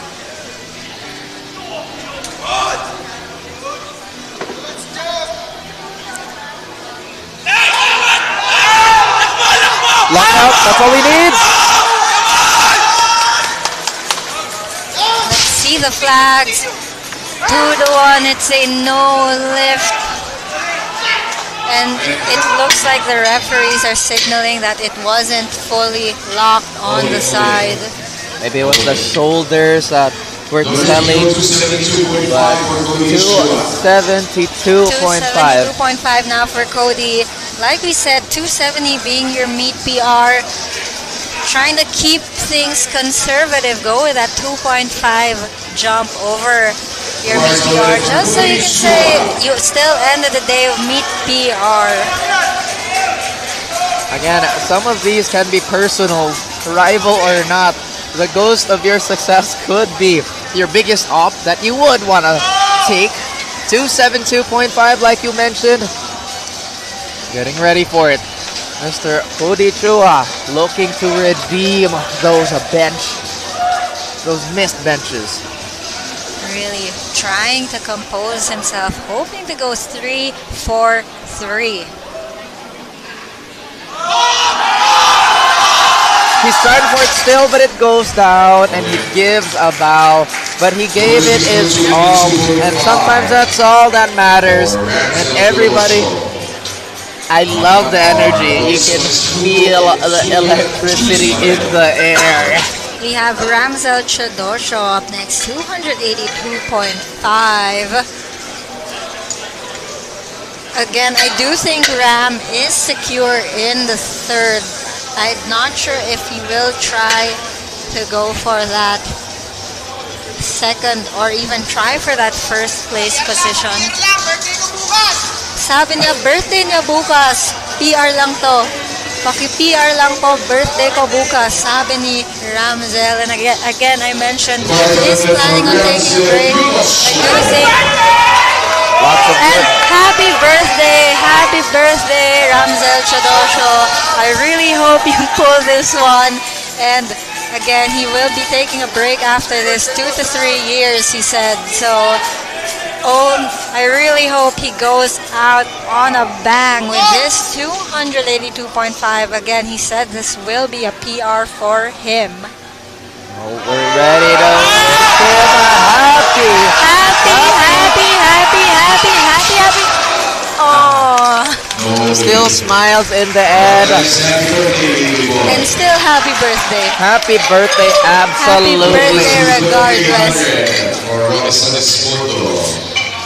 And Radisson Esmundo, we were expecting it after that successful final attempt deadlift by Ken Austria. He chose to up his third attempt deadlift. However, my lifting cast is not updated. I can't actually it's a confirm 300 it, pull. but I am seeing 300. So that's 20, I think.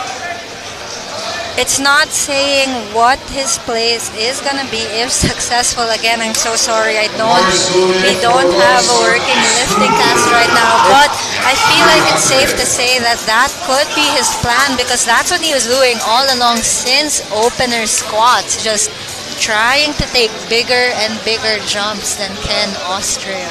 If my mental math is correct, it should just be barely enough. I do think this could be 2.5 or maybe 0.5. I'm not sure if Radisson has a chip going into this, but again, here he is trying to pull ahead of Ken Austria, claim that 105 junior title, and just the junior so competitive.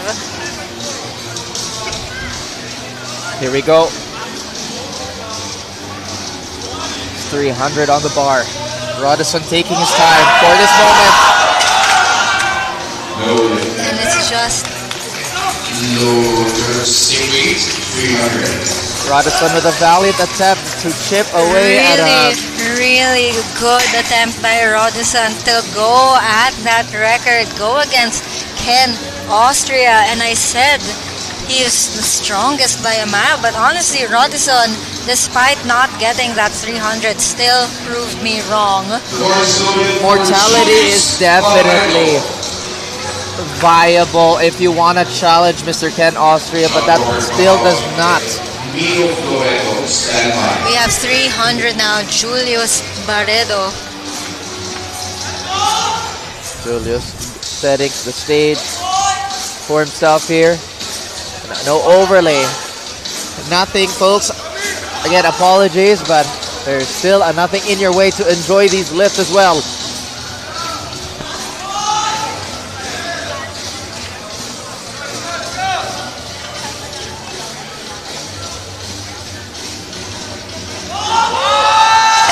Oh, the same problem there. The grip just was not allowing him to pull that a little bit more. 300.5 for the national record of Sean Robert Manawag. And we have the men's junior 105 category.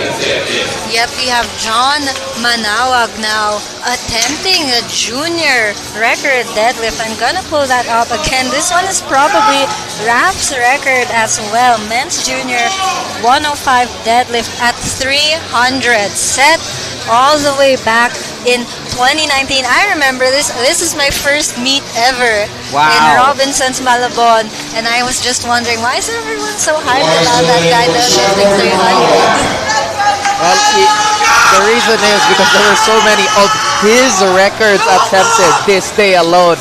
And I do think if this record is taken successfully, I do think that wipes all of Raff's records in the junior category, which is exactly what you want. The whole point of a record is it's meant to be broken. So we have 300.5 now for John Manawag. Still, that's been a long-standing record that's been imposing upon the juniors. The attempt at the record begins now.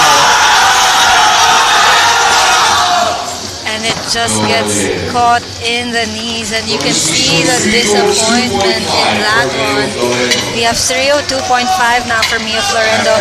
Not trying to push it. He just wants to get ahead by what I think is 2.5 or 0.5. This is a small jump compare. This is just a 5 kilo jump, and again, Raph did get that 5 kilo lead. So if he gets this, he puts himself ahead of Raph, putting all that pressure on Raph now to get his third. And it might have to be a small jump for Raph, but there are some people that pressure of needing that last lift just makes them burst. So we have Mio now, and look at him.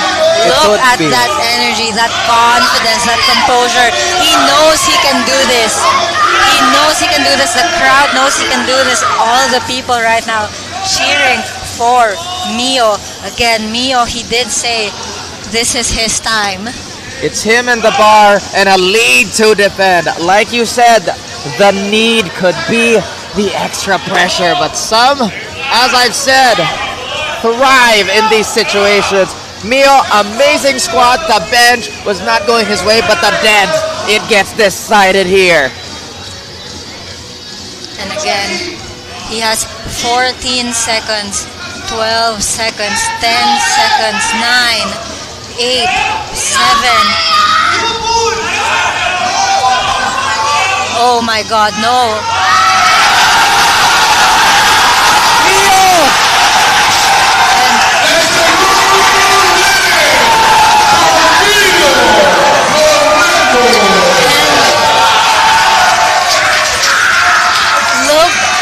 That emotion. I also do think, again, I mentioned his best deadlift of all time, 292.5. The rivalry brews. We're still waiting. We are still waiting on Raph, but 292.5. And just look at that. His best 292.5. Getting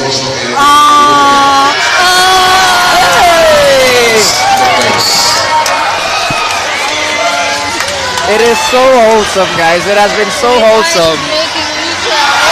It's just so dramatic. And this is how it goes here at the SBD PH Nationals. You just have to be there. It's okay. There's been a lot of emotion. But right here, right now, the challenge. I can't do The healing takes to the stage and looks to be the villain in this moment, to be the hero of his own story. He's preparing. He knows what it's like to be at the top, but he wants it again. And I think we have to stand up for this moment again. It's just 2.5, but 2.5. You never know how 2.5 is gonna change when the pressure of winning the championship is all on the line. This is the kill shot.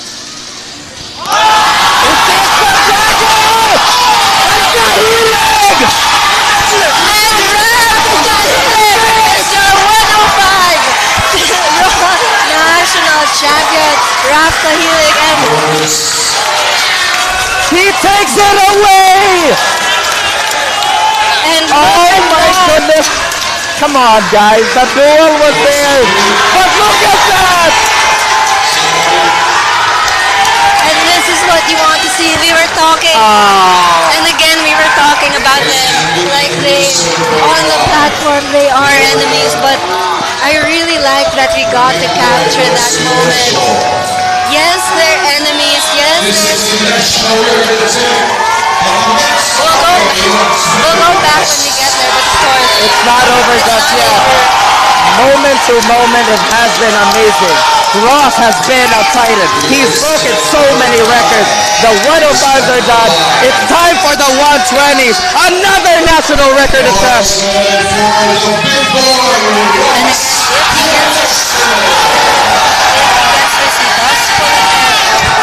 Of Raymond Debuque, the whole arena screaming big boy.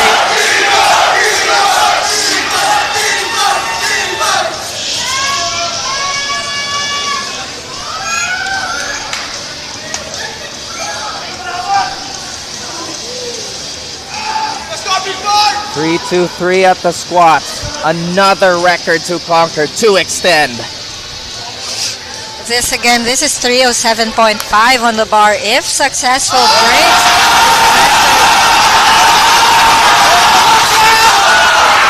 and just shy on grip. Same issue as his older brother, actually. And now we have Raymond Debuque, and this means so I can't explain how much I want to see him get this 325.5 all-time PR.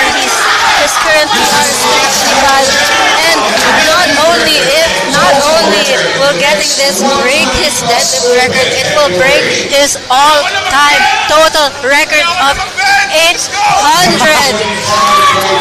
And I feel like so many people have been waiting for this moment. I even remember, and I remember so clearly a conversation with Eddie Torres. Actually, we were talking about Raymond, wondering when will he be as strong as he used to be. Suffering from so many injuries. We are all watching you, Raymond. We want to see this 325.5 break your all-time PR. Show everyone that who's the man. Who is the true OG? 8 years old this man has been powerlifting, and he's about to pull 325.5.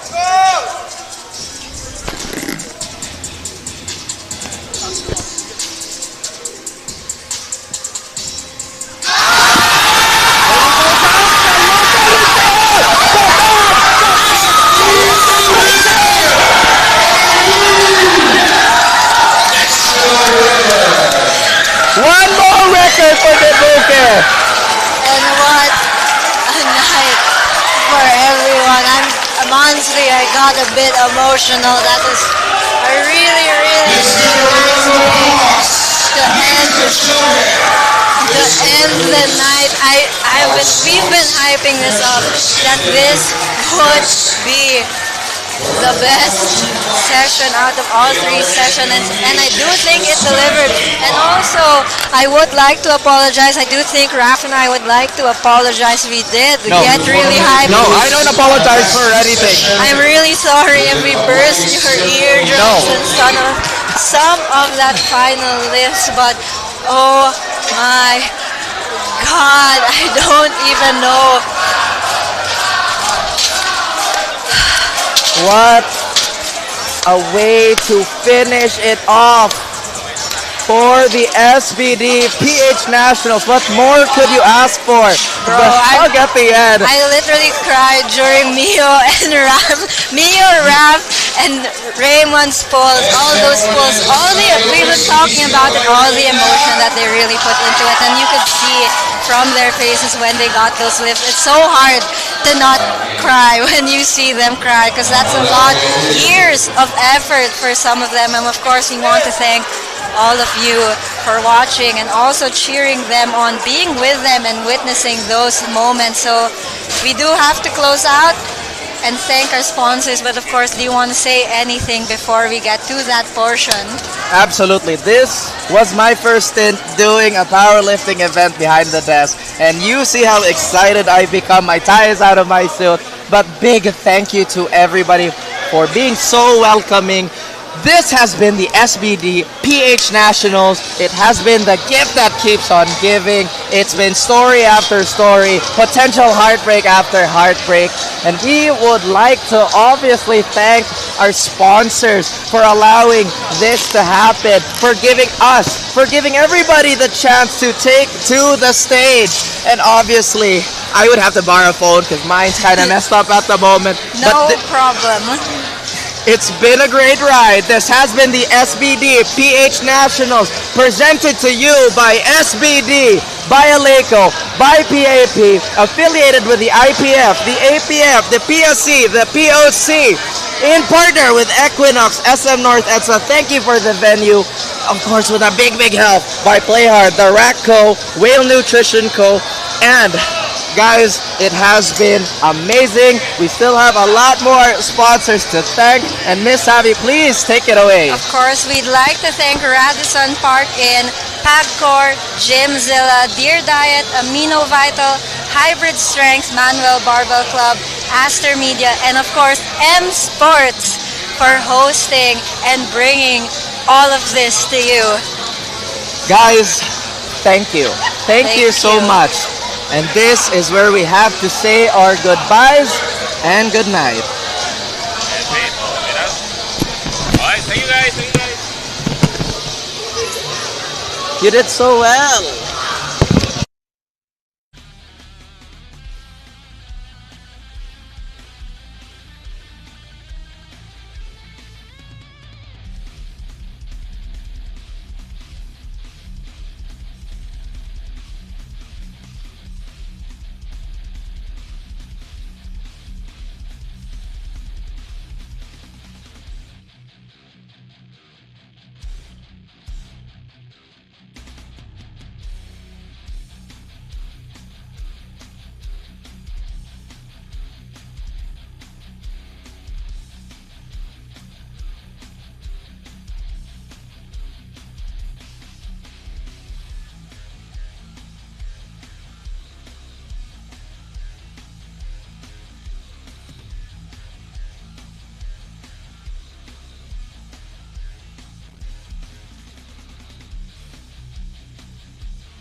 For the first day of our SBD Philippines Nationals 2025.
competitive and professional powerlifting and is certified by the International Powerlifting Federation. The bar has a 29mm diameter, ultra-clean Swedish steel and an uncoated grip, creating an exceptionally strong and rigid bar suitable for the highest level of powerlifting. The deep and aggressive knurling on the bare steel creates an unmatched feel and the best possible grip in competition. While the sleeves are chromed, the grip of the bar is completely untreated in accordance to the rules of the IPF.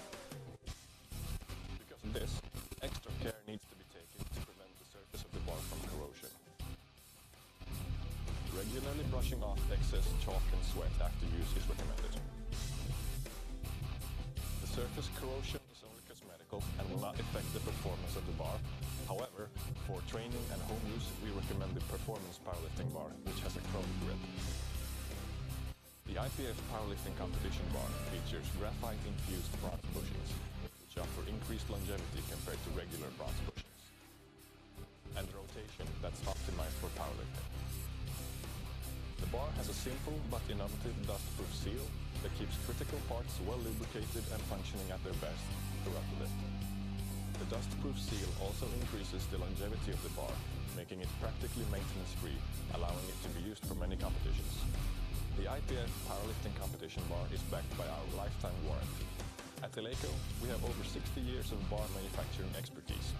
All our bars are made by us here in Halmstad, Sweden, and are crafted using our specially formulated ultra-clean steel.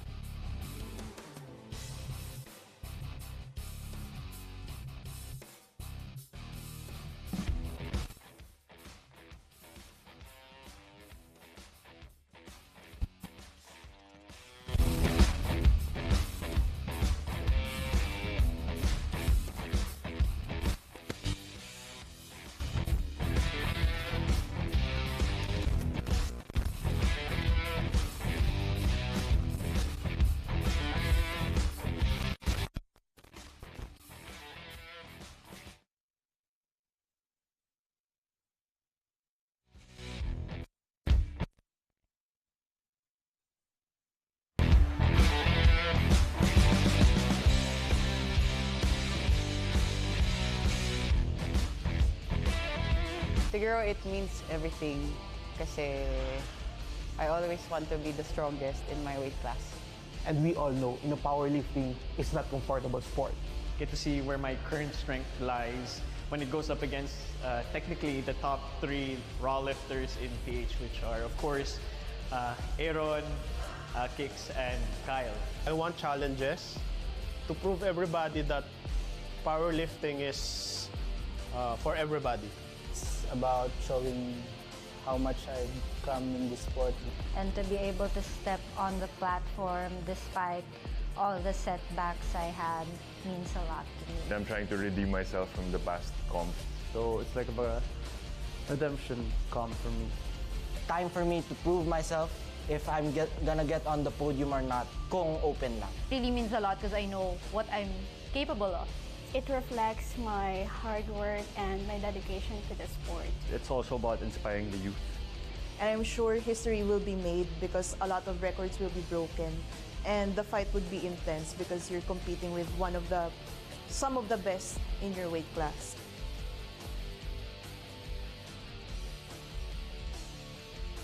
Powerlifting Association of the Philippines applied the NQT. And to qualify is an honor because I'm gonna be competing with the best of the best.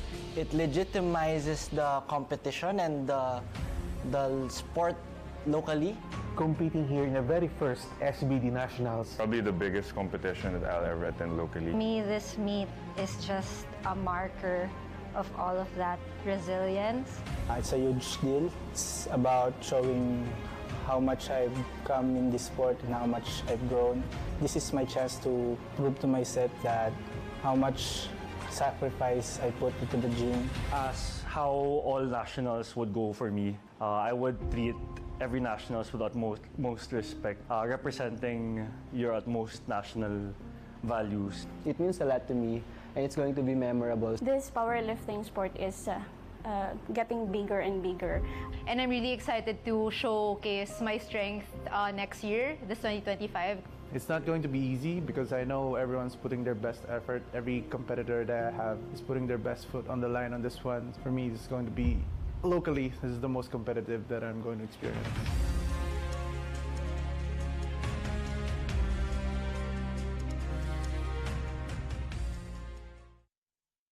The most rewarding part in competing for me is I'd rather parang get silver with a very stacked weight class. Pero syempre, I want gold.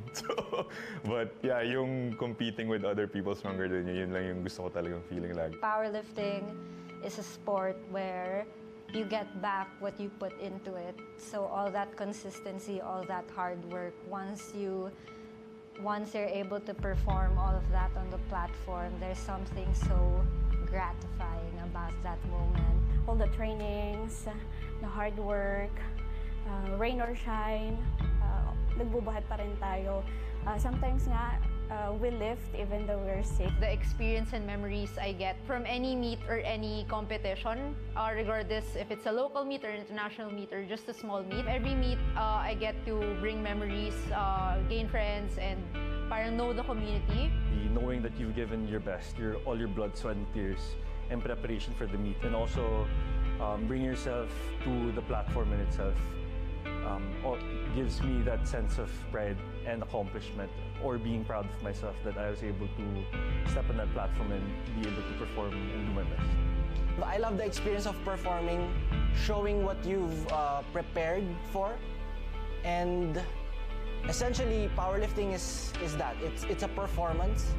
Enjoy being on the platform. You can see it on my face, and I think even the audience really can see it. And it's really nice to hear them cheer for me. So I think that's what really sets me out, is that may fans ako. Love you guys. Makakapagpa-excite sa akin yung makakapag-compete ako locally with the best of the best. And also, I know that SBD PH will produce a good meet. Siguro yon kasi they've done it before sa C-Ball na maganda yung meet. So I think this time, mas malaki siya. See you at SBD PH Nationals 2025.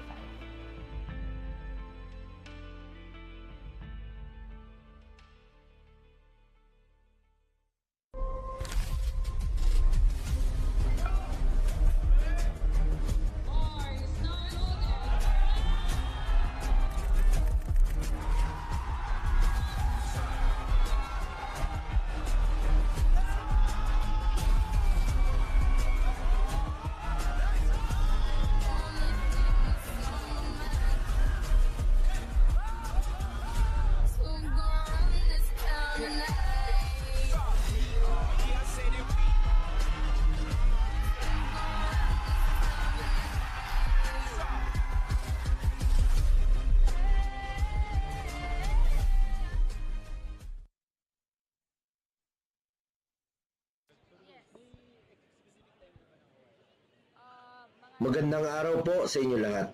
Nais kong ipaabot ang aking pagbati sa lahat ng lumahok sa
SM North sa Skydome, gising pa ba kayo? Ito na kanina ninyong hinihintay pa ang Raffle. Oras na para kunin ang inyong ticket. Ang inyong SM ticket na inyong pong binayad at ginamit para makapanood dito sa ating SBD PH Nationals 2025. We will award 3 winners of our Notorious Lift Products SSG4. Tatlo ang magiging winner niyan. Of course, maraming salamat sa TheRock.co for this raffle contribution. Ito na, lumapit na si Sir Marco. Again, titingnan nyo po yung ticket number just below the event name.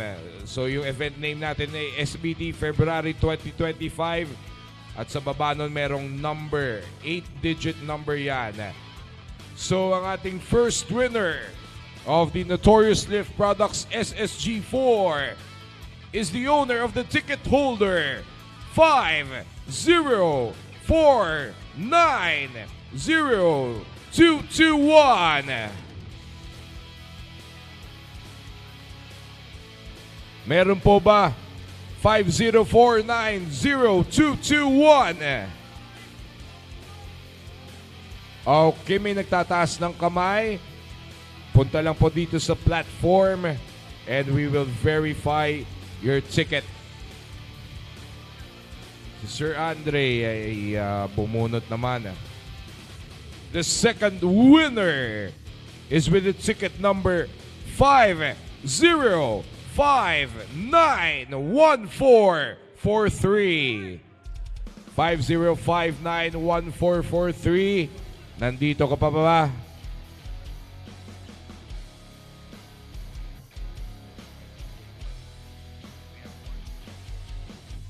Five, 4, 3, 2, 1. Okay, wala si 1443. Sayang. 14344. Meron ako niyan. Okay. Sana nandito pa rin siya with the ticket number 5062796.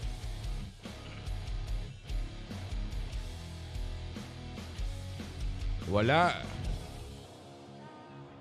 5, 4, 3, 2, 1. Okay. Dalawa pa to ha. Up for grabs. Notorious Lift Products SSG4. We have 50490207.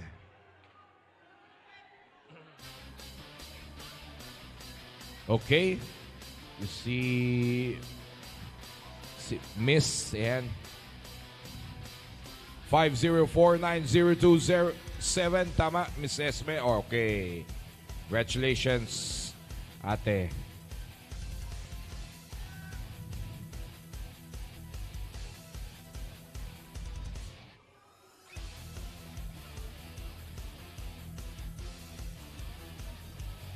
And the last winner, hopefully, of our Notorious Lift Products SSG4 pack.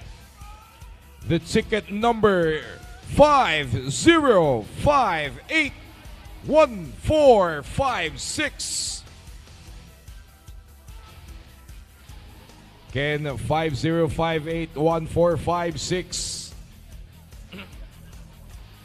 5, 4, 3, 2, 1.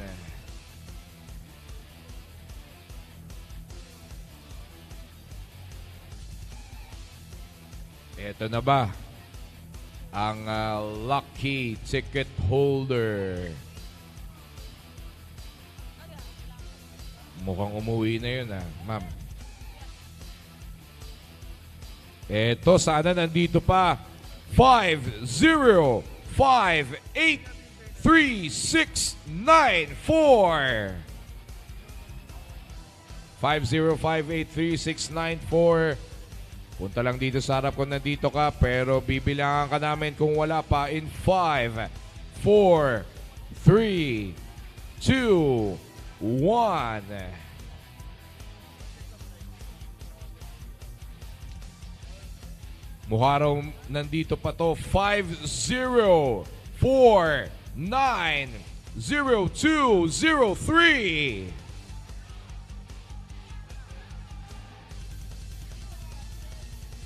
Nanggaling sa likod Verified. Congratulations!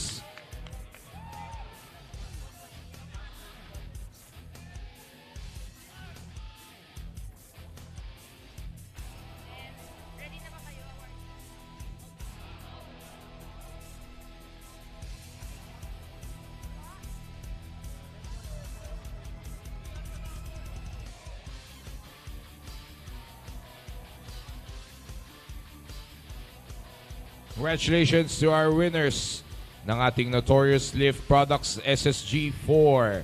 The 3 winners.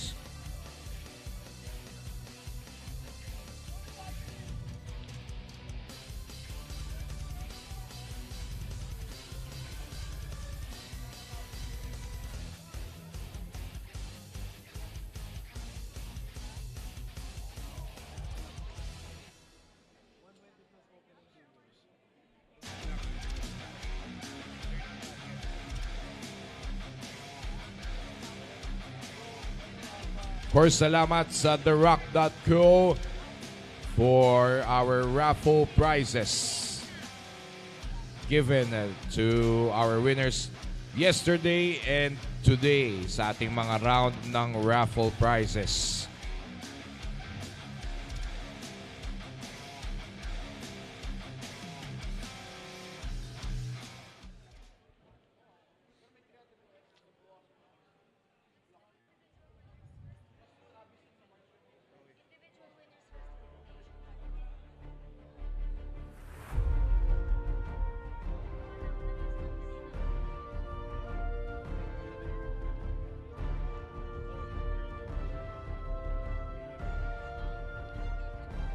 Okay, let's formally close our last session of the SBD PH Nationals 2025 with our awarding ceremony.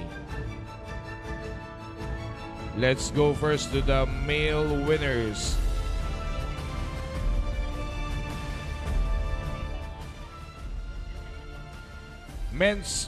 Okay, habang hinahanap pa ang ating mga categories, again, our bronze medalists will receive 400 pesos worth of gift certificates from SBD Philippines and Whale Products.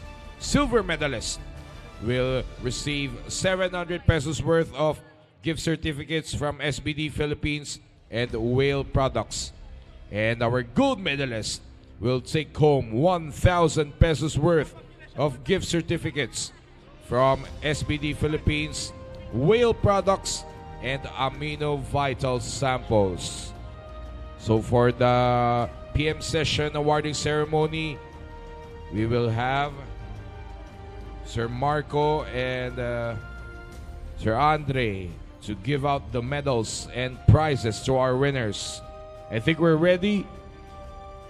Let's call on the 3 winners in the men's Master 193 category. Bronze medalist. He finished a total lift of 545 kilos from Firel Powerlifting, Danny Brutas Jr.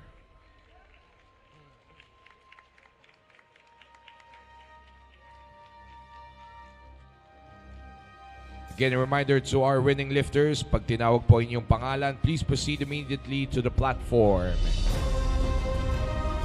And for the silver medalist, with a total lift of 565 kilos. Congratulations, Jelton Tagibao!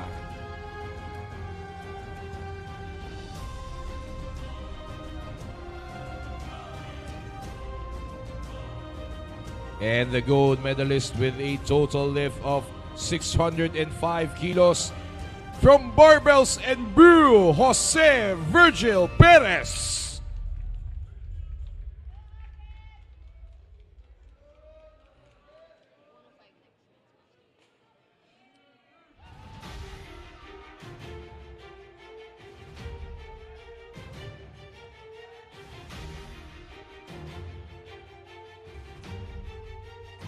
Smile to the cameras, gentlemen.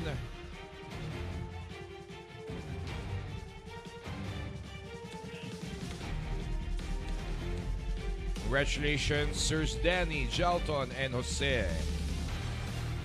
Let's go to the men's Master 105 category. We have two winners here. Our silver medalist lifted a total of 495 kilos.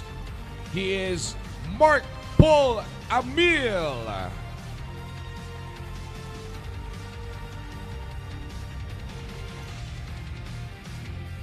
Any representative of Mark? Nonetheless, congratulations. Our gold medalist with a total lift of 542.5 kilos from South Strength Powerlifting. Congratulations, Gervasio Magno III.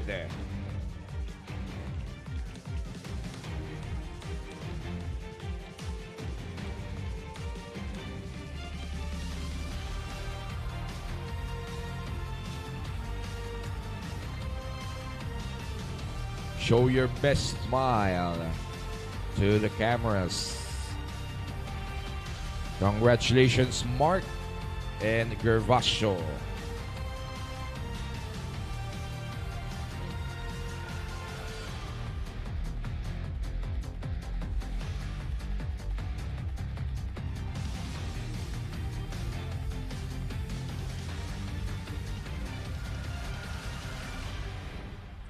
Congratulations, sir.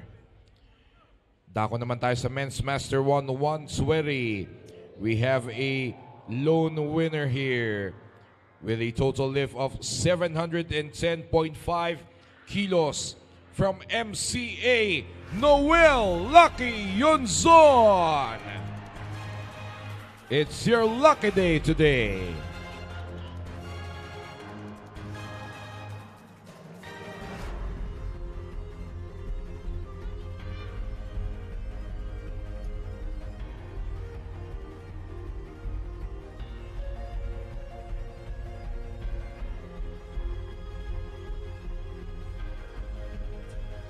Solo in the podium, smile. Congratulations, Sir Noel.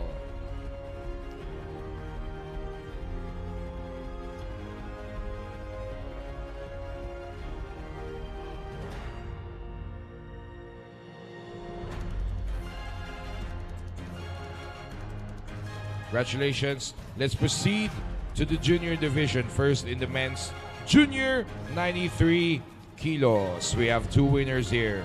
Our silver medalist with a total lift of 585 kilos. He is Rafi Pangandaman.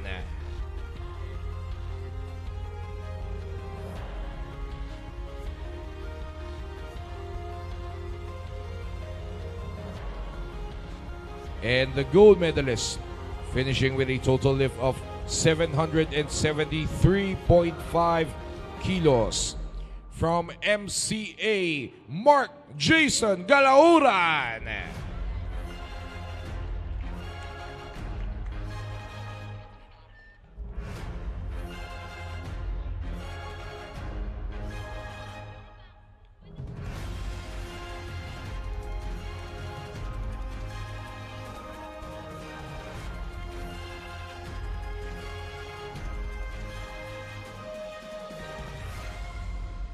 Congratulations, Rafi and Jason. Punta tayo sa men's 105 junior division. We have a complete podium here. First, the bronze medalist with a total lift of 657.5 kilos. He is John Robert Mamawag.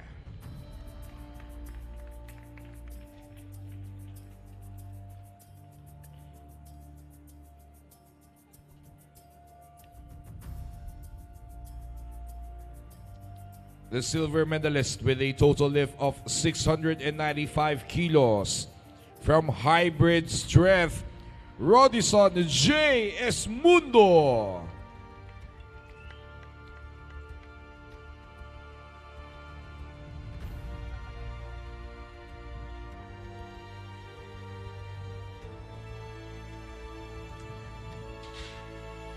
And the gold medalist with a total lift of 714.5 kilos from XXIC Crusaders, Ken Andre, Austria.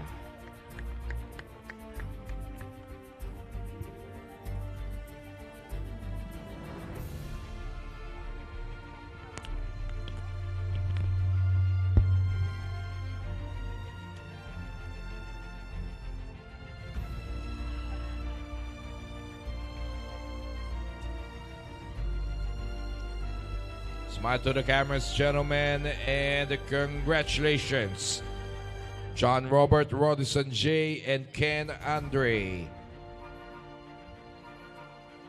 Let's go to the men's junior 120.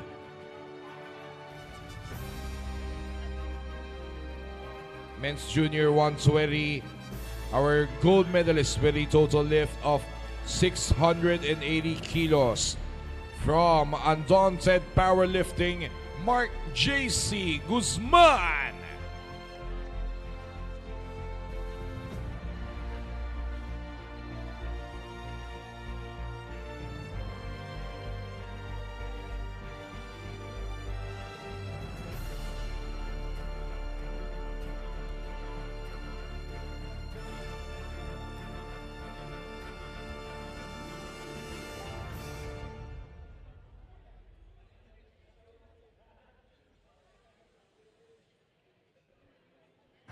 A reminder to our lifters, when you're about to receive your medals, please wear closed shoes here in the podium, and thank you.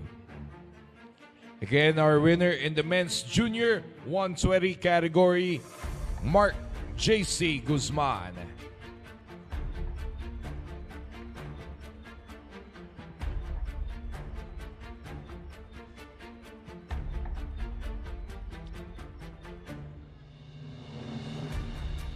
Congratulations. Men's Junior 120 plus category.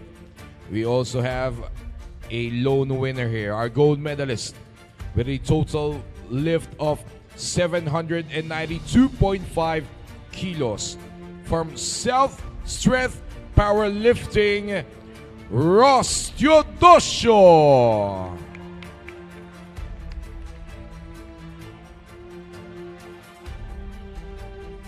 Kumakain pa raw. Any representative of South Strength to receive the medal on behalf of Ross? Oh, he's here already.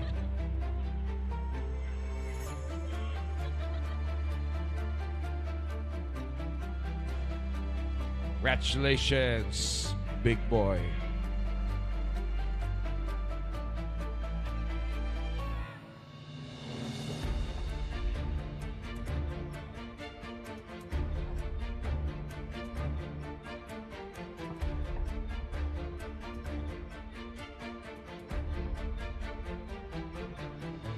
Let's proceed to the open category with the Men's Open 93. 3 winners tayo dito. Our bronze medalist lifted a total of 705 kilos from Kilo Culture, Lenos Ocobilio.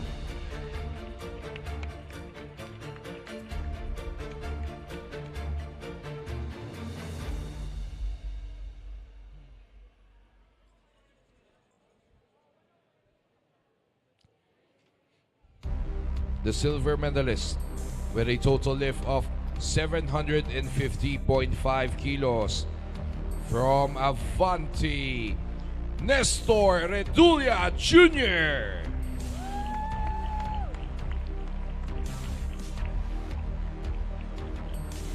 And our gold medalist with a total lift of 773.5 kilos from MCA, Mark Jason Galauran.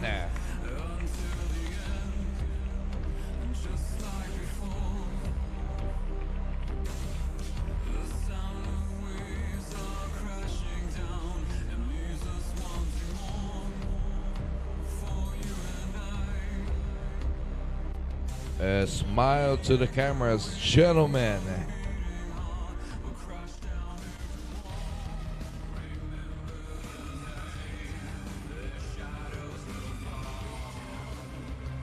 Congratulations. Let's go to the Men's Open 105 category. Bronze medalist with a total lift of 732.5 kilos from South Strength Powerlifting, Ramzel Teodosio.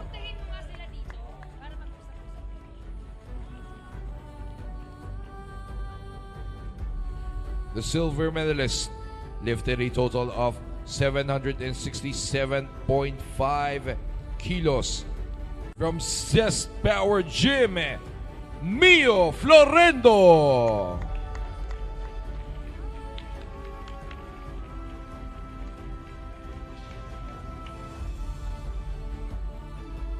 Where's Mio?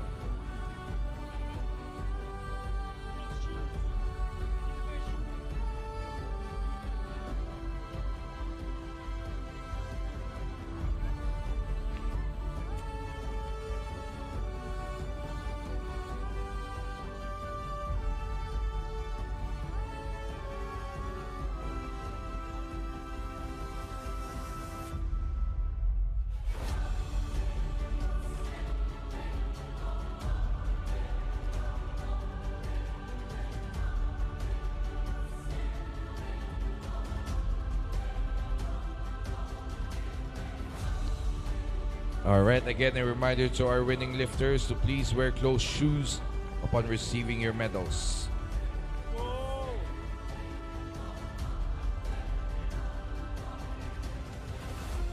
And our gold medalist, who lifted a total of 768, close fight, 0.5 lang ang difference, from Avante, Raf Kahilig.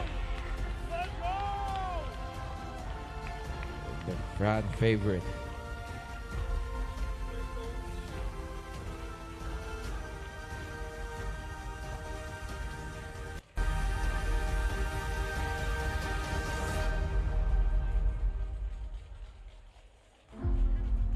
Congratulations, Ramzel, Mio, and Raf.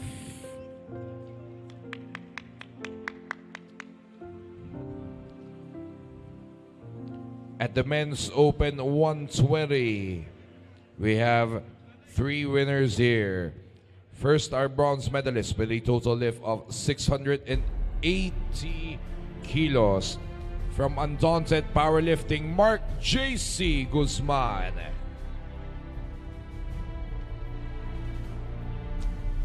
The second medal for today, the silver medalist lifted a total of 682.5 from WRT CLT, Nico Jorel Marcelo.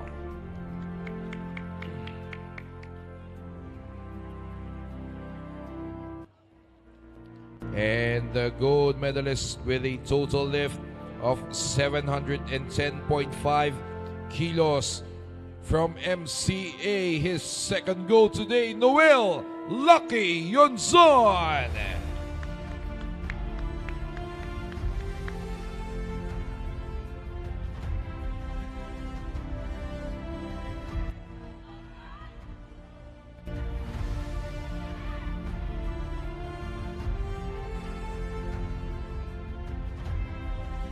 Again, a reminder to our lifters, para medyo hindi tayo magtagal here, please wear closed shoes as you enter the platform for the awarding ceremony. This also comes with our winners in our overall awarding ceremony later.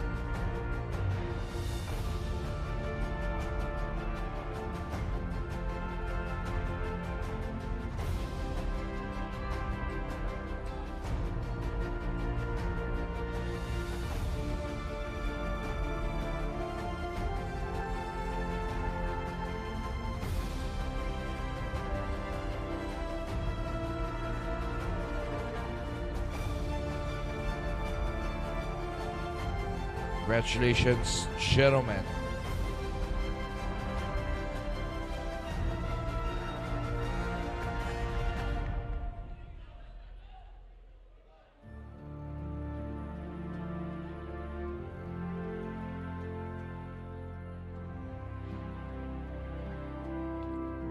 Let's proceed to our last category for tonight, the Men's Open 120 Plus category.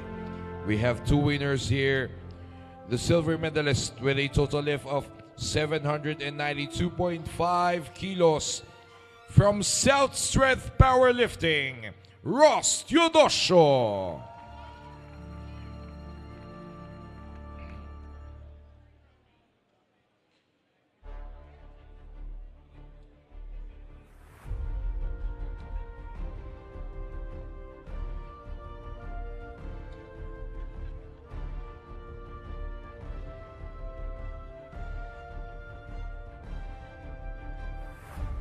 And our gold medalist with a total lift of 808 kilos.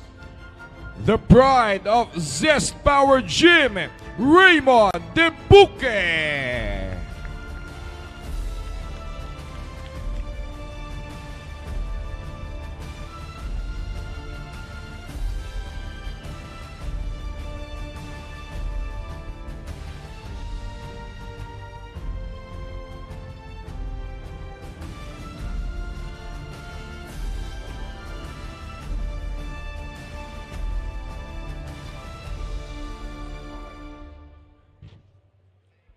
Congratulations, Ross and Raymond.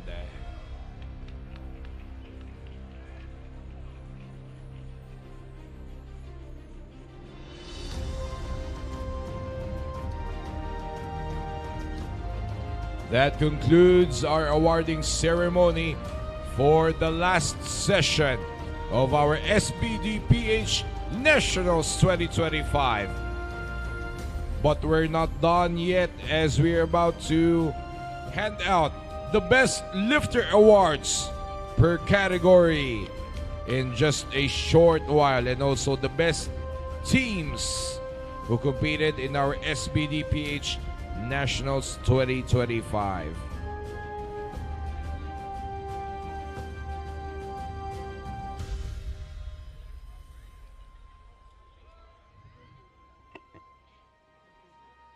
To our tech team, if you can play our SBD videos right now, as we're still finalizing the winners of the best lifter, best teams, and other categories. Thank you.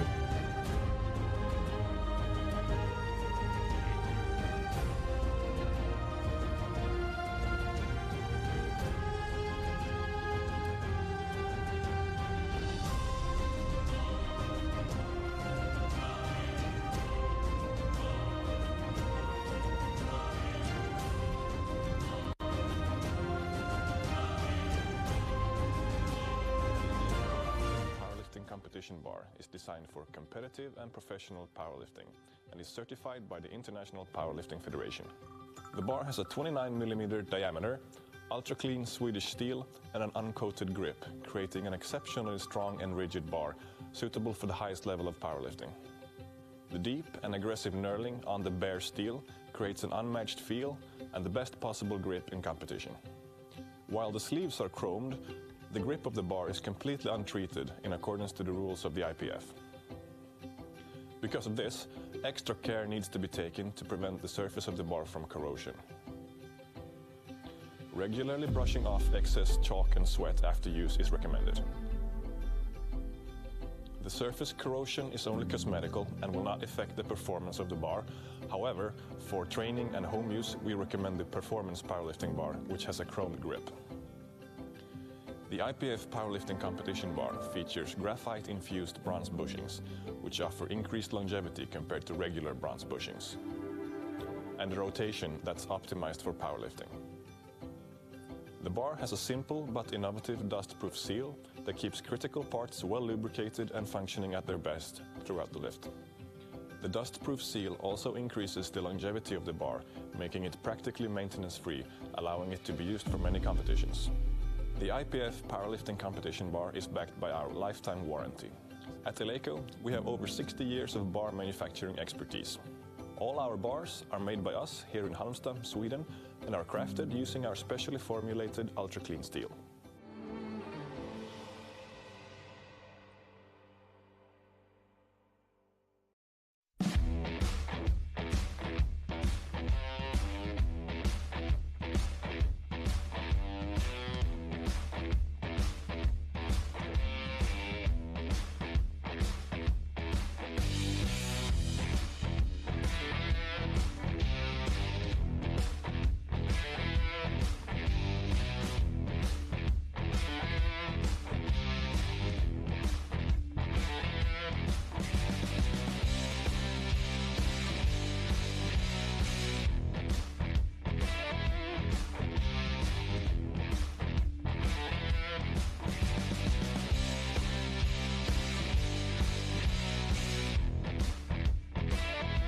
Siguro it means everything kasi I always want to be the strongest in my weight class.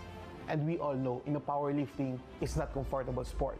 Get to see where my current strength lies when it goes up against technically the top 3 raw lifters in PH, which are of course Aaron, Kix, and Kyle. I want challenges to prove everybody that powerlifting is for everybody. It's about showing how much I've come in this sport. And to be able to step on the platform despite all the setbacks I had means a lot to me. I'm trying to redeem myself from the past comps. So it's like a redemption comp for me. Time for me to prove myself if I'm gonna get on the podium or not, kung open lang. Really means a lot because I know what I'm capable of.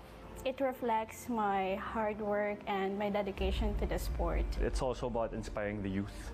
And I'm sure history will be made because a lot of records will be broken. And the fight would be intense because you're competing with some of the best in your weight class.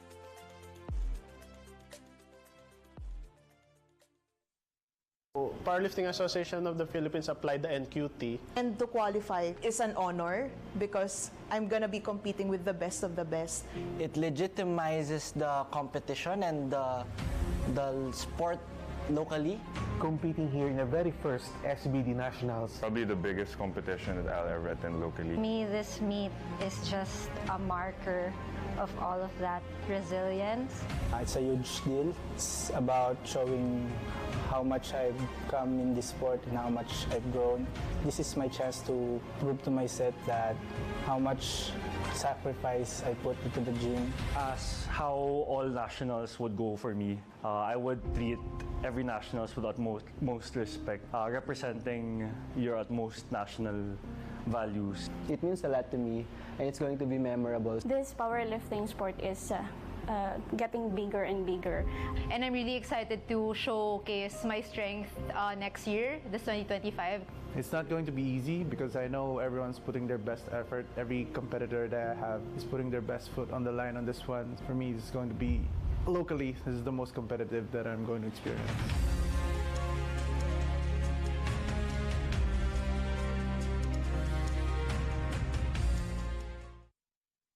The most rewarding part in competing for me is I'd rather parang get silver with a very stacked weight class. Pero syempre, I want gold.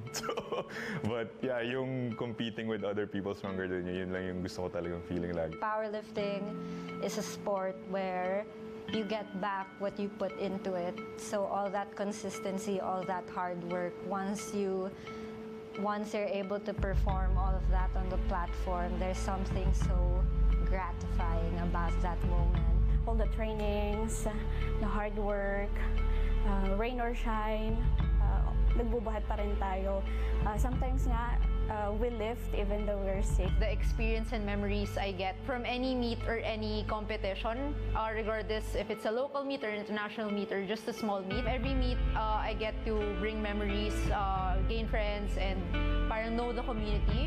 Knowing that you've given your best, all your blood, sweat, and tears in preparation for the meet, and also bring yourself to the platform in itself, gives me that sense of pride and accomplishment, or being proud of myself that I was able to step on that platform and be able to perform and do my best. I love the experience of performing, showing what you've prepared for, and essentially powerlifting is that. It's a performance. Enjoy being on the platform. You can see it on my face, and I think even the audience really can see it. And it's really nice to hear them cheer for me. So I think that's what really sets me out, is that may fans ako. I love you guys. Nakakapagpa-excite sa akin yung makakapag-compete ako locally with the best of the best. And also, I know that SBD PH will produce a good meet. Siguro yon kasi they've done it before sa C-Ball na maganda yung meet. So I think this time, mas malaki siya. See you at SBD PH Nationals 2025.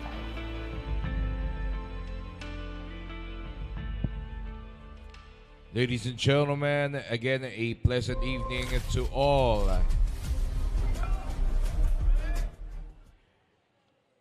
Of course, we are about to end our 3-day competition here at the SM North EDSA Sky Dome, the SBD PH Nationals 2025.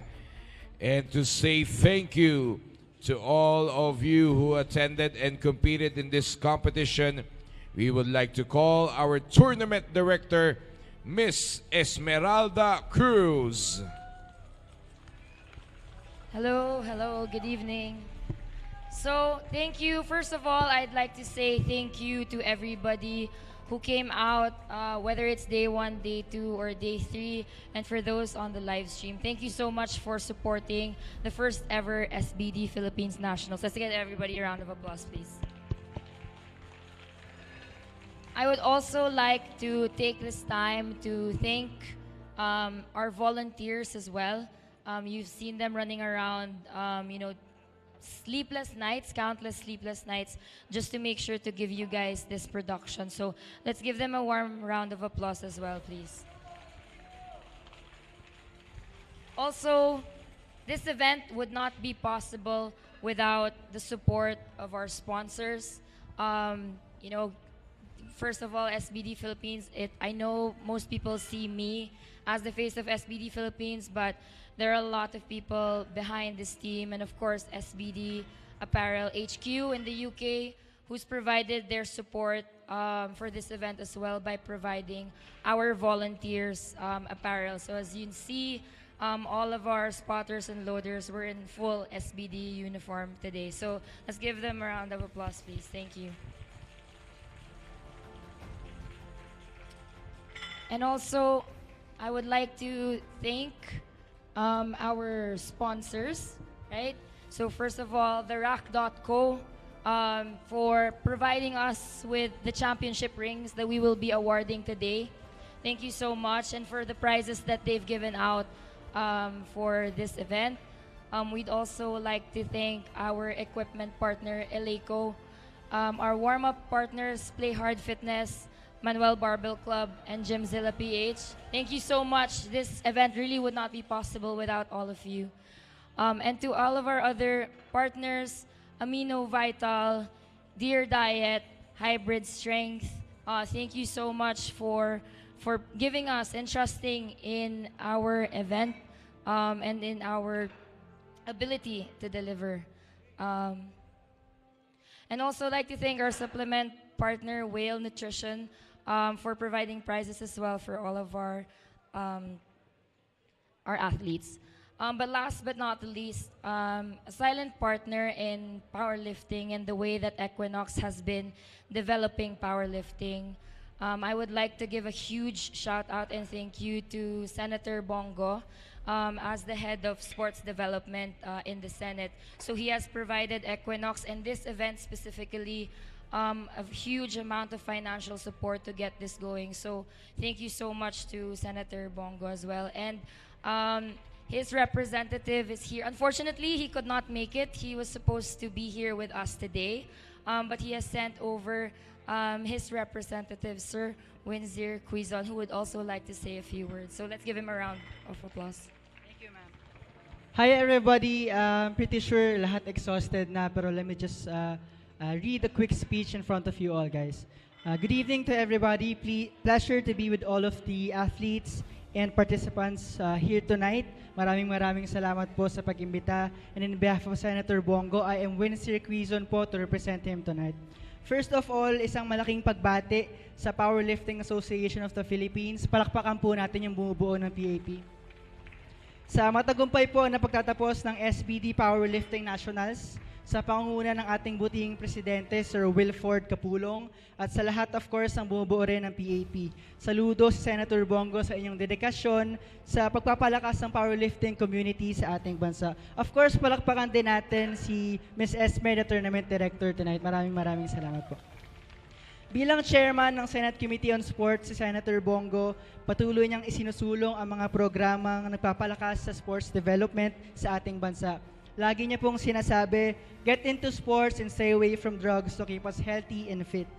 Mahalaga ang sports sa ating kabataan dahil hindi lang ito nagpapalakas ng kanilang katawan, kundi nagtuturo rin ng tamang disiplina, sipag at tiyaga tulad na lamang